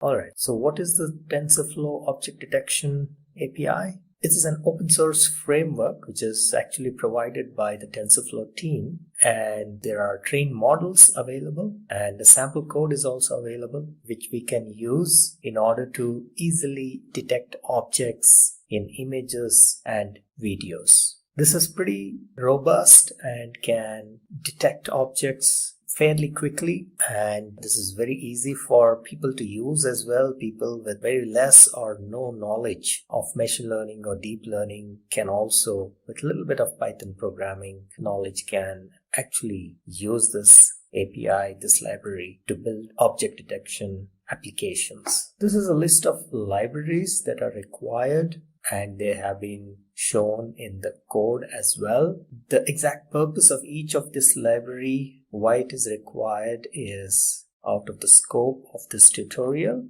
but we will see in the code as we walk through some of these libraries how and why they are used. The COCO data set. COCO stands for Common Objects in Context. So this data set consists of 300,000 images of 90 most commonly found objects like chairs and tables and so on and so forth. So this model has been trained, or in fact a set of models have been trained on this data set, and this is pretty good to detect the most common objects in the images and videos. So with that, let's get into the code. Alright, so the first part is to import all these libraries, and this we have shown you in the slides as well. Again, a large part of this will be for doing some helper functions and maybe for visualizing the images and so on and so forth. So that's the reason they are required. As I said, the exact details of each and every library probably is out of scope, but these are needed. So as a first step, maybe you just go ahead and include these libraries and run the code, and maybe at a later point we can discuss what each of these libraries does. Now, this will work with TensorFlow version higher than 1.4. So if you are having TensorFlow version below 1.4, you may have to upgrade to a higher version. So let me go ahead and execute the cell, and we also need this line of code to make sure that once we run this object detection, the labeled images are displayed within this notebook, and many of you by now must be familiar with this. And we will import a few utility libraries, and you will see that we will be using some of these for visualization purpose. So once the objects are detected, we need to display the information, what that object is, and then what percentage of confidence the model has. So all these details, that's the utility functions that are stored here. And then the next part is to prepare the model. As I mentioned, we will be using an existing trained model. The TensorFlow team has actually provided these models. The one that we will be using is SSD with the mobile net, but you can actually use any one of the ones that are listed in this URL. Let me just quickly take you through this URL. These are a bunch of models, trained models that are readily available for anybody to use. It is open source. And let me scroll down. The only thing is that if there are some of them where the accuracy is much higher but they take longer, and there are some where the accuracy is not so high and they are much faster. So they are faster but the accuracy may not be that very high. So you can play around with some of these, and we in this particular exercise or in this particular tutorial tutorial, we are using this SSD model, which is SSD MobileNet version 1. So that's the model that we'll be using. So in this cell, we are primarily creating a bunch of variables with the various, for example, the name of the model, the path, and so on and so forth, so that we will be using these names in the next step, which is to download this model and install it locally. These are also referred to as frozen models. So once they are trained, and then you kind of extract or you freeze the model. So that's the reason they are called frozen models, so that others can just use this without any further training. So this is where we download and extract our model locally. So this will take a little while. Let me see if I can wait or maybe pause the video and come back once it is done. Might take a little while. Let's see if it completes. I have a pretty high speed network, but even then it takes some time, so that's good. But this part is over. Now let us see this part, and yes, both are done. So once that is done, we need to load some label mapping. Basically what this will do is your model, as you may be aware by now, if you do some classification, the model will actually not give any output as a text. It will give some numbers. So if there are 5 classes, it will say, okay, this belongs to model class 1 or 2 or 3 or 5 and so on, the numbers. Now, each of these will obviously, the numbers will not make any sense to the outside world. So we need to do some small mapping. So in this case, let's say 1 may be a chair, 2 may be a table, 3 may be a balloon, and so on. So that kind of number to text mapping we need to do, and that is what is being done in this particular cell. And then we have a helper code which will load the image and convert it into a NumPy array, so that the NumPy array is what gets processed and used by the model to do the detection part of it. So that is what this method is all about. So we will be later on we will be calling that function. And next is preparation for detection. So here we are basically telling where the images are stored and how many images, or what is the naming convention or format of the images. Now if you want, you can modify this code. For example, currently I have test_images as my folder. So let me go and show this to you. So this is under my object detection folder. I have another subfolder where I'm storing my images, which is text_images. Now you can rename this folder and give some other name, and then in your code you can probably give that particular name for the subfolder. Similarly, the format of these files, what is the name and format of these files? Here it is in a very simple format, which is the names of the files are like beach 1, beach 2, beach 3, and so on. So I have taken beach as the theme. So I have images which are related to beaches. So this is beach 1, beach 2, and then beach 3. I have a few others, but we will use these 3 for our demo. And so that's what I'm saying here. The name of the images will be beach something.jpg, which is JPEG format. And in this curly braces, basically, it will be filled with either 1, 2, or 3 based on in this particular for loop. Okay, so that is what this is doing. All right, so the next step is to run inference on these images in a loop. And what we are basically doing here is getting these images one by one and then running through the model to find out what are the objects that can be detected. And then against each of the object, a box will be drawn and it will be labeled with the name and the percentage of accuracy or confidence that the model detects these objects. Okay, so that is the function here. And so let me just run that piece of code. And here is basically where we are calling this function. So we are loading these images and then we are calling this function for each image. And then we are displaying this using the matplotlib library. So let's run this. It will take one image at a time and then detect the images. Now the beauty is that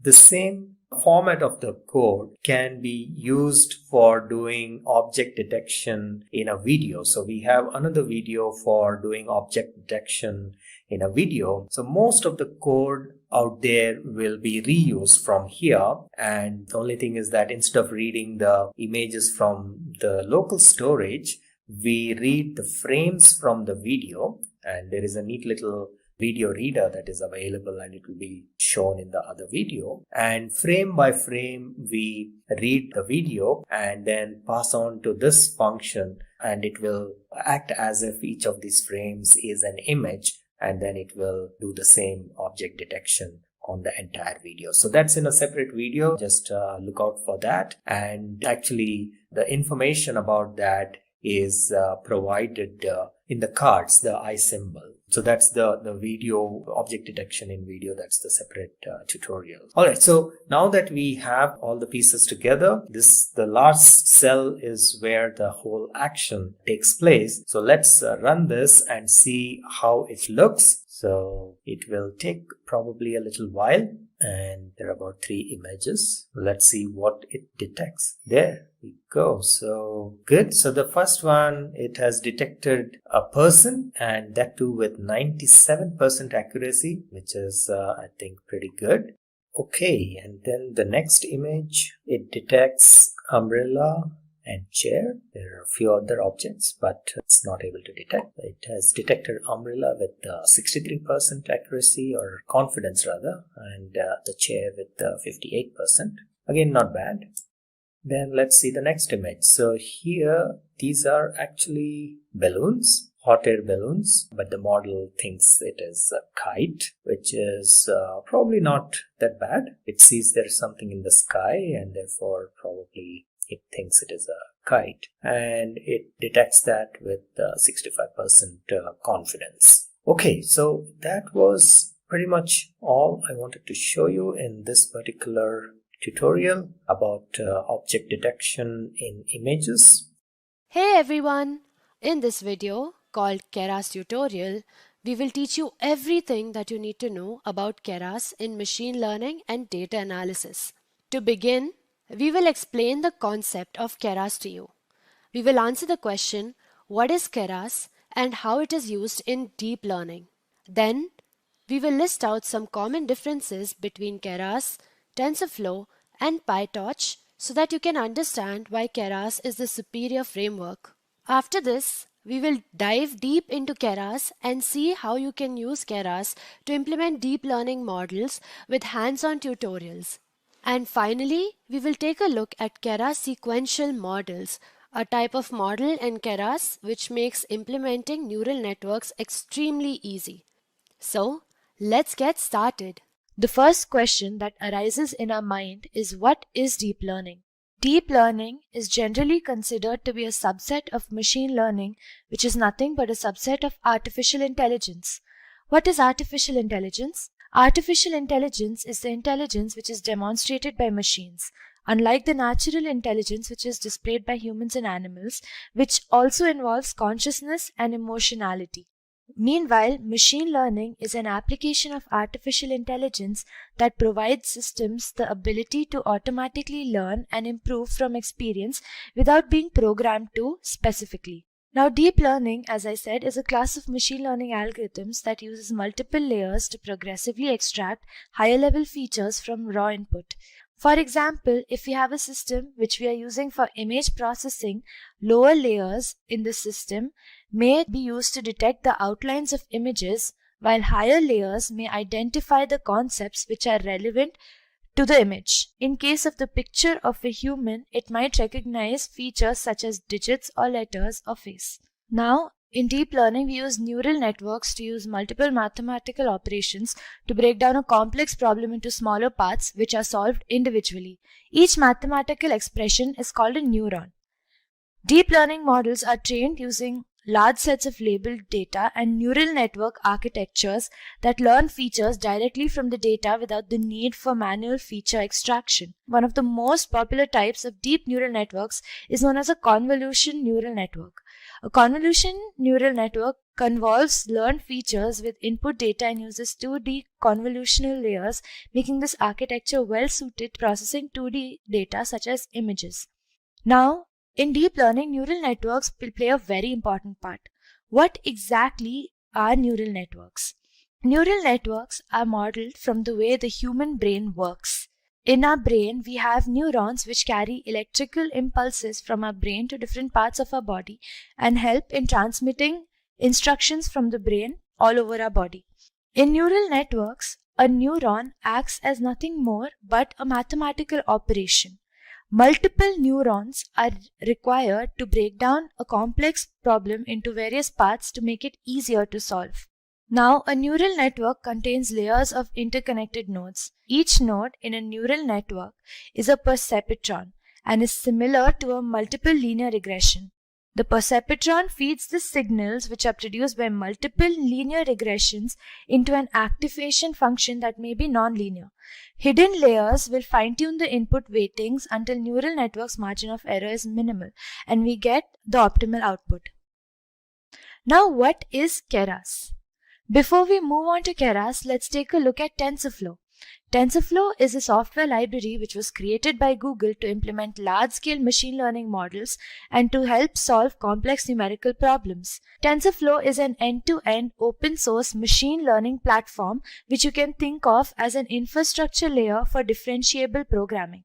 It combines 4 key abilities. First, efficiently executing low-level tensor operations on CPU and GPU or TPU, computing gradient of arbitrary differential expressions, scaling computation to many devices, and exporting programs to external runtimes such as servers, browsers, or mobiles. But what does Keras have to do with all of this? Keras is nothing more than a high-level deep learning API which is written in Python for neural networks. It has multiple backend neural network computations and it makes implementing neural networks easy. As we know, Keras is a powerful and easy-to-use free open-source Python library for developing and evaluating deep learning models. Keras is a high-level API of TensorFlow 2, an approachable, highly productive interface for solving machine learning problems with a focus on modern deep learning. It provides essential abstractions and building blocks for developing and shipping machine learning solutions with high iteration velocity. Keras empowers engineers and researchers to take full advantage of the scalability and cross-platform capabilities of TensorFlow 2. You can run Keras on TPU or on large classes of GPU, and you can export your Keras model to run in the browser or on a mobile device. Keras provides a Python interface for artificial neural networks. Keras acts as an interface for TensorFlow library, and it helps in implementation of commonly used neural network building block layers such as objectives, activation functions, and optimizers, and a host of tools to make working with images and text data easier to simplify the coding necessary for writing deep neural network code. Basically, it wraps efficient numerical computation libraries such as Theano and TensorFlow and allows you to define and train neural network models in just a few lines of code. In fact, TensorFlow and Keras are so tied together that even in TensorFlow, the official Get Started with TensorFlow tutorial, we use high-level Keras APIs embedded in TensorFlow instead of just using TensorFlow by itself. Some of the important features of Keras include Keras being a high-level interface which uses Theano or TensorFlow for its backend. Keras can run smoothly on both CPU and GPU. It supports almost all the models required for you to create a complete neural network. And it is extremely modular in nature, which means it is incredibly expressive, flexible, and apt for innovative research. So why do we need Keras? First of all, Keras is an API which is designed for human beings, not for machines, which means that it follows best practices for reducing cognitive load. It offers consistent and simple APIs. It minimizes the number of users' action required for common use cases, and it provides clear and actionable feedback upon user error. It is extremely powerful and easy to use, and it also wraps numerical computation libraries such as Theano and TensorFlow and allows you to train and define neural networks in a few lines of code. This makes Keras easy to learn and use. As a Keras user, you can be more productive, allowing you to try more ideas than your competition faster, which in turn will help you win machine learning competition. This ease of use does not come at the cost of reduced flexibility because Keras integrates deeply with low-level TensorFlow functionality. It enables you to develop highly hackable workflows where any piece of functionality can be customized or reused easily. Building a model in Keras. let's take a look at the basic pipeline which you will have to follow when you are using Keras to define a neural network. First of all, you will have to define a neural network. You will have to select the activation functions and the various mathematical operations that are going to be taking place in your neural network along with the different weightages. Next, you will use Keras to compile your network, which is basically you will use Keras to build it. After this, you will fit to your network. You will fit all the training data that you have to your network and use your testing data to evaluate how the network works. Finally, you will use this network to make predictions.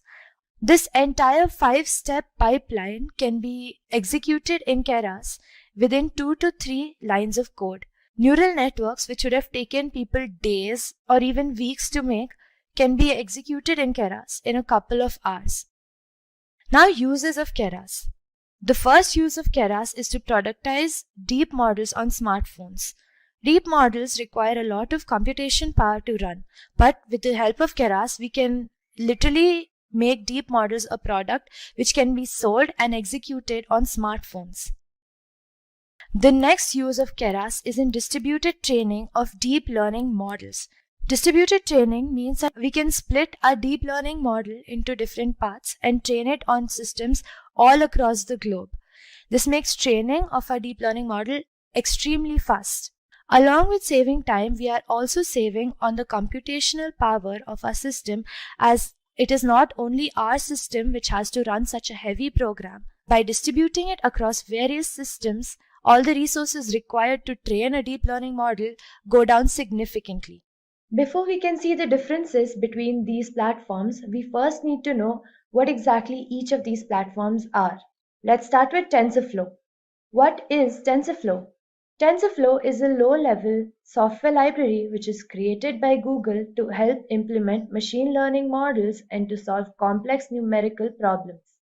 TensorFlow is nothing but a free and open source software library for machine learning. It can be used across a range of tasks but has a particular focus on training and inference of deep neural networks. TensorFlow is a symbolic math library based on data flow and differential programming. It is used for both research and production at Google. What do you mean by data flow? It basically means that we perform calculations by converting every element into graphical form. The variables of the graph are called tensors and mathematical operations are called operators.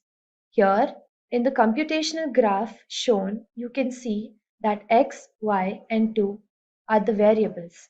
They will also be called tensors, and division, multiplication, and addition are the operators. This graph basically shows us the calculation that is going to occur in a machine learning model where x and y are going to be divided and y and 2 are going to be multiplied. The results of these two calculations are then going to be added to give us the final output. I told you that x, y, and 2 are also called tensors. What exactly are tensors? Tensors are multidimensional arrays with a uniform type. All tensors are immutable like Python numbers and strings, which means that you cannot update the contents of a tensor. You can only create a new tensor. Next, let's look at the API Keras. What exactly is Keras?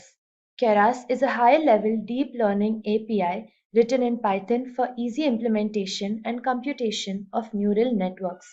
Keras is an open source software library that provides a TensorFlow interface for artificial neural networks. Keras acts as an interface for the TensorFlow library, which means that it runs on top of TensorFlow.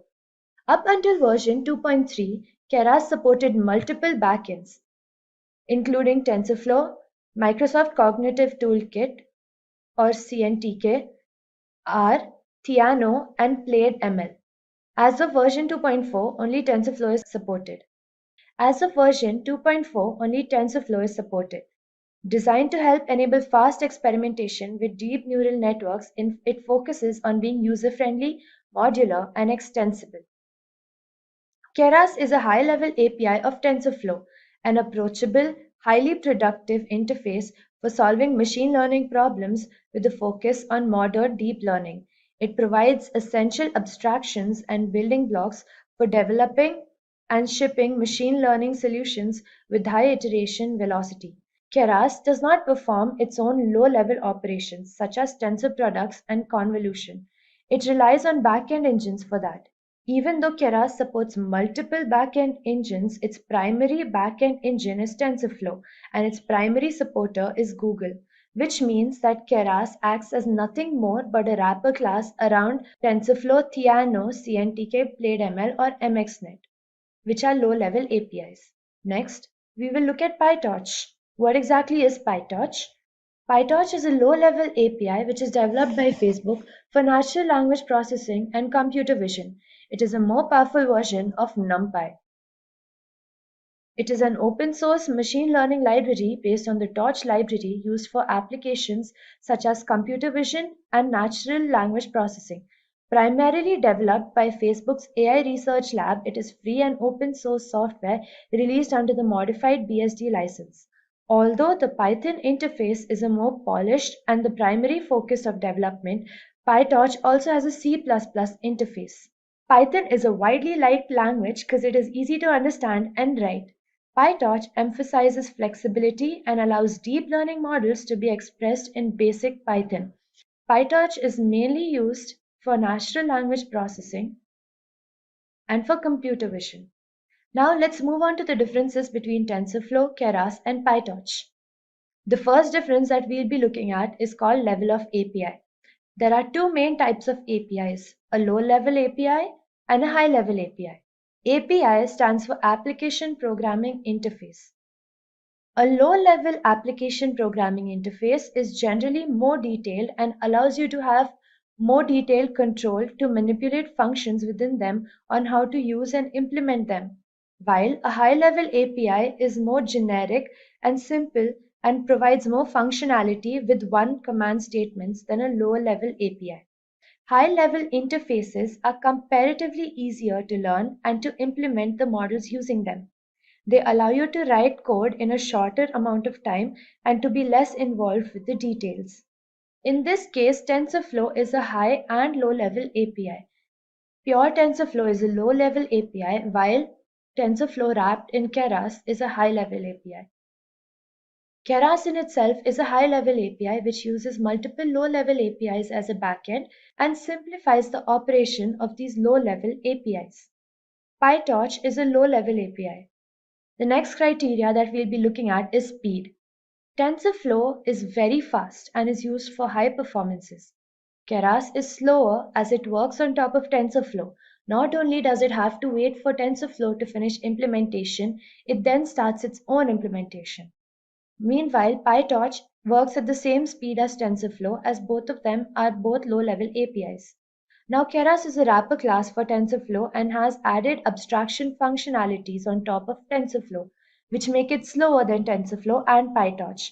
In computation speed, both TensorFlow and PyTorch are almost equal, and in development speed, Keras is faster as it has built-in functionalities which can significantly reduce your development time.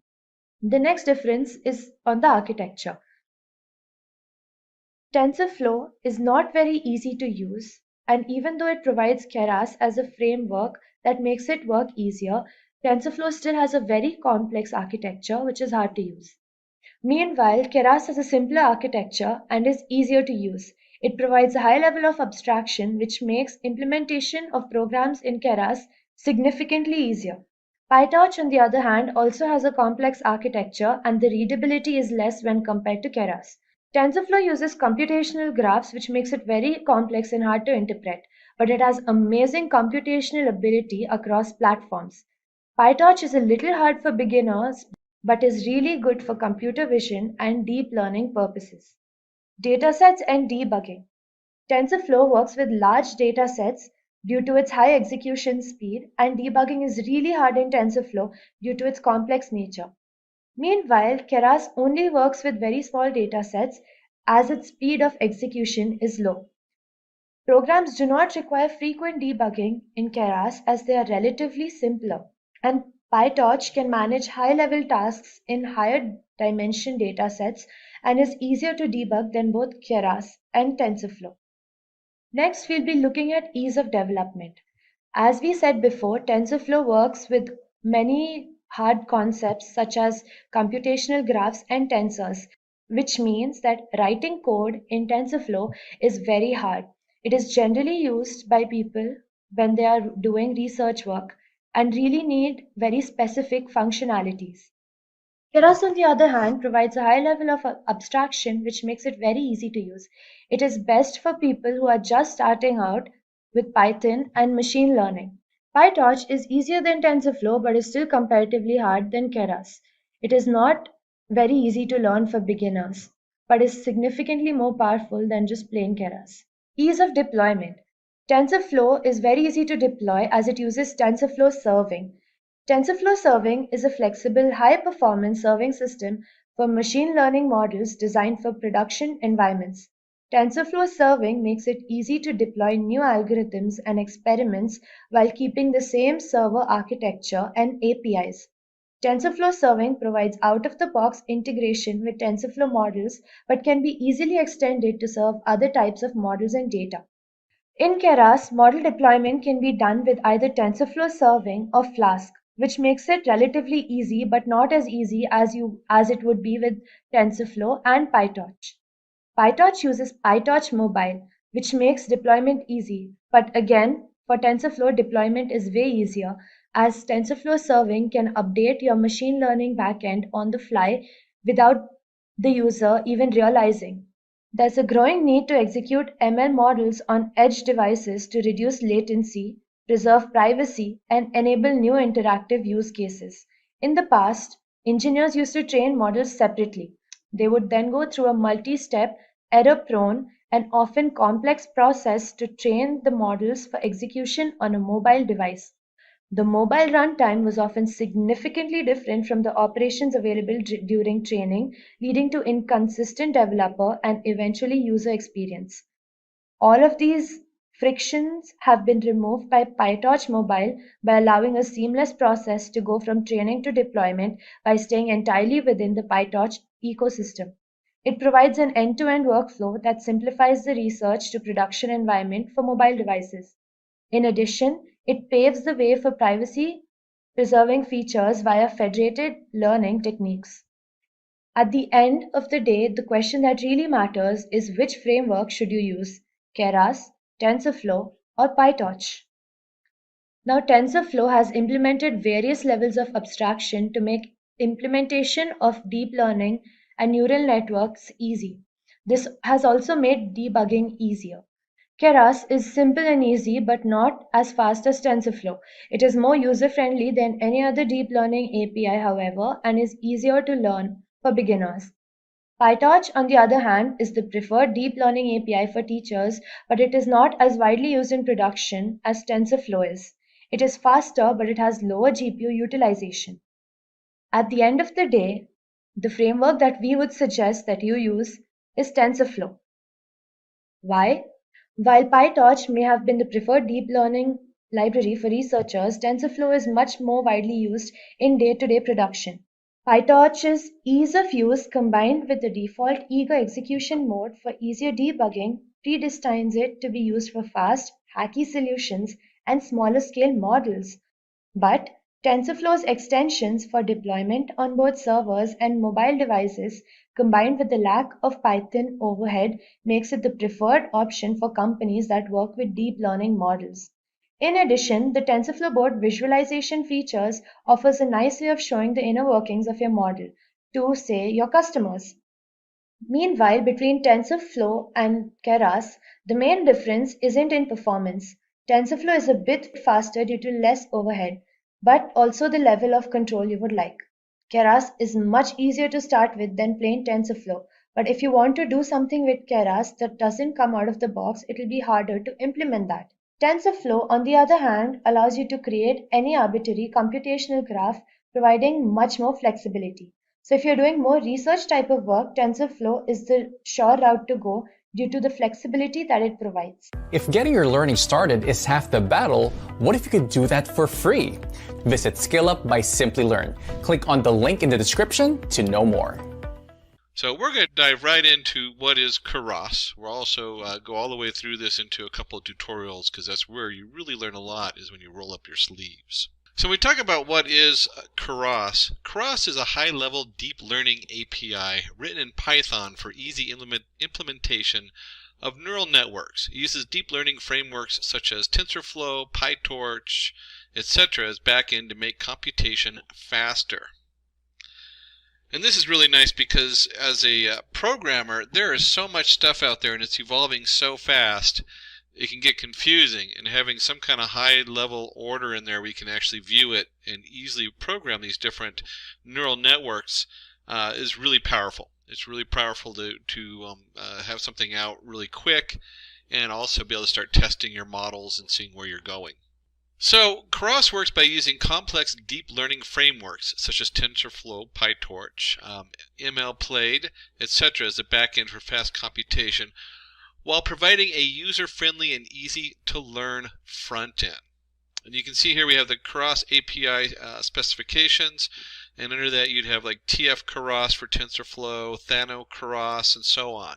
And then you have your TensorFlow workflow that this is all sitting on top of. And this is, like I said, it organizes everything. The heavy lifting is still done by TensorFlow or whatever underlying package you put in there. And this is really nice because you don't have to dig as deeply into the heavy end stuff while still having a very robust package you can get up and running rather quickly. And it doesn't distract from the processing time because all the heavy lifting is done by packages like TensorFlow. This is the organization on top of it. So the working principle of Keras. The working principle of Keras is Keras uses computational graphs to express and evaluate mathematical expressions. And you can see here we put them in blue. They have the expression expressing complex problems as a combination of simple mathematical operators, where we have like the percentage, or in this case in Python that's usually your remainder, or multiplication. You might have the operator of x to the power of 0.3. And it uses useful for calculating derivatives by using back propagation. So if we're doing with neural networks, when we send the error back up to figure out how to change it, this makes it really easy to do that without really not banging your head and having to hand write everything. It's easier to implement distributed computation, and for solving complex problems, specify input and outputs and make sure all nodes are connected. And so this is really nice as you come in through, is that as your layers are going in there, you can get some very complicated different setups nowadays, which we'll look at in just a second. And this just makes it really easy to start spinning this stuff up and trying out the different models. So when we look at Keras models, Keras model, we have a sequential model. Sequential model is a linear stack of layers where the previous layer leads into the next layer. And this, if you've done anything else, even like the sklearn with their neural networks and propagation and any of these setups, this should look familiar. You should have your input layer, it goes into your layer 1, layer 2, and then to the output layer. And it's useful for simple classifier or decoder models. And you can see down here we have the model equals a Keras sequential, and this is the actual code. You can see how easy it is. We have a layer that's dense, your layer 1. As an activation, they're using the ReLU in this particular example. And then you have your name layer 1, layer dense ReLU, name layer 2, and so forth. And they just feed right into each other. So it's really easy just to stack them, as you can see here, and it automatically takes care of everything else for you. And then there's a functional model. And this is really where things are at. This is new. Make sure you update your Keras, or you'll find yourself running this, doing the functional model. You'll run into an error code because this is a fairly new release. And it uses multi-input and multi-output model. The complex model which forks into 2 or more branches. And you can see here we have our image inputs equals your Keras input shape equals 32 by 32 by 3. You have your dense layers, dense 64 activation ReLU. This should look similar to what you already saw before, but if you look at the graph on the right, it's going to be a lot easier to see what's going on. You have 2 different inputs. And one way you could think of this is maybe one of those is a small image and one of those is a full-sized image. And that feedback goes into, you might feed both of them into one node because it's looking for one thing, and then only into one node for the other one. And so you can start to get kind of an idea that there's a lot of use for this kind of split and this kind of setup. Where you have multiple information coming in, but the information's very different even though it overlaps. And you don't want it to send it through the same neural network. And they're finding that this trains faster and also has a better result depending on how you split the data up and how you fork the models coming down. And so in here we do have the two complex models coming in. We have our image inputs, which is a 32 by 32 by 3 or 3 channels, or 4 if you're having an alpha channel. You have your layers. Dense is 64 activation using the ReLU, very common. X equals dense inputs, X layers dense X64 activation equals ReLU, X outputs equals layers dense 10X, model equals cross, model inputs equals inputs, outputs equals outputs, name equals minced model. So we add a little name on there. And again, this is this kind of split here. This is setting us up to have the input go into different areas. So if you're already looking at cross, you probably already have this answer. What are neural networks? But it's always good to get on the same page, and for those people who don't fully understand neural networks, to dive into them a little bit or do a quick overview. Neural networks are deep learning algorithms modeled after the human brain. They use multiple neurons, which are mathematical operations, to break down and solve complex mathematical problems. And so just like the neuron, one neuron fires in and it fires out to all these other neurons, or nodes as we call them, and eventually they all come down to your output layer. And you can see here we have the really standard graph: input layer, a hidden layer, and an output layer. One of the biggest parts of any data processing is your data pre-processing. So we always have to touch base on that. With a neural network, like many of these models, they're kind of, when you first start using them, they're like a black box. You put your data in, you train it, and you test it and see how good it was. And you have to pre-process that data because bad data in is bad outputs. So in data pre-processing, we will create our own data examples set with Keras. The data consists of a clinical trial conducted on 2,100 patients, ranging from ages 13 to 100, with the patients under 65 and the other half over 65 years of age. We want to find the possibility of a patient experiencing side effects due to their age. And you can think of this in today's world with COVID, what's going to happen on there. And we're going to go ahead and do an example of that in our live hands-on. Like I said, most of this you really need to have hands-on to understand.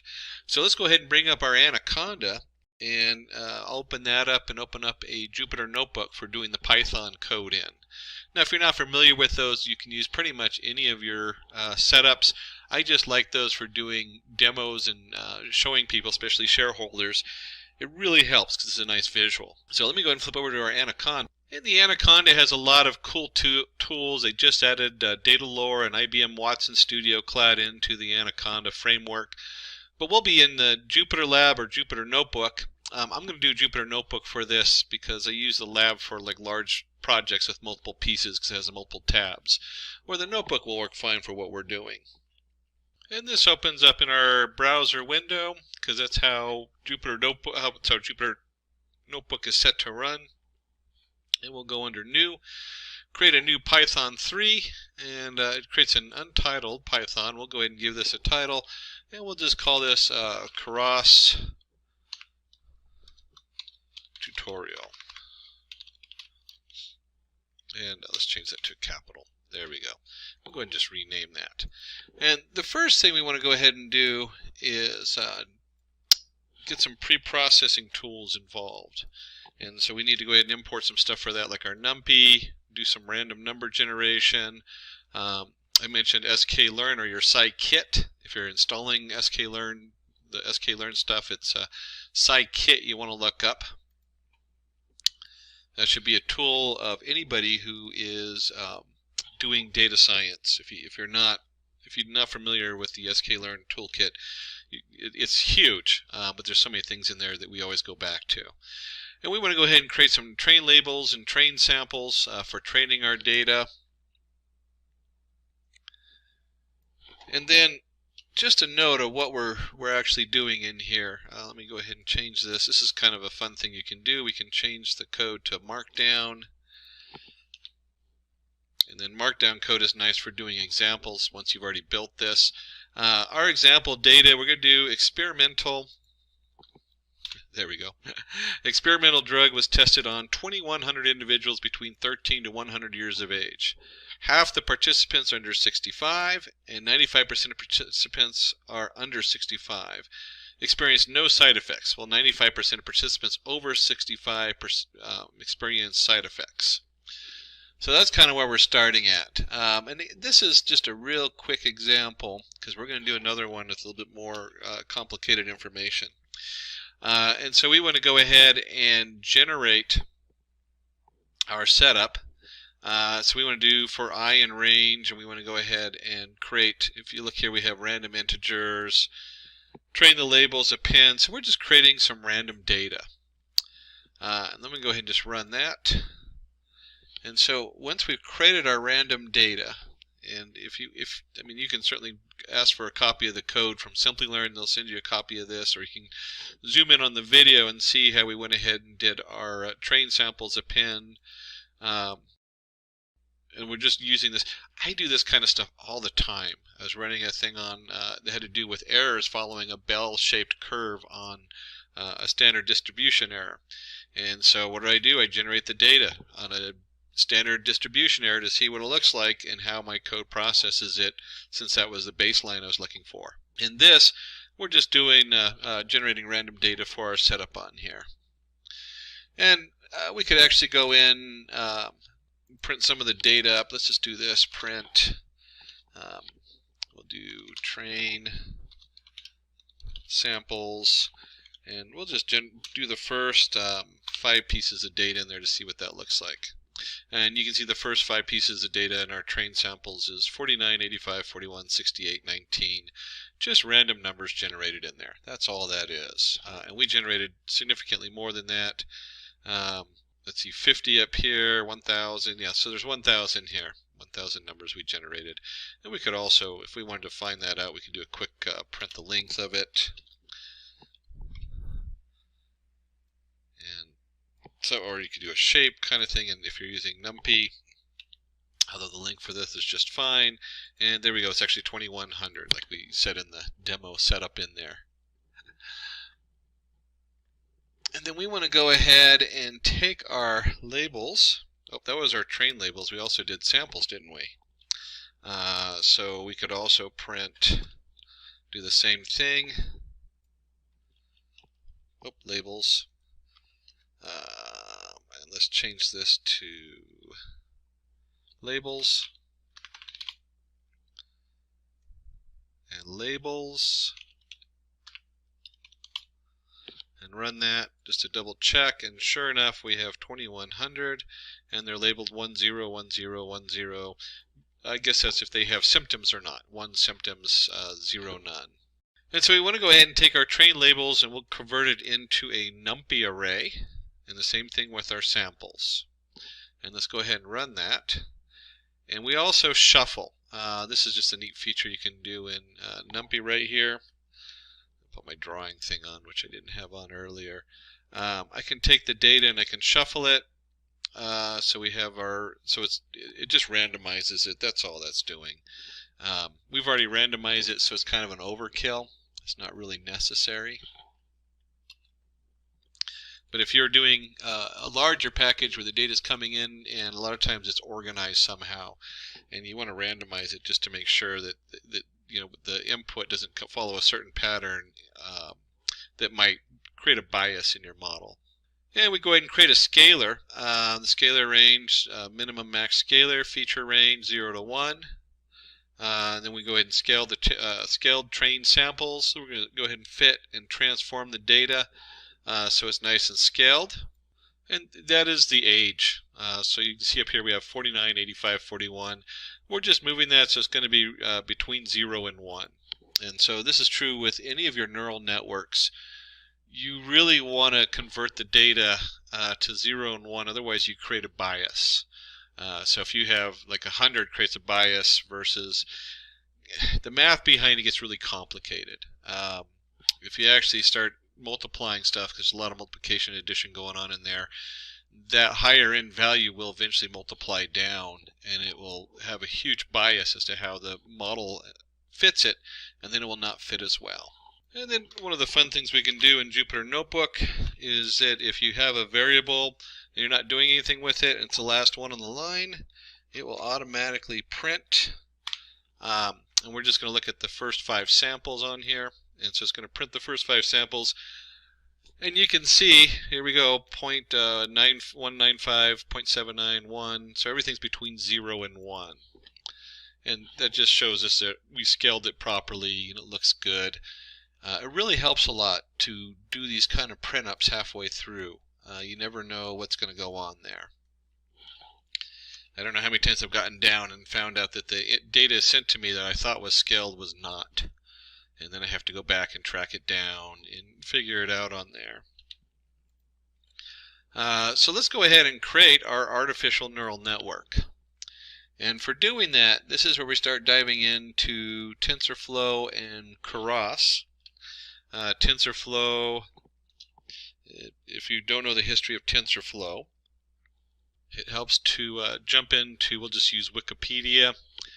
Be careful, don't quote Wikipedia on these things because you get in trouble. But it's a good place to start. Back in 2011, Google Brain built Disbelief as a proprietary machine learning setup. TensorFlow became the open source for it. So TensorFlow was a Google product, and then it became open sourced, and now it's just become probably one of the de factos when it comes for neural networks as far as where we're at. So when you see the TensorFlow setup, it's got like a huge following. There are some other setups like the Scikit under the sklearn has their own little neural network, but the TensorFlow is the most robust one out there right now. And Keras sitting on top of it makes it a very powerful tool, so we can leverage both the Keras easiness in which we can build a sequential setup on top of TensorFlow. And so in here we're going to go ahead and do our input of TensorFlow, and then we have the rest of this is all Keras here from number 2 down. We're going to import from TensorFlow the Keras connection. And then you have your TensorFlow Keras models, import sequential. It's a specific kind of model. We'll look at that in just a second. If you remember from the files, that means it goes from one layer to the next layer to the next layer. There's no funky splits or anything like that. And then we have from TensorFlow Keras layers, we're going to import our activation and our dense layer. And we have our optimizer Atom. This is a big thing to be aware of, how you optimize your data. When you first do it, Atom's as good as any. Atom is usually, there's a number of optimizer out there. There's a couple of main ones, but Atom is usually assigned to bigger data. It works fine. Usually the lower data does it just fine, but Atom is probably the mostly used. But there are some more out there, and depending on what you're doing with your layers, your different layers might have different activations on them. And then finally down here you'll see our setup where we want to go ahead and use the metrics, and we're going to use the TensorFlow Keras metrics for categorical cross entropy, so we can see how everything performs when we're done. That's all that is. A lot of times you'll see us go back and forth between TensorFlow, and then Scikit has a lot of really good metrics also for measuring these things. Again, it's the end of the at the end of the story. How good does your model do? And we'll go ahead and load all that. And then comes the fun part. I actually like to spend hours messing with these things. And 4 lines of code. You're like, you're going to spend hours on 4 lines of code? No, we don't spend hours on 4 lines of code. That's not what we're talking about when I say spend hours on 4 lines of code. What we have here, and I'm going to explain that in just a second, we have a model. And it's a sequential model. If you remember correctly, we mentioned the sequential up here where it goes from one layer to the next. And our first layer is going to be your input.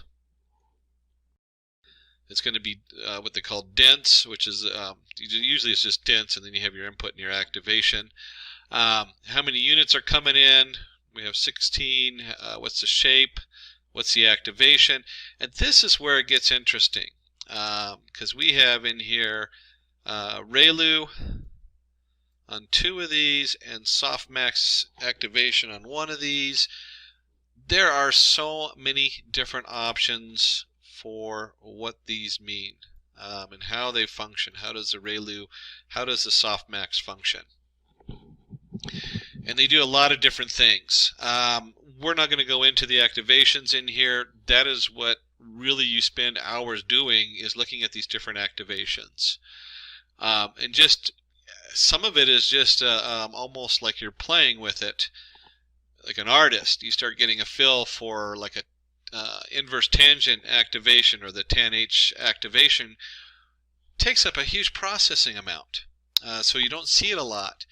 Yet it comes up with a better solution, especially when you're doing when you're analyzing Word documents and you're tokenizing the words. And so you'll see this shift from one to the other because you're both trying to build a better model. And if you're working on a huge data set, it'll crash the system. It'll just take too long to process. And then you see things like softmax. Softmax generates an interesting setup where a lot of these, when you talk about ReLU, oops, let me do this. ReLU, there we go. ReLU has a setup where if it's less than 0, it's 0, and then it goes up. And then you might have what they call lazy setup, where it has a slight negative to it so that the errors can translate better. Same thing with softmax. It has a slight laziness to it so that errors translate better. All these little details make a huge difference on your model.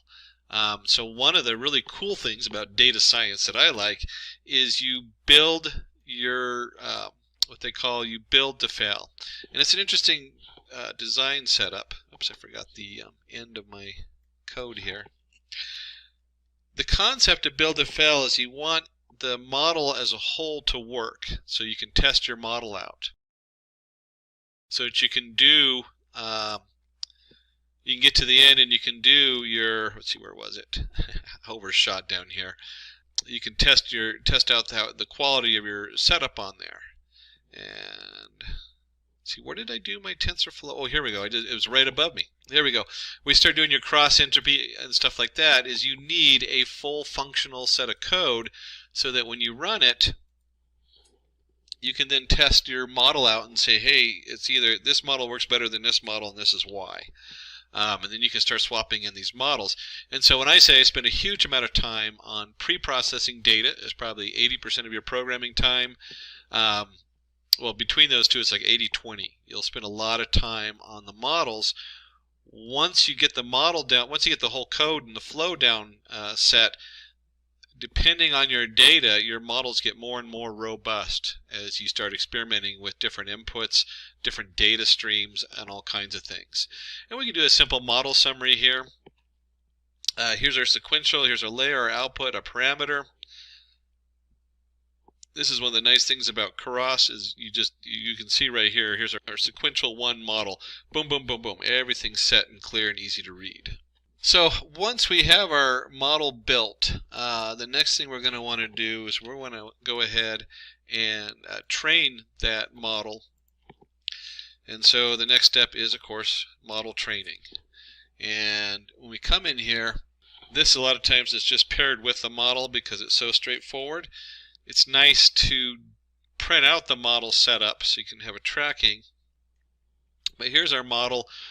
The keyword in Keras is compile, optimizer atom, learning rate, another term right there that we're just skipping right over that really becomes the meat of the setup is your learning rate.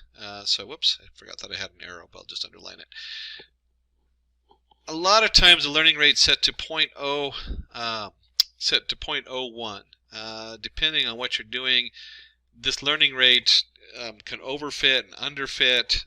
So you'd want to look up, I know we have a number of tutorials out on overfitting and underfitting that are really worth reading once you get to that point and understanding. And we have our loss, sparse categorical cross entropy. So this is going to tell Keras how far to go until it stops.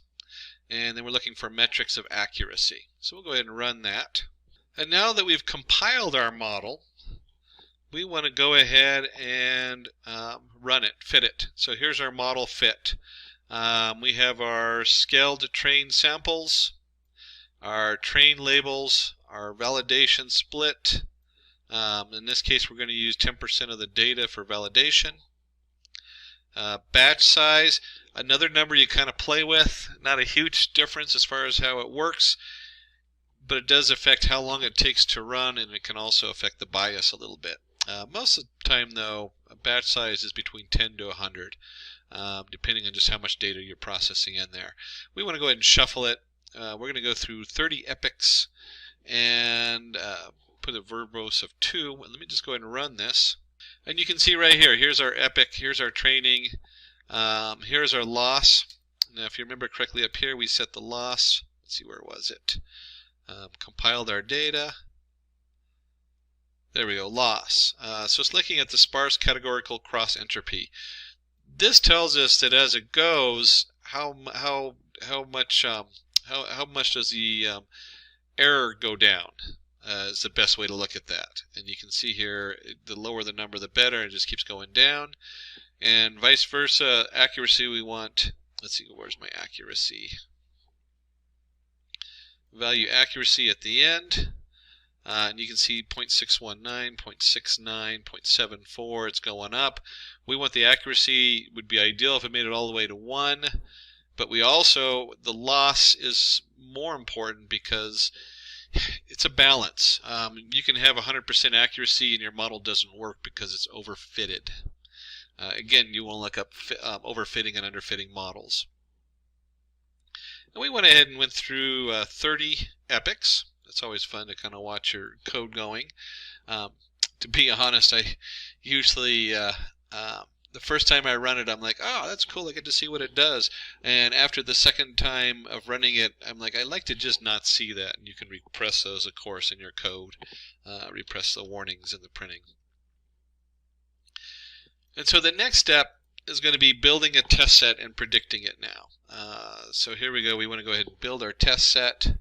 And we have, just like we did our training set, a lot of times you just split your initial set up. But we'll go ahead and do a separate set on here.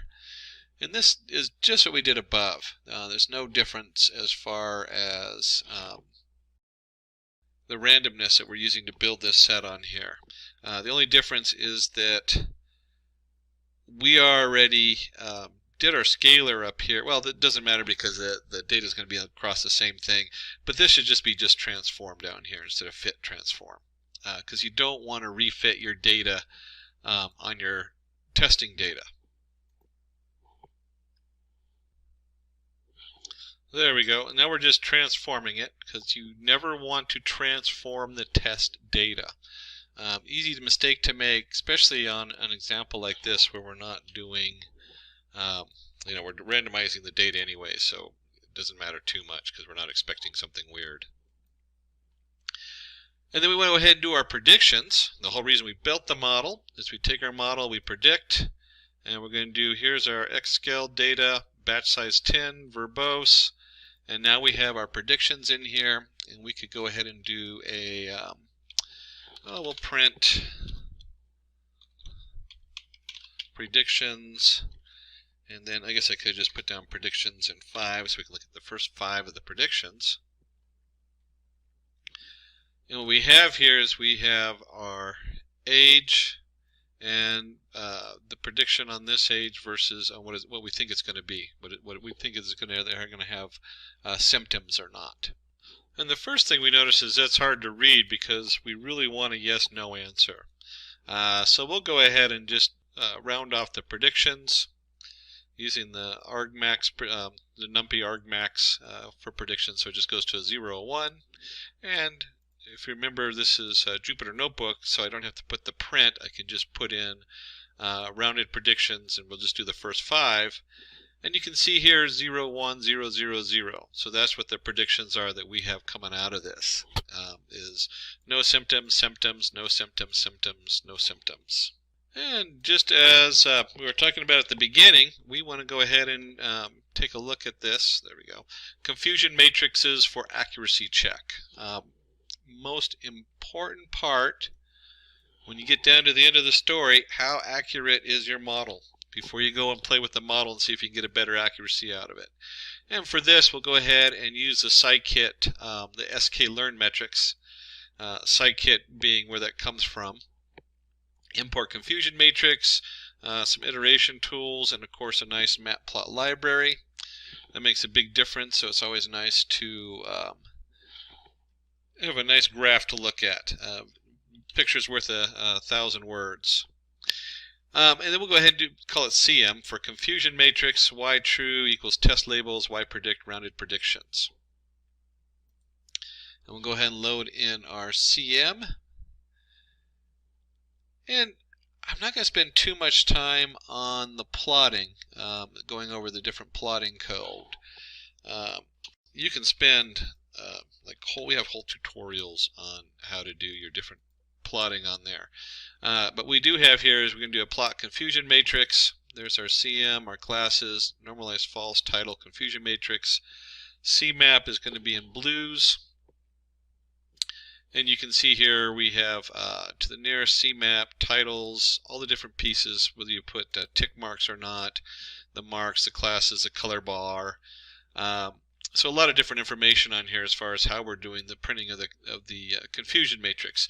You can also just dump the confusion matrix into a Seaborn and real quick get an output. It's worth knowing how to do all this when you're doing a presentation to the shareholders. You don't want to do this on the fly. You want to take the time to make it look really nice, like our guys in the back did. And let's go ahead and do this. Forgot to put together our CM plot labels. We'll go ahead and run that. And then we'll go ahead and call the definition for our mapping. And you can see here, plot confusion matrix. That's the little script we just wrote. And we're going to dump our data into it.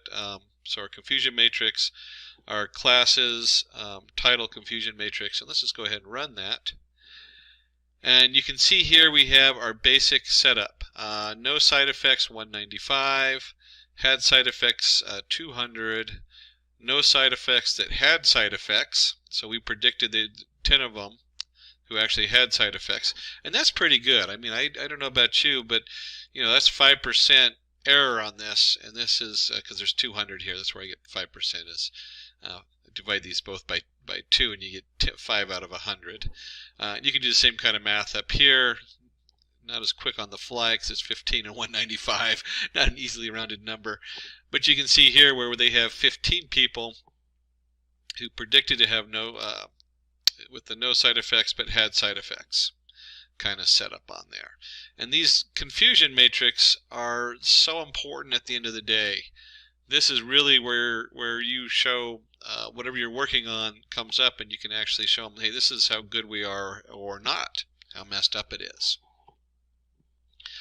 So this was I spent a lot of time on some of the parts, but you can see here is really simple. We did the random generation of data, but when we actually built the model coming up here, here's our model summary, and we just have the layers on here that we built with our model on this, and then we went ahead and trained it and ran the prediction. Now we can get a lot more complicated. Let me flip back on over here because we're going to do another demo. So that was our basic introduction to it. We talked about the oops, here we go. Okay, so implementing a neural network with Keras. After creating our samples and labels, we need to create our Keras neural network model. We will be working with a sequential model which has 3 layers. And this is what we did. We had our input layer, our hidden layers, and our output layers. And you can see the input layer coming in was the age factor. We had our hidden layer, and then we had the output. Are you going to have symptoms or not? So we're going to go ahead and go with something a little bit more complicated. Training our model is a 2-step process. We first compile our model and then we train it in our training data set. So we have compiling. Compiling converts the code into a form of understandable by machine. We used the atom in the last example, a gradient descent algorithm, to optimize the model, and then we trained our model, which means it let it learn on training data.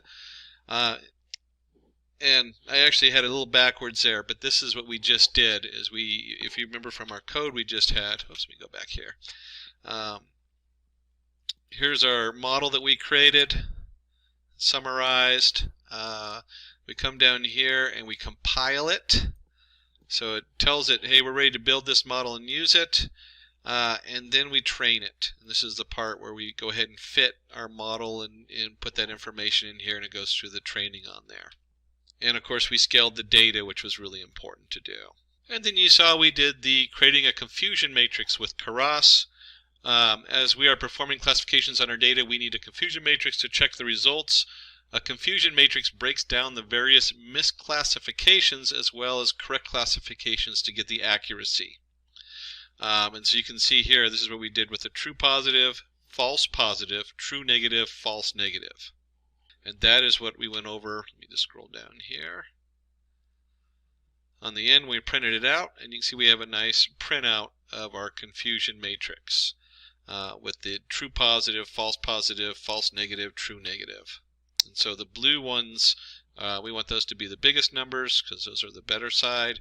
And then we have our false predictions on here as far as this one. So it had no side effects, but we predicted, let's see, no side effects predicting side effects and vice versa.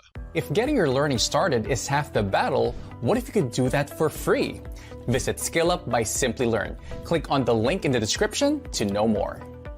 Now, saving and loading models with Keras. We're going to dive into a more complicated demo.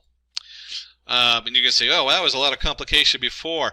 Well, if you broke it down, we randomized some data, we created the Keras setup, we compiled it, we trained it, we predicted, and we ran our matrix. So we're going to dive into something a little bit more fun. Is we're going to do a face mask detection with Keras. So we're going to build a Keras model to check if a person is wearing a mask or not in real time. And this might be important if you're at the front of a store. This is something today which is might be very useful as far as some of our, making sure people are safe. And so we're going to look at mask and no mask. And let's start with a little bit on the data. And so in my data I have with a mask. You can see they just have a number of images showing the people in masks. And again, if you want some of this information, contact Simply Learn, and they can send you some of the information as far as people with and without masks, so you can try it on your own. And this is just such a wonderful example of this setup on here.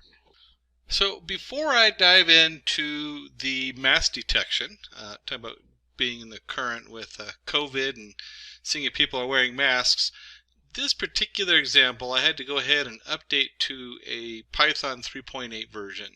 It might run in a 3.7, I'm not sure. I kind of skipped 3.7 and installed 3.8. So I'll be running in a Python 3.8, and then you also want to make sure your TensorFlow is up to date, because they call functional layers. That's where they split. If you remember correctly from back, let's take a look at this. Remember from here, the functional model and a functional layer allows us to feed in the different layers into different nodes into different layers and split them. Very powerful tool, very popular right now in the edge of where things are with neural networks and creating a better model. So I've upgraded to Python 3.8, and let's go ahead and open that up and go through our next example, which includes multiple layers, programming it to recognize whether someone wears a mask or not, and then saving that model so we can use it in real time. So we're actually almost a full end-to-end development of a product here. Of course, this is a very simplified version, and there'd be a lot more to it. You'd also have to do like recognizing whether it's someone's face or not. All kinds of other things go into this. So let's go ahead and jump into that code, and we'll open up a new Python 3. Oops, Python 3. It's working on it. There we go. And then we want to go ahead and train our mask. We'll just call this train mask. And we want to go ahead and train mask and save it. So it's save mask, train mask detection, not to be confused with masking data. A little bit different. We're actually talking about a physical mask on your face. And then from the cross standpoint, we got a lot of imports to do here. And I'm not going to dig too deep on the imports. We're just going to go ahead and notice a few of them. So we have in here, oops, let me go Alt-D, there we go. Have something to draw with a little bit here. We have our image processing, and the image processing right here, let me underline that, deals with how do we bring images in, because most images are like a square grid, and then each value in there has 3 values for the 3 different colors. Keras and TensorFlow do a really good job of working with that, so you don't have to do all the heavy listening and figuring out what's going to go on. We have the mobile net average pooling 2D. This again is how do we deal with the images and pulling them. Dropout's a cool thing worth looking up. If you haven't, as you get more and more into Keras and TensorFlow, it'll auto drop out certain nodes. That way you'll get a better, the nodes just kind of die. They find that they actually create more of a bias than a help, and they also add processing time, so they remove them. And then we have our flatten. That's where you take that huge array with the 3 different colors and you find a way to flatten it so it's just a 1-dimensional array instead of a 2 by 2 by 3. Dense input, we did that in the other one, so that should look a little familiar. Oops, there we go. Our input, our model, again these are things we had on the last one. Here's our optimizer with our atom. We have some pre-processing on the input that goes along with bringing in the data in. More pre-processing with image to array, loading the image. This stuff is so nice. It looks like a lot of work, so you have to import all these different modules in here.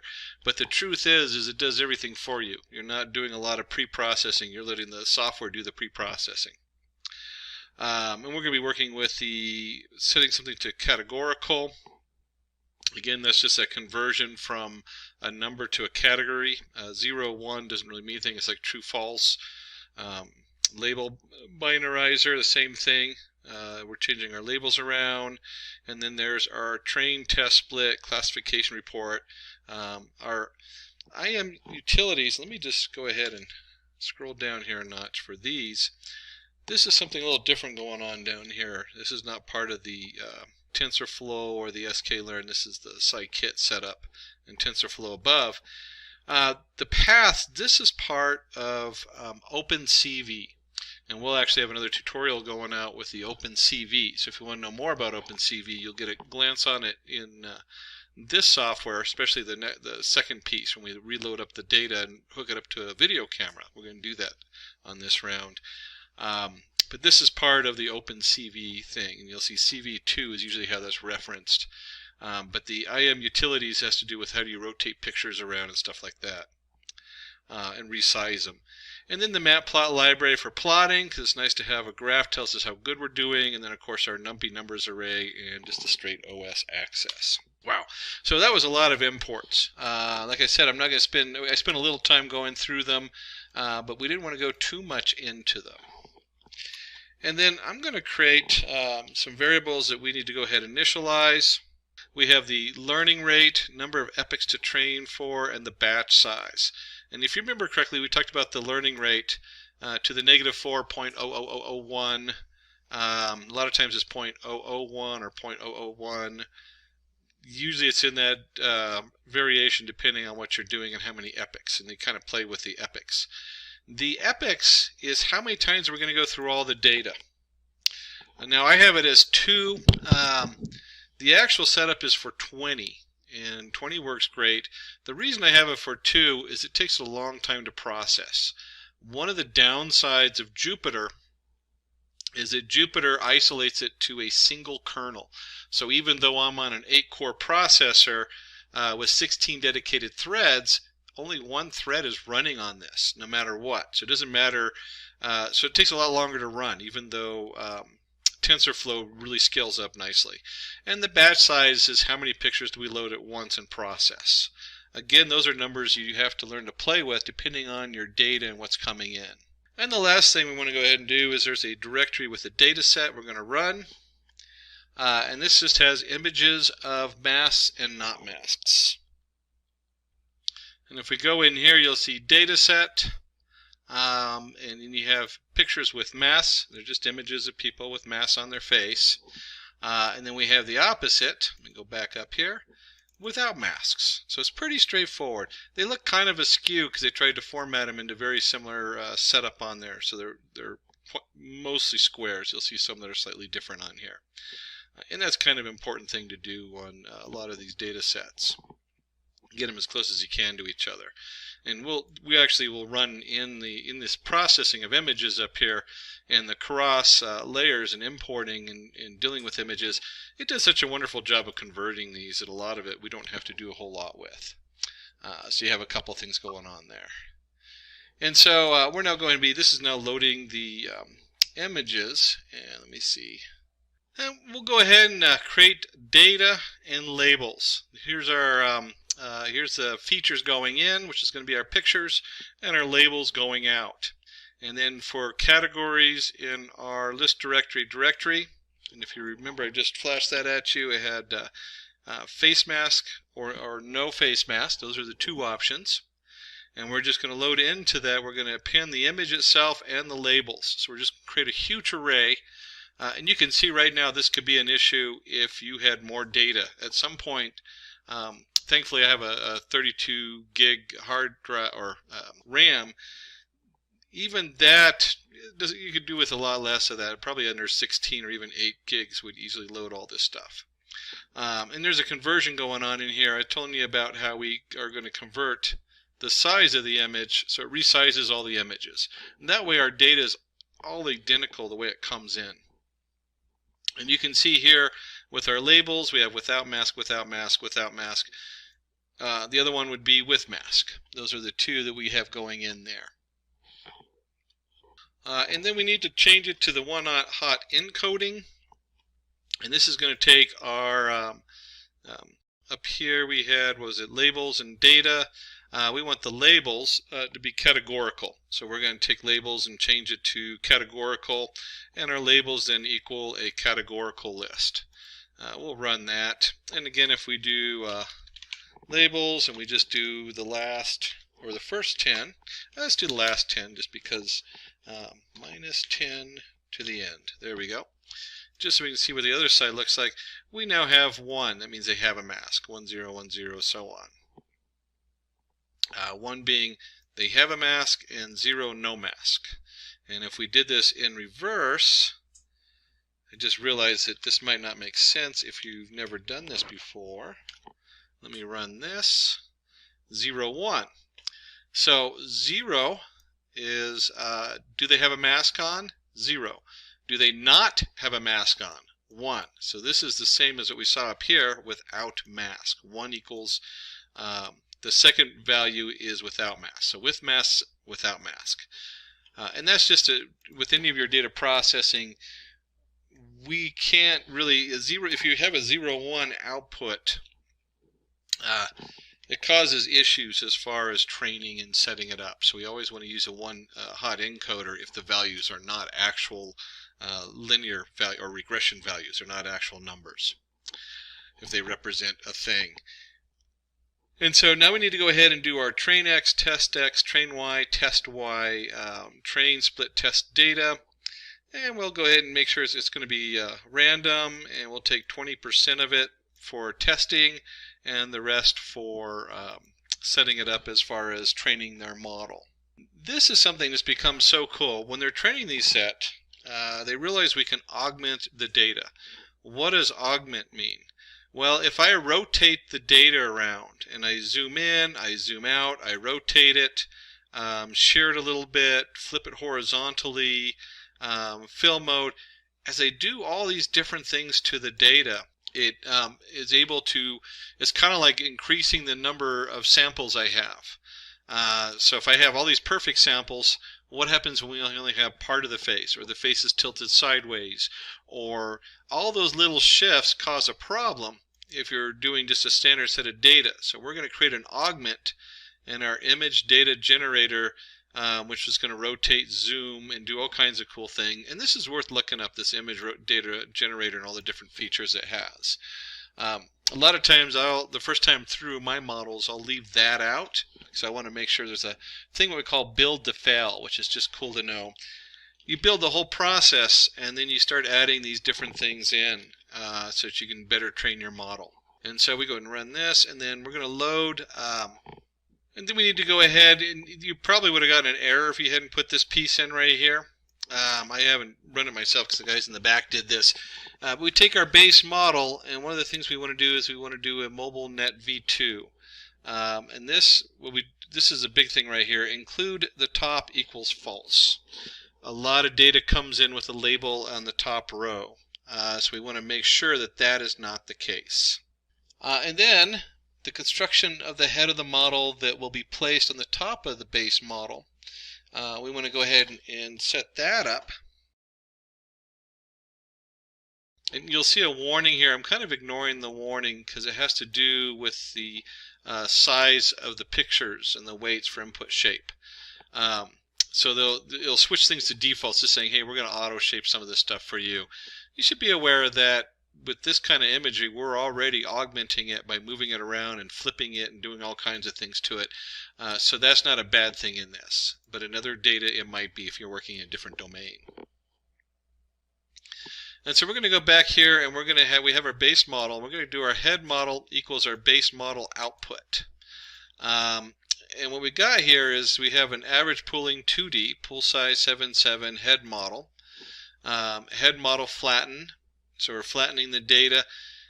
So this is all processing and flattening the images. And the pooling has to do with some of the ways it can process some of the data. We'll look at that a little bit when we get down to the lower level and just processing it. And then we have our dense. We've already talked a little bit about a dense, just what you think about. And then the head model has a dropout of 0.5. What we can do with a dropout? The dropout says that we're going to drop out a certain amount of nodes while training. So when you actually use the model, it will use all the nodes. But this drops certain ones out, and it helps stop biases from forming. So it's really a cool feature in here. They discovered this a while back. We have another dense mode, and this time we're using softmax activation. Lots of different activation options here. Softmax is a real popular one for a lot of things, and so is the ReLU. And we could do a whole talk on activation formulas and what their different uses are and how they work. When you first start out, you'll use mostly the ReLU and the softmax for a lot of them, just because they're some of the basic setups. It's a good place to start. And then we have our model equals model, inputs equals base model dot input, outputs equals head model. So again, we're still building our model here. We'll go ahead and run that. And then we're going to loop over all the layers in the base model and freeze them so they will not be updated during the first training process. So for layer and base model layers, layers.trainable equals false. A lot of times when you go through your data, you want to kind of jump in partway through. I'm not sure why in the back they did this for this particular example, but I do this a lot when I'm working with series and specifically in stock data. I want it to iterate through the first set of 30 data before it does anything. I would have to look deeper to see why they froze it on this particular one. And then we're going to compile our model. So compiling the model, atom, init, layer, decay, initial learning rate over epochs. And we go ahead and compile. Our loss is going to be the binary cross entropy, which will have that print out. Optimizer for opt, metrics is accuracy. Same thing we had before. Not a huge jump as far as the previous code.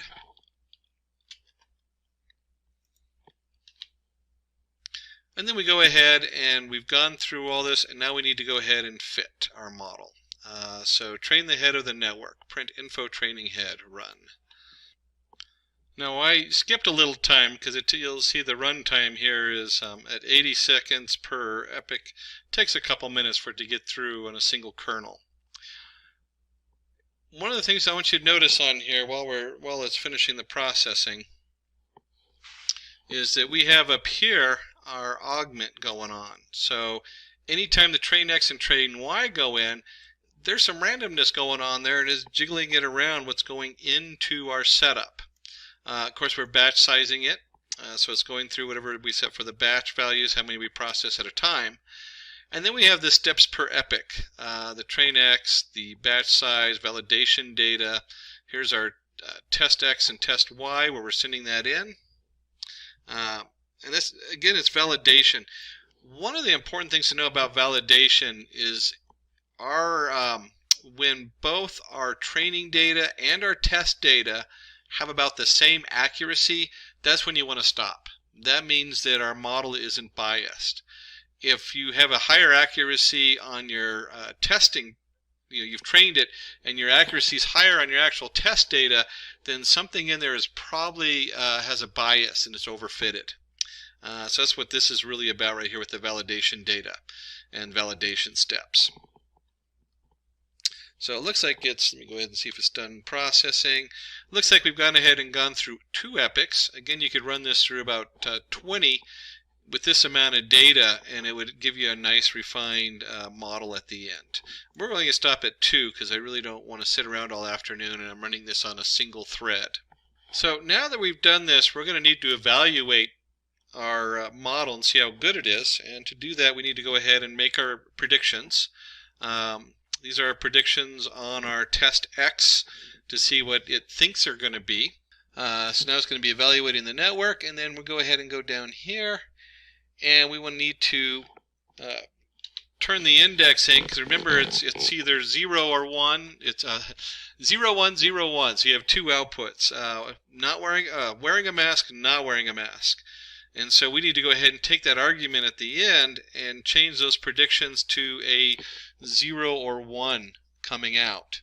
And then to finish that off, we want to go ahead and, let me just put this right in here and do it all in one shot. We want to show a nicely formatted classification report so we can see what that looks like on here. And there we have it. We have our precision. It's 97% with a mask. There's our F1 score, support without a mask, 97%. So that's pretty high setup on there.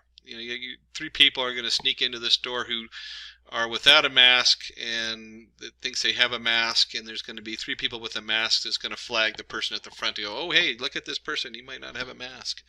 That's I guess if it's a setup in front of a store. So there you have it. And of course, one of the other cool things about this is if someone's walking into the store and you take multiple pictures of them, this is just it would be a way of flagging, and then you can take that average of those pictures and make sure they match or don't match if you're on the back end. And this is an important step because this is just cool. I love doing this stuff. So we're going to go ahead and take our model and we're going to save it. So model save maskdetector.model. We're going to give it a name. We're going to save the format. In this case, we're going to use the H5 format. And so this model we just programmed has just been saved. So now I can load it up into, say, another program. What's cool about this is, let's say I want to have somebody work on the other part of the program. Well, I just saved the model. They upload the model. Now they can use it for whatever. And then if I get more information and we start working with that, at some point I might want to update this model, make a better model. And this is true of so many things, where I take this model and maybe I'm running a prediction on making money for a company, and as my model gets better, I want to keep updating it, and then it's real easy just to push that out to the actual end user. And here we have a nice graph. You can see the training loss and accuracy as we go through the epochs. We only did the, only shows just the one epoch coming in here, but you can see right here as the value loss, train accuracy, and value accuracy start switching and they start converging. And you'll hear converging. This is the convergence they're talking about when they say I know when I work in the scikit with sklearn neural networks, this is what they're talking about, a convergence, is our loss and our accuracy come together, and also up here, and this is why I'd run it more than just 2 epochs. As you can see, they still haven't converged all the way. So that would be a cue for me to keep going.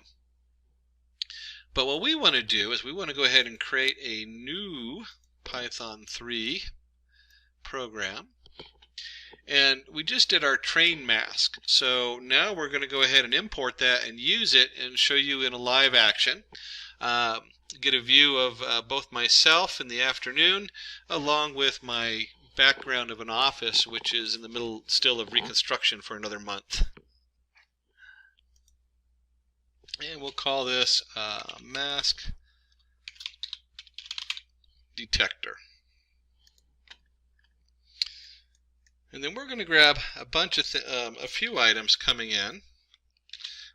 We have our MobileNet v2 import preprocessing input, so we're still going to need that. We still have our TensorFlow image to array. We have our load model. That's where most of the stuff's going on. This is our CV2 or OpenCV. Again, I'm not going to dig too deep into that. We're going to flash a little OpenCV code at you, and we actually have a tutorial on that coming out. Our NumPy array, our IM utilities, which is part of the OpenCV or CV2 setup.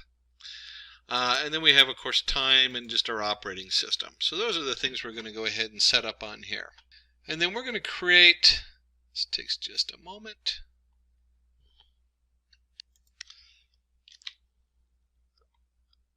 our module here, which is going to do all the heavy lifting. So we're going to detect and predict a mask. We have frame, FaceNet, MaskNet. These are going to be generated by our OpenCV. We have our frame coming in, and then we want to go ahead and create a mask around the face. It's going to try to detect the face and then set that up so we know what we're going to be processing through our model. And then there's a frame shape here. This is just our height versus width. That's all HW stands for. They've called it blob, which is a CV2 DNN blob form image frame. So this is reformatting this frame that's going to be coming in literally from my camera. And we'll show you that in a minute, that little piece of code that shoots that in here. And we're going to pass the blob through the network and obtain the face detections. So FaceNet.setImport blob, detections FaceNet forward, print detections shape. So this is what's going on here. This is that model we just created. We're going to send that in there, and I'll show you in a second where that is, but it's going to be under FaceNet. And then we go ahead and initialize our list of faces, their corresponding locations, and the list of predictions from our face mask network.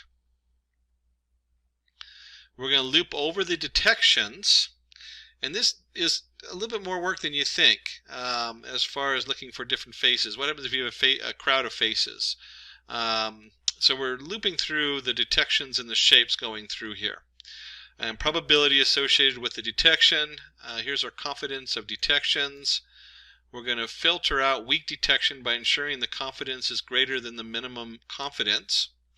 So we've set it, remember, 0 to 1. So 0.5 would be our minimal confidence, probably is pretty good. And then we're going to put in compute bounding boxes for the object. If I'm zipping through this, it's because we're going to do an OpenCV, and I really want to stick to just the Keras part. And so I'm just kind of jumping through all this code. You can get a copy of this code from Simplilearn and take it apart, or look for the OpenCV coming out. And we'll create a box. The box sets it around the image. Ensure the bounding boxes fall within the dimensions of the frame. So we create a box around what we hope is going to be the face. Extract the face, ROI, convert it from BGR to RGB channel. Again, this is an OpenCV issue. Not really an issue, but it has to do with the order. I don't know how many times I've forgotten to check the order colors when working with OpenCV. Causes all kinds of fun things when red becomes blue and blue becomes red. And we're going to go ahead and resize it, process it, frame it, face frame, setup. Again, the face, the CV2 color, we're going to convert it. We're going to resize it, image to array, pre-process the input, pin the face, locate face, start X, start Y, and X. Boy, that was just a huge amount, and I skipped over a ton of it, but the bottom line is we're building a box around the face, and that box, because the OpenCV does a decent job of finding the face, and that box is going to go in there and see, hey, does this person have a mask on it? And so that's what all this is doing on here. And then finally we get down to this where it says predictions equals massnet.predict faces batch size 32. So these different images where we're guessing where the face is are then going to go through and generate an array of faces, if you will, and we're going to look through and say, does this face have a mask on it? And that's what's going right here is our prediction. That's the big thing that we're working for. And then we return the locations and the predictions. The location just tells where on the picture it is, and then the prediction tells us what it is. Is it a mask or is it not a mask? Alright, so we've loaded that all up. So we're going to load our serialized face detector model from disk. And we have the path that it was saved in. Obviously you're going to put it in a different path depending on where you have it or however you want to do it and how you saved it on the last one where we trained it. And then we have our weights path. And so finally our facenet, here it is, equals cv2.dnn.readnet prototext path weights path. And we're going to load that up on here. So let me go ahead and run that. And then we also need to, I'll just put it right down here. I always hate separating these things in there. And then we're going to load the actual mass detector model from disk. This is the model that we saved. So let's go ahead and run that on there also. So this is pulling in all the different pieces we need for our model. And then the next part is we're going to open up our video. And this is just kind of fun because it's all part of the OpenCV video setup. And we just put this all in as one. There we go. So we're going to go ahead and open up our video. We're going to start it and we're going to run it until we're done. And this is where we get some real kind of live action stuff, which is fun. This is what I like working about with images and videos, is that when you start working with images and videos, it's all right there in front of you. It's visual and you can see what's going on. So we're going to start our video streaming. This is grabbing our video stream source 0 start. That means it's grabbing my main camera I have hooked up. And then starting video, you're going to print it out. Here's our video source equals 0 start. Loop over the frames from the video stream. Oops, a little redundancy there. Let me close. I'll just leave it. That's how they had it in the code. So while true, we're going to grab the frame from the threaded video stream and resize it to have the maximum width of 400 pixels. So here's our frame. We're going to read it from our visual stream. We're going to resize it. And then we have a returning. Remember, we returned from our procedure the location and the prediction. So detect and predict mask. We're sending it the frame. We're sending it the face net and the mask net. So we're sending all the different pieces that say this is what's going through on here.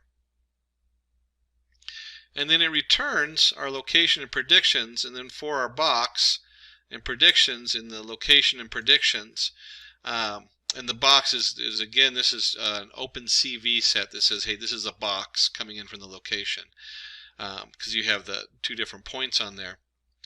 And then we're going to unpack the box and predictions, and we're going to go ahead and do mask without a mask equals prediction. We're going to create our label, no mask. We're going to create color if the label equals mask L00225. And this is going to make a lot more sense when I hit the run button here. But we have the probability of the label. We're going to display the label and bounding box rectangle in the output frame. And then we're going to go ahead and show the output from the frame, CV2 IM show frame. And then the key equals CV2 wait key 1. We're just going to wait till the next one comes through from our feed. And we're going to do this until we hit the stop button pretty much. So are you ready for this? Let's see if it works. We've distributed our model. We've loaded it up into our distributed code here. We've got it hooked into our camera. And we're going to go ahead and run it. And there it goes. It's going to be running, and we can see the data coming down here, and we're waiting for the pop-up. And there I am in my office with my funky headset on.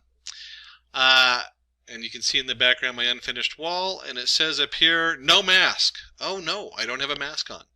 I wonder if I cover my mouth, what would happen? You can see my no mask goes down a little bit. I wish I'd brought a mask into my office. It's up at the house.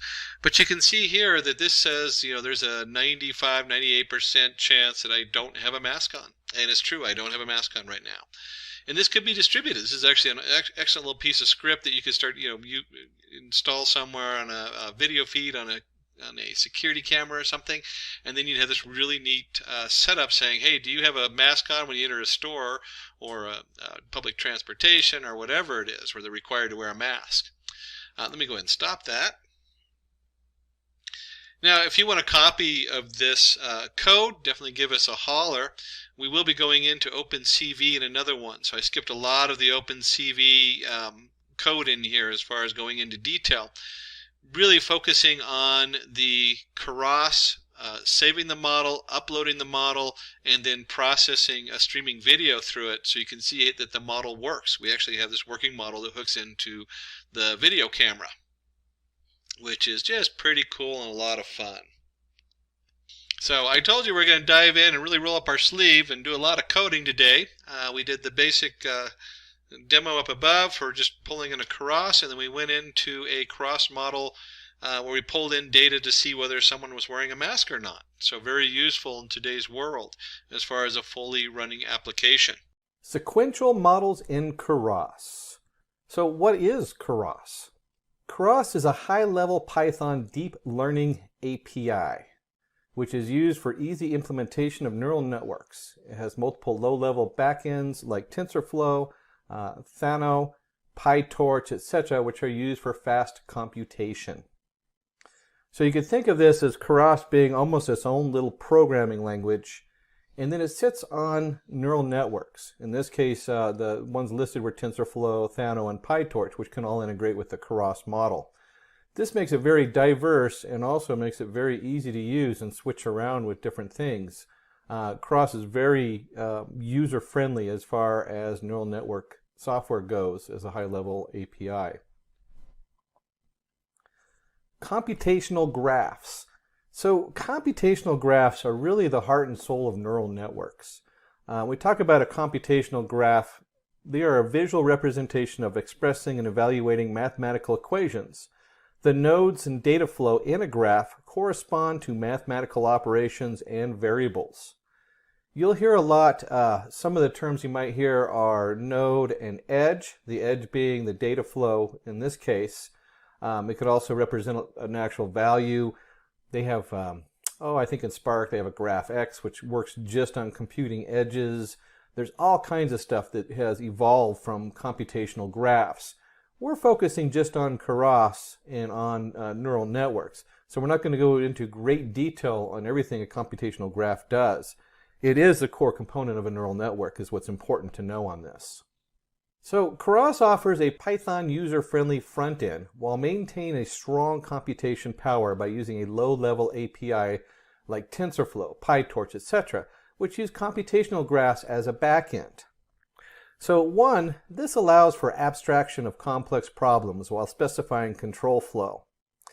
If you've ever looked at some of the backend or the original versions of TensorFlow, it's really a nightmare. You have all these different settings you have to put in there and create. It's a lot of back-end programming. This is like the old computers when you had to tell it how to dispose of a variable and how to properly reallocate the memory for use. All that is covered nowadays in our higher level programming. Well, this is the same thing with Keras, is it covers a lot of this stuff and does things for you that you could spend hours on just trying to figure out. It's useful for calculating derivatives by using backpropagation. We're definitely not going to teach a class on derivatives in this little video, but understanding a derivative is the rate of change. So if you have a particular function you're using in your neural network, a lot of them is just simple y equals mx plus b, your Euclidean geometry where you just have a simple slope times the intercept. And they get very complicated. They have the inverse tangent function for activation as opposed to just a linear Euclidean model. And you can think about this as you have your data coming in and you have to alter it somehow. Well, you alter it going down to get an answer, you end up with an error, and that error goes back up, and you have to have that back propagation with the derivative. You want to know how it changed so that you can figure out how to adjust it for the error. A lot of that's hidden, so you don't even have to worry about it with Keras. And in today's Keras, it'll even, if you create your own formula for computing an answer, it will automatically compute the derivative for you in a lot of cases. It's easier to implement distributed computation. So Keras is a really nice way to package it and get it off on different computers and share it. And it allows parallelism, which means that two operations can run simultaneously. So as we start developing these backends, it can do all kinds of cool things and utilize multiple cores, GPUs on a computer to get that parallel processing up. What are neural networks? Well, like I said, there are already, we talked about in computational edges, you have a node and you have a connection, or your edge. So neural networks are algorithms fashioned after the human brain, which contain multiple layers. Each layer contains a node called a neuron, which performs a mathematical operation. They break down complex problems into simple operations. So an input layer takes in our data and pre-processes it. When we talk about pre-processing, when you're dealing with neural networks, you usually have to pre-process your data so that it's between -1 and 1 or 0 and 1 into some kind of value that's usable. That occurs before it gets to the neural network. In fact, 80% of data science is usually in prepping that data and getting it ready for your different models. 2, you have hidden layer performs a nonlinear transformation of input. Now it can do a linear transformation. It can use just a basic Euclidean geometry, and you could think of a node adding all the different connections coming in. So each connection would have a weight, and then it would add to that weight plus an intercept in the node itself. So you can actually use Euclidean geometry. But a lot of these get really complicated. They have all these different formulas, and they're really cool to look at. But when you start looking at them, look at how they work. You really don't need to know the high math behind it to figure them out and figure out what they're doing, which is really cool. That means a lot of people can use this without having to go get a PhD in mathematics. Number 3, the output layer takes the results from hidden layer, transforms them, and gives a final output. So sequential models. So what makes this a sequential model? Sequential models are linear stacks of layers where one layer leads to the next. It is simple and easy to implement, and you just have to make sure that the previous layer is the input to the next layer. So you have used for plain stack of layers where each layer has one input and one output, tensor, and this is what TensorFlow is named after. Is each one of these layers is like a tensor. Each node is a tensor, and then the layer is also considered a tensor of values. And it's used for simple classifier, declassifier models. It's also used for regression models too. So it's not just about this is something, this is a teapot, this is a cat, this is a dog. It's also used for generating the actual values. You know, this is worth $10, that's worth $30. The weather's going to be 90 degrees out or whatever it is. So you can use it for both classifier and declassifier models. And one more note when we talk about sequential models. The term sequential is used a lot, and it's used in different areas and different notations when you're in data science. So when we talk about time series, we'll talk about sequential. That is something very different. Sequential in this case means it goes from the input to layer 1 to layer 2 to the output. So it's very directional. It's important to note this because if you have a sequential model, can you have a non-sequential model? And the answer is yes. If you master the basics of a sequential model, you can just as easily have another model that shares layers. You can have another model where you have an input coming in and it splits. And then you have one set that's doing one set of nodes. Maybe they're doing a yes-no kind of node where it's either putting out a 0 or a 1, a classifier. And the other one might be regression. It's just processing numbers, and then you recombine them for the output. That's what they call the Keras API. So there's a lot of different availabilities in here, and all kinds of cool things you can do as far as encoding and decoding and all kinds of things. And you can share layers and things like that. We're just focusing on the basic Keras model with the sequential model. So let's dive into the meat of the matter. Let's do a demo on here. Today's demo, in this demo, we'll be performing flower classification using sequential model in Keras. And we'll use our model to classify between 5 different types of flowers.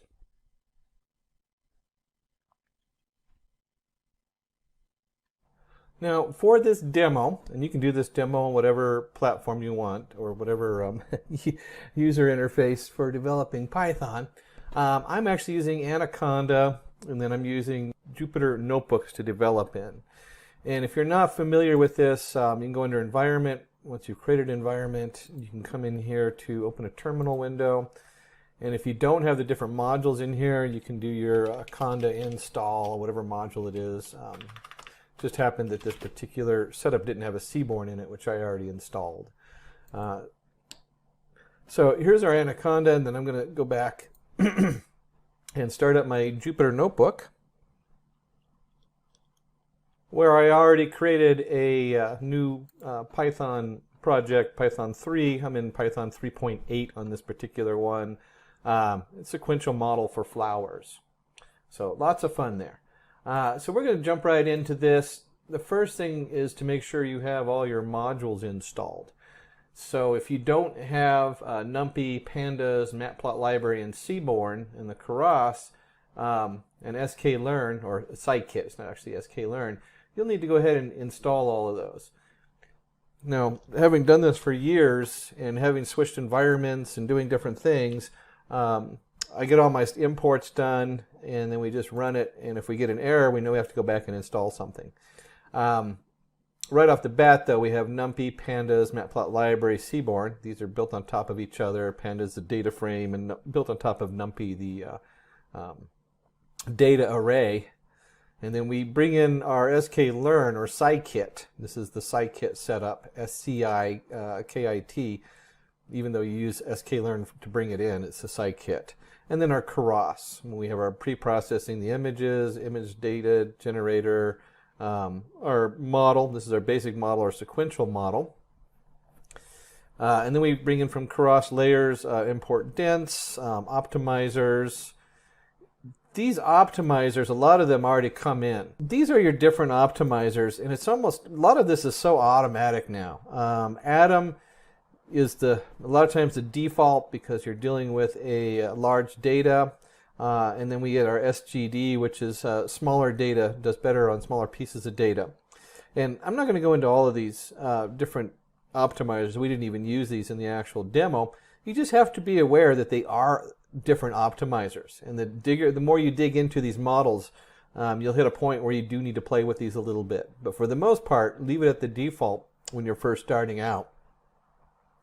And we're doing just the sequential. You'll see here layers dense. And then if we come down a little bit more, when they put this together and they're running the dense layers, you'll also see they have dropout, they have flatten, they have activation, they have the convolutional layer 2D, max pooling 2D, batch normalization.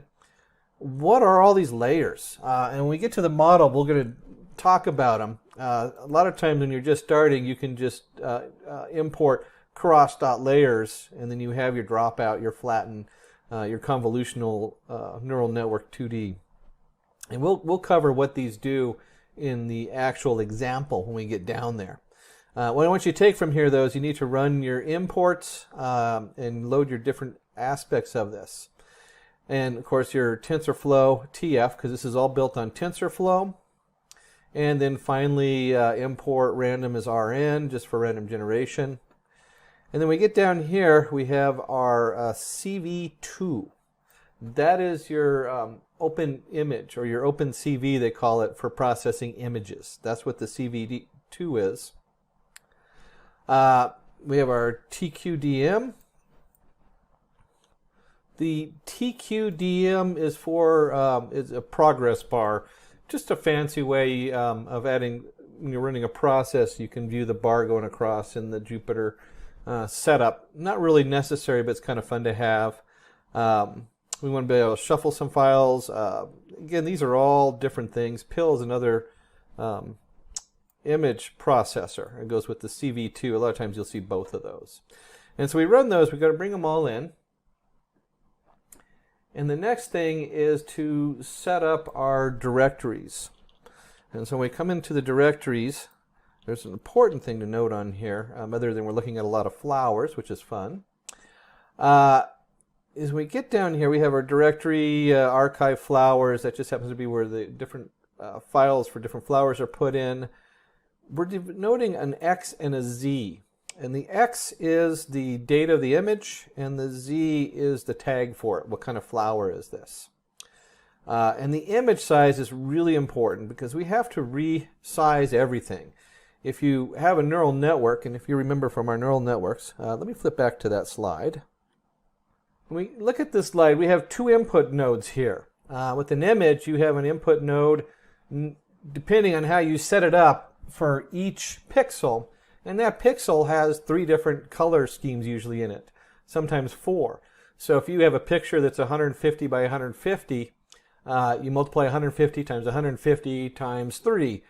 That's how many nodes, input layers coming in. I mean, so this is a massive input. A lot of times you think, oh yeah, it's just a small amount of data or something like that. No, it's a full image coming in. Then you have your hidden layers. A lot of times they match what the image size is coming in. So each one of those is also just as big. And then we get down to just a single output. So that's kind of a thing to note in here, what's going on behind the scenes. And of course, each one of these layers has a lot of processes and stuff going on. And then we have our different directories on here. Let me go ahead and run that. So I'm just setting the directories. That's all this is. Archive flowers, daisy, sunflower, tulip, dandelion, rose. Just our different directories that we're going to be looking at.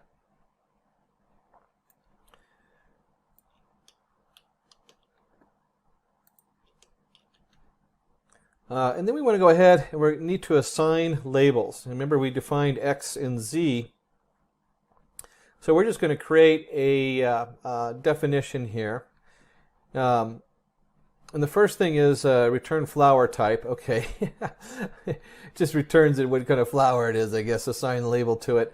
But we're going to go ahead and make our train data. And when you look at this, there's a couple things to take away from here. The first one is we're just appending right onto our NumPy array the image. We're going to let NumPy handle all that different aspects as far as 150 by 150 by 3. We just dump it right into the NumPy, which makes it really easy. We don't have to do anything funky on the processing, and we want to leave it like that. And I'm going to talk about that in a minute. And then, of course, we have to have the string, append the label on there. And I want you to notice right here, we're going to read the image in, and then we're going to size it. And this is important because we're just changing this to 150 by 150. We're resizing the image so it's uniform. Every image comes in identical to the other ones. This is something that's so important is when you're resizing or reformatting your data, you really have to be aware of what's going on. With images, it's not a big deal because with an image, you just resize it so it looks squishy or spread out or stretched. The neural network picks up on that and it doesn't really change how it processes it. So let's go ahead and run that. And now we've got our definition set up on there. And then we want to go ahead and make our training data. So make the train data daisy flower, daisy directory, print length of X. So here we go. Let's go ahead and run that. And we're just loading up the flower daisy. So this is going all in there, and it's setting, it's adding it in to our setup on there, to our X and Z setup. And we see we have 769. And then, of course, you can see this nice bar here. This is the bar going across is that little added code in there that just makes it really cool for doing demos. Not necessarily when you're building your own model or something like that, but if you're going to display this to other people, adding that little, what was it called? TQDM. I can never remember that, but the TQDM module in there is really nice. And we'll go ahead and do sunflowers. And of course, you could have just created an array of these. But this has an interesting problem that's going to come up, and I want to show you something. It doesn't matter how good the people in the back are or how good you are at programming. Errors are going to come up, and you got to figure out how to handle them. And so when we get all the way down to the, where is it? Dandelion. Here's our dandelion directory we're going to build. Jupyter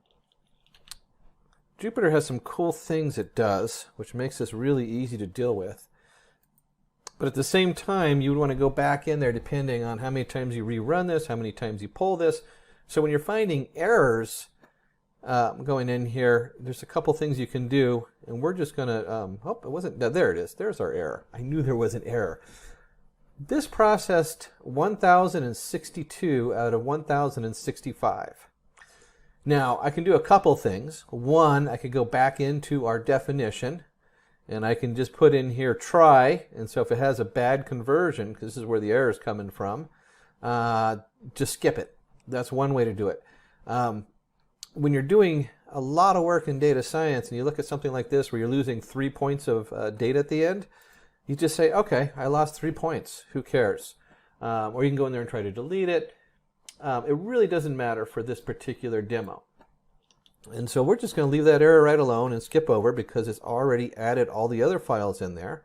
And this is a wonderful thing about Jupyter Notebook is that I can just continue on there, and the X and Z, which we're creating, is still running, and we'll just go right into the next flower row. So all these flowers are in there. That's just a cool thing about Jupyter Notebook.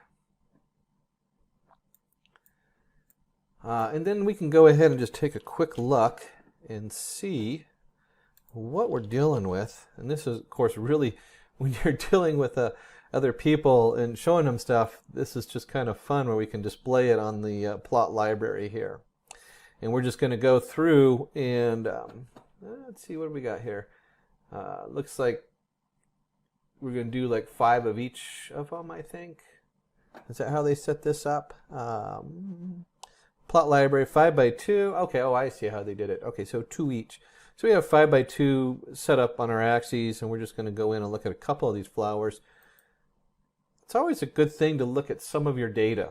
No matter what you're doing, we've reformatted this to 150 by 150. You can see how it really blurs this one up here on the tulip. That is at resize to 150 by 150. And these are what's actually going in. These are all 150 by 150 images. You can check the dimensions on the side. And you can see just a quick sampling of the flowers we're actually going to process on here.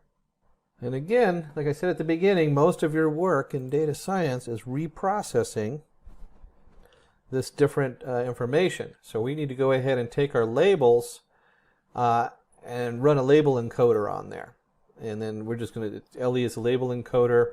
One of the things we imported, and then we always use the fit to categorical, y comma 5, x, here's our array, x. So if you look at this, here's our fit. We're going to transform z.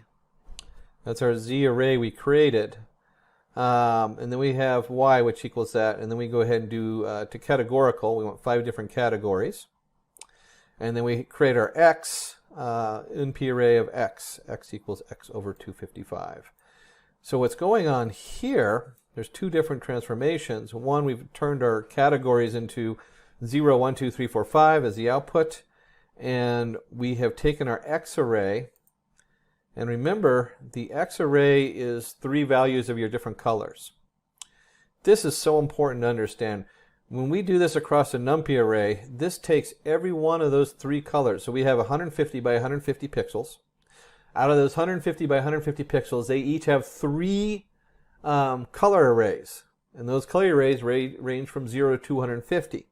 So when we take the x equals x over 255, range from 0 to 255, this converts all those pixels to a number between 0 and 1. And you really want to do that when you're working with neural networks. Now, if you do a linear regression model, it doesn't affect it as much, and so you don't have to do that conversion if you're doing straight numbers. But when you're running neural networks, if you don't do this, you're going to create a huge bias. And that means they'll do really good on predicting 1 or 2 things, and they'll just totally die on a lot of other predictions.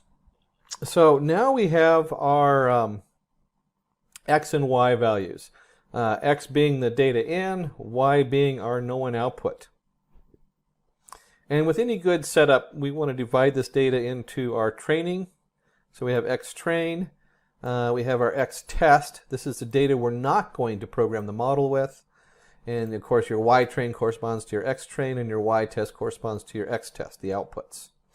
And this is, when we do the train test split, this was from the scikit, sklearn. We imported train test split. And we're just going to go ahead and do the test size at about a quarter of the data, 0.25. And of course, random's always good. This is such a good tool. I mean, certainly you can do your own division. You could just take the first, 0.25 of the data or whatever, do the length of the data. Not real hard to do, but this is randomized so that if you're running this test a few times, you can kind of get an idea whether it's going to work or not. Sometimes what I will do is I'll just split the data into 3 parts, and then I'll test it on 2, with one being the, or I'll train it on 2 of those parts, with one being the test, and I rotate it. So I come up with 3 different answers, which is a good way of finding out just how good your model is. But for setting up, let's stick with the xtrain, xtest, and the sklearn package. And then we're going to go ahead and do a random seed. Now a lot of times the Keras actually does this automatically, but we're going to go ahead and set it up on here.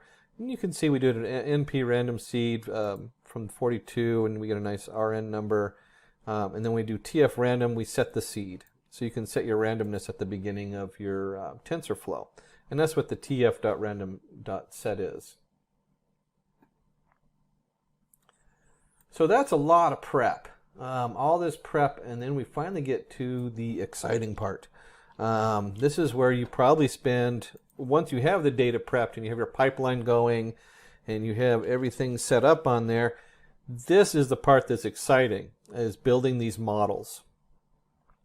And so we look at this model. One, we're going to designate it as sequential. They have the API, which is the Keras TensorFlow API versus sequential. Sequential means we're going one layer to the next. So we're not going to split the layer and bring it back together. It looks almost the same with the exception of bringing it back together. So it's not a huge step to go from this to an API. And the first thing we're going to look at is our convolutional neural network in 2D. So what's going on here? There's a lot of stuff that's going on here. The default for, well, let's start with the beginning. What is a convolutional 2D network?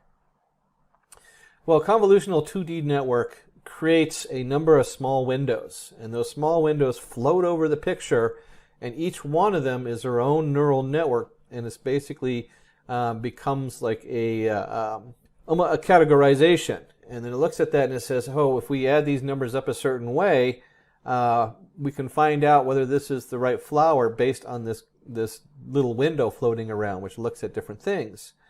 And we have filters 32. So this is actually creating 32 windows, is what that's doing.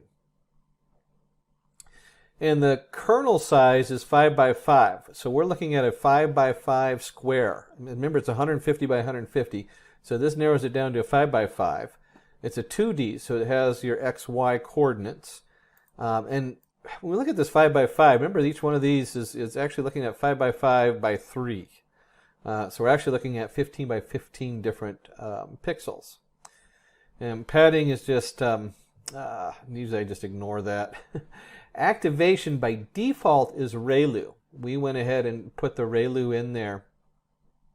There's a lot of different activations.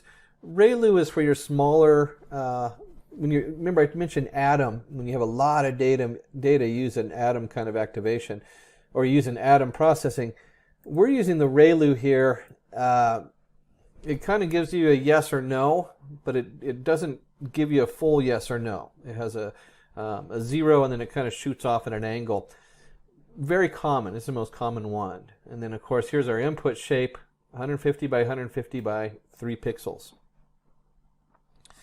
And then we have to pool it. So whenever you have a convolutional 2D layer, we have to bring this back together and pool this into a neural network. And then we're going to go ahead and repeat this. So we're going to add another network here. One of the cool things, if you look at this, is that as it comes in, it just kind of automatically assumes you're going down to the next layer. And so we have another convolutional neural network, 2D. Here's our max pooling again. We're going to do that again, max pooling. And we're just going to filter on down. Now, one of the things they did on this one is they changed the kernel size, they changed the number of filters, And so each one of these steps kind of looks at the data a little bit differently. And that's kind of cool because then you get a little added filtering on there. This is where you start playing with the model. You might be looking at a convolutional neural network, which is great for image classifications. When we get down to here, one of the things we see is flatten. So we just flatten it. Remember, this is 150 by 150 by 3. Well, and actually the pool size changes, so it's actually smaller than that. Flatten just puts that into a 1D array. So instead of being, a tensor of this really complexity with the pixels and everything, it's just flat. And then the dense is just another activation on there. By default, it is probably ReLU as far as its activation. And then, oh yeah, here we go. In sequential, they actually added the activation as ReLU. So this just, because this is sequential, this activation is attached to the dense. And there's a lot of different activations, but ReLU is the most common one. And then we also see a softmax. Softmax is similar, but it has its own kind of variation. And one of the cool things, you know what, let me bring this up because if you don't know about these activations, this doesn't make sense. And I just did a quick Google search on images of TensorFlow activations. I should probably look at which website this is.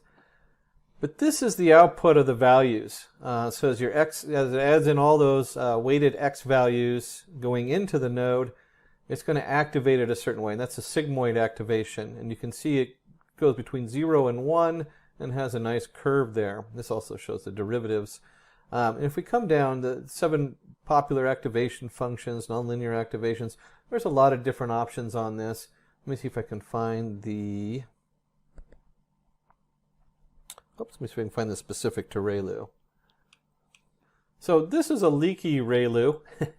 And you can see instead of it just being 0 and then a value between going up, it has a little leaky there. Otherwise, your ReLU loses some nodes. They just become inactive. But you can see there's a lot of different options here. Here's a good one right here with the ReLU. You can see the ReLU function on the upper left here. And then the leaky ReLU over here on the right, which is very commonly used also. One of the things I use with processing language is the exponential one or the tangent h, the hyperbolic tangent, because they have that nice funky curve that comes in that has a whole different meaning and captures word use better. Again, these are very specific to domain, and you can spend a lot of time playing with different models. For our basic model, we'll stick to the ReLU and the softmax on here, and we'll go ahead and run and build this model. So now that we've had fun playing with all these different models that we can add in there, we need to go ahead and have a batch size on here, 128, epochs 10. This means that we're going to send 128 rows of data or flowers at a time to be processed. And the epochs 10, that's how many times we're going to loop through all the data. And then there's all kinds of stuff you can do. Again, this is now built into a lot of Keras models already by default. So there's different ways to reduce the values and verbose. Verbose equals 1 means that we're going to show what's going on. Value, monitor what we're monitoring.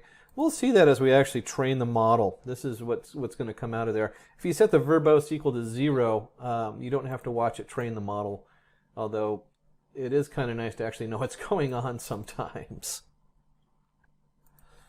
And since we're still working on bringing the data in, here's our batch size, here's our epochs, we need to go ahead and create a data generator. This is our image data generator, and it has all the different settings in here. Almost all of these are defaults. So if you're looking at this going, oh my gosh, this is confusing, most of the time you can actually just ignore most of this.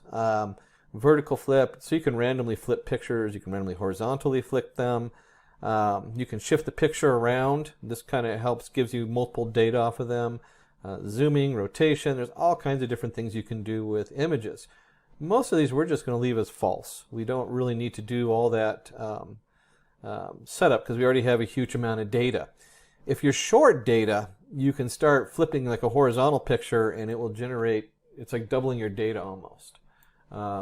So the upside is you double your data. The downside is that if you already have a bias in your data. You already have 5,000 sunflowers and only 2 roses. That's a huge bias. It's also going to double that bias. That is the downside of that. And so we have our model compile, and this you're going to see on all the Keras. We're going to take this model here, we're going to take all this information as far as how we want it to go, and we're going to compile it. This actually builds the model, and so we're going to run that. And I want you to notice learning rate, very important. This is the default 001. You really don't, this is how slowly it adjusts to find the right answer. And the more data you have, you might actually make this a smaller number. If you have a very small sample of data, you might go even larger than that. And then we're going to look at the loss, categorical cross entropy, most commonly used. And this is how much it improves. The model's improving is what this number means. Or yeah, that's important on there. And then the accuracy. We want to know just how good our model is on the accuracy. And then one of the cool things to do is if you're in a group of people who are studying the model, if you're in shareholders, you don't want to do this, is you can run the model summary. I do this by default, and you can see the different layers that you built into this model. Just a quick summary on there. So we went ahead and we're going to go ahead and create a, we'll call it history, but we want to do a model fit generator. And so what this history is doing is this is tracking what's going on while it fits the model. Now there's a lot of new setups in here where they just use fit and then you put the generator in here. We're going to leave it like this, even though the new default is a little different on that. Doesn't really matter, it does the same thing. And we'll go ahead and just run that. And you can see while it's running right here, we're going through the epochs. We have 1 of 10. Now we're going through 6 to 25. Here's our loss. We're printing that out so you can see how it's improving, and our accuracy. The accuracy gets better and better. And this is 6 out of 25. This is going to take a couple minutes to process because we are training 150 by 150 by 3 pixels across 6 layers or 8 layers, whatever it was. That is a huge amount of processing, so this will take a few minutes to process. This is when we talk about the hardware and the problems that come up in data science and why it's only now just exploding being able to do neural networks. This is why. This process takes a long time. Now you should have seen a jump on the screen here because I did pause the recorder to let this go ahead and run all the way through its epochs. Let's go ahead and take a look and see what these epochs are. And if you set the verbose to 0 instead of 1, it won't show what's going on in the behind the scenes as it's training it. So when we look at this epoch, 10 epochs, we went through all the data 10 times. If I remember correctly, there's roughly 1 gig of data there, so that's a lot of data. The first thing you're going to notice is the 270 seconds. That's how much each of those epochs took to run. And so if you divide 60 in there, you roughly get about 5 minutes worth of each epoch.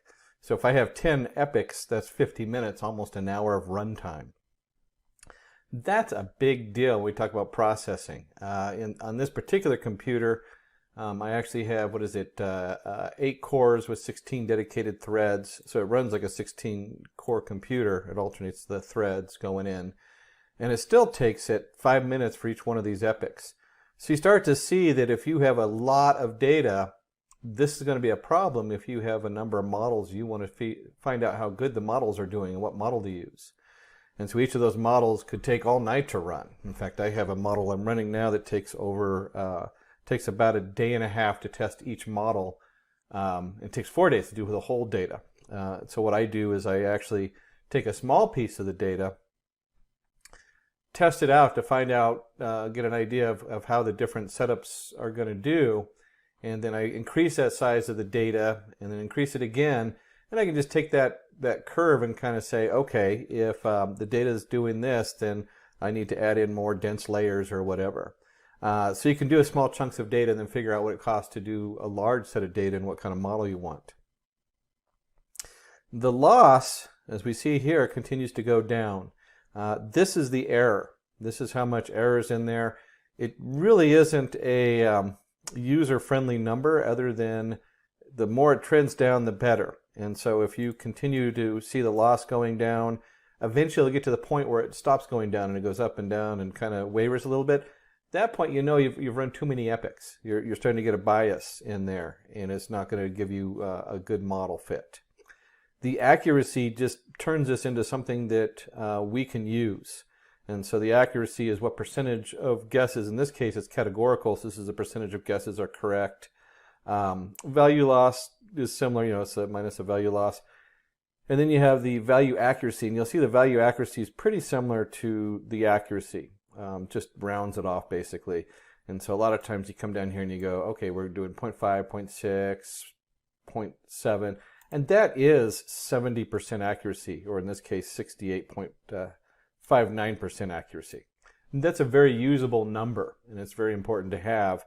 If you're identifying flowers, that's probably good enough if you can get within a close distance and knowing what flower you're identifying.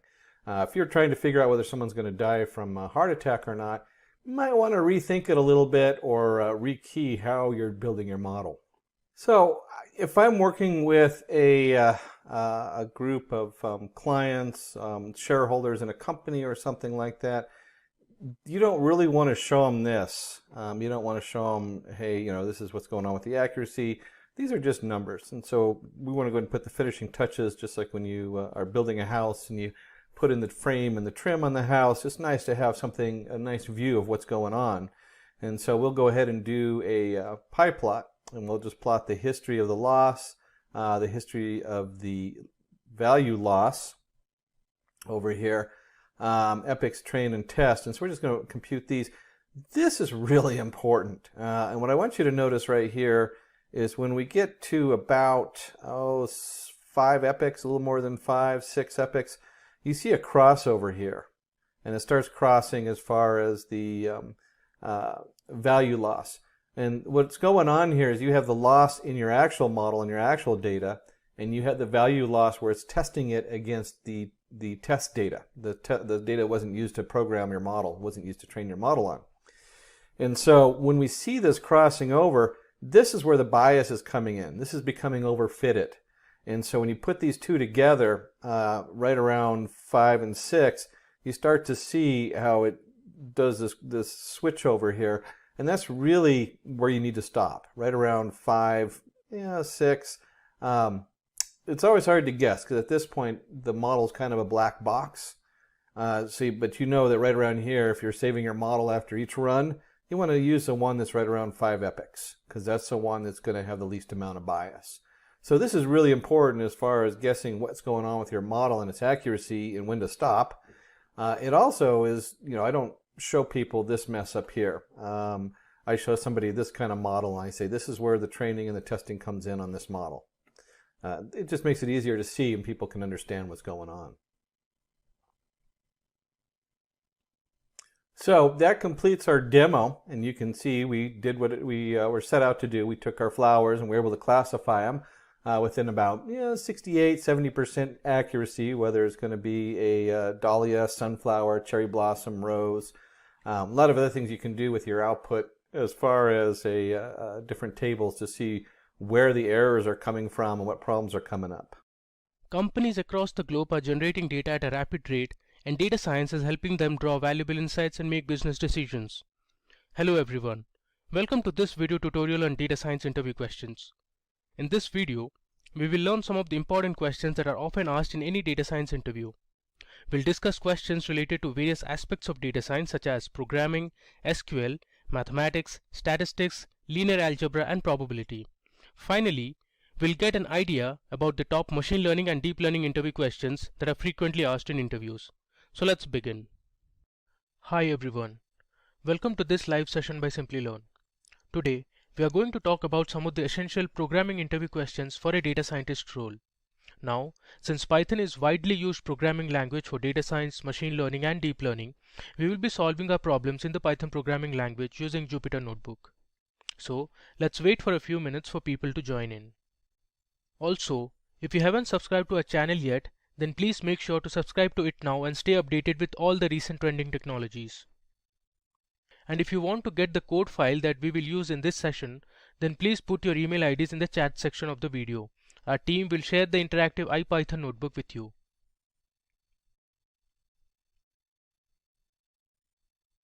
So let's begin with our first question.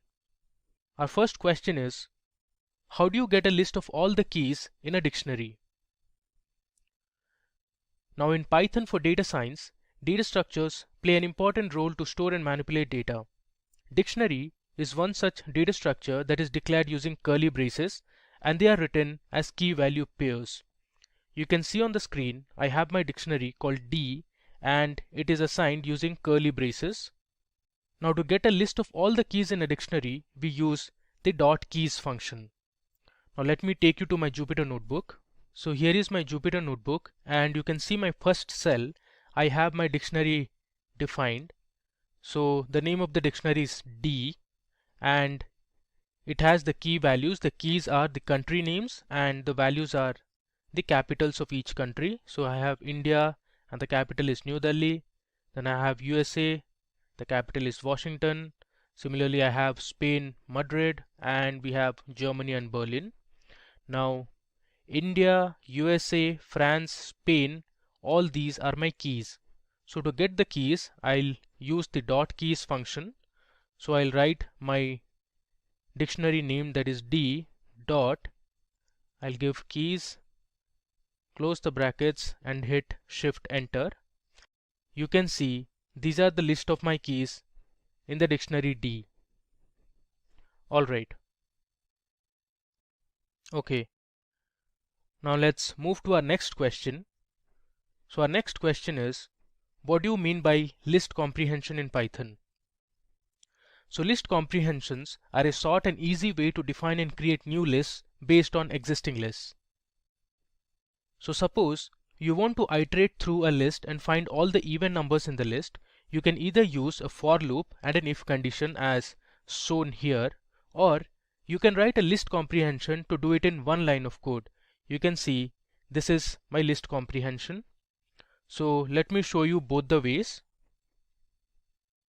Alright, so here on my Jupyter notebook, let me declare my list as L equal to, I'll pass in a few numbers, let's say 5, 12, 10, we have 14, 43, 11, 7, 9, and let's say the last element in the list is 6. Alright, let me run this list. Okay, now let me create an empty list. Let's say list 1, and let this be an empty list with square brackets. Then I'll use the looping construct to find the even elements in the list. So I'll write a for loop called for item in my list L. I'll give colon, then I'll give my condition if item percentage 2 is equal to 0, which means if the remainder is 0, then I'll append the items to my empty list, which is list 1. So I'll write list 1 dot append, and I'll pass in the argument my item. Now let me go ahead and print my list. I'll write print the final list using a for loop. I'll give colon, give a comma, and pass in my new list name, which is list 1. Now let's run this.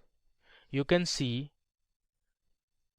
using this for loop and the if condition, I have got all the even elements in my list, which was L. You can see my original list, and 12, 10, 14 and 6 were all the even numbers present in my list. Now this task you can do it using list comprehensions as well. So let me show you how to do that. So I have my list defined. Let me just copy this here. I'll paste it, and now I'll create another variable which is list 1. I'll write equal to. Now here, using square brackets, I'll write item for item in L, and I'll give my if condition as if item percentage 2 is equal to 0, then I'll print my resultant list. So I'll write print, let's say, resultant list using list comprehension. I'll give a colon, then a comma, and I'll pass in my new list, which is list 1. So here, whatever is there in my square brackets is called the list comprehension technique. Let me just print this and I'll get the same result. So these are my even numbers. Alright, so let's move to the third question.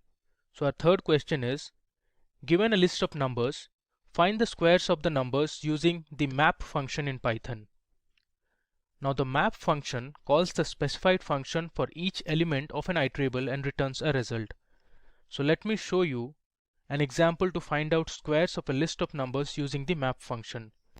Okay, so let's first define a function called square. So I'm using my def keyword and I'll pass in my user defined function name as square, and I'll give my parameter as x, and I want to return the square of x, which is x star x. Alright, and then let me define my list of numbers. So I'll pass in a variable called num, and let's say I want to find the squares of 5 numbers 1, 2, 3, 4, 5. Here I'll pass in another variable which will store the resultant list. So I'll write num underscore squared equal to, here I'll use my map function. So map function takes in two parameters. First it will take in the user defined function name, which is square here, and the list of numbers, which is num. I'll run a for loop. I'll write for, let me just scroll down. I'll write for num in num underscore squared print num. So this is my map function. So it will map all the elements in the list to this function, which is square. I'll just print it. You can see we have the list of squares from the num list, which has the elements 1, 2, 3, 4 and 5. Now moving ahead, coming to our fourth question. The fourth question is on to write a program that will filter out the numbers divisible by 3 from a tuple using the lambda functions. So lambda functions are anonymous functions that are not defined by the def keyword in Python. So here you can see I have the example. So this is a tuple I have defined, and using filter along with the lambda function I am trying to find out the numbers that are divisible by 3, and finally I am printing those numbers. So let's do it on our Jupyter notebook. Alright, so we are on the Jupyter notebook. So first I'll define a tuple. Let's say the variable name is my underscore tup, which stands for my tuple, and using brackets I'll pass in my tuple values. Let's say 5, 12, 10, 18. We have 43, 9, 7, 11 and let's say 6. So you can see these are the numbers present in my tuple. Now I'll create another variable called new tuple, and I'll use my tuple function, and inside the tuple function I'll use the filter function that will filter out only the values that are divisible by 3. And now I'll write my lambda function. So notice this clearly how to use a lambda function. I'll use the keyword lambda, and then I'll pass in a variable x. Now this should consider only those values that are divisible by 3. So I'll write x %3 should be equal to 0, and I'll give my tuple as the variable here. Alright, now we have declared our lambda function. Let's just go ahead and print my new tuple, which is new underscore tup. So here you can see I have my tuple function. Inside the tuple function, I'll use my filter function that will filter only those values divisible by 3. And to filter those values, I have used my lambda function here and passed in my original tuple, which is my tuple. It's actually my tup. So let's delete the last 2 letters. And let's just go ahead and print this. There you go. You can see we have 12, 18, 9 and 6 are the only numbers that are divisible by 3 from this tuple. Moving to the next question. So our next question is how to create a data frame from a dictionary. Now to create a data frame from a dictionary, you can use the pandas library and the .dataframe function. Now pandas is a popular library in Python that is used for data manipulation. So let me show you how you can create an employee dictionary and then convert that into a data frame. Okay, so here on my Jupyter notebook, let me go ahead and import my pandas library.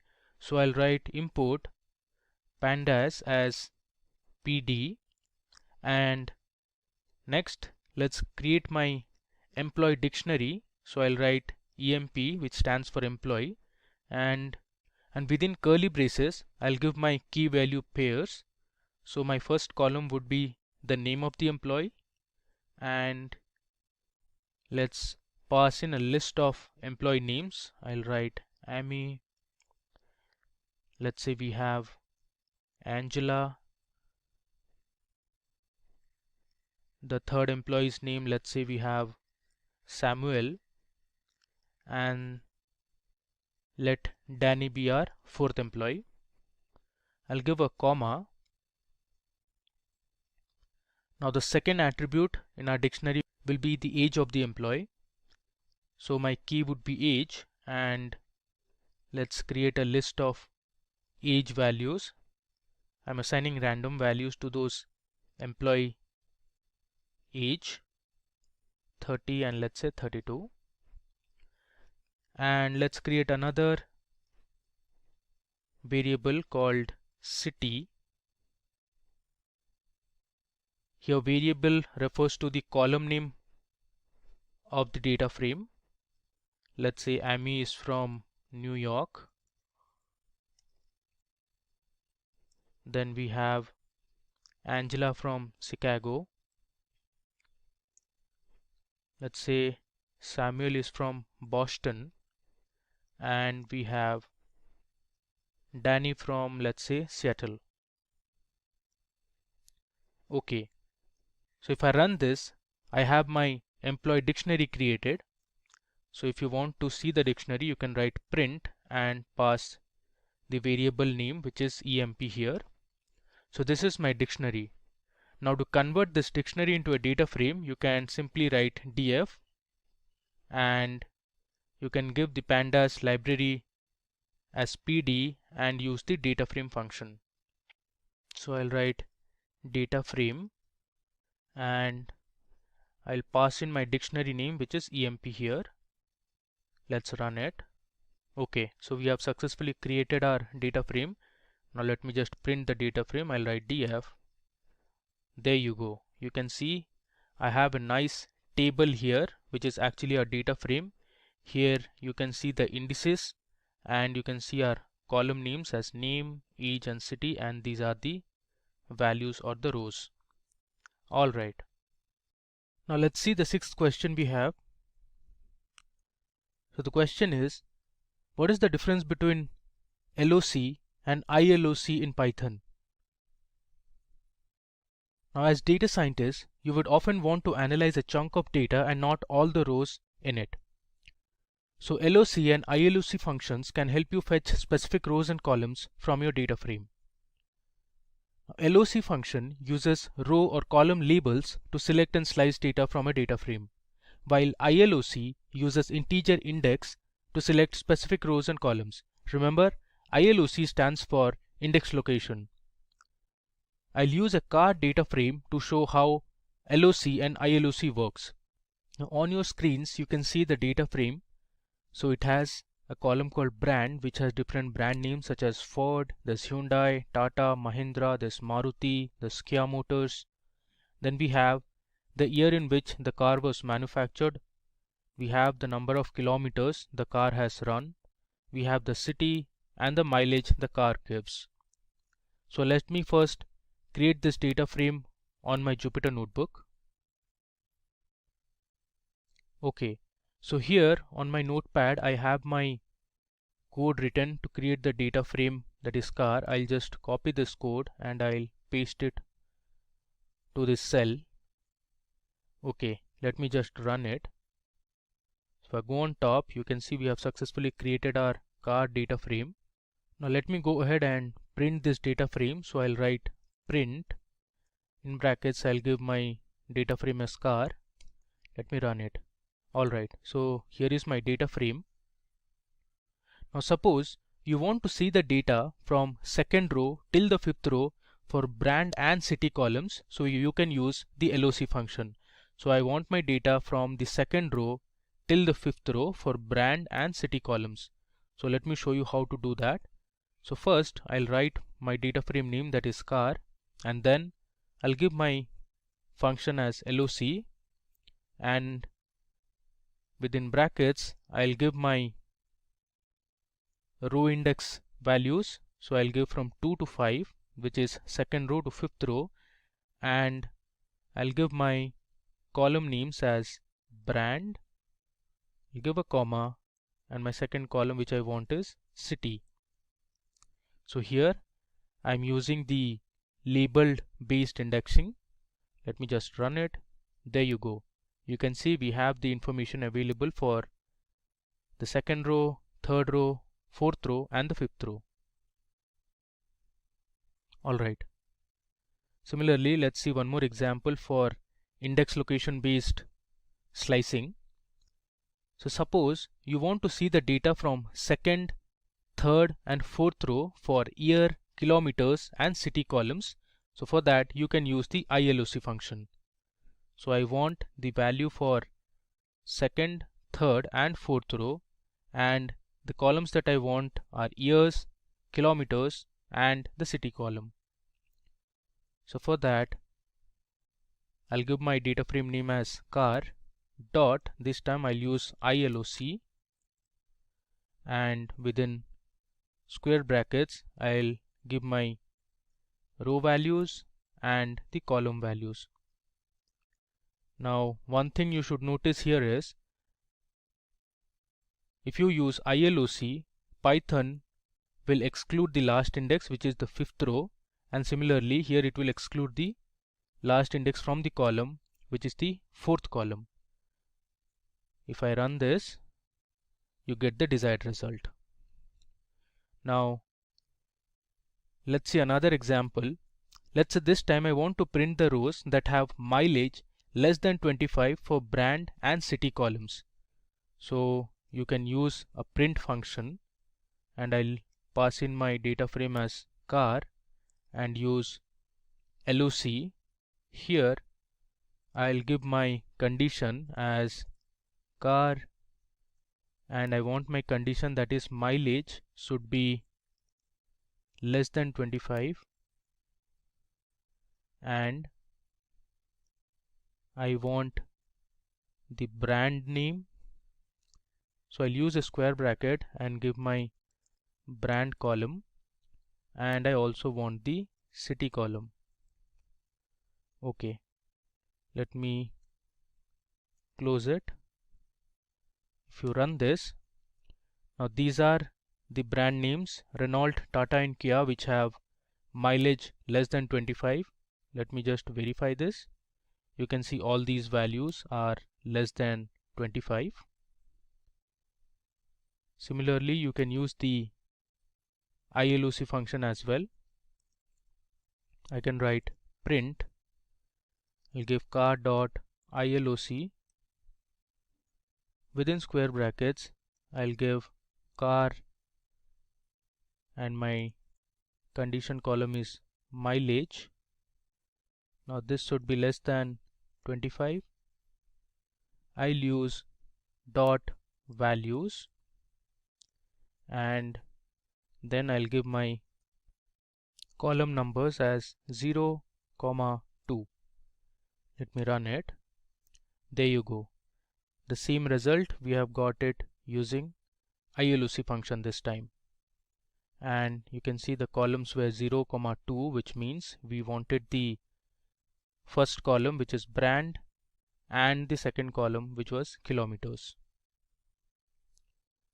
Alright. Now moving to our 7th question in the list of questions that we have. The question is, how is list.append different from list.extend? Now list.append adds its arguments as a single element to the end of the list. The length of the list increases by 1 here. And list.extend iterates over its arguments and adds each element to the list. The length of the list increases by the number of elements in its arguments. So let me show you the difference on my Jupyter notebook. Okay, so let's create a list called list1 equal to, I'll create a list, let's say it has some country names like India, then we have USA, and I'll consider one more country, let's say Canada. Okay, now let me print the length of this list also. I'll use the length function for that. Alright, now let me append one more list. So I'll use the append function. I'll write list1 dot append, and within brackets I'll give my new list which has two more country names, let's say France and Spain. Okay, and here let me print list1, and let's also print the length of the list again. I'll use the length function and my list name, which is list1. So just mark we are using append here. Let me run this. There you go. So here you can see my original list had 3 elements, hence the length is 3. Now when I appended this new list which had 2 elements, France and Spain, our size increased by 1 and the length of the new list is 4. Now let me just copy this code, and instead of append let me write extend so that we can see the difference between append and extend. I'll just scroll down, run it.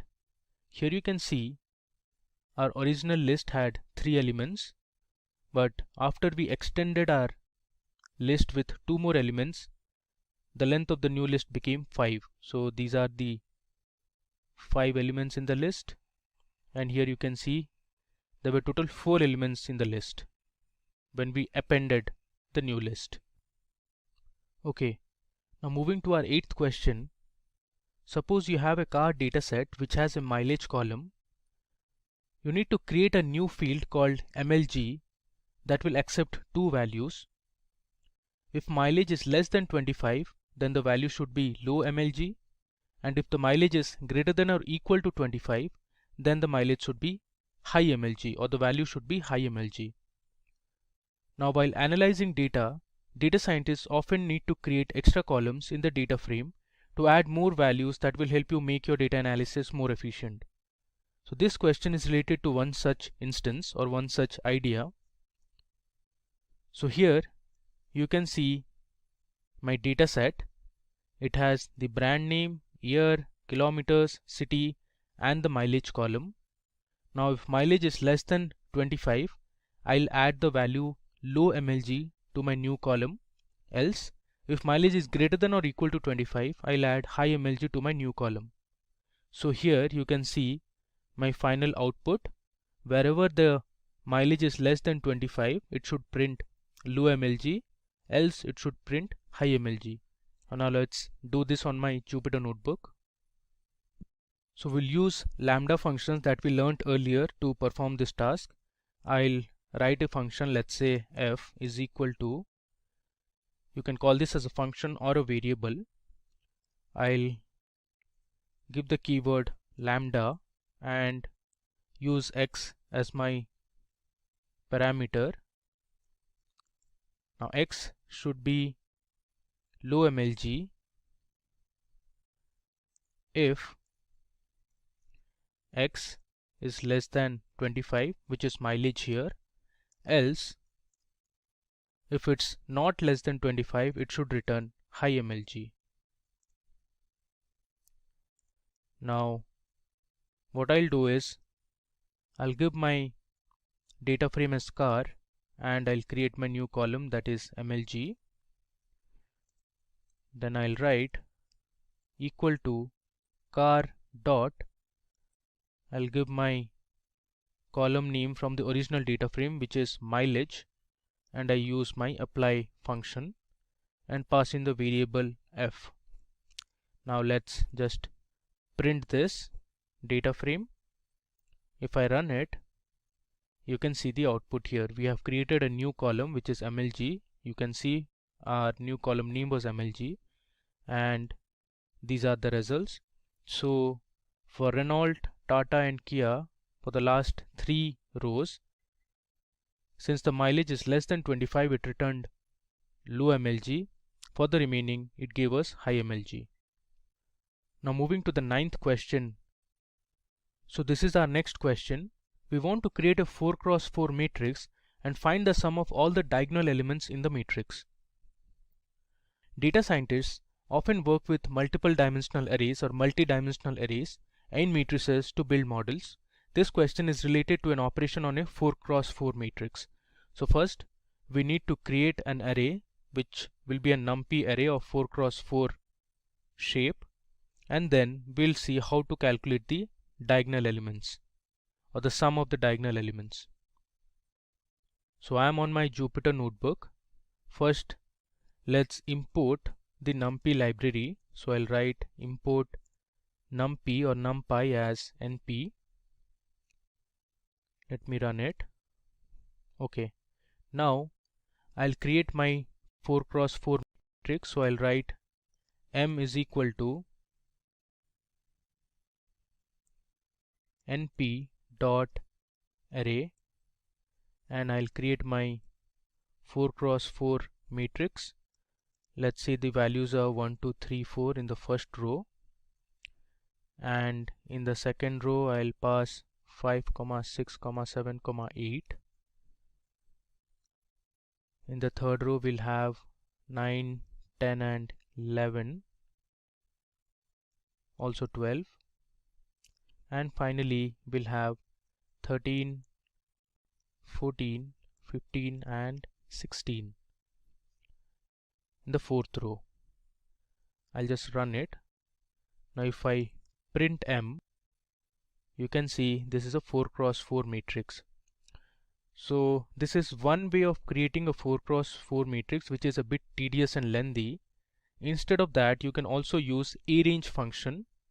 So if I write m is equal to np dot arange function, and here I'll give my values starting from 1 till 17. So this will actually exclude 17 and take from 1 to 16, and I'll give my shape as 4, 4. Let me print it. There you go. It has printed the exact same matrix that we saw above. Alright, now to print the diagonal elements, we'll use the diagonal function. So I'll write print m dot diagonal. Let me just run it. So 1, 6, 11 and 16 are my diagonal elements. You can see this matrix 1, 6, 11 and 16 are my diagonal elements. Now to print the sum of all the diagonal elements, I'll use the sum function. So I'll write m dot diagonal. Along with that, I'll pass my sum function. If I run it, so the sum of 1, 6, 11 and 16 is 34. Okay, so coming to the last question on this interesting session on programming interview questions for data scientists. Our question is, given a vehicle data frame, find the average and maximum mileage of the vehicles using pandas. So here, data scientists use statistical measures to analyze their data, so it is important to have knowledge of the statistical functions in Python. Here is my vehicle data set, and for each brand of vehicle, we want to find the average and the maximum mileage. So let me show you how to do it. Okay, so here on the notepad, I have my code written to create the vehicle data frame. I'll just copy it and paste it on this cell. You can see we have the brand column, the year column, kilometers, city, mileage. Here you can see the different brand of vehicles. Let me just create this data frame first, and let me go ahead and print the vehicle data frame. So I'll write vehicle and run it. So here is the data frame. Now I want to find the average and maximum mileage for each of the brands. So for this, we'll use the group by function and the aggregate function that is available in the pandas library of Python. So let me show you how to do it. I'll give a variable called result, and then I'll use my data frame name as vehicle, followed by the group by function. I'll write group by, and since I want to check for all the brands, so I'll group all the brand of vehicles. Then I'll use an aggregate function which is agg, and within curly braces I'll give my column as mileage. I'll give a colon and pass in mean, which is for average, and I'll use max to find the maximum mileage. Now let's print it. I'll write print. I'll give a message as the average and maximum mileage of vehicles. Let me just print the result. I'll run it. You can see it has resulted in an error. The reason is in vehicle the V is capital. Now if I run it, there you go. Here you can see on the left we have the brand names. We have Hyundai, there's Maruti and Tata, because those were the only 3 brand of vehicles we had. And for each brand you can see the mean mileage and the maximum mileage. For Maruti it was 26.33 and the maximum mileage is 28. Similarly you can see for Tata vehicle as well. Hello everyone, welcome to this live session by Simply Learn. In our previous session we looked at some of the important Python programming questions for data scientists. Today we will learn some of the crucial SQL interview questions for data scientists. Now if you want to get the SQL script file that we are going to use in this demo, then please put your email IDs in the chat section. Our team will send the SQL file via email.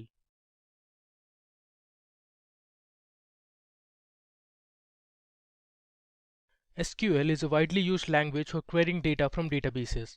It allows you to store, retrieve, manipulate and update data present in the form of rows and columns. Data scientists often work with structured data that is stored in MySQL databases, Microsoft SQL servers, Oracle databases, or even NoSQL databases such as MongoDB. Today, we will look at a variety of SQL questions. We'll be using the MySQL database for our demo. Throughout the video, we'll be using MySQL Workbench and the MySQL command line to solve the SQL queries. Let me show you the database that we will be using for this demo and the tables we are going to use. Okay, so here I am on my SQL workbench, and below you can see I have a local instance created. I'll just click on it. Now it's asking me to enter the password. I'll give my password and hit OK. Now this will take me to the SQL editor. Now this is the SQL workbench. So let me first create a new SQL query file. Alright, so first and foremost, let me show you the databases we have. For that, I'll use the command show databases. If I hit tab, it will autocomplete. I'll give a semicolon and hit Control Enter to run this. There you go. Here you can see the list of databases that we already have, and from the list of databases we are going to use the SQL_IQ database. So to use this database, I'll write the command use SQL_IQ. I'll give a semicolon, I'll select this, and I'll click on this execute button. If I run this, you can see now I'm using SQL_IQ database. Now if you want to see all the tables present in SQL_IQ database, we'll use the following command. So I'll write show tables. Now this will list all the tables present inside SQL_IQ database. If I run it, you can see here it has executed successfully and it has given us 7 rows, which means we have a total of 7 tables in this database. You can see there's an author table, there's a table called books, we have customers, email, employee, players, and weather table. So all these tables we are going to use in the course of this video.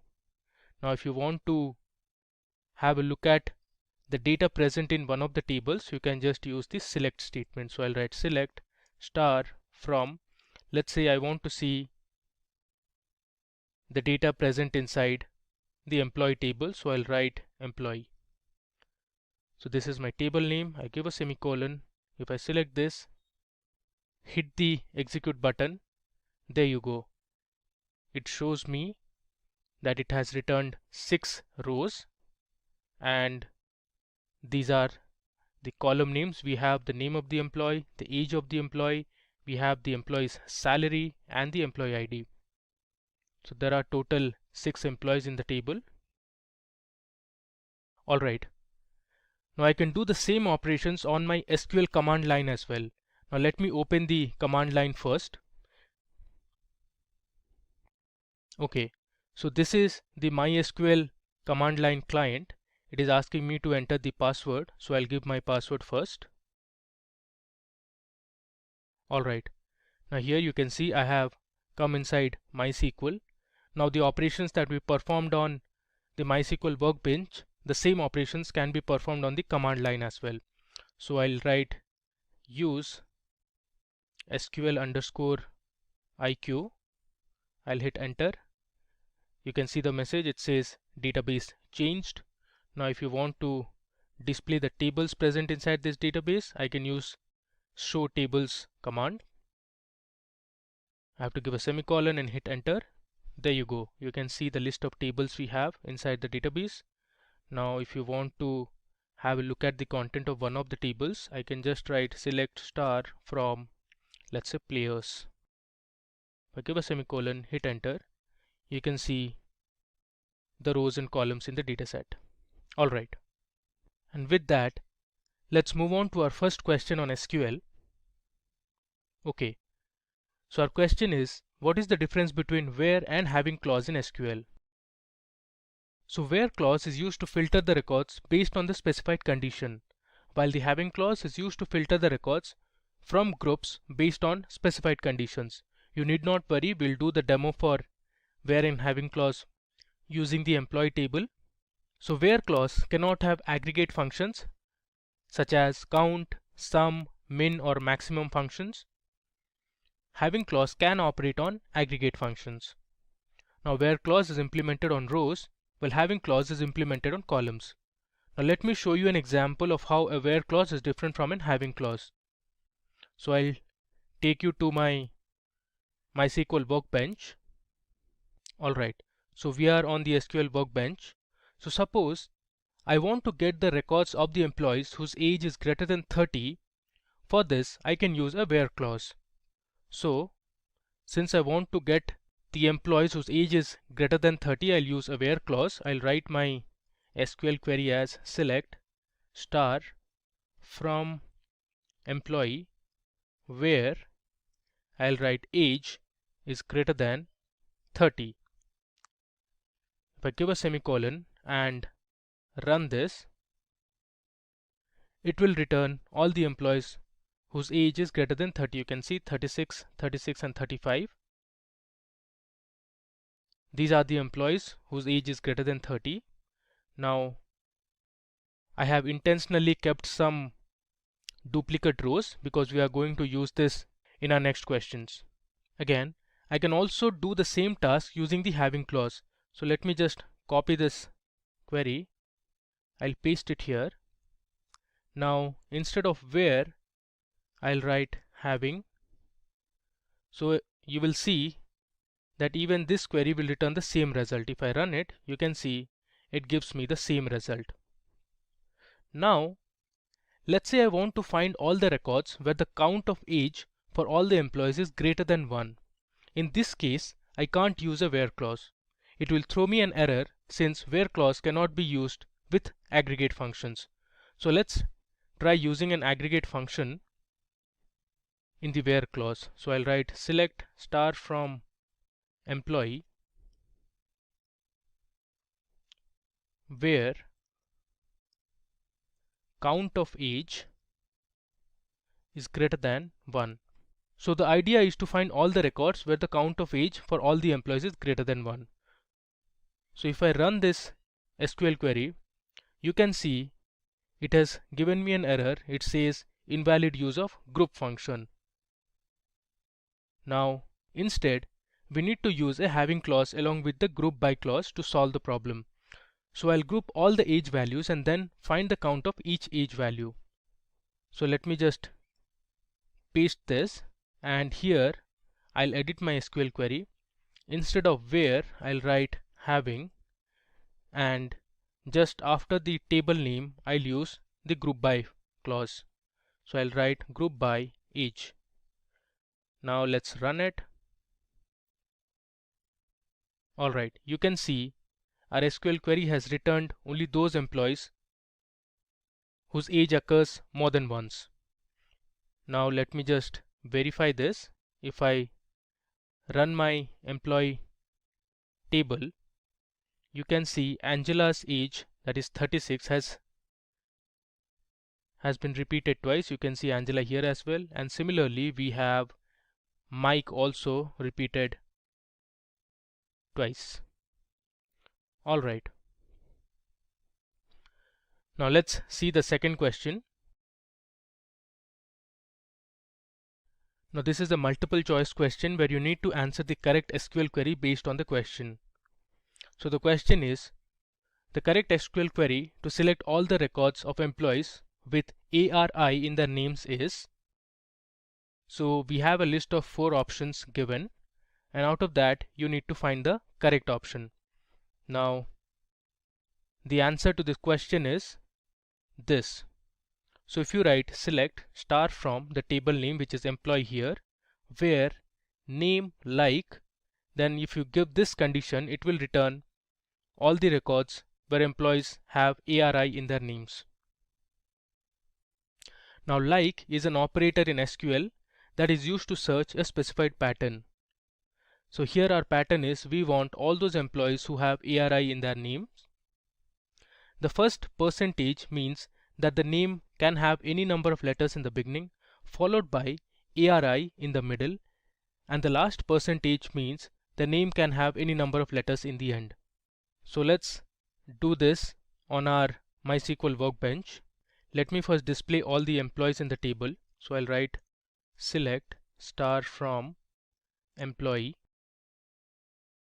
I'll run this. if you see my table, I have one employee who has ARI in its name, and that person is Karin. I now want to get this particular record.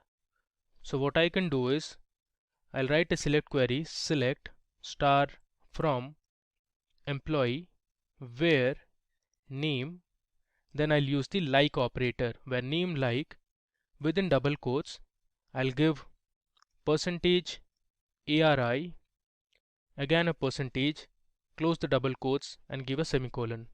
If I run this, you can see my SQL query will return only Karin. Now let's do one more example. Suppose I want to find the employee whose name starts with D.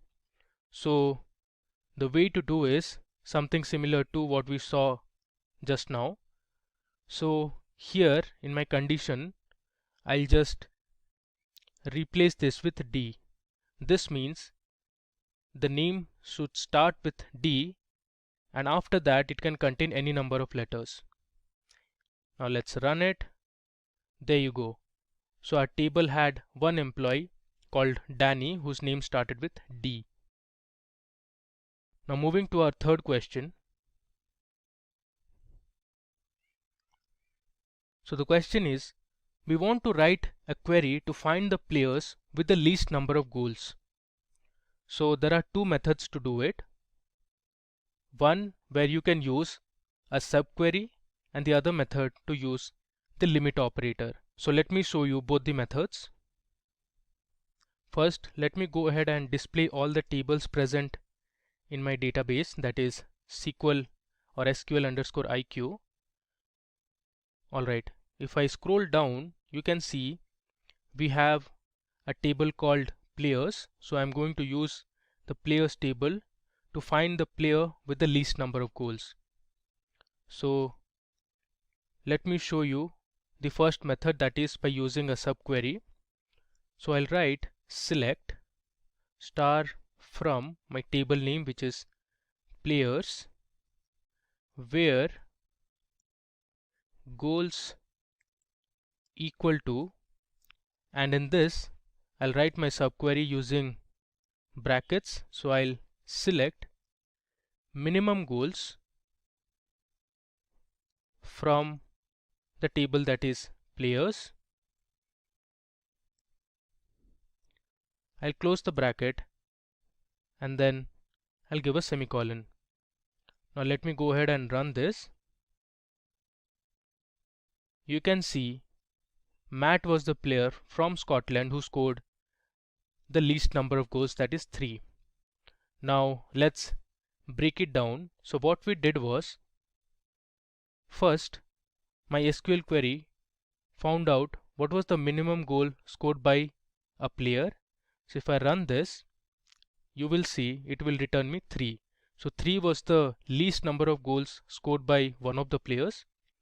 Now in my outer query, what SQL did was it searched for those goals where the value was equal to 3. So we wrote select star from players where goals equal to 3.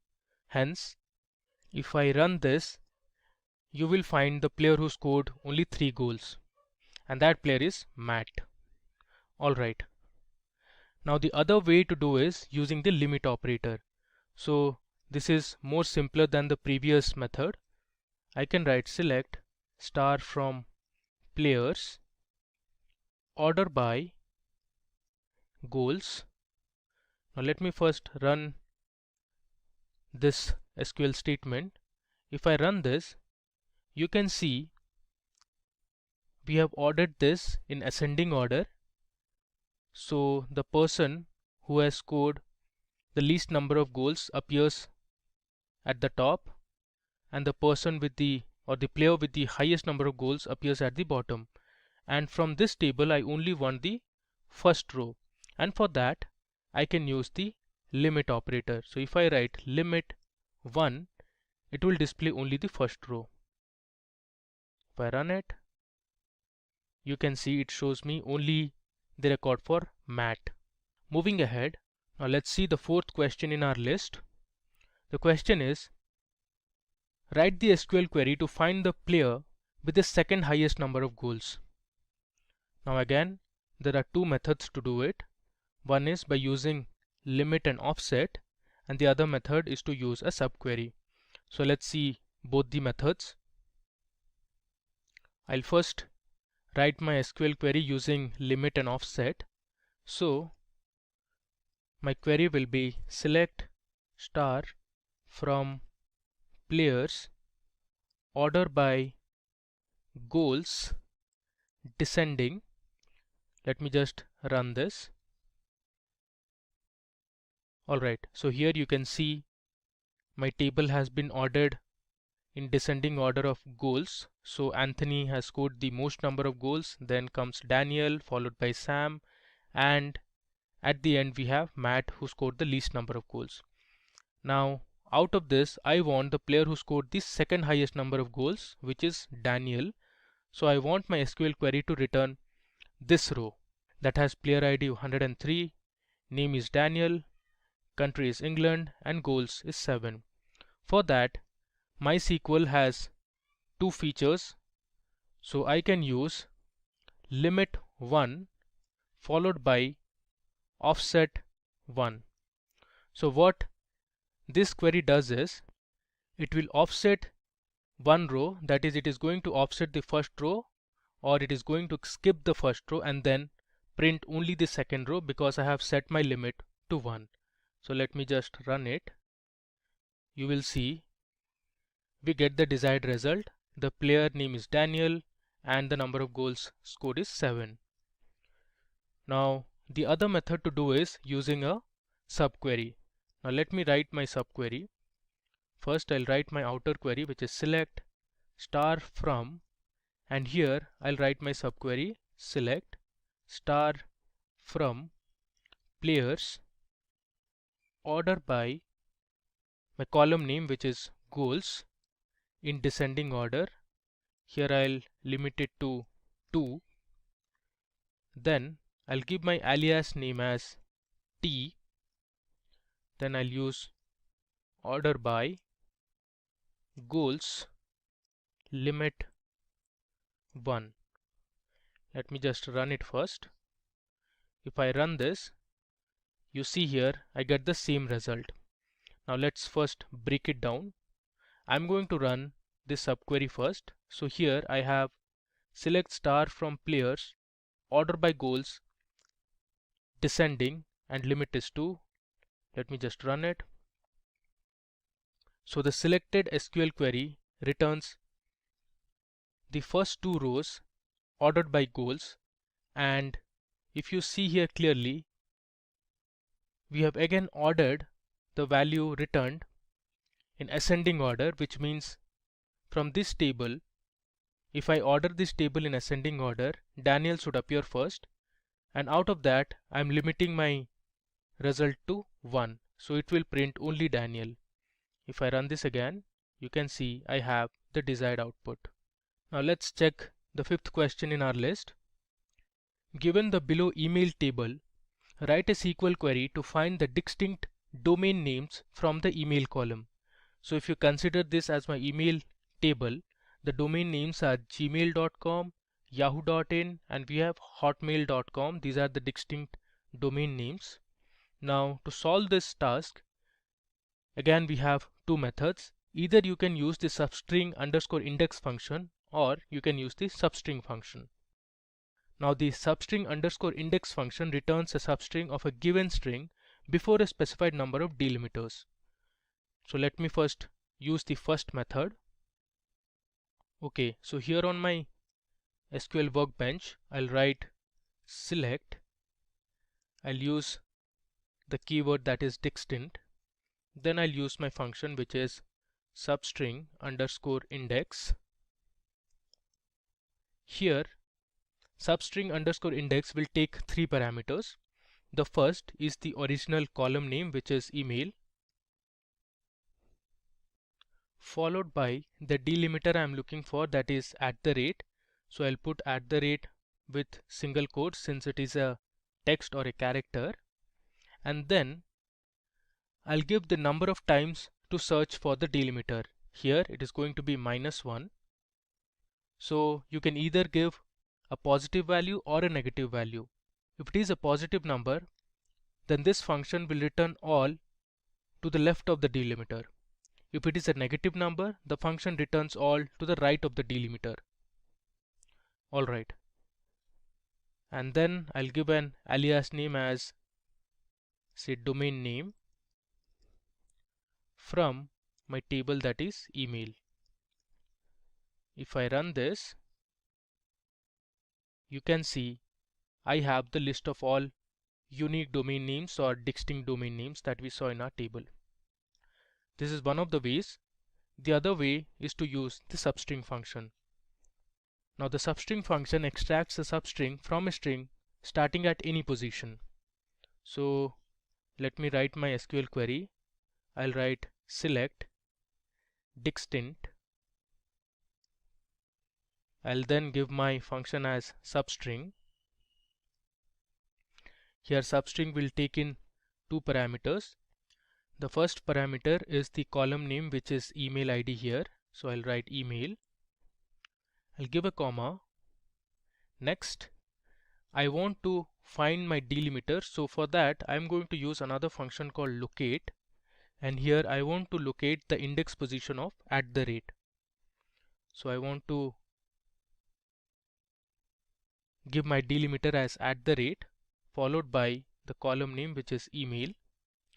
And then I want to fetch everything after the delimiter, and for that I'm giving +1. Again, let me give a domain name as the alias name from email. If I run this, you will see we'll get all the unique domain names: Gmail, Yahoo.in and Hotmail.com. So these were the two ways to solve the same problem. Now moving ahead, let's look at our sixth question.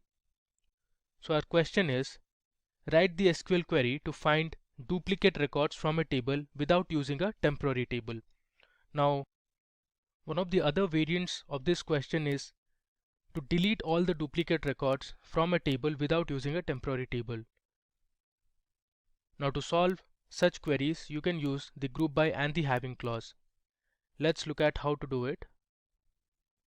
So here on my SQL workbench, I'll write my select query as select star, and then I want to count all the duplicate values. Let me give it an alias name as frequency from my table name, which is employee here, and then I want to group by name having count star greater than 1. Let me just run it. Alright, you can see it has returned me two rows. The name is Angela and Mike, and the frequency is 2. Let me just verify this to see all the repeated records that were present in my employee table. So I'll write select star from employee. If I run this and scroll down, here you can see Angela is present here as well as at the bottom. Similarly, we have Mike present twice in the table, and hence our SQL query returned only Angela and Mike because they were repeated twice. You can see the frequency here. So let's now look at our seventh question. Given the below employee table, I want to write a query to find all the even and odd records from the table. So as you can see, there are two ways to do it. One is to use a subquery, and another you can use the mod function. So let me show you both the ways. Alright, so let me run this SQL query to see all the values present in the employee table. So if you see, the last column, which is the employee ID column, has all the employee IDs as unique values. So I'm going to use this in my where condition. So to find out all the even records, I'll write my SQL query something like this. I'll write select star from employee, which is my table name, where employee ID, then I'm going to give my in operator, and inside the in operator I'm going to write my subquery, which is select employee ID from employee, where employee ID %2 is equal to 0. This means wherever my employee ID is divisible by 2, it will return only those records. So let me just run it. There you go. So here we have easily fetched only the even records from the table. Similarly, if you want to get only the odd records from the table, you can use the mod function also. So I'll write select star from employee, where here I'm using the mod function, mod empid comma 2 is not equal to 0. So I'll use the exclamation mark is equal to 0. So if I run this, it will return only the odd employee IDs. You can see it here. So those were the two ways in which you can fetch the even and odd records from the table. Now let's see our 8th question. So here is the question. Below is the customer table. Write a query to get the first purchase of each customer. Now if you look at the table, there are 3 customer IDs, 101, 102 and 103. Now customer 101 made its first purchase on 2nd October 2018, which is this one, and customer 102 made its first purchase on 5th of October 2018. And since we have just one record for customer ID 103, so this is going to be his or her first purchase. So I want to return 101 phone, 102 tablet and 103 books. To do this, we are going to use an inner join. If you can see, I have used an inner join and I have also used a subquery. Let's write this query on my SQL workbench. Okay, so this query is going to be a little complicated. If you have any questions, then please put it in the chat section. We'll be happy to help you.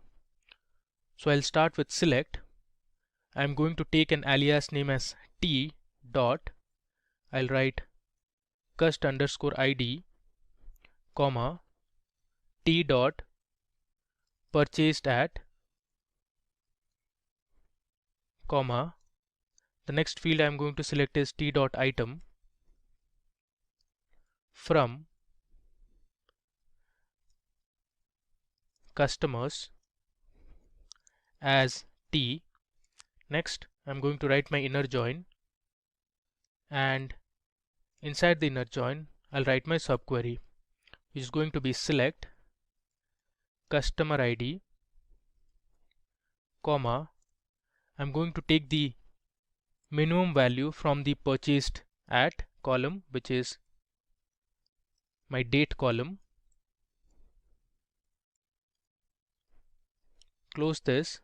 I'll give another alias as min underscore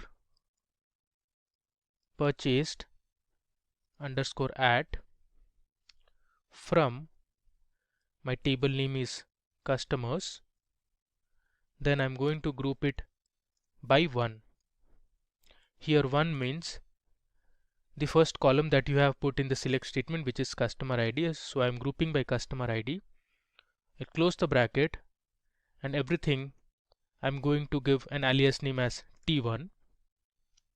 Now I'm going to join on t dot customer ID is equal to t1 dot customer ID, and my next condition would be t dot purchased at is equal to t1 dot min underscore purchased underscore at.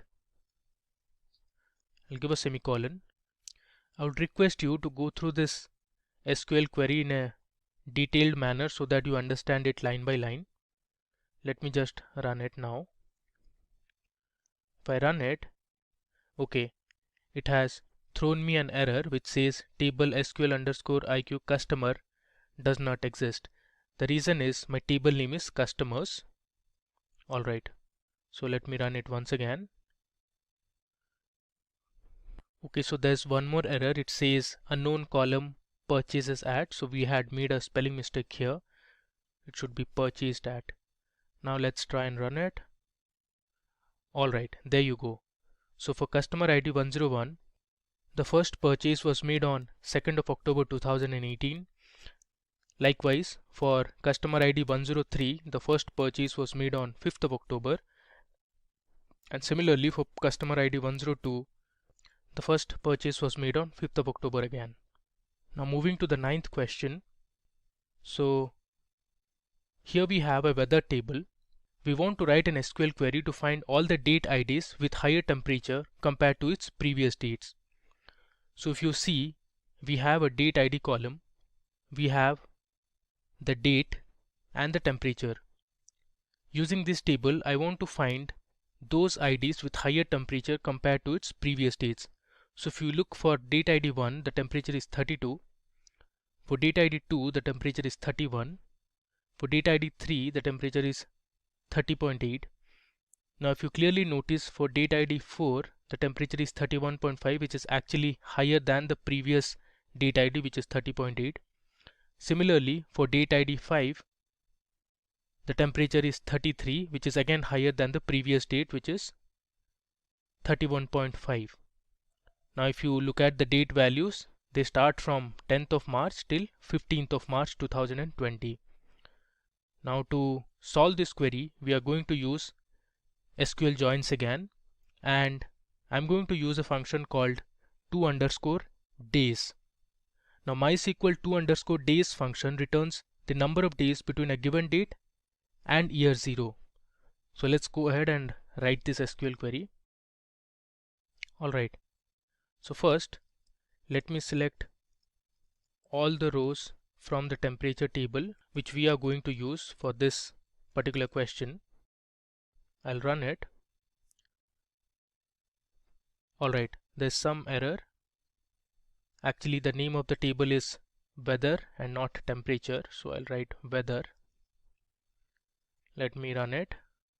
Okay, so here you can see these are all the rows present in the weather table, and as I explained, I want to return only the date ID 4 and this date ID which is 5. Now one thing I want to make it clear here, that this date ID should actually be 6, so there was a mistake while creating the table. So please consider this date ID as 6 and not 5. So I want to return date ID 4 and date ID 5. Alright, so let me go ahead and write my SQL query. So I'll write select, I'll write a dot date underscore ID from weather as A, comma, I'll join weather as B, where A dot temperature is greater than B dot temperature, and I'll give my condition, and I'll use the function to_days and give my value a dot date underscore val is equal to, I'll use the function again to_days b dot date underscore val plus 1. Now I would like to know from our viewers, why have we used plus 1 in the where condition? So please put your comments in the chat section. Let me just run it. There you go. So here you can see my SQL query has returned the date ID 4 and 5, which means these are the date IDs where the temperature was higher compared to the previous dates. Alright. Now coming to the last question on this interesting session on SQL interview questions for data scientists. So there are two tables. One is the authors table and the other is the books table. I want to write an SQL query to find the second highest author who sold the most number of books. Now this is going to be my SQL query. Again, we are going to use joins on both tables author and books along with limit and offset operators. So let me show you how to do it. So first I'm going to join my author table and the book table. So I'll write select a dot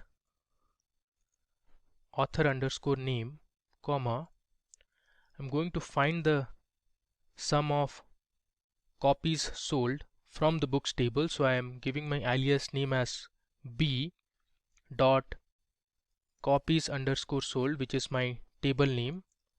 I'll give an alias as sum underscore sold from author as A, join books as B on, I'll write b dot book underscore name is equal to a dot book underscore name. Now I'm using book underscore name as my criteria because book underscore name is the common column to both the tables. Then I'll use a group by clause. I'll write group by a dot author name. Then again I'm going to use an order by clause. I'll write order by sum underscore sold, and I am going to order it in descending order, so I'll write DESC. I'll set my limit as 1 and offset as 1. If I run this, you will find that my SQL query has thrown an error. The reason is we have used a column called bull underscore name, so it should be book underscore name. There was an error here. Let me run it again. Okay, there was another small error. This should be sum underscore sold. Let's run it. There you go. So my SQL query has returned author 3 because author 3 sold the second highest number of books. Now let me just remove the last few lines in the script. Let me just run it now. If I run this, you can see author 1 sold the highest number of books, followed by author 3 who sold the second highest number of books, and then it was author 2 who sold the least number of books. So if I write limit 1 and offset 1, what this line of code will do is it will skip the first row and print the next row. So let's just run it, and you can see it has returned me the author who sold the second highest number of books. If getting your learning started is half the battle, what if you could do that for free? Visit SkillUp by Simply Learn. Click on the link in the description to know more. Hi everyone, welcome to this live session by Simply Learn. In today's session, we'll be discussing some of the top mathematics interview questions for data science. These questions are based on various topics in mathematics such as statistics, probability, and linear algebra. So let's begin with our first question. The first question we have is, what is normal distribution? Now, normal distribution is a probability distribution that is used to check how your data is distributed. Your data could be spread out to the left or to the right, but in many cases, the data tends to be around a central value with no bias left or right, as you can see on your screens. Now this is called a normal distribution, where half of the points are to the left and another half of the points are to the right of the center. Now such a distribution contributes to 68% of the data falling within one standard deviation of the mean. Then we have 95% of the data falls within second standard deviation of the mean. So if you add up 13.6% and this 68% plus 13.6%, this will result to 95% of data falling within two standard deviations of the mean. And finally, we have close to 99.7% of the data falling within three standard deviations of the mean. So this is what a normal distribution is all about. Now moving on to the next question. So what are the different measures that are used to summarize a distribution? Now to get more idea about the data and summarize a distribution, you can use three types of statistical measures. The first we have central tendency measures, then we have variation measures, and finally we have shape measures. Now under central tendency measures we have mean, median and mode. Now the mean is the most frequently used measure of central tendency in a data set. Let me take you to the Wikipedia page and explain you what mean exactly is. Okay, so here you can see on the Wikipedia page it has the formula to calculate the mean of a distribution. So this is basically the summation of all the data points divided by the total number of data points. So here you can see an example. We want to find the arithmetic mean of 5 values, which are 4, 36.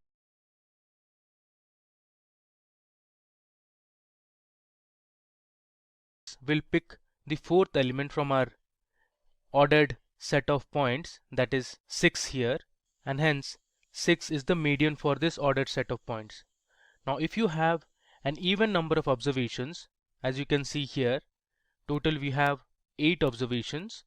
Now the median becomes xn by 2 plus xn by 2 plus 1 divided by 2. So your median becomes the mean of the middle two numbers, that is 4 plus 5 by 2, which is 4.5. Alright. Now the next statistical measure we have under central tendency is called the mode. So the mode is the most frequently occurring value in a set of data points. So here you can see an example. We have a set of data points 6, 3, 9, 6, 6, 5, 9, 3. So your mode is going to be 6 here, since 6 is occurring thrice in the set of data points. Okay. Now under variation measures we have variance, standard deviation and interquartile range. So first look at what variance is. So variance is the average of the squared differences from the mean. Now this is the formula for variance. You can see xi represents the individual set of data points and mu represents the average value. So mu is nothing but the summation of all the data points divided by the total number of data points. So this is your formula for variance. Next we have standard deviation. So standard deviation is a measure of the amount of variation or dispersion of a set of values. A low standard deviation suggests that the values tend to be close to the mean, while a high standard deviation suggests that the values are very spread out. Now here you can see the formula for variance. Now this is denoted by sigma, and your standard deviation is nothing but the square root of variance. So here you can see the formula for variance. You have xi minus your mu square, which is the mean of all the data points, divided by n. Then we have the interquartile range, which is also known as IQR. So IQR is a measure of variability based on dividing a data set into quartiles. So an interquartile range measures where the bulk of values lie. So the formula for IQR is Q3, which is the third quartile minus the first quartile.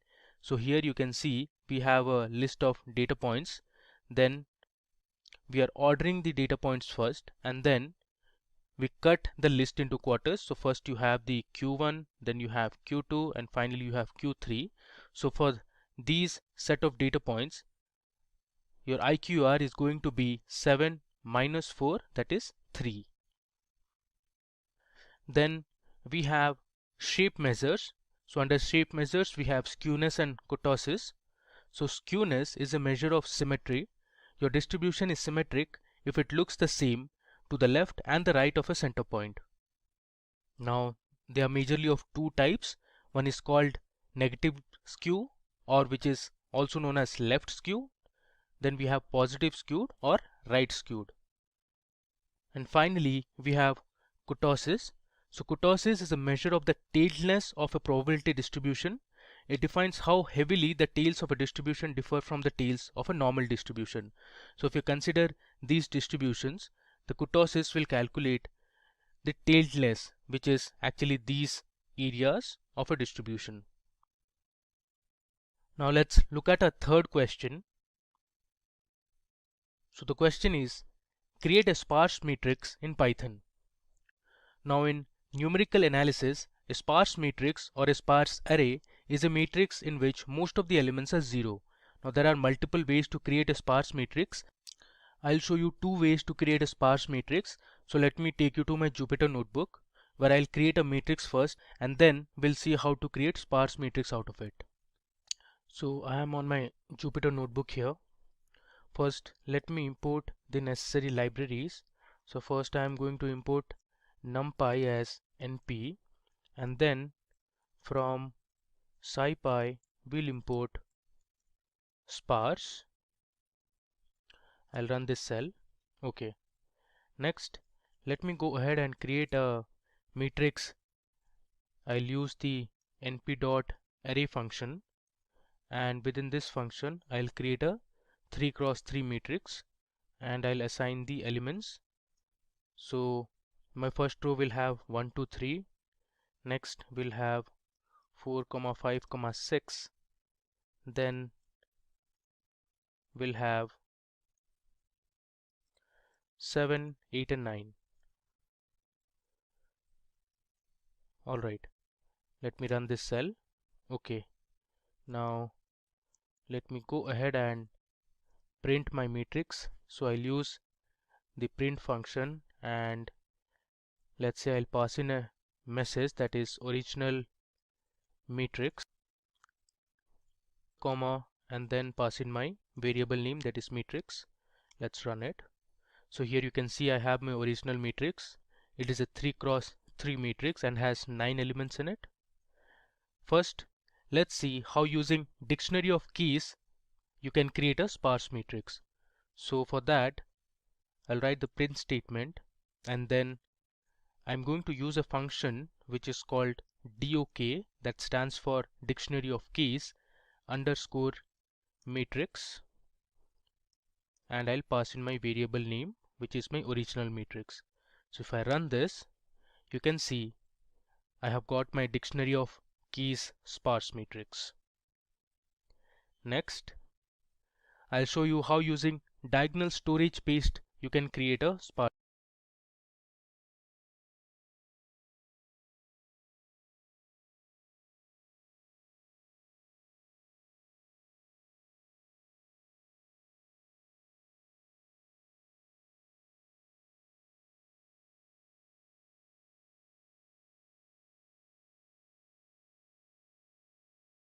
That I'm going to use another function that is sparse dot dia, which stands for diagonal underscore matrix, and within this function I'll pass in my original matrix variable name. If I run this, you can see we have created diagonal storage paste sparse matrix. Alright, now moving to the next question. So given below is a matrix. Now we need to find the inverse of this matrix. Now the inverse of a square matrix A, which is sometimes called as a reciprocal matrix, is a matrix A inverse such that the dot product of A and A inverse is always I, which is an identity matrix. Now in NumPy we have a function which you can see here, that is np.linalg.inv, that helps you find the inverse of a matrix. Let me show you on the Jupyter notebook. First, let me print my original matrix. Alright, now here I'll use the function with min, that is np dot linalg dot inv, which stands for inverse, and then pass in my variable name, that is matrix. If I run this, you can see I've got the inverse of my original matrix. Now moving to our fifth question. So this question is related to probability. You call 2 Uber X and 3 lifts. If the time that each takes to reach you is IID, what is the probability that all the lifts arrive first? Next, we want to find what is the probability that all the Uber X arrive first. Now this is fairly a simple question. First, let's look at all the lifts arrive first. Then first we need to find the probability that the first car is a lift, which is going to be 3 by 5 since we have 3 lifts and total we have 5 vehicles. Next, we want to find the probability that the second car is a lift, which is going to be 2 by 4. Third, we need to find the probability that the third car is also a lift, which is 1 by 3. Now, arrive first is going to be the multiplication of the product of the above three probabilities, that is 3 by 5 into 2 by 4 into 1 by 3, which is nothing but 1 by 10. Next, let's say you want to find for all the Ubers that arrive first. So you need to find the probability that the first car is Uber, which is nothing but 2 by 5 since we have 2 Ubers. Next, the probability that the second car is an Uber is going to be 1 by 4. So the total probability that all the Ubers arrive first is going to be the product of 2 by 5 and 1 by 4, which is also 1 by 10.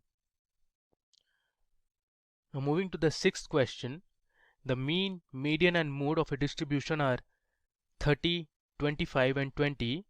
We need to determine if the distribution plot will be positively skewed or negatively skewed. So you can see from the distribution graph, the mean is to the right, median to the middle and mode to the left. So since the value of mode is less than the mean and median, the data will be positively skewed.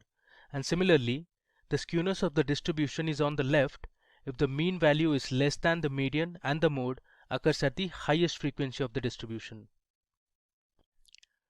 Now the next question we have is, what are covariance and correlation?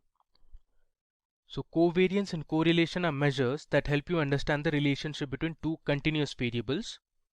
So covariance tells the direction of the linear relationship between two random variables.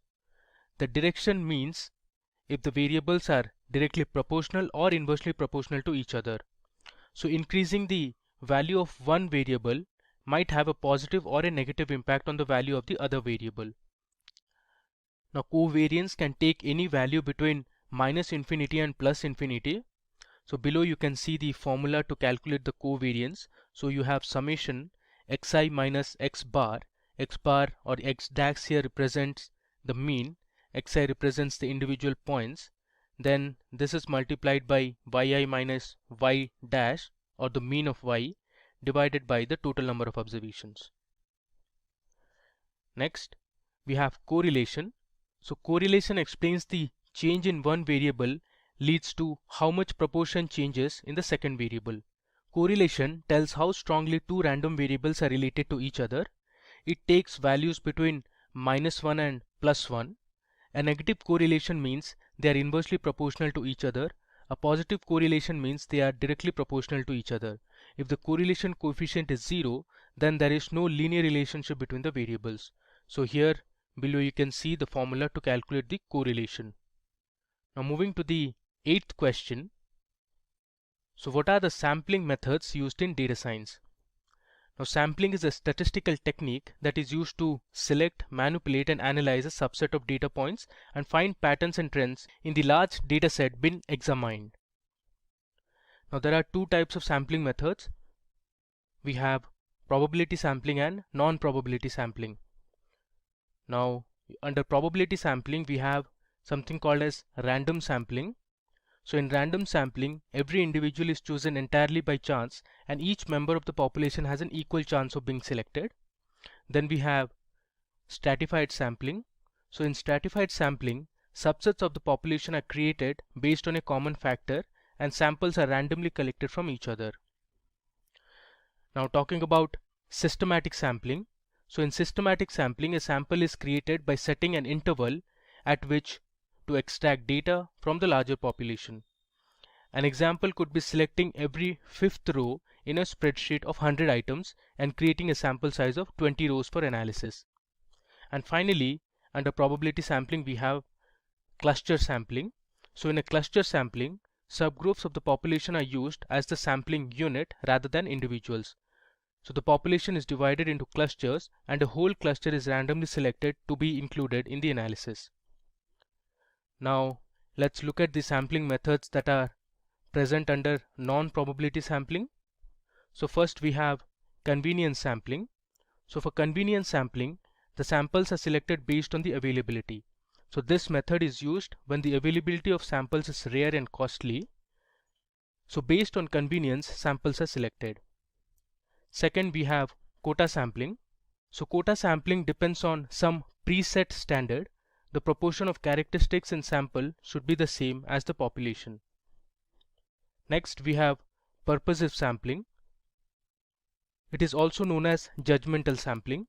You select members of sampling on the basis of the objective of the study. It is very useful when you want to reach a particular or targeted sample quickly. Finally, we have snowball sampling. So the snowball sampling technique is used in situations where the population is completely unknown and rare. Now coming to the 9th question in our list.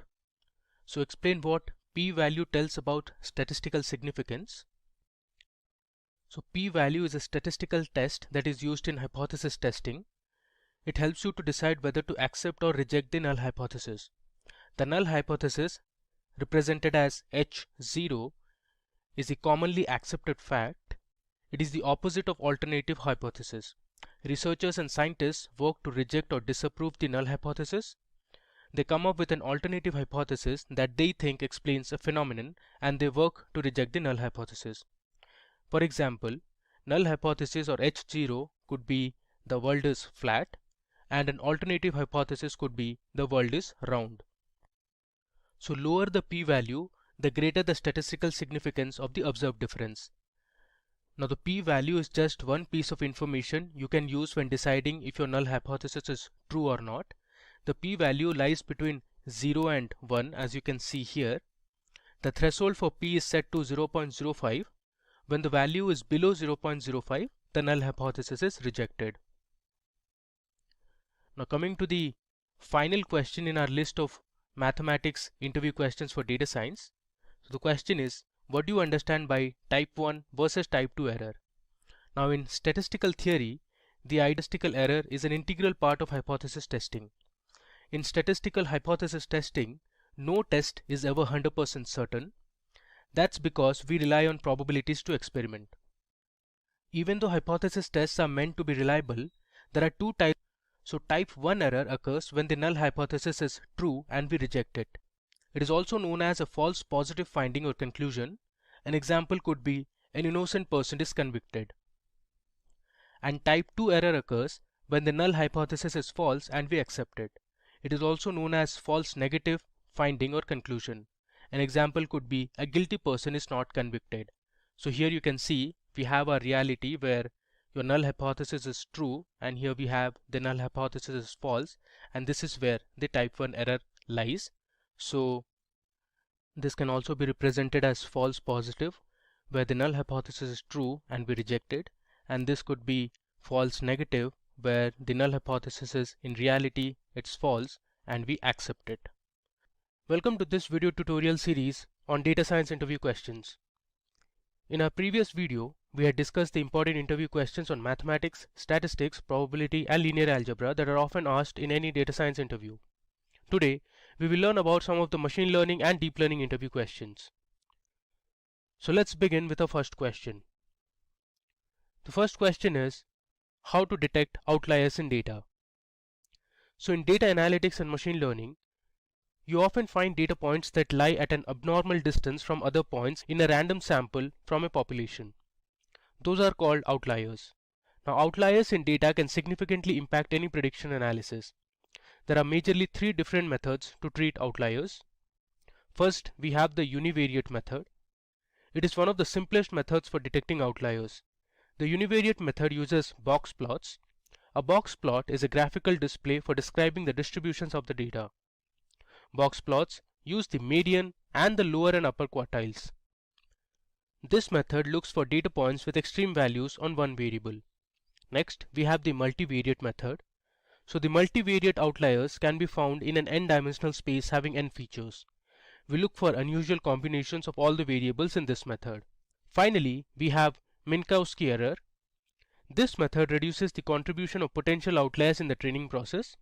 The Minkowski error is a loss index that is more insensitive to outliers than the standard mean squared error. Now moving on to the second question, what is a confusion matrix? So a confusion matrix is a table that is used to describe the performance of a classification model on a set of test data for which the true values are already known. The target variable has two values, positive or negative. The columns represent the actual values of the target variable, which you can see here. The rows represent the predicted values of the target variable, which you can see here. Now there are four important terms that are related to confusion matrix. First, we have true positive, which is this one. So in true positive, the predicted value matches the actual value. So the actual value was positive and the model also predicted a positive value. Then we have true negative, which is also represented as Tn. The true negative depicts the predicted value matches the actual value. Now the actual value was negative and the model predicted a negative value. Next we have false positive. Now false positive is also known as type 1 error. In false positive, the predicted value was falsely predicted. The actual value was negative, but the model predicted a positive value. Finally, we have false negative. Now false negative is also known as type 2 error. So in false negative, the predicted value was falsely predicted. The actual value was positive, but the model predicted a negative value. Now moving to our third question, which is explain the ROC curve. Now the ROC curve is one of the most important evaluation metrics for checking the performance of any classification model. ROC stands for Receiver Operating Characteristic. Receiver Operating Characteristic or ROC curve is a method to compare the diagnostic tests. The ROC curve is created by plotting the true positive rate against the false positive rate at various threshold settings. So here on the y-axis you have the true positive rate, on the x-axis we have the false positive rate. The true positive rate indicates the proportion of observations that were correctly predicted to be positive out of all positive observations. Similarly, the false positive rate is the proportion of observations that are incorrectly predicted to be positive out of all negative observations. You can take an example. Suppose in medical testing, the true positive rate is the rate in which people are correctly identified to test positive for the disease in question, let's say the coronavirus testing. ROC does not depend on any class distribution. This makes it useful for evaluating classifiers predicting rare events such as diseases or disasters. Now moving to the fourth question, we have what are the assumptions for linear regression? So linear regression analysis is used for modeling the relationship between a single dependent variable y and one or more feature or predictor variables. Some of the important assumptions for linear regression are, so first, they should have linearity. So linear regression needs the relationship between the independent and the dependent variables to be linear. It is also crucial to check for outliers since linear regression is sensitive to outlier effects. Next we have homoscedasticity. Homoscedasticity illustrates a situation in which the error term, that is, the noise or random disturbance in the relationship between the features and the target variable, is the same across all levels of the dependent variables. Third, we have independence. So observations should be independent of each other. Finally, we have no multi-collinearity. So there should be little or no multi-collinearity. Independent variables should not be too highly correlated. Now moving to our fifth question in our list of interview questions. The question is, what is regularization in machine learning? Explain the L2 regularization. So regularization is a machine learning technique that is used to reduce the errors by fitting the function appropriately on the training set in order to avoid overfitting of data. So overfitting happens when a model learns the detail and noise in the training data to the extent that it negatively impacts the performance of the model on new data. So here you can see we have a nice plot which shows how overfitting of data can be visualized, and here we have a good fit line over the same data points. So this is also known as the regression line.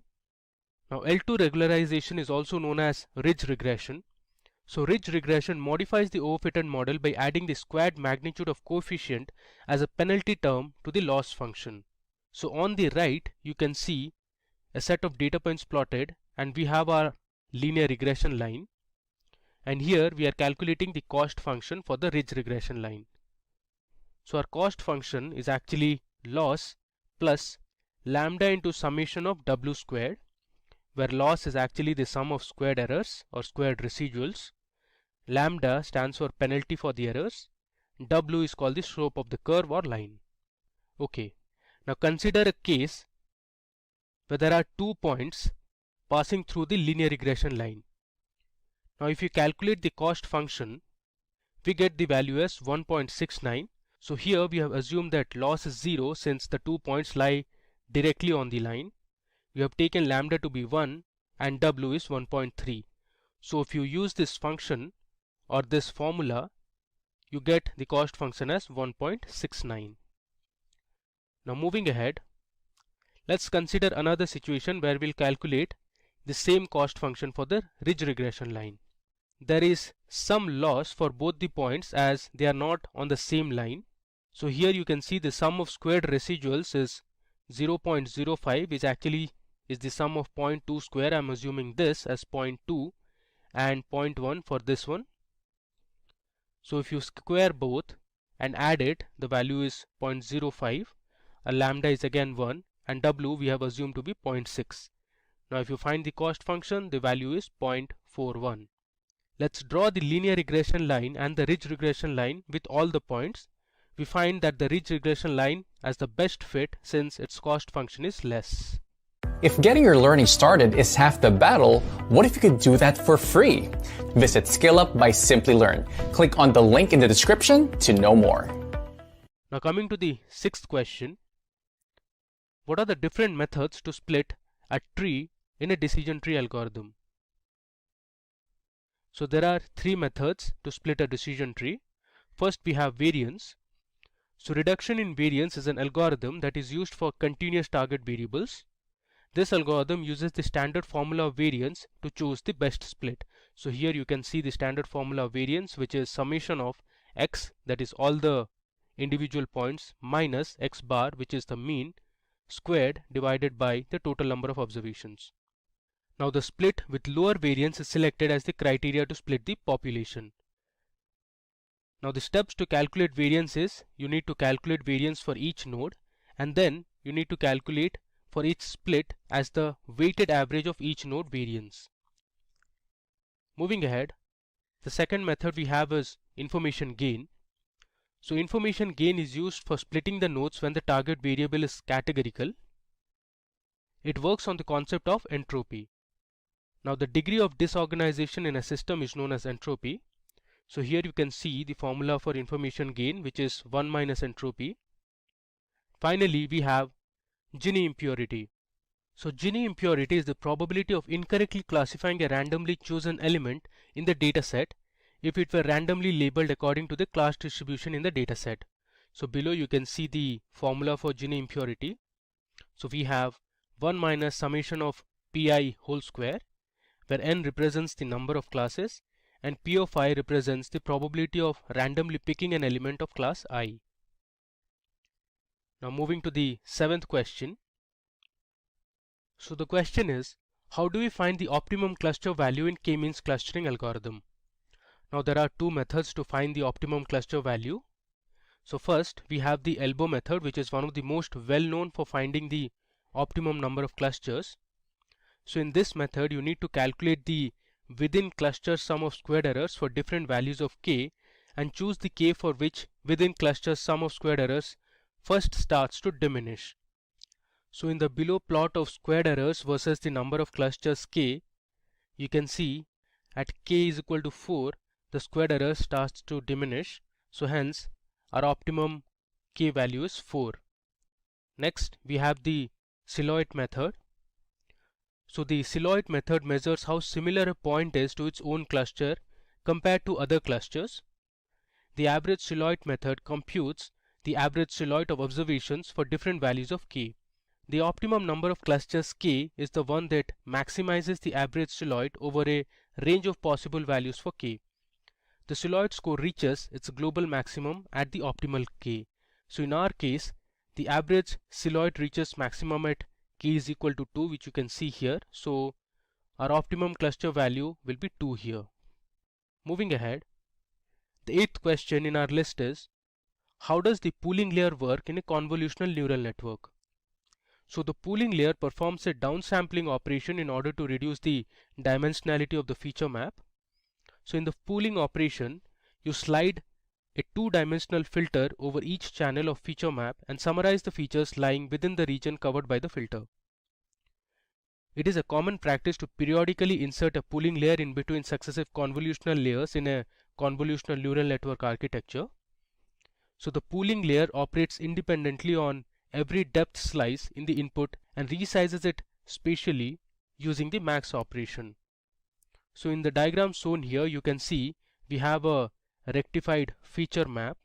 We are using a 2x2 filter and performing a max pooling operation. So consider this as the filter. If you perform the max operation over the values, let's say 0, 5, 3 and 1. So considering this one, our pooled feature map maximum value will be 5. Similarly, for this chunk of data, it is going to be 7. Next, if you slide the filter over this square frame, you get 8, and similarly here you get 6. So this is also known as a pooled feature map. Moving ahead, the 9th question in our list is, how does LSTM network work? So long short-term memory networks are a type of recurrent neural networks that are capable of learning order dependence in sequence prediction problems. So remembering information for long periods of time is practically their default behavior. Now LSTMs also have this chain-like structure which you can see here, but the repeating module has a different structure. So instead of having a single neural network layer, there are 4 interacting in a very special way. Now you can see these are called as gates. These gates contain sigmoid activations. A sigmoid activation is similar to the tanh activation. Instead of squishing values between -1 and +1, it squishes values between 0 and 1. An LSTM has 4 gates. Now these are called forget, remember, learn and use or output. So if you see this, in the first step, we use the forget gate that decides what information should be thrown away or kept. The information from the previous hidden state and the information from the current input is passed through the sigmoid function. Values come out between 0 and 1. So if the value is closer to 0, it means you need to forget that information, and if the value is closer to 1, it means you need to keep that information. Next, we have the input gate. So the input gate is used to update the cell state. First, we pass the previous hidden state and the current input into a sigmoid function that decides which values will be updated by transforming the values to be between 0 and 1. 0 means not important and 1 means important. You also pass the hidden state and current input into the tanh function to flatten the values between -1 and +1. This helps to regulate the network. Then you multiply the tanh output with the sigmoid output. The sigmoid output will decide which information is important to keep from the tanh output. And finally, in step 3, we have the output gate.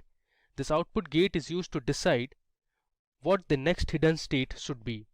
First, we pass the previous hidden state and the current input into a sigmoid function. Then we pass the newly modified cell state into the tanh function. We then multiply the tanh output with the sigmoid output to decide what information the hidden state should carry. The output is the hidden state. The new cell state and the new hidden state is then carried over to the next time step. Finally, talking about the last question in our list of interview questions, we have explain the concept of gradient descent in deep learning. Now gradient descent is an optimization algorithm which is mainly used to find the minimum of a function. In machine learning, gradient descent is used to update the parameters in a model. Parameters can vary according to the algorithm, such as coefficients in linear regression and weights in neural networks. You can see we have these maps, and on the y-axis we have the loss, on the x-axis we have the weight, and here we are trying to find the local minimum or the global minimum. Now this gradient descent method is used to minimize the cost function and update the parameters of the learning model. The gradient always points in the direction of the steepest increase in the loss function. The gradient descent algorithm takes a step in the direction of the negative gradient in order to reduce the loss as quickly as possible. To determine the next point along the loss function curve, the gradient descent algorithm adds some fraction of the gradient's magnitude to the starting point. Now this process is repeated to find the global minimum. And that brings us to the end of this video on Data Science 2022 full course by Simplilearn. I hope you liked it. If you have any queries, then please feel free to put them in the comment section of the video. Thank you for watching.